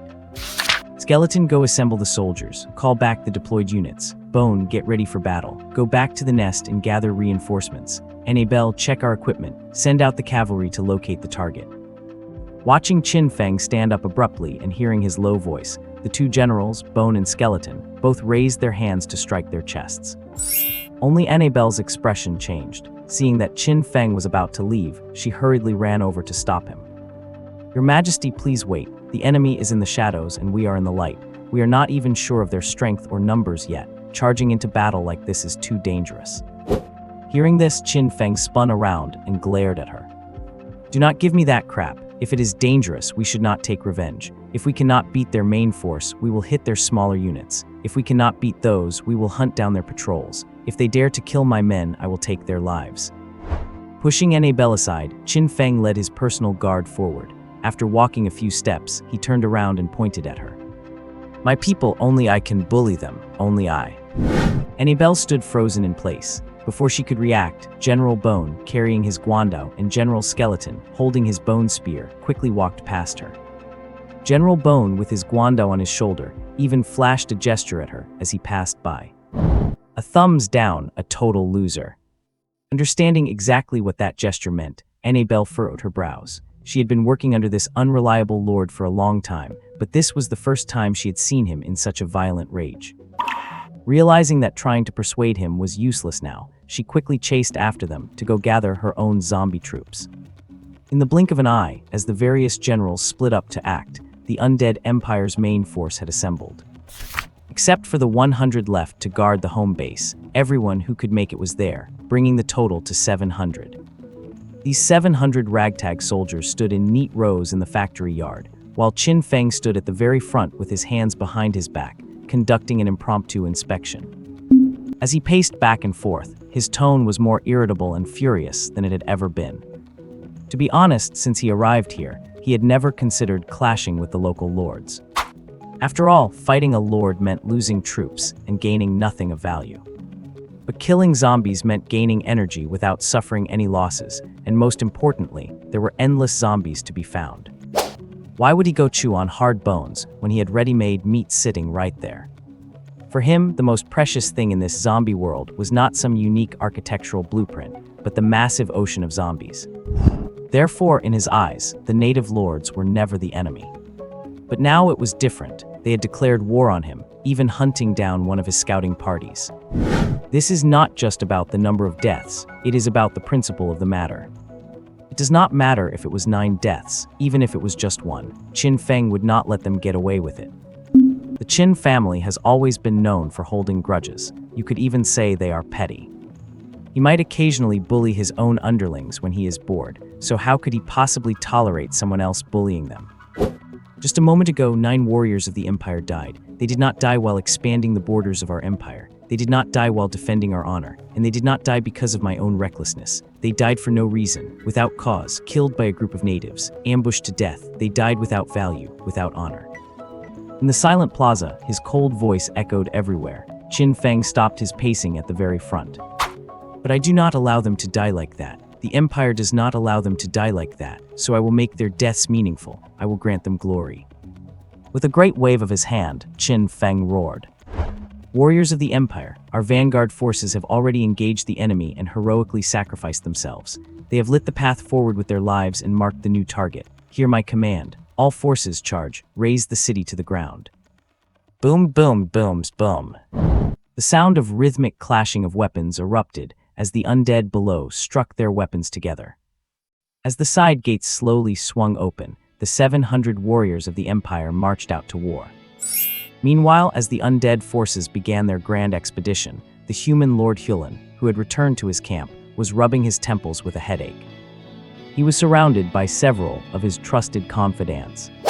As for the opposite side, in this secret basement, a skeleton soldier hung on the wall, one wearing bone armor. Watching the skeleton, which was chained down and slowly absorbing bits of bone from the ground to repair its damaged body, Hyolyn felt bewildered and shocked. The human Lord Hyolyn was stunned and filled with disbelief. This thing right here, during the battle earlier, had killed over 40 of his men with its bare hands even after losing its weapon, and it only grew stronger as the fight went on. If not for the continuous rocket barrages and boxing it into a corner with nowhere to run, and if it had not chosen to stay, his forces might not even have been able to take it down. Are not skeleton soldiers supposed to be the most fragile undead in every story? What on earth is this? What kind of monster is this? Looking at the skeletal swordsman chained up, struggling fiercely despite its mangled body, Hyolyn could not help but show a look of awe. He was shocked by its combat prowess and struck by its tenacity. A soldier that is this fierce, loyal, and fearless, why could not it be his own? Driven by a desire to recruit such a talent, Hyolyn had not had the heart to kill it. Instead, he brought the defeated skeleton swordsman back, hoping to see if it could be swayed over time. Across from him, the skeletal swordsman, hanging from its chains with its lower half missing, scanned the room with ghost fire in its eyes, ghost fire that actually flickered with a light of intelligence. No matter how little there was, it was definitely thinking. And the level of this skeletal swordsman right now, it was King Tyr. In the heat of a desperate battle, against all odds, this skeleton had forcibly broken through its own limits. In Hyan City, a massive camp is filled with a large number of survivors gathering together. The layout of this survivor camp is quite unique, divided into 3 distinct zones. The outermost ring is the residential area where the survivors live, with walls built and defended entirely by them. In the middle is the elite zone, housing survivors who have been scouted by the Lord and officially recruited as subordinates, along with their families. It is much more secure, as the residential area serves as a buffer. Even if the camp's outer perimeter is breached, they will not be in immediate danger.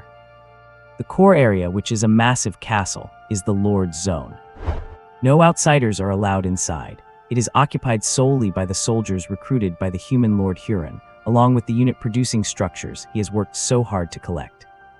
With high walls, solid fortifications, and formidable troops, it is the safest place of all.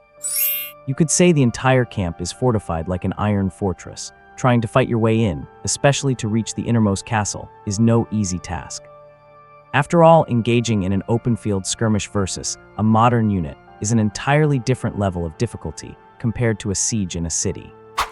Inside Huron's camp, in the outermost zone, a large number of survivors are busy at work.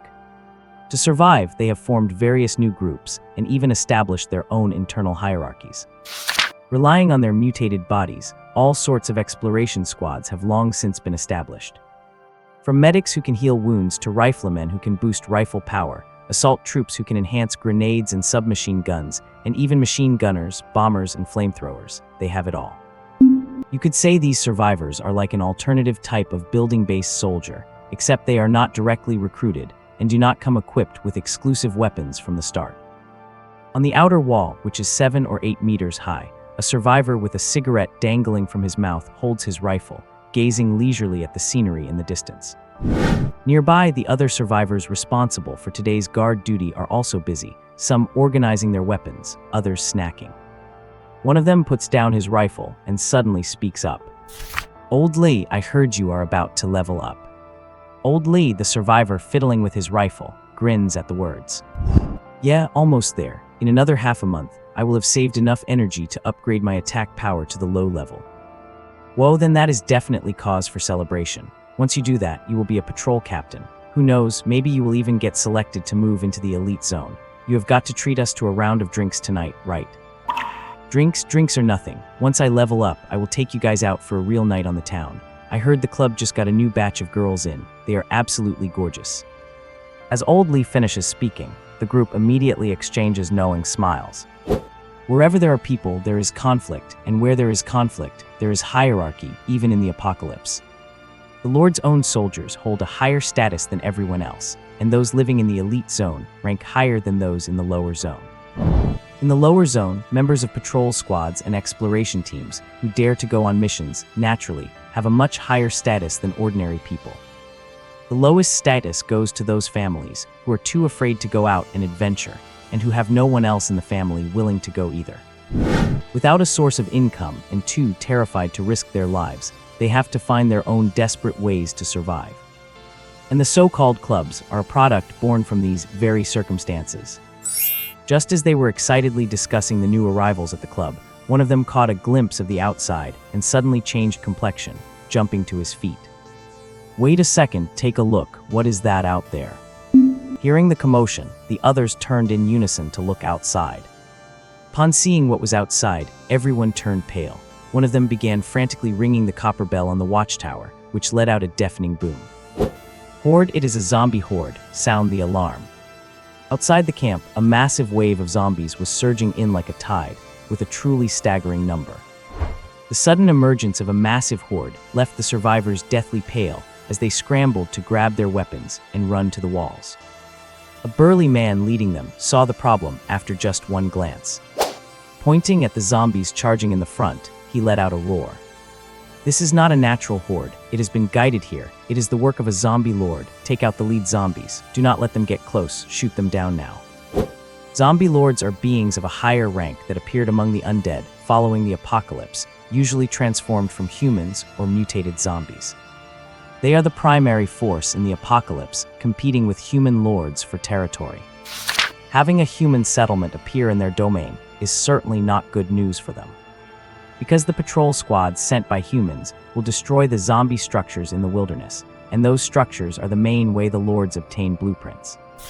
Therefore, the two sides have a fundamental conflict of interest. Human lords want the zombies to die, and the zombie lords do not want the humans to live. Both sides are fighting for absolute control of this region. In a direct confrontation, a zombie lord is definitely no match for a human lord. After all, when you have long-range, high-rate-of-fire weapons, how are they supposed to win?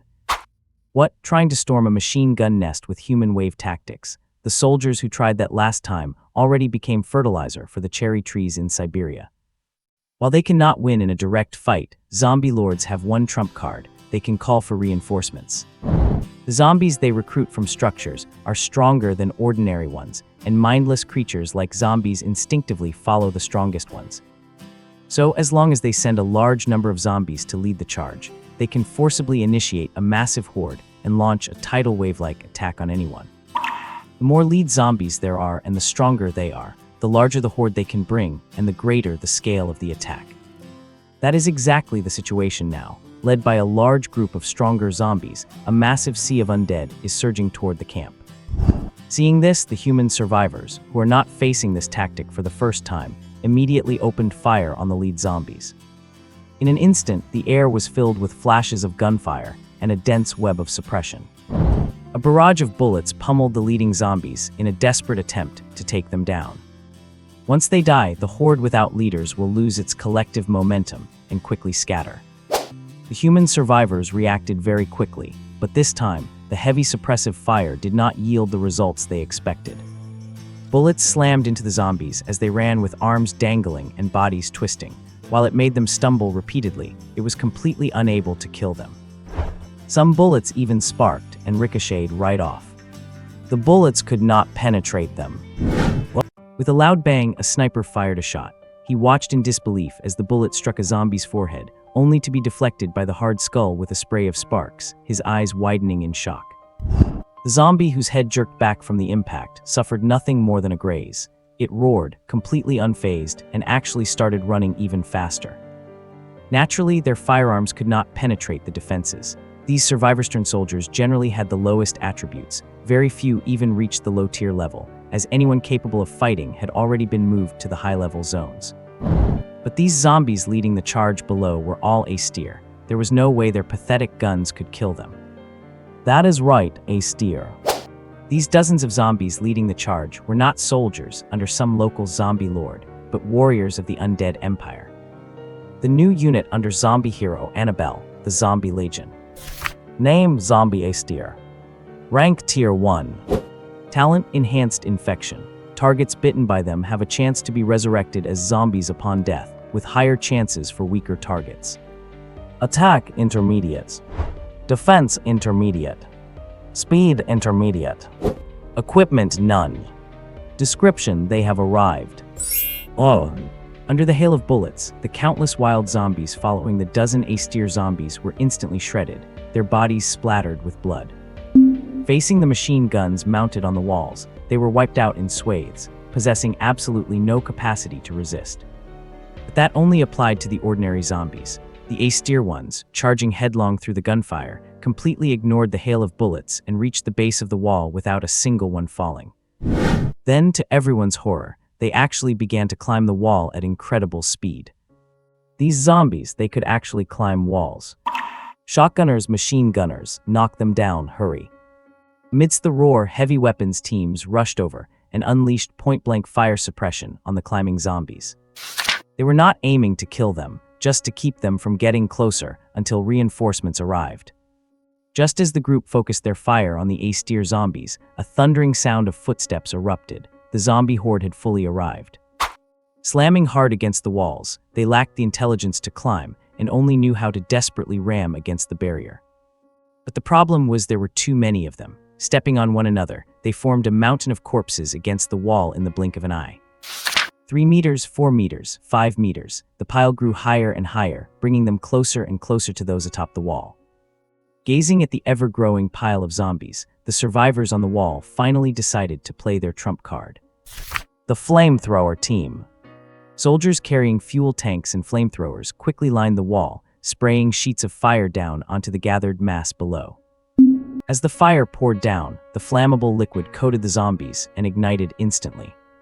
Suddenly, the mountain of zombies transformed into a mountain of human torches, and a thick, pungent stench of burning flesh filled the air. Yet even fully ablaze, the zombies did not stop climbing. Roaring wildly while burning, they would only stop moving once they were charred husks. And the charred bodies that collapsed onto the pile became stepping stones for others to continue their ascent. Zombies are fragile, mindless, and lack weapons. But they are terrifying. Once their numbers are sufficient, they are enough to destroy any defense and crush all resistance. A zombie recruited by an ordinary zombie lord might only draw a dozen followers. But these austere zombies under Qin Feng, thanks to their terrifying power, could trigger a stampede of hundreds of zombies each. One zombie means hundreds, dozens mean tens of thousands. One can only imagine the sheer horror of tens of thousands charging the walls at once. Just as the two sides were locked in desperate slaughter, a piercing sound cut through the air. Everyone looked up to find that the reinforcements had finally arrived. In the sky, there were as many as 6 helicopters. The helicopter cabin doors were open, and soldiers were manning Gatling guns, raining fire down on the mound of corpses. The pile was shattered. The threat looming over the camp was instantly dismantled. Watching their saviors descend from the sky, the people on the wall broke into cheers, but before they could even finish celebrating, a sharp whistling sound cut through the air. In the next second, with a sharp crack, a steel bar slammed into the front of a low-flying helicopter. The bar hit with pinpoint accuracy, piercing the bulletproof glass and pinning the pilot to his seat. As the pilot perished, the hovering helicopter lost all control. Before everyone's wide eyes, it spun toward the earth and exploded into a giant fireball. Below, on a nearby building, a bone general in a throwing stance lowered its arm. Behind it, dozens of skeleton spearmen, who had just snapped off steel bars from the ruins, raised their weapons as well. Aims, throw. Whoosh. Cold light flashed in the air. Dozens of steel bars tore through the sky, unleashing a barrage upon the remaining helicopters. Beyond the spearmen, the skeleton archers behind them had also drawn their bows and started firing. 200 meters was the limit for a bone bow, but it was certainly not the limit for these skeleton archers. With the armor-piercing effect of the Riberos, the helicopters were like paper. Steel was pierced, cabins were shredded, and the soldiers inside were literally knocked out of the aircraft. Screams filled the air as all 6 reinforcement helicopters were completely destroyed. Boom! Watching the wreckage crash and burst into flames, the Bone General remained expressionless. Holding its guandao, it straightened its broken helmet and in the next second, turned to lead its troops forward toward the camp. The zombie horde was just the vanguard cannon fodder. The real siege force was only just beginning. Transitioning from a slow walk to a sprint, and from a sprint to a mad dash. The Bone General, wielding its guandao and sprinting at full speed, was terrifyingly fast. Slicing through waves of zombies in its path, it reached the wall, where several skeleton soldiers rushed forward and accelerated. They pressed themselves against the base of the wall, raised their shields, and formed a 2-meter-high ramp with their bodies. Stepping onto the bone shields, the bone general charged up the ramp and, boosted by the skeleton soldiers below, soared into the air, leaping onto the 7-meter wall to the shock of everyone standing there. With a heavy thud, the hundreds of pounds of bone landed, and the Guanda-wielding general slowly raised its head. At the same time, the rest of the skeleton soldiers charged in the same manner, swarming up the walls. Hand-to-hand combat has begun. Screams and wails echoed as the walls collapsed, and the tide of corpses surged into the city. The survivor camp's first line of defense had officially been breached. Watching the massive, sea-like horde of zombies flooding into the city, the survivors stationed on the high zone walls turned deathly pale. They felt a chill go through their hands and feet, especially when they saw dozens of zombies leading the charge straight toward them. Never expecting the walls to fall so quickly, they scrambled to establish fire suppression. And the firepower they commanded was far beyond anything the outer residential district could muster. Machine guns, mortars, howitzers, they had it all. Mounted atop the walls were even 4 massive anti-aircraft guns. A thunderous barrage erupted as light and heavy weapons opened fire in a frantic sweep below. Before the zombies could even get close, the city gates swung open, and a modern mechanized unit charged out to meet them. Leading the charge were tanks, 8 of them, along with 12 armored vehicles. The vehicles looted from the military camp were finally seeing action. With machine guns blazing and artillery roaring, this specially modified armored unit, equipped with iron plows, began smashing through the zombie ranks. Faced with these steel monsters, ordinary zombies had no way to damage them. They could only be mercilessly gunned down or crushed under the treads. The large-caliber artillery and machine guns did not just punch holes in the zombies, they tore them clean in half. Just as the convoy was wreaking havoc among the zombie swarm, the sound of hoofbeats suddenly rang out from the side. A second later, a cavalry unit struck from the flank. At the front were 15 skeleton knights, followed by 20 skeleton swordsmen and 20 zombies, all mounted on zombie horses. Leading the charge and brandishing a banner was none other than Annabelle, the hero of the zombie tribe. With a roar, she closed in on a tank, wielding her banner spear, and hurled it with all her might. Amplified by her terrifying strength, the spear pierced the tank's steel plating with a thunderous boom, embedding itself deep inside. The sudden attack terrified the crew inside. A gunner scrambled out from the hatch, desperate to swivel the machine gun toward Annabelle. But instead of hitting her, he was met by Annabelle's thrown sword, which decapitated him on the spot. Vaulting onto the tank, she saw the crew frantically locking the hatch. Annabelle grabbed the metal handles, and with a screech of tortured metal, she ripped the entire hatch right off. Seeing the terrified drivers shooting at her from within, Annabelle did not hesitate. She dove straight into the tank. While Annabelle was busy grounding the tank in her own way, the rest of the cavalry unit began engaging the remaining tanks and vehicles. Some leaped onto vehicles to tear through the armor, others grabbed the tanks to bash them, while some used cavalry spears to relentlessly stab the armored hulls. One zombie even latched onto the barrel of a cannon, plugging the muzzle with its own body. In a panic, the gunner inside instinctively pulled the trigger. With a deafening blast, the shell slammed right into the zombie. The good news was that tank shells could actually damage the zombies, even for a standout among Tier 1 units with top-tier defense. Taking a direct hit from the cannon, the zombie's body was shattered, ripped clean in two. The bad news was that even severed in half, the zombie was not dead. It kept dragging its torso forward, crawling toward them with its arms. Even worse, by firing at point-blank range, the shell detonated right inside the barrel. The barrel ruptured, and flames surged back into the cockpit, instantly igniting the crew's ammunition and the shells stored inside the tank. Boom! In a violent explosion, the turret was blown clean off, the tank was totaled, and not a single crew member survived. The tank unit that had sortied to dismantle the horde and draw them away was wiped out by the cavalry before they had gone very far. Under the cover of night, the skeleton swordsmen were far more formidable than they were in the daylight. By day, they were warriors. By night, they were gods of war. Tanks, unless they could land a direct hit with the main gun, these were not tanks. They were just heaps of scrap metal, heavy and useless. Amidst the chaos, the skeleton troops led by the Bone General swarmed a corner of the wall, launching a fierce assault. The defenders on the wall scrambled to use their heavy weapons, desperate to snipe them down. The 4 anti-aircraft guns were lowered, firing point-blank with a level of firepower that would have earned them a court-martial, bombarding the undead forces. One side was nearly invincible, the other had devastating firepower. The 2 forces were locked in a stalemate. But while the battle there was a deadlock elsewhere. Just as the garrison had their full attention diverted by the zombie horde and the skeleton army. In another corner, a squad of skeleton special forces was silently scaling the wall. They were the remaining 20 skeleton swordsmen of the Imperial Guard. Led by the skeleton general, they crept up the wall, their bones already stained black by a mysterious liquid. Following them were 60 skeleton spearmen. The main horde was just cannon fodder to distract them. The troops led by the Bone General were merely a feint. The real force meant to breach the city was right here.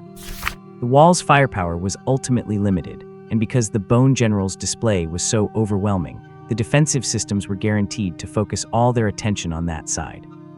And while they poured everything into the Bone General, the Skeleton General found his opportunity. Scaling the 10-meter high wall with their bare hands, they quickly made their ascent. Upon reaching the top, they looked toward the troops in the distance, who were firing desperately and completely oblivious to the situation on this side. They also saw the anti-aircraft batteries, which were displaying the sheer might of modern weaponry as they forced the undead troops to retreat. The Skeleton General pulled the bone spear from his back, and with his squad of spearmen, they lined up along the parapet. A second later, the ability triggered, Skeleton Sprint. As the spearmen charged, the 20 skeleton swordsmen, who had also climbed the wall, drew their greatswords. Under the veil of night, their abilities were fully active, boosting both their attack and defense to their peak. Instead of charging the infantry, they exchanged a look and made a beeline for the anti-aircraft guns. Spearmen deal with the mobs, swordsmen take out the heavy hitters. That had always been the Empire's doctrine, and this time was no exception. In less than an hour, a camp that was as solid as a rock and had been operating for over 3 years had completely fallen. 2 consecutive defensive walls had been breached, leaving only the final fortress standing. This left Huron, the human lord, hiding inside the fortress with a dazed expression. Especially after being informed by his troops that the main force of the enemy's attack was a group of skeleton soldiers, he immediately realized that these were the enemies drawn by his previous actions. How could he have expected the enemy to be so fierce? Other camps fighting against outside lords were either trading blows evenly or even gaining the upper hand. He picked the weakest-looking skeleton soldiers, so why could not he beat them? At this moment, the human Lord Huron was completely stunned. Fortunately, even though his mind had gone blank, his troops were still putting up a stubborn resistance. After 3 years of operation, the number of troops under the human Lord Huron was quite significant, totaling over 4,000. Moreover, the walls were over 10 meters high, equipped with various heavy weapons, and the perimeter of the fortress was small. This resulted in a level of firepower coverage several times greater than that of the high-level zones previously. The zombie tide responsible for the feint attack outside was gunned down on the spot before they could even reach the city walls. The skeleton general, who tried to force his way up with his troops, was beaten back by the dense firepower, and he himself almost did not make it out alive. Inside the castle, there was even an artillery position. The cannons kept firing incessantly, and they were conducting carpet bombing regardless of whether there were still living things outside. Facing the bombardment of heavy artillery, the Skeleton Legion finally could not hold on and had to choose a temporary retreat. After all, their so-called invulnerability might work against small arms, but you are going to use your head to take cannonballs. Do you really think such a large caliber is a joke? Invulnerable, you could be made of steel, and one shot would still blow you to pieces. The largest caliber cannons had even achieved the feat of creating craters over 100 meters wide with a single shot. Is that something a skeleton soldier's body can withstand? On the battlefield, a rare silence returned. As the zombie tide was completely cleared and the cannon fodder troops were exhausted, Qin Feng looked at the fortress with its terrifying firepower and kept tapping his head in frustration. The construction workers the enemy had were fine. They did not pose any real threat. But this heavy firepower is just too intense. There is really no way to charge up there. A frontal assault would inevitably lead to heavy casualties, so in that case, he could only rely on his old specialty. Dig a tunnel across. I do not believe he can pull a magical scout tower out of the modern world for me too. With a fierce wave of his hand, Qin Feng quickly issued the order. He knew this excavation would be difficult, as the ground was filled with cement, steel pipes, and foundations, making it much harder to dig through than ordinary soil. But facing this outrageously heavily armed fortress, he really had no other choice but to find a way to break through from the inside. Or maybe find a missile from somewhere and just guide it straight onto them. The skeleton troops retreated into the darkness and quickly began to dig. And inside the castle, the human Lord Huron, seeing the enemy finally retreat, was on the verge of tears. Just because he had attacked one of their squads, not even a day had passed before they immediately struck back and wiped out his entire camp. Well, that is great, everything is gone, only a castle and a few thousand soldiers remain. He did not even dare to leave the castle now, because who knows if there were enemies lurking outside waiting for him. What the opponent feared was his heavy weaponry, not his soldiers. He could not exactly carry an artillery position out with him, could he? And without the cover of heavy weapons, just thinking about over 100 terrifying skeleton soldiers charging frantically at him made Huron shudder. Before, when he took over 300 people to ambush a 10-man skeleton squad, the enemy still managed to trade at a kill ratio of 9 to 85. If he were to face over 100 skeletons head-on in the wild, he would probably be wiped out instantly. Pacing back and forth in the room in a panic, the human Lord Huron desperately hammered his head, thinking about how he could turn the tide. If all else fails, should he return the captured skeleton soldier, say it was all a misunderstanding, and pay compensation? But the problem is, the other side does not need his compensation. If they just kill him, the money is theirs anyway. What should he do now? If he had known better, he would not have provoked them. Who could have expected a group of skeletons, the weakest things in movies, to be so fierce? After racking his brain for a solution and finding none, the human Lord Huron finally led some people toward the basement, planning to bring that skeleton soldier out first.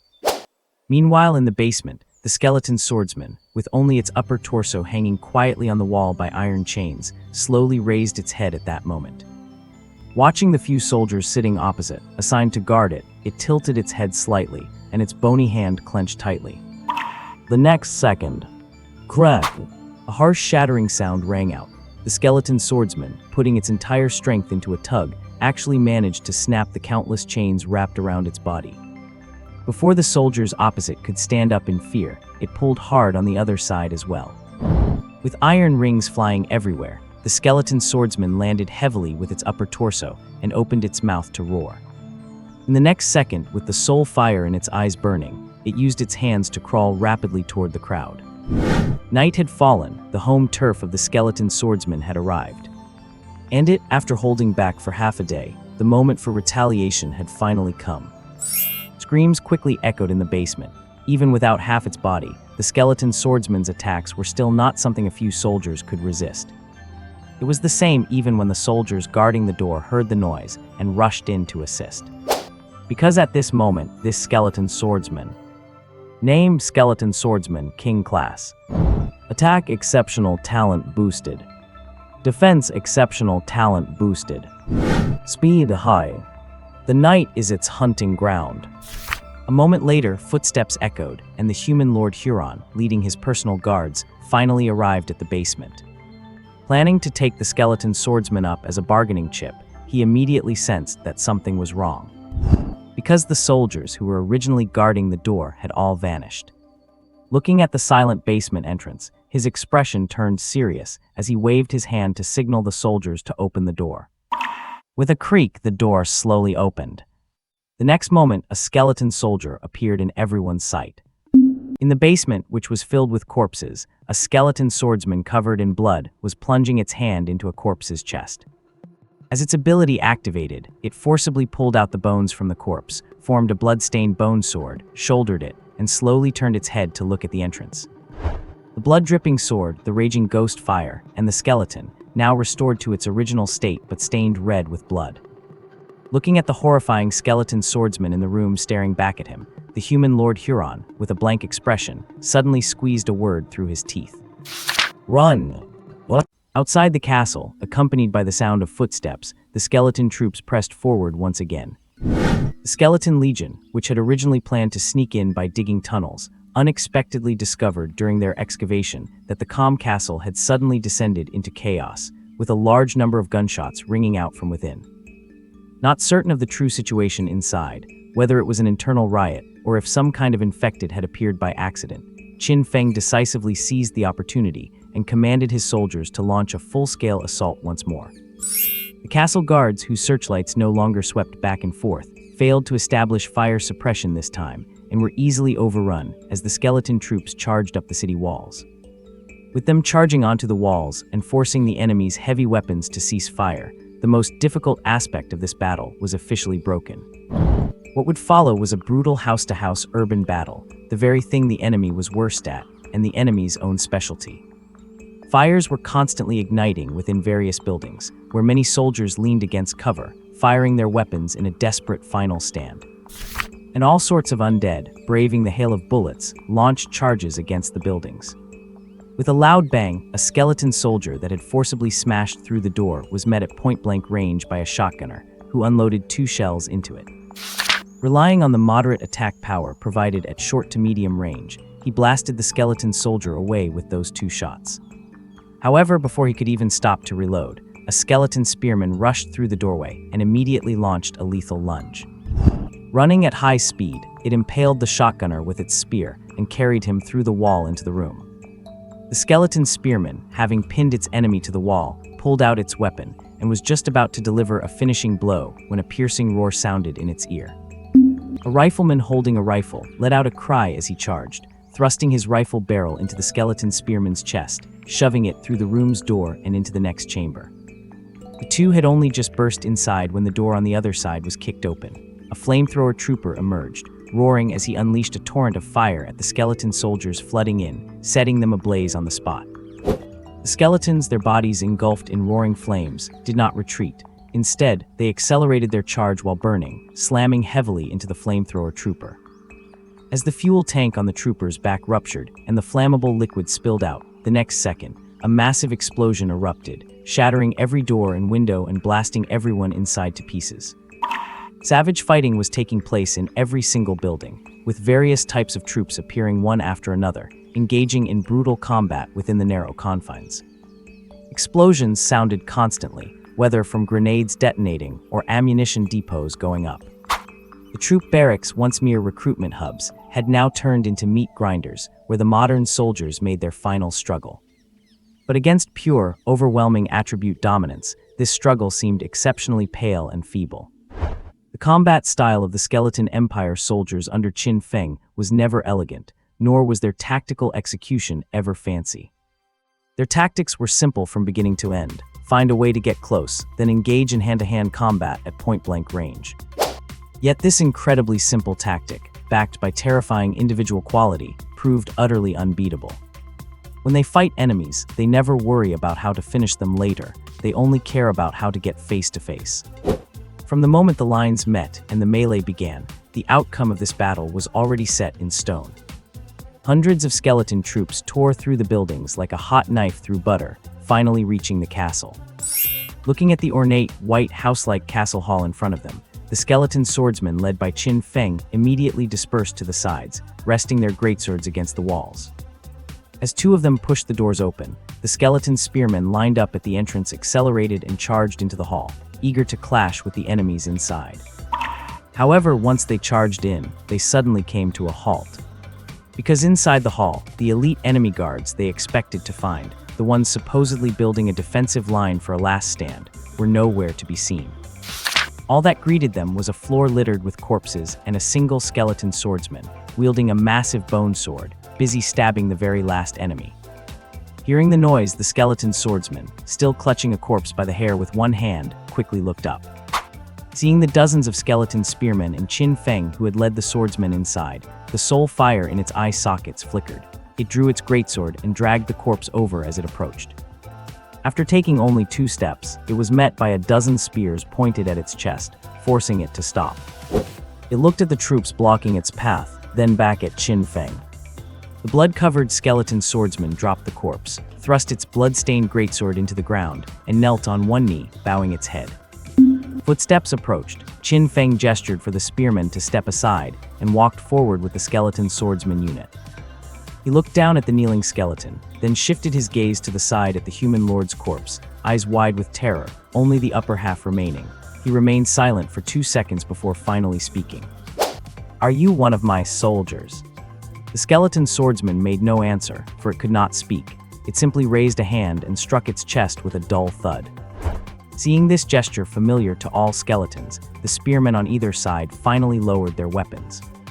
Qin Feng nodded and suddenly spoke. "You must be the captain of that skeleton squad that was ambushed. Why are you still kneeling here? Are you waiting for others to avenge your squad members, or were you waiting for me to do it for you? In my undead empire, there are no soldiers who rely on others to fight their battles for them." At these words, the soul fire in the skeleton swordsman's eyes flared, and it stood up abruptly. After exchanging a look with Qin Feng, it saw the skeleton swordsman behind him parting ways. It spun its greatsword, hoisted it onto its shoulder, and marched resolutely out of the castle. Within the group, the sole survivor of the 10-man scouting squad, the skeleton spearman, immediately grabbed a spear from another, shouldered it, and followed close behind.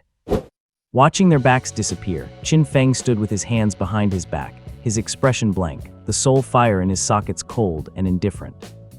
"Why are you all standing there like fools? Your comrade died. Are you incapable of seeking revenge? Must you wait for me to give the order? Search, find every living person in this castle. Leave no one behind."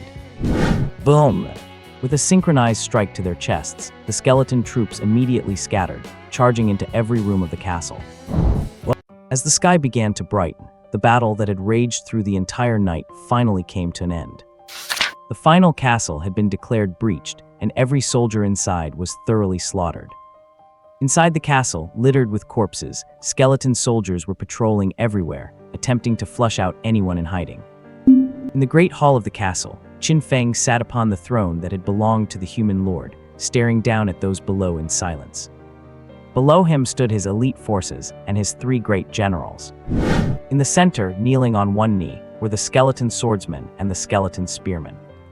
Looking at these two, who had ignited the war between both sides, and then glancing at the human lord's corpse nearby, which had been slashed in half with only the upper torso remaining. Qin Feng, resting his hand on the armrest, suddenly spoke up.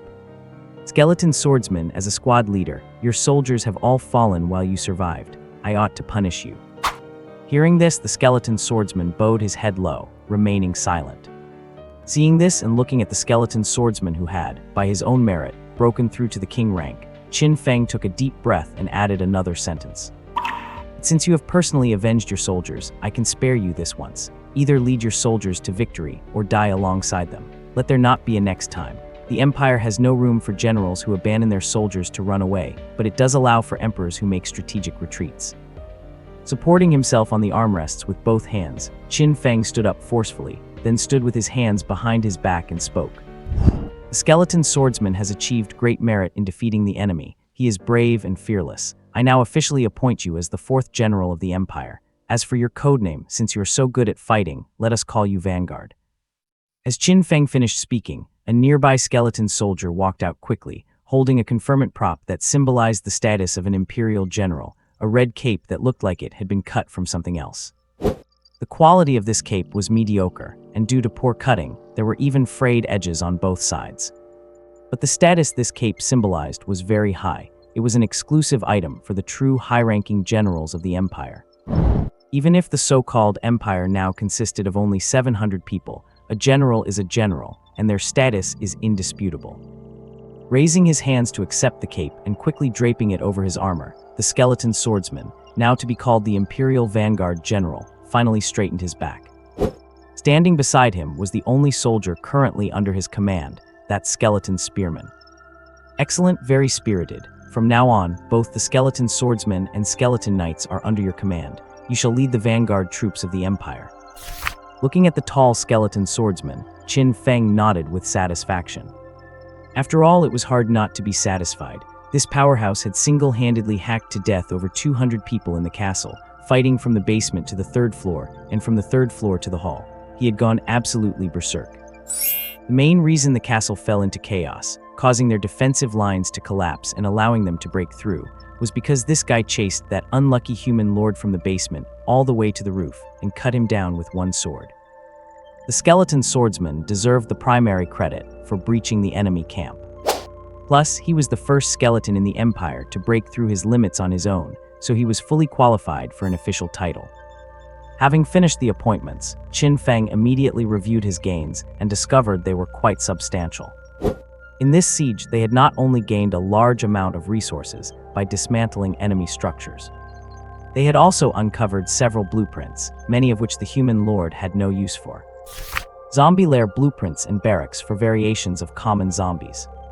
5 zombie lairs, 1 thug zombie lair, and 2 crawler zombie lairs. These were clearly items the opponent had accumulated over many years. Qin Feng seriously suspected that the other side must have had some special way to consume them. Otherwise, they would not have had so few hostile blueprints stored after several years. Besides the blueprints, Qin Feng also dismantled 2 human military barracks blueprints, one for riflemen and one for shotgunners. And then there were the massive resources. Just in gold coins alone, there were over 20,000. But these were not the most important things. Qin Feng's biggest gain this time was not the blueprints or resources, but the soldiers. That is right, the soldiers. Do not forget that zombies can infect the living. Once a living person dies, there is a certain chance they will turn into a zombie. After breaching such a large stronghold, Qin Feng's zombie troops had bitten quite a few people. After gathering all the newly acquired zombies, the number reached over 400. This meant they immediately surpassed the regular skeleton soldiers and jumped to become the largest corps under Qin Feng's command. After this great battle, Qin Feng's forces not only suffered no losses, but with the addition of the zombie corps, they surged past 1,000. The Undead Empire's forces had officially broken the 1,000 mark. This is a glorious achievement. It is worth celebrating. However, considering the terrible drawing skills of the Imperial painter, Qin Feng did not ask him to paint this time. Instead, he found a camera, immediately changed the status of the Imperial painter to a special photographer, and had him take a group photo of his soldiers. Then, as he happily took the camera to look at the results, the next second his smile faded, and he made the middle-aged man looking at a smartphone face. Who did you learn photography from? My 1-meter-long legs. You actually managed to make them look like they are half a meter long. The same happened when you painted last time. I told you to paint the Mona Lisa, and you made her look like a fool. Tell me, are you an undercover agent sent by the enemy? Calm my foot, go stand at the door. After forcibly driving away the unprofessional bastard, Qin Feng picked up the camera, ready to shoot it himself. After taking a few photos, he looked at the motley crew in the pictures, and suddenly felt that maybe it was not just the skeleton's fault that the photos were not good. Blue-skinned female zombies, hideous-looking skeletons, and the skeleton swordsman wearing bone armor with a terrifying appearance. How could these dark fantasy creatures ever look good together? Even 10 levels of beauty filters could not save them. It seems there is something wrong with this camera. It must be that the enemy tampered with it before they died, attempting to undermine the Empire's morale. Reaching out and handing the camera to the Imperial historian nearby, Qin Feng spoke in a very calm tone. Go dispose of this cursed object. The Empire does not need trash that cannot capture its beauty. The Imperial historian took the camera, paused, looked left and right, and suddenly lifted it to smash it heavily onto the ground, disposing of it quickly by physical means. The good news is that the disposal was very fast. The bad news is that it smashed the camera onto Qin Feng's feet. 10 seconds later, there was one more person standing guard at the entrance of the hall. The charge was littering, in violation of the Imperial environmental law. What? After finishing off the punks who came looking for trouble, the Imperial Expeditionary Force scattered once again to begin hunting down zombies everywhere. Qin Feng moved his base directly into the castle, effectively taking over the nest and pulling off a perfect home base swap. He could not get enough of the cannons and machine guns inside the castle. After all, what man does not love firearms? If they say they do not, it just means they have not seen one with a big enough caliber yet. Qin Feng personally led the soldiers in drills and started directing them on how to use the weapons, quickly arming everyone with the gear from the castle's armory. Bulletproof vests, tactical helmets, riot shields, plus rifles, shotguns, submachine guns, and machine guns. Never mind if it is practical or not, looking cool is all that matters. And just as he was busy arming his soldiers and even staging military exercises, having the time of his life, in the city where he was located, a secret emergency meeting was being held within the giant zombie nests at both ends of the city. These two nests were the territories of two zombie lords, the primary rivals to the original human lord, Hyulan, in this city. Naturally, they could not have missed the intense battle that broke out over there. I mean, the artillery was blazing, and the explosions rocked half the city. It would be hard not to hear that. Seeing that the fighting had finally stopped, they immediately sent scouts to check out the situation. And as soon as the intel team returned, the two of them started communicating without delay. That is right, communication, a video call. Sitting before his computer desk, one zombie lord sat straight and stiff, even wearing a formal suit, looking extremely serious. He is one of the zombie lords, Da Vinci. Although he is a zombie lord, he was essentially a human who got transformed after an accidental infection. Right now, he is talking loudly at his phone. As for what exactly he was saying. Did you connect? No, I mean a video call, not a voice call. Just turn on the camera already. I did turn it on. Cannot you see me yet? Of course I cannot. You have not turned it on at all. Turn it on. Click the connect button. Open it. There, yes, you got it. No, wait, turn it around. I did not mean turn the phone around. I meant turn the camera view. You stop putting your face so close to the lens. It is terrifying, you know. Under the constant instruction of Zombie Lord Da Vinci, the zombie lord on the other end finally managed to fix the video feed. Then the two guys stared at each other through the phone, falling into a dead silence. On the other end of the line was the Zombie King, a zombie lord who was not transformed from a human, but evolved naturally from a zombie. Therefore, even though he has intelligence, it is not high, and he is not very good at handling modern technology, which is why he always needs Da Vinci's help for video calls. After finally getting the video connected and staring at each other's familiar faces for several seconds, the Zombie King suddenly spoke up. Have you heard something big happened yesterday? Da Vinci grinned at the remark. Ho ho ho, do I need you to remind me? Did you forget who initiated this video call in the first place? Well, my soldiers reported that guy Hyulan's territory has been wiped out. Seems like everyone there died. It is pretty tragic. Yeah, it is tragic. And I also know that the opponent took over the nest and moved right into the castle. I sent people to sneak a peek, and that guy has soldiers armed to the teeth. It is definitely a human force. So, say, if I go over now and ask him for Hyulan's game console, and then sign a peace treaty with him, do you think he will give it to me? After the Zombie King finished speaking, silence descended upon the room. The two zombie lords stared at each other in silence for a long time, until Da Vinci wiped his face hard and suddenly roared. Stop obsessing over that damn game console. Hyulan is dead. Hyulan, the strongest of the three of us, is dead. We might be next. How can you even think about playing games right now?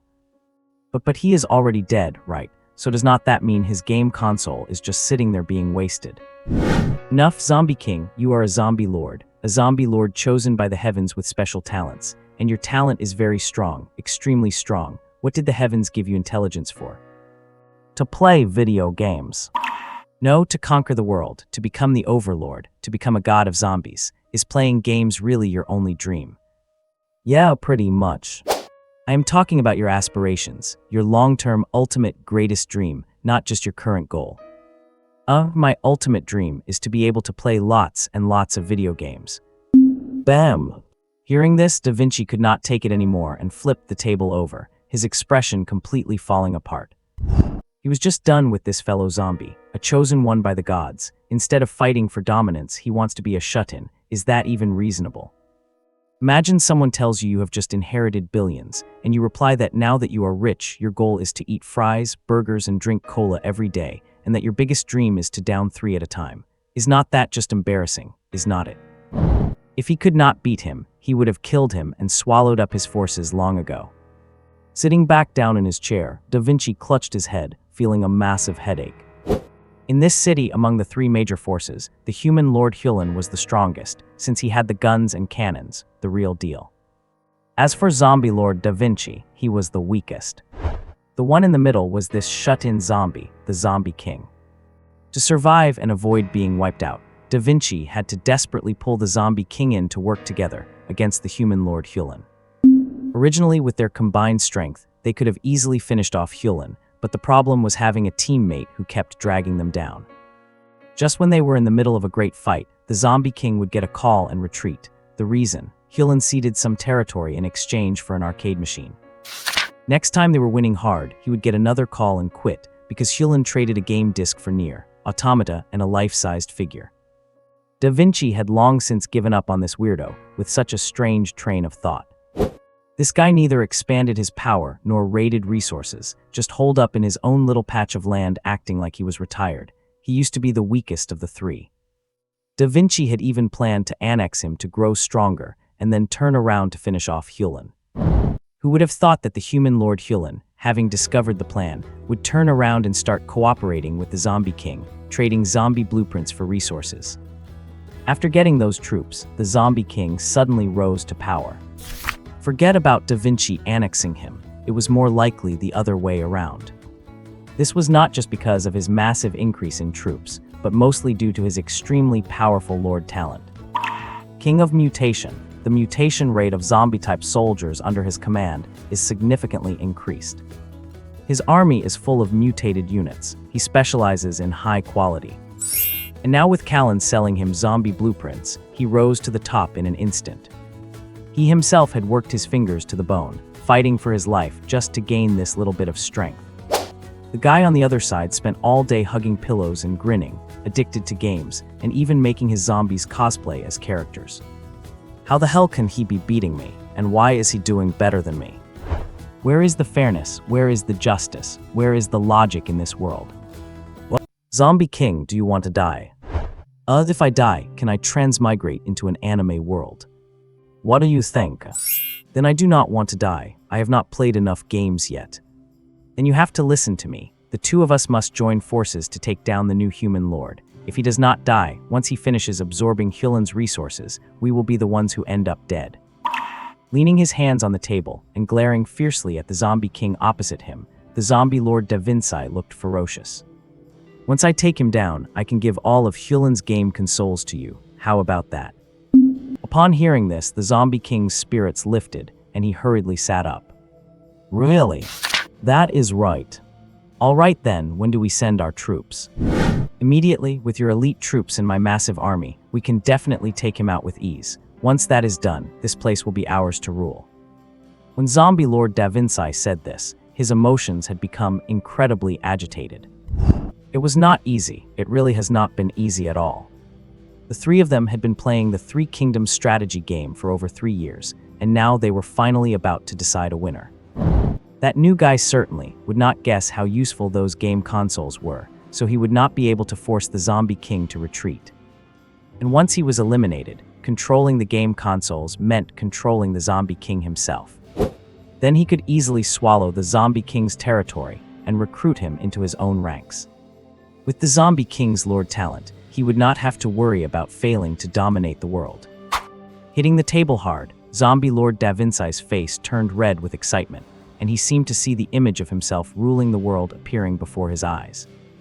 Zombie King, we will send our troops out tonight. We will launch a surprise attack under the cover of darkness and finish them off.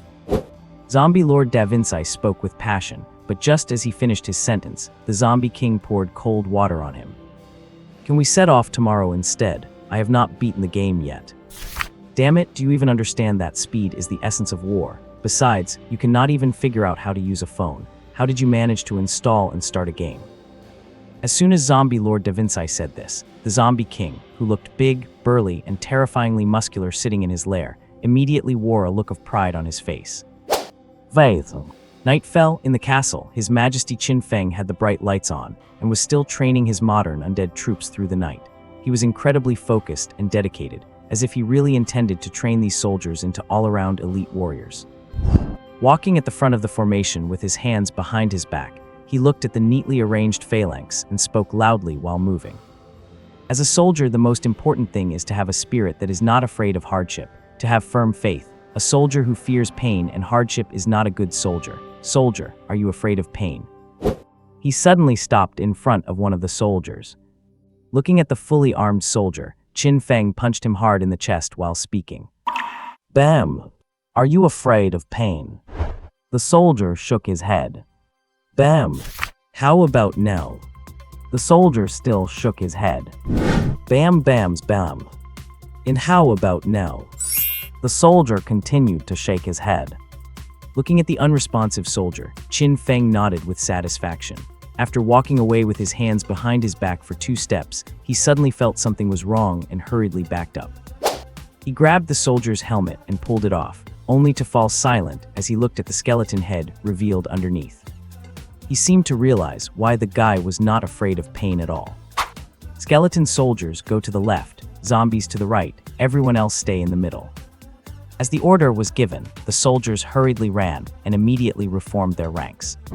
Shaking his wrists, Qin Feng strode over to the zombie troops and, once again following the training methods in the book, began conducting obedience training. Bam! Are you afraid of pain? Clearly, someone had forgotten that zombies have no sense of pain either. Just as Qin Feng was busy messing around with his soldiers, following a training guide he had gotten from somewhere called 30-Day Elite Soldier Crash Course. Outside the castle he had only captured 2 days ago, a massive, dark army had surged forward. It was zombies, a massive number of zombies. Countless zombie soldiers were running in the front, leading a large number of wild zombies behind them. A violent and unstoppable zombie tide, it had appeared once again. Seeing the massive amount of zombies in the distance, the soldiers patrolling on the wall were instantly energized. They hurriedly began to pull the brass bell and sounded the alarm. Amidst the harsh alarm, a startled Qin Feng immediately sent his troops to the wall to fight. Looking at the zombie tide rushing over like crazy, he could not tell where they came from, but he knew another big battle was about to start. My little soldiers, the time to test your training has come. Give them everything you have got. Bra-ra-ra-ra-ra-ta-ta. The shrill sound of gunfire rang out, and countless defensive weapons on the castle began to roar at once. The defensive facilities that were used against Qin Feng's troops the day before had become weapons in their hands, firing crazily at the zombies. Machine guns, turrets, anti-aircraft guns, even artillery positions. Although they did not know how to adjust the angles, so the accuracy was purely a matter of luck. But just firing was enough. As long as they did not hit their own men, with the dense swarm of zombies below, they were bound to hit something. It was not just the defensive facilities that started roaring. Countless soldiers holding firearms also began providing suppressive fire. A large number of soldiers were grabbing their guns and firing wildly in all directions. It was pure chaos, truly taking the spray and pray method to the extreme. Regardless of the suppression effect, the visual effect was absolutely maxed out. Below the castle, the zombie tide, braving the hail of bullets, continued their charge.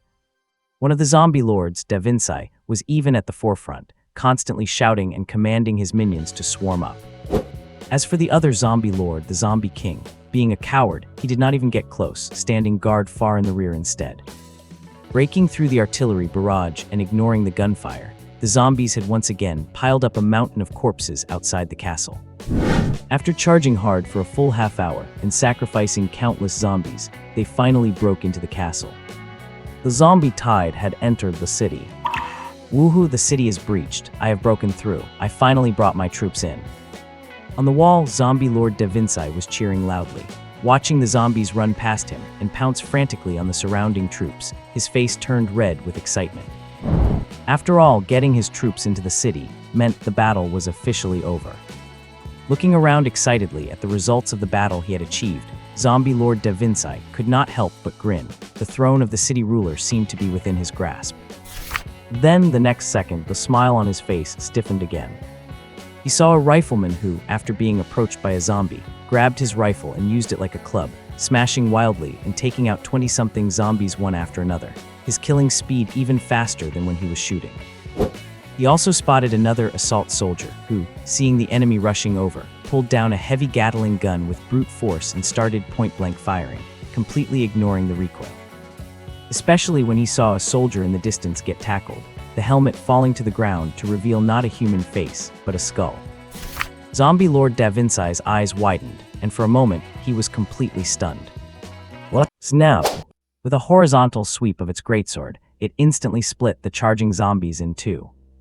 A skeleton swordsman, wearing a military overcoat, a steel helmet, and even a gas mask, was slashing wildly at the enemy. It had no idea where this bunch of fragile zombies had come from, nor could it understand what gave them the courage to engage in hand-to-hand combat in the middle of the night.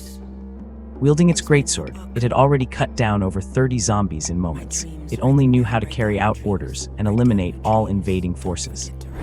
In its eyes, the terrifying number of enemies before it were nowhere near the same caliber as those it had faced yesterday. They were weak and shattered at a touch, relying solely on their numbers. This kind of cannon fodder was exactly the type of enemy the undead Imperial Legion loved to face. The skeleton swordsman swung its blade through the crowd, cutting a path of destruction. Even if there were a few mutant zombies among them, that so-called enhanced strength was no match for it at all. This meant that as it plowed through, it quickly cleared out all nearby targets.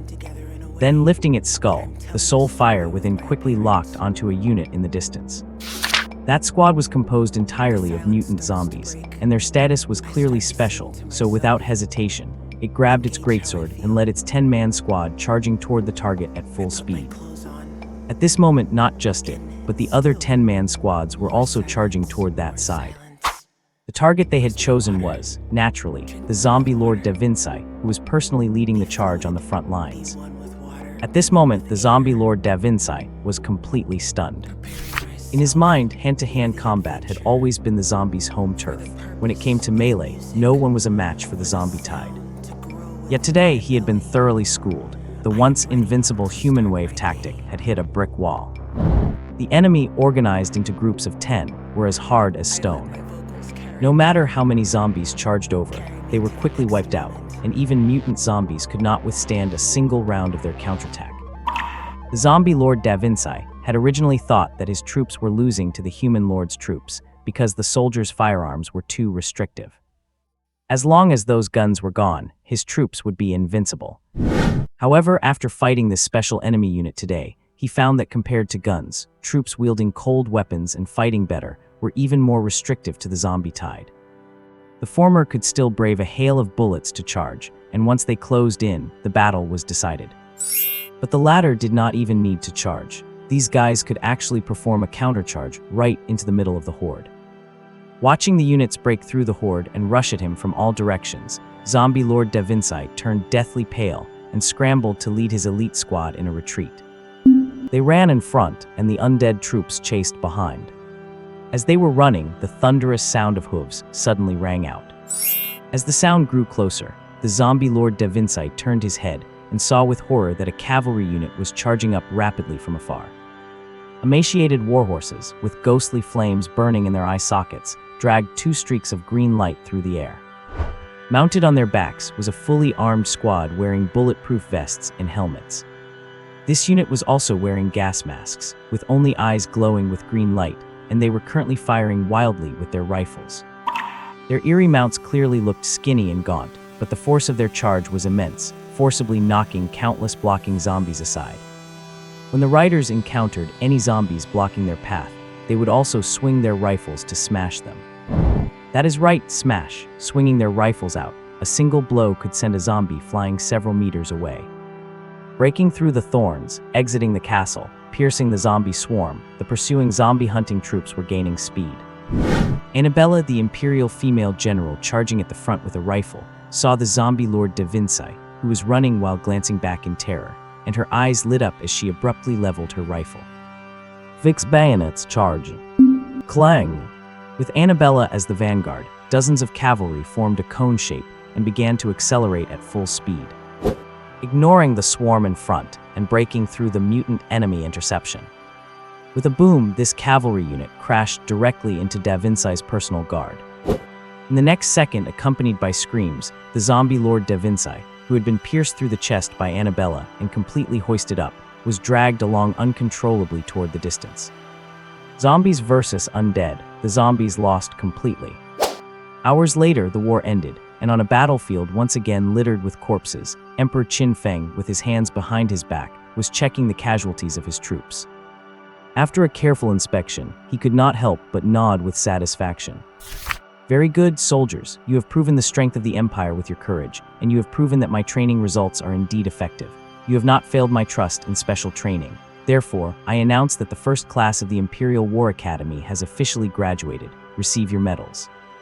Although Qin Feng was not exactly sure where these zombies that had run over in the middle of the night to deliver food had come from, Qin Feng was still very satisfied with today's kill-loss ratio. They had fought for several hours today, and the Empire had achieved 0 casualties for the first time. That cannon fodder unit that brought tons of wild zombies over was as fragile as tofu. They could not even break the defense of ordinary skeleton soldiers, let alone face elite ones. Skeleton soldiers even know how to break off their own ribs to use as weapons, but these guys only knew how to fight with their bare hands. It was like they were here to be a joke. So, to reward this glorious achievement, and mainly to commemorate the huge results brought by his special training, Qin Feng established the Imperial War Academy on the spot and confirmed the first batch of members. He also had them graduate on the spot and awarded them collective imperial medals. And the great emperor of the empire, His Majesty Qin Feng, also reluctantly lowered his status to condescend to serve as the first president of the Imperial War Academy. From now on, besides being the Skeleton King, he had a new identity. That is, the first honorary president of the Yellow Bone Military Academy. Watching all the soldiers receive their awards and put on the first batch of honorary imperial medals, a bunch of simple circular pendants made of bone chips with a Qin character carved on top. Playing both president and military officer, Qin Feng, who had finally satisfied his military dreams, finally remembered to get down to business. Where is the 5-star General Annabella? All eyes am here. Have you figured out who the enemy is, and why they suddenly attacked us? Could it be the people of the zombie locust? No wonder they love to charge. Someone, bring me my Type 38 rifle. Watching the boss take a rifle from a soldier next to him and violently pull the bolt.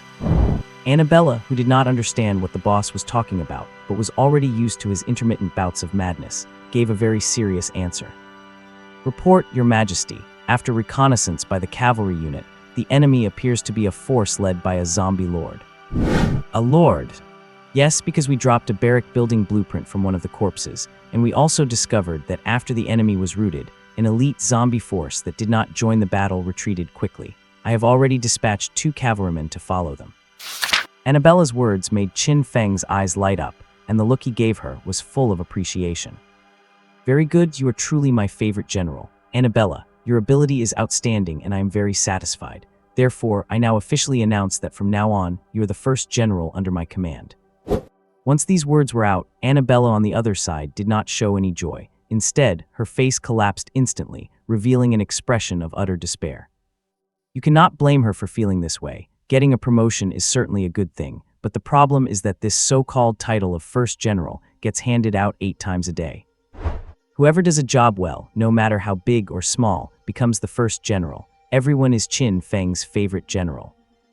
Then what is the point of this? Not to mention there are 3 brainless colleagues who care a lot about this status. Feeling the 3 hostile glares coming from the side, Annabella did not even want to say a word to those 3 idiots.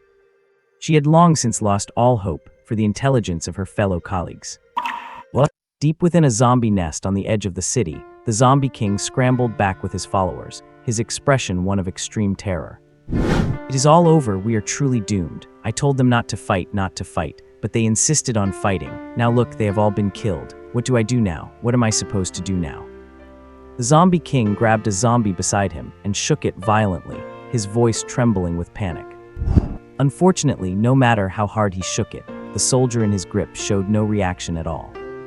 After all, his soldiers were only mutated by his lord talent, without any increase in intelligence, remaining nothing more than pure, bloodthirsty monsters. Only those who have evolved gain intelligence.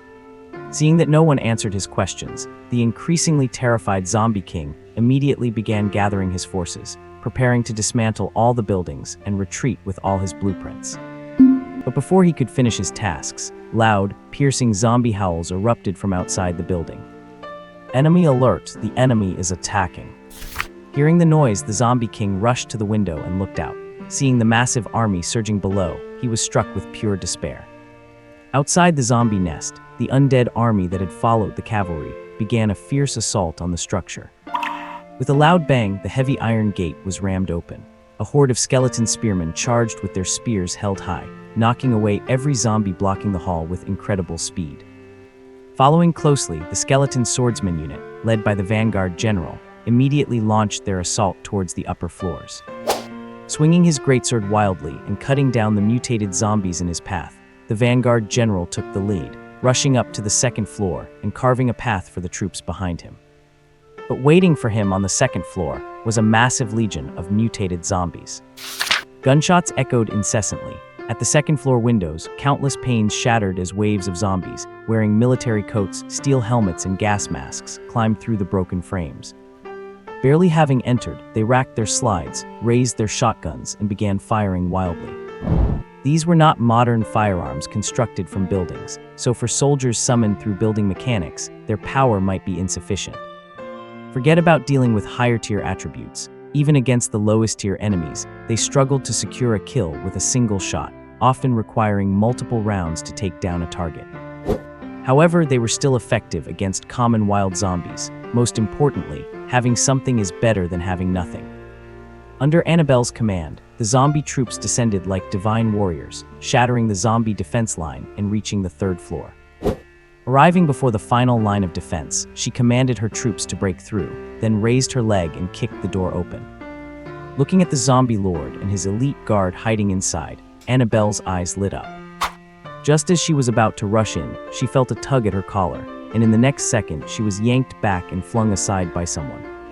The Vanguard General shoved his competitor away, hoisted his greatsword onto his shoulder, and led 30 skeleton swordsmen into the room, marching aggressively toward his target. Watching the enemy approach, the zombie lord turned pale with fear, his bulky frame curling into a ball. Having gained intelligence but possessing a cowardly nature, he had learned to fear death and was no longer acting like a mindless beast. However, his personal guard, a group of zombies he had personally handpicked, remained fearless and charged forward without hesitation. They were brave enough, but it was clear they had picked the wrong opponent this time. Even though it was no longer night, their stats simply could not compete with those of the skeleton swordsmen. Watching his elite guard being wiped out so quickly, the zombie lord cowering in the back let out a sharp cry.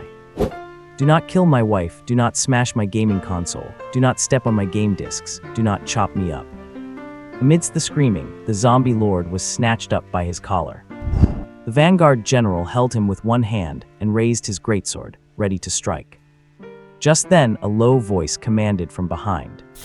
"Hold on." Hearing the voice, the Vanguard General stopped immediately, lowered his sword, still gripping the zombie lord, and turned his head. The surrounding skeleton swordsmen, who were in the middle of suppressing the zombie troops, also ceased their attacks. Amidst the sound of footsteps, a large group of troops entered and quickly parted to the sides. The Bone General, carrying a glaive, and the Skeleton General, holding a spear, stood on either side with their respective guards. Qin Feng, King of the Empire, walked out from the center with his hands behind his back. He stopped abruptly and observed his surroundings in silence. Seeing game discs scattered everywhere, consoles and figurines piled high, and the female zombie guards nearby dressed in anime outfits, the ghost fire in Qin Feng's eyes flickered in disbelief. "An otaku, there are otakus among zombies." Muttering to himself, Qin Feng waved one of his hands. Seeing this, the Vanguard General nodded vigorously. In the next second, to the terrified screams of the zombie lord, he once again raised his weapon fiercely, preparing to execute him. The surrounding skeleton troops followed suit and raised their blades. Witnessing this scene, Qin Feng, previously calm, was so shocked that his voice went up an octave. "What are you doing? Who told you to attack? I meant for you to put your weapons down. How many times do I have to tell you? A downward wave means attack. A wave to the side means stand down. Why do you just attack every time you see me wave?"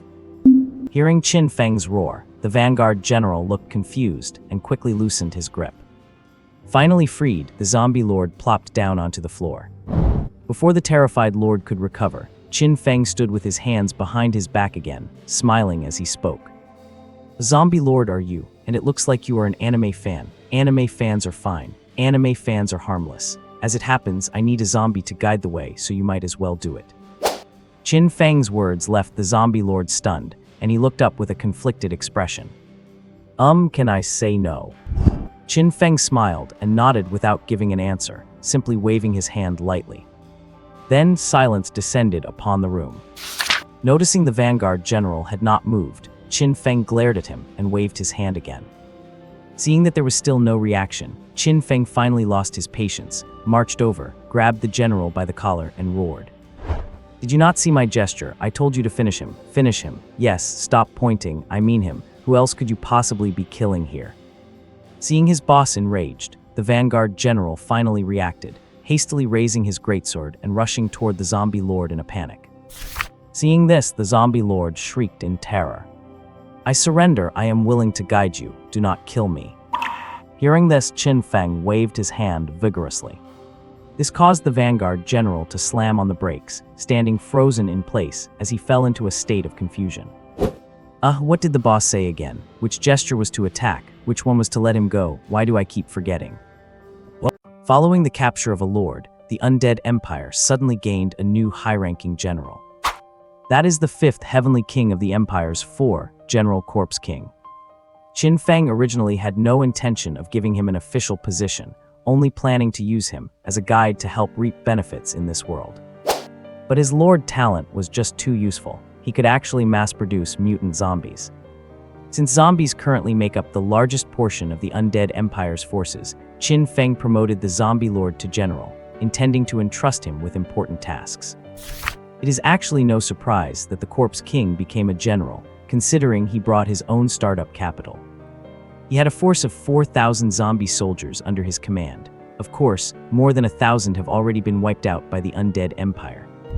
He also possessed 12 zombie buildings, and that is even after losing soldiers and structures frequently due to past wars with 2 other lords.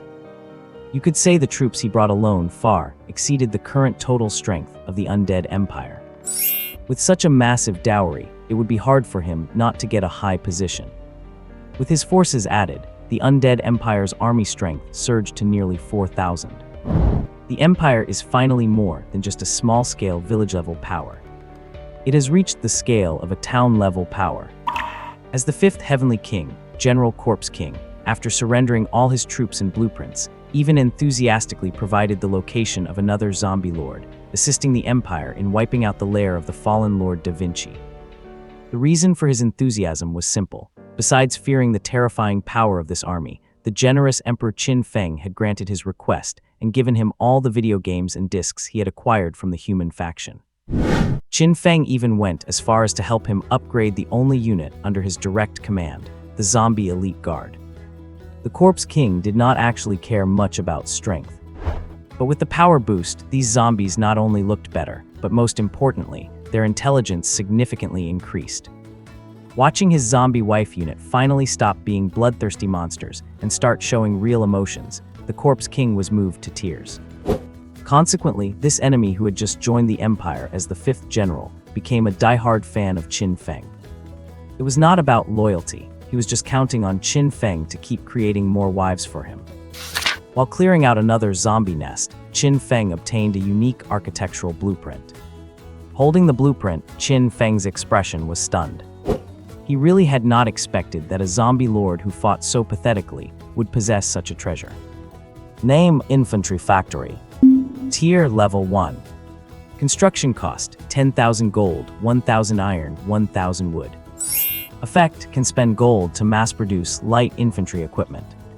Introduction: numbers are strength, and good equipment makes that strength even greater. This was the first time Qin Feng had encountered a special building that could mass-produce weapons. Fortunately, the zombies under the Corpse King could not use firearms, and this blueprint had not fallen into the hands of a human lord. Otherwise, their threat level would have increased significantly. After all, even if regular guns could not hurt Qin Feng's troops easily, casualties are inevitable when facing mass fire. Returning to his lair via the space gate, Qin Feng immediately built the factory. Looking at the metallic, out-of-place structure, he experimented by producing a batch of firearms and uniforms.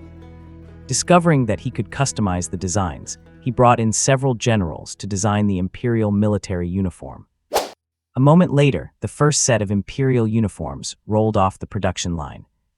Black military coats provided good camouflage at night, and the red skull on the chest served as the emblem of the Undead Empire. As the imperial uniform, models were mass-produced and issued to all, Qin Feng looked at his troops with growing satisfaction. He even equipped every zombie soldier who lacked weapons with a shotgun to compensate for their lack of ranged capabilities. As for melee weapons, he did not even need to consider that. Even an elite-level zombie possesses stats that make ordinary weapons snap under their grip. It was better to let them fight bare-handed than to equip them with bayonets. After clearing out all rival lord factions in the city, a squad of skeleton soldiers planted the Qin flag atop the tallest skyscraper, and the Undead Empire officially declared control of the area. This was the first colony of the Undead Empire. Just as Qin Feng, with his vastly expanded army, sent out 10-man squads to deliver warmth door-to-door across the city. Large-scale battles were breaking out in other cities across the apocalyptic plain. Zombie lords were fighting human lords, or both were facing sudden invading lords. After exchanges of fire, smaller foreign lords, who were no match for the local powers, retreated back to their original planes. Those who stayed quickly finished off their opponents and began large-scale territorial expansion. Using their unique troop types, they quickly identified the weaknesses of the single-unit armies of human and zombie lords and began reinforcing their own positions accordingly. Their expansion speed far outpaced Qin Feng's. After all, they were just hunting and clearing wild buildings, while Qin Feng's troops were performing carpet-clearing operations, making his advance slower. A week passed in the blink of an eye. Just as Qin Feng barely finished clearing his first city, an uninvited guest appeared at the outskirts.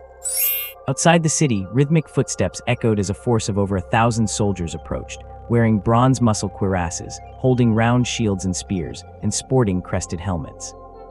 They were one of the invading forces from the human camp, the Spartan Legion.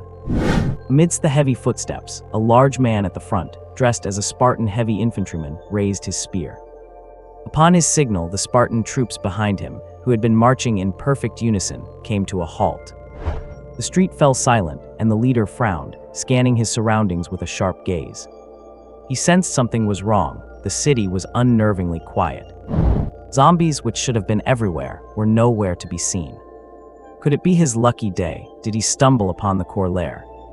Sparta roared. Zerg roars. Light infantry soldiers scattered, forming squads to scour the area for enemies. The heavy infantry remained motionless. This Spartan force consisted entirely of infantry, with no ranged archers at all. The force was composed of two types, light infantry and heavy infantry. Their equipment was uniform, a shield and spear combination, with 100 heavy infantry and 1,000 light infantry. The Spartan leader, Leonidas, was not worried about the light infantry's safety. Because the Spartan camp was famous for one thing, their terrifying individual combat prowess. In a one-on-one fight, Spartans fear nothing. Name: Spartan Infantry. Rank: Tier 1. Talent: Spartan Elite. Shields ignore attacks below intermediate level. Blades ignore defenses below intermediate level. Attack: low. Defense: low. Speed: low. Profile: no one dares to underestimate a Spartan, especially in a one-on-one fight. Outside a building, footsteps echoed as a 10-man Spartan squad sprinted over.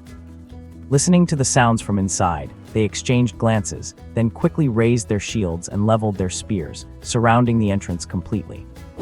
As the squad leader signaled with a slight tilt of his head, the 10-man team moved cautiously into the building.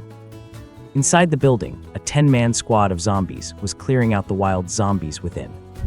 Pulling back the bolts, they kept their triggers pressed as they targeted the surrounding zombies. With the bright flashes of their shotguns, one zombie after another dropped to the ground. Any that managed to charge in were knocked down by a single punch from the squad, dying instantly. With ruthless efficiency, the zombie squad wiped out all enemies in what felt like the blink of an eye.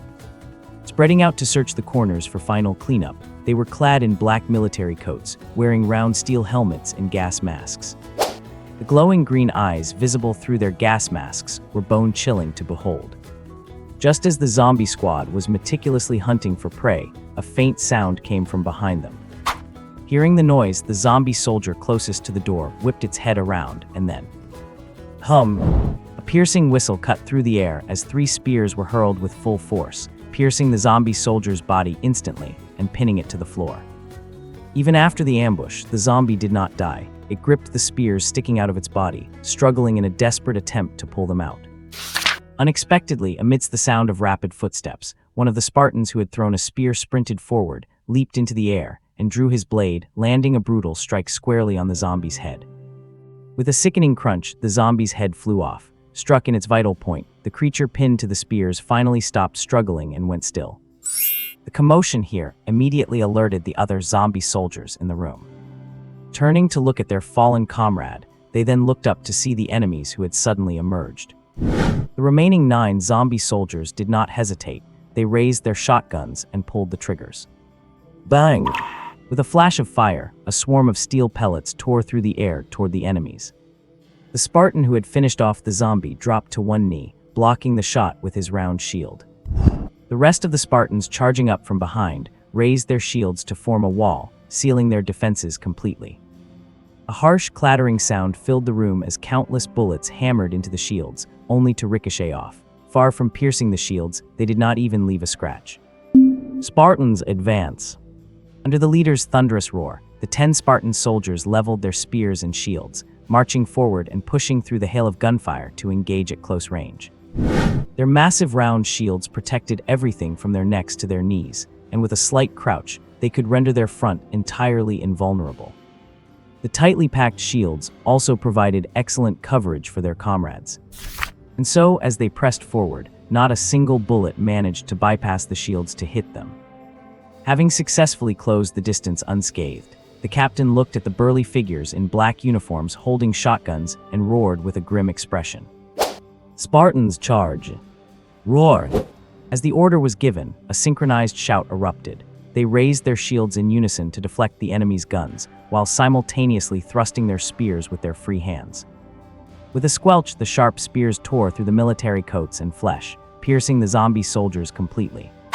The 7 Spartans who had struck home roared again, pulling back with all their might, and successfully retrieved 5 of their spears. That is right, only 5. Because the other 2 had been grabbed and held tight by the zombies. No matter how hard the Spartans pulled, the spears would not budge. With a savage roar, those 2 zombies pulled with their arms, using the spears still embedded in their own bodies to drag the hidden Spartans right out of their shield formation. The soldiers were yanked off balance, flying forward to face the zombies point blank. Before the startled Spartans could react, sandbag-sized iron fists slammed into their faces. Boom! With a dull thud, the 2 Spartans were sent spinning through the air, completing a full rotation before crashing to the ground. One was dead, the other crippled. One of them had his neck literally knocked into a right angle. Damn it! Seeing this unexpected turn of events, the Spartan captain's face turned pale. Realizing these enemies were nothing like the weak, modern soldiers they had faced before, he frantically ordered his squad to tighten their formation. Close ranks. Hearing the order, the remaining 7 Spartans huddled around their captain, attempting to form a dense defensive wall. But before they could reform, the zombie soldiers roared and charged at them recklessly. And all 9 of them were elite-tier zombies with intermediate-level attributes across the board. Most importantly, there was a mutated zombie leader among them. Bang! With a violent collision, the 2 sides slammed into each other. Digging their heels into the ground, the Spartans braced their shields with everything they had, managing to withstand the first wave of the ordinary zombies' charge. They might have held back the regulars, but the impact of the massively built, mutated zombie leader charging from the back was too much for their shield wall to handle. With a deafening boom, the elite-tier brute zombies' impact, possessing top-tier offensive power, sent the Spartans flying in all directions. Before one of the fallen soldiers could crawl away, the zombie leader caught up and brought its massive foot down hard on his face. With a sickening crunch, the Spartan's head shattered like a melon, reduced to pulp. Seeing their comrade perish, the other Spartans roared, threw their spears as they stood up, drew their short blades, and charged forward in a frenzy. Inside the living room, the melee had begun. With a roar, a Spartan warrior leaped forward, slamming his shield into a zombie soldier. Not only did he fail to budge the enemy, but the zombie grabbed the edge of his shield and hurled him into the air with brute force. Before the Spartan could even roll to his feet, another Spartan warrior seized the chance to charge, thrusting his spear into the zombie soldier's chest. Though pierced through, the zombie soldier did not fall. Instead, it reached out with both hands, gripped the enemy's throat, and hoisted him off the ground. Before it could exert more pressure, a cold glint flashed nearby as another Spartan surged forward, slashing with his blade. The strike was clean and decisive, severing both of the zombie's arms and successfully saving his companion. But while the companion was safe, a shadow loomed over him. Another zombie soldier had crept up, raised its arm high, and hammered a fist right into his helmet. With a sickening crunch, the blow drove half of the warrior's skull into his chest cavity, and he toppled over, dead before he hit the ground. The zombie that had delivered the killing blow roared wildly, but before the sound could fully escape its throat, a flying spear pierced its head, taking it down in one shot. Combat, a chaotic brawl. Over a dozen soldiers were locked in a desperate struggle inside the hall. You swing your blade to sever my thigh, I throw a punch to crush your spine. One side possesses terrifying stats, the other boasts incredible talents. Neither can withstand the other's assault. Once a defense fails, a single hit means either death or severe injury. Consequently, this clash was extremely bloody and violent, with life and death decided in an instant. However, the Spartan warriors were more intelligent and better trained, giving them superior combat proficiency. This meant that through coordinated effort, they quickly gained the upper hand. In the blink of an eye, the zombie squad of 10 was reduced to just 1, while 5 Spartans remained standing. The outcome seemed settled. However, a heavy punch slammed into a shield, forcing the soldier back and pinning them both to the floor. A follow-up kick crushed the shield, pinning and killing the soldier trapped behind it. Gazing at the 4 enemies rushing toward it, the mutant zombie captain wore a ferocious expression. It raised an arm to block a blade strike, then smashed its fist into the attacker's jaw, sending the head and spine flying off entirely. Ignoring the attacks around it, it grabbed another soldier and tore him in half. With green light flashing in its eyes, the zombie captain fought on. Though covered in wounds, it remained impossibly berserk. Roaring, it grabbed a nearby refrigerator and slammed it into the Spartan captain, sending blood splattering across half the room. Having slain 4 Spartans single-handedly, its eyes were filled with a terrifying, savage intensity. Seeing the last remaining enemy trying to flee, the zombie captain grabbed a spear stuck in a fallen comrade and hurled it without a second thought. With a snap, the Spartan who had desperately turned to block was impaled through his shield and pinned to the wall, dying instantly. Having finished the last enemy, the zombie captain stood up unsteadily, ripped the damaged gas mask from its face, and roared toward the sky. A 10-man zombie squad versus a 10-man Spartan squad. They had nearly wiped each other out, leaving the room littered with corpses. In the end, only the formidable mutant zombie captain survived. Scanning the surrounding carnage, the wounded zombie captain turned and left without hesitation, heading back to report the situation. And just as it retreated, similar duels were breaking out in buildings all across the city. Zombie squads were clashing head-on with Spartan squads. Some were ambushes by zombies, others by Spartans. Some ended in zombie victories, while others were won by the Spartans. But no matter who won, the result was the same, a Pyrrhic victory.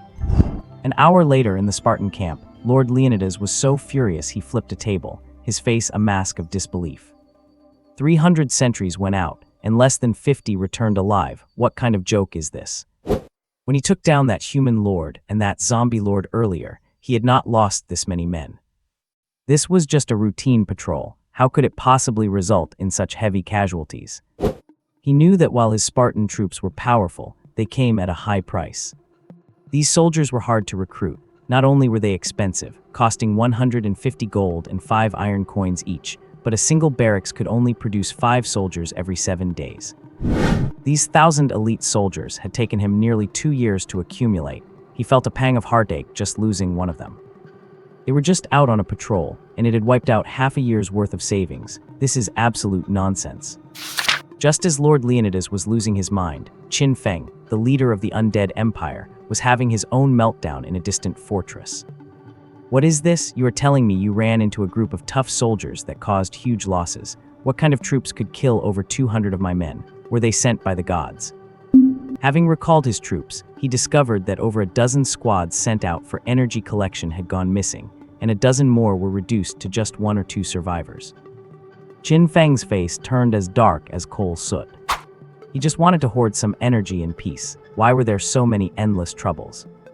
"Where is the cavalry? Get out there and investigate. Find these guys. I want to see who has the guts to come looking for trouble with my army." With the order given, the cavalry charged out of the camp once more. This time he sent everything. All his skeletal knights and zombie cavalry were deployed. Since they could take out so many of his men head-on, these enemies were clearly not to be trifled with and required extreme caution. The mobilization of dozens of cavalry immediately caught Lord Leonidas' attention. Realizing the enemy was extraordinary, he quickly ordered his troops to fall back into a building to start a defensive battle.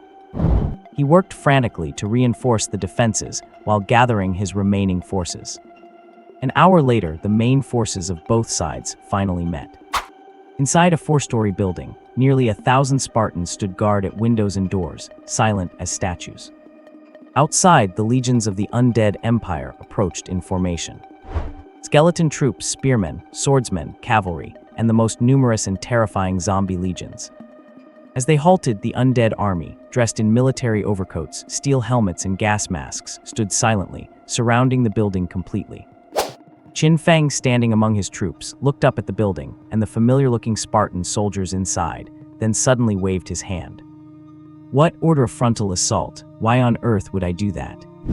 I know they have high individual strength. Getting into an urban brawl with them would be madness. Do you think ace units are cheap to upgrade? They like to hide, do they? We will just blast the hell out of them with artillery, destroy the building and everyone inside. Let us see them hide now." As the army split down the middle, heavy, rhythmic footsteps echoed. A second later, a group of zombie soldiers carrying heavy weaponry and marching with heavy boots emerged from behind the crowd. And the massive heavy weapons slung over their shoulders were anti-aircraft guns. What? After taking the human lord's castle, Qin Feng discovered quite a few treasures, and various thermal weapons were among them. The problem was that he had only ever seen these things on television, so he had absolutely no idea how to operate them. How to tinker with them, how to assemble them, how to replace parts. He did not know the first thing about it. After struggling and fumbling for several days, he finally managed to figure out how to use the anti-aircraft guns, which were relatively the simplest of the lot. However, even though he knew how to fire them, transporting them was a major issue. Qin Feng had no idea how to dismantle them and secure them to the back of a transport vehicle. Most importantly, even if they were secured, there was no one in his troop who knew how to drive. Therefore, Qin Feng quickly came up with his own method, creating a brand new imperial transport system, manual labor. 8 zombie soldiers would carry one piece of artillery, following the main force, while others carried the shells, responsible for transporting ammunition. Upon learning that the enemy was holed up in a building, attempting to fight a positional war against him, Qin Feng immediately ordered his soldiers to transport 4 anti-aircraft guns in this exact manner. Watching the heavy anti-aircraft guns land nearby with a loud thud, Qin Feng loudly commanded the zombie and skeleton soldiers he had carefully selected from his empire, those who were relatively clever and had learned how to operate the artillery, to open fire. Receiving the order, they exerted effort to turn the wheels, pointing the barrels toward the Undead Empire's artillery unit across the floor, while somewhat clumsily installing the ammunition. 2 seconds later, accompanied by a series of deafening roars, the Undead Empire's classic spray-and-pray firing method made its glorious debut. The 4 anti-aircraft guns fired frantically at the building, sending concrete flying and causing the walls to constantly crack and collapse. The massive bullets entered from the front and punched right through to the back, continuously tearing through the floor. You have to realize that when faced with this kind of anti-aircraft bombardment, even Qin Feng's skeleton troops would not dare to take it head-on. They would have no choice but to retreat in the face of such suppressing fire.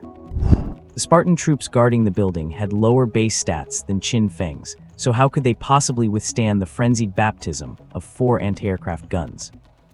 Inside the building, filled with smoke and explosions, countless soldiers were running back and forth. Some tried to use their shields to tank the shells, but upon being hit, they were shattered along with their shields almost instantly. At this moment, the Spartan troops inside the building were clearly dazed. After all, the human lord they had dealt with before was not lucky enough to have raided an army base. Therefore, that human lord had no heavy weapons, which is why the Spartan troops had finished him off so quickly. This meant that the Spartan troop and their lord had never seen this kind of heavy artillery, so they never could have predicted that this thing's destructive power and area of effect could be so fierce. The absolute fire coverage, acting like a dimensional strike, caused heavy casualties to the Spartan troops. Seeing that they truly could not hold on, the Spartan Lord Leonidas hurriedly pulled out a space-time stone to open a portal while shouting in rage, "Retreat, retreat, now!" Under the roar of gunfire, the remaining Spartan troops quickly retreated into the portal and finally managed to escape. Qin Feng was unaware of the enemy's decisive retreat. He was still busy ordering the anti-aircraft guns to fire wildly, bombarding the area for 2 or 3 full minutes until the entire building had completely collapsed before he finally ordered a ceasefire. Amidst the swirling smoke, a large number of Spartan soldier corpses lay within the ruins. Having tried to rely on the terrain for urban warfare, they immediately learned what modern military urban combat was all about. In the blink of an eye, 4 days had passed since the sudden encounter between the two sides. On the night of the 4th day, inside the architectural ruins, a transmission portal suddenly opened. As footsteps echoed, a large number of Spartan warriors emerged from the portal, gun shields raised and forming a defensive line, walking out cautiously. The Spartan Lord Leonidas, walking at the front, had a gloomy expression as his gaze scanned the surroundings. The previous patrol battle, combined with the artillery bombardment 4 days ago, had cost him a full 500 soldiers. He had wanted to come in to reap the benefits, but instead, he ended up suffering heavy losses. The Spartan Lord Leonidas found this unacceptable, so after resting for 4 days, he was unwilling to give up on this plane and snuck back in with his men. Looking at the silent city under the night sky, and finding that there were no enemy troops stationed nearby, the Spartan Lord Leonidas finally breathed a sigh of relief. He was truly terrified that the moment the portal opened, he would look up to find the area crawling with enemy soldiers. If that were the case, he would never have a chance to secure any loot here for the rest of his life. Having already witnessed the methods of his competitor, and understanding that the opponent was a tough nut to crack, the Spartan Lord Leonidas waved his hand decisively, preparing to lead his troops away from this city to develop in other areas. He was ready to abandon this place. There were wild structures everywhere. There was no need to force a confrontation in this specific territory. Since he could not bite the opponent, he might as well leave instead of waiting for them to invite him to dinner. The Spartan Lord Leonidas acted with great decisiveness, not dwelling on the heavy losses he suffered this time, showing great ability to weigh pros and cons and exercise restraint. He abandoned the idea of a life-and-death struggle with a formidable opponent on the spot and prepared to head elsewhere to continue his development. The only issue was that just because he had given up did not mean his opponent would do the same. The Spartan Lord Leonidas had suffered great losses, but Qin Feng's losses this time were not insignificant either. Given his vindictive personality, giving up, it was more likely he wanted to make the other side bleed. The Spartan troops, moving forward in the dark, suddenly came to a halt. Because all around them, several beams of white light suddenly lit up, streaking into the sky before detonating with a roar. A blinding light emerged, instantly illuminating the surroundings in a deathly pale hue. It was a modern weapon, flare shells. And almost at the same instant the light appeared, frenzied roars erupted from the surrounding buildings. Countless zombie soldiers surged out, rifles raised. Furthermore, the ground beneath the Spartans' feet suddenly exploded upward. A large number of skeleton soldiers, cloaked in military overcoats, broke through the soil. Under their feet, all around them, everywhere, the enemy was swarming in. On top of the buildings to both sides, accompanied by the screech of grinding metal, zombie soldiers were seen pushing anti-aircraft guns to the edges, cranking the dials to point the barrels downward. 4 days, a full 4 days had passed. Qin Feng's troops had not withdrawn at all. Instead, they had held their ground here. Especially the skeleton troops. They had literally buried themselves in the dirt and laid motionless for 4 days just to catch the enemy. Of the 4,000 soldiers of the Undead Empire, Qin Feng had left a full 2,000 here just to get revenge and settle the score. Looking at the enemies charging from all directions, the Spartan Lord Leonidas turned deathly pale. He never expected his opponent to be so stubborn, willing to waste precious development time just to hold this position and engage in a meaningless suicide fight against him. He hurriedly tried to take out his space-time stone to retreat. But the stone had only just been taken out, and before he could activate it, the overwhelming firepower of the anti-aircraft guns swept toward them. The continuous stream of oversized bullets hammered against the airtight Spartan shield formation, instantly shattering the entire defense into pieces, scattering them everywhere.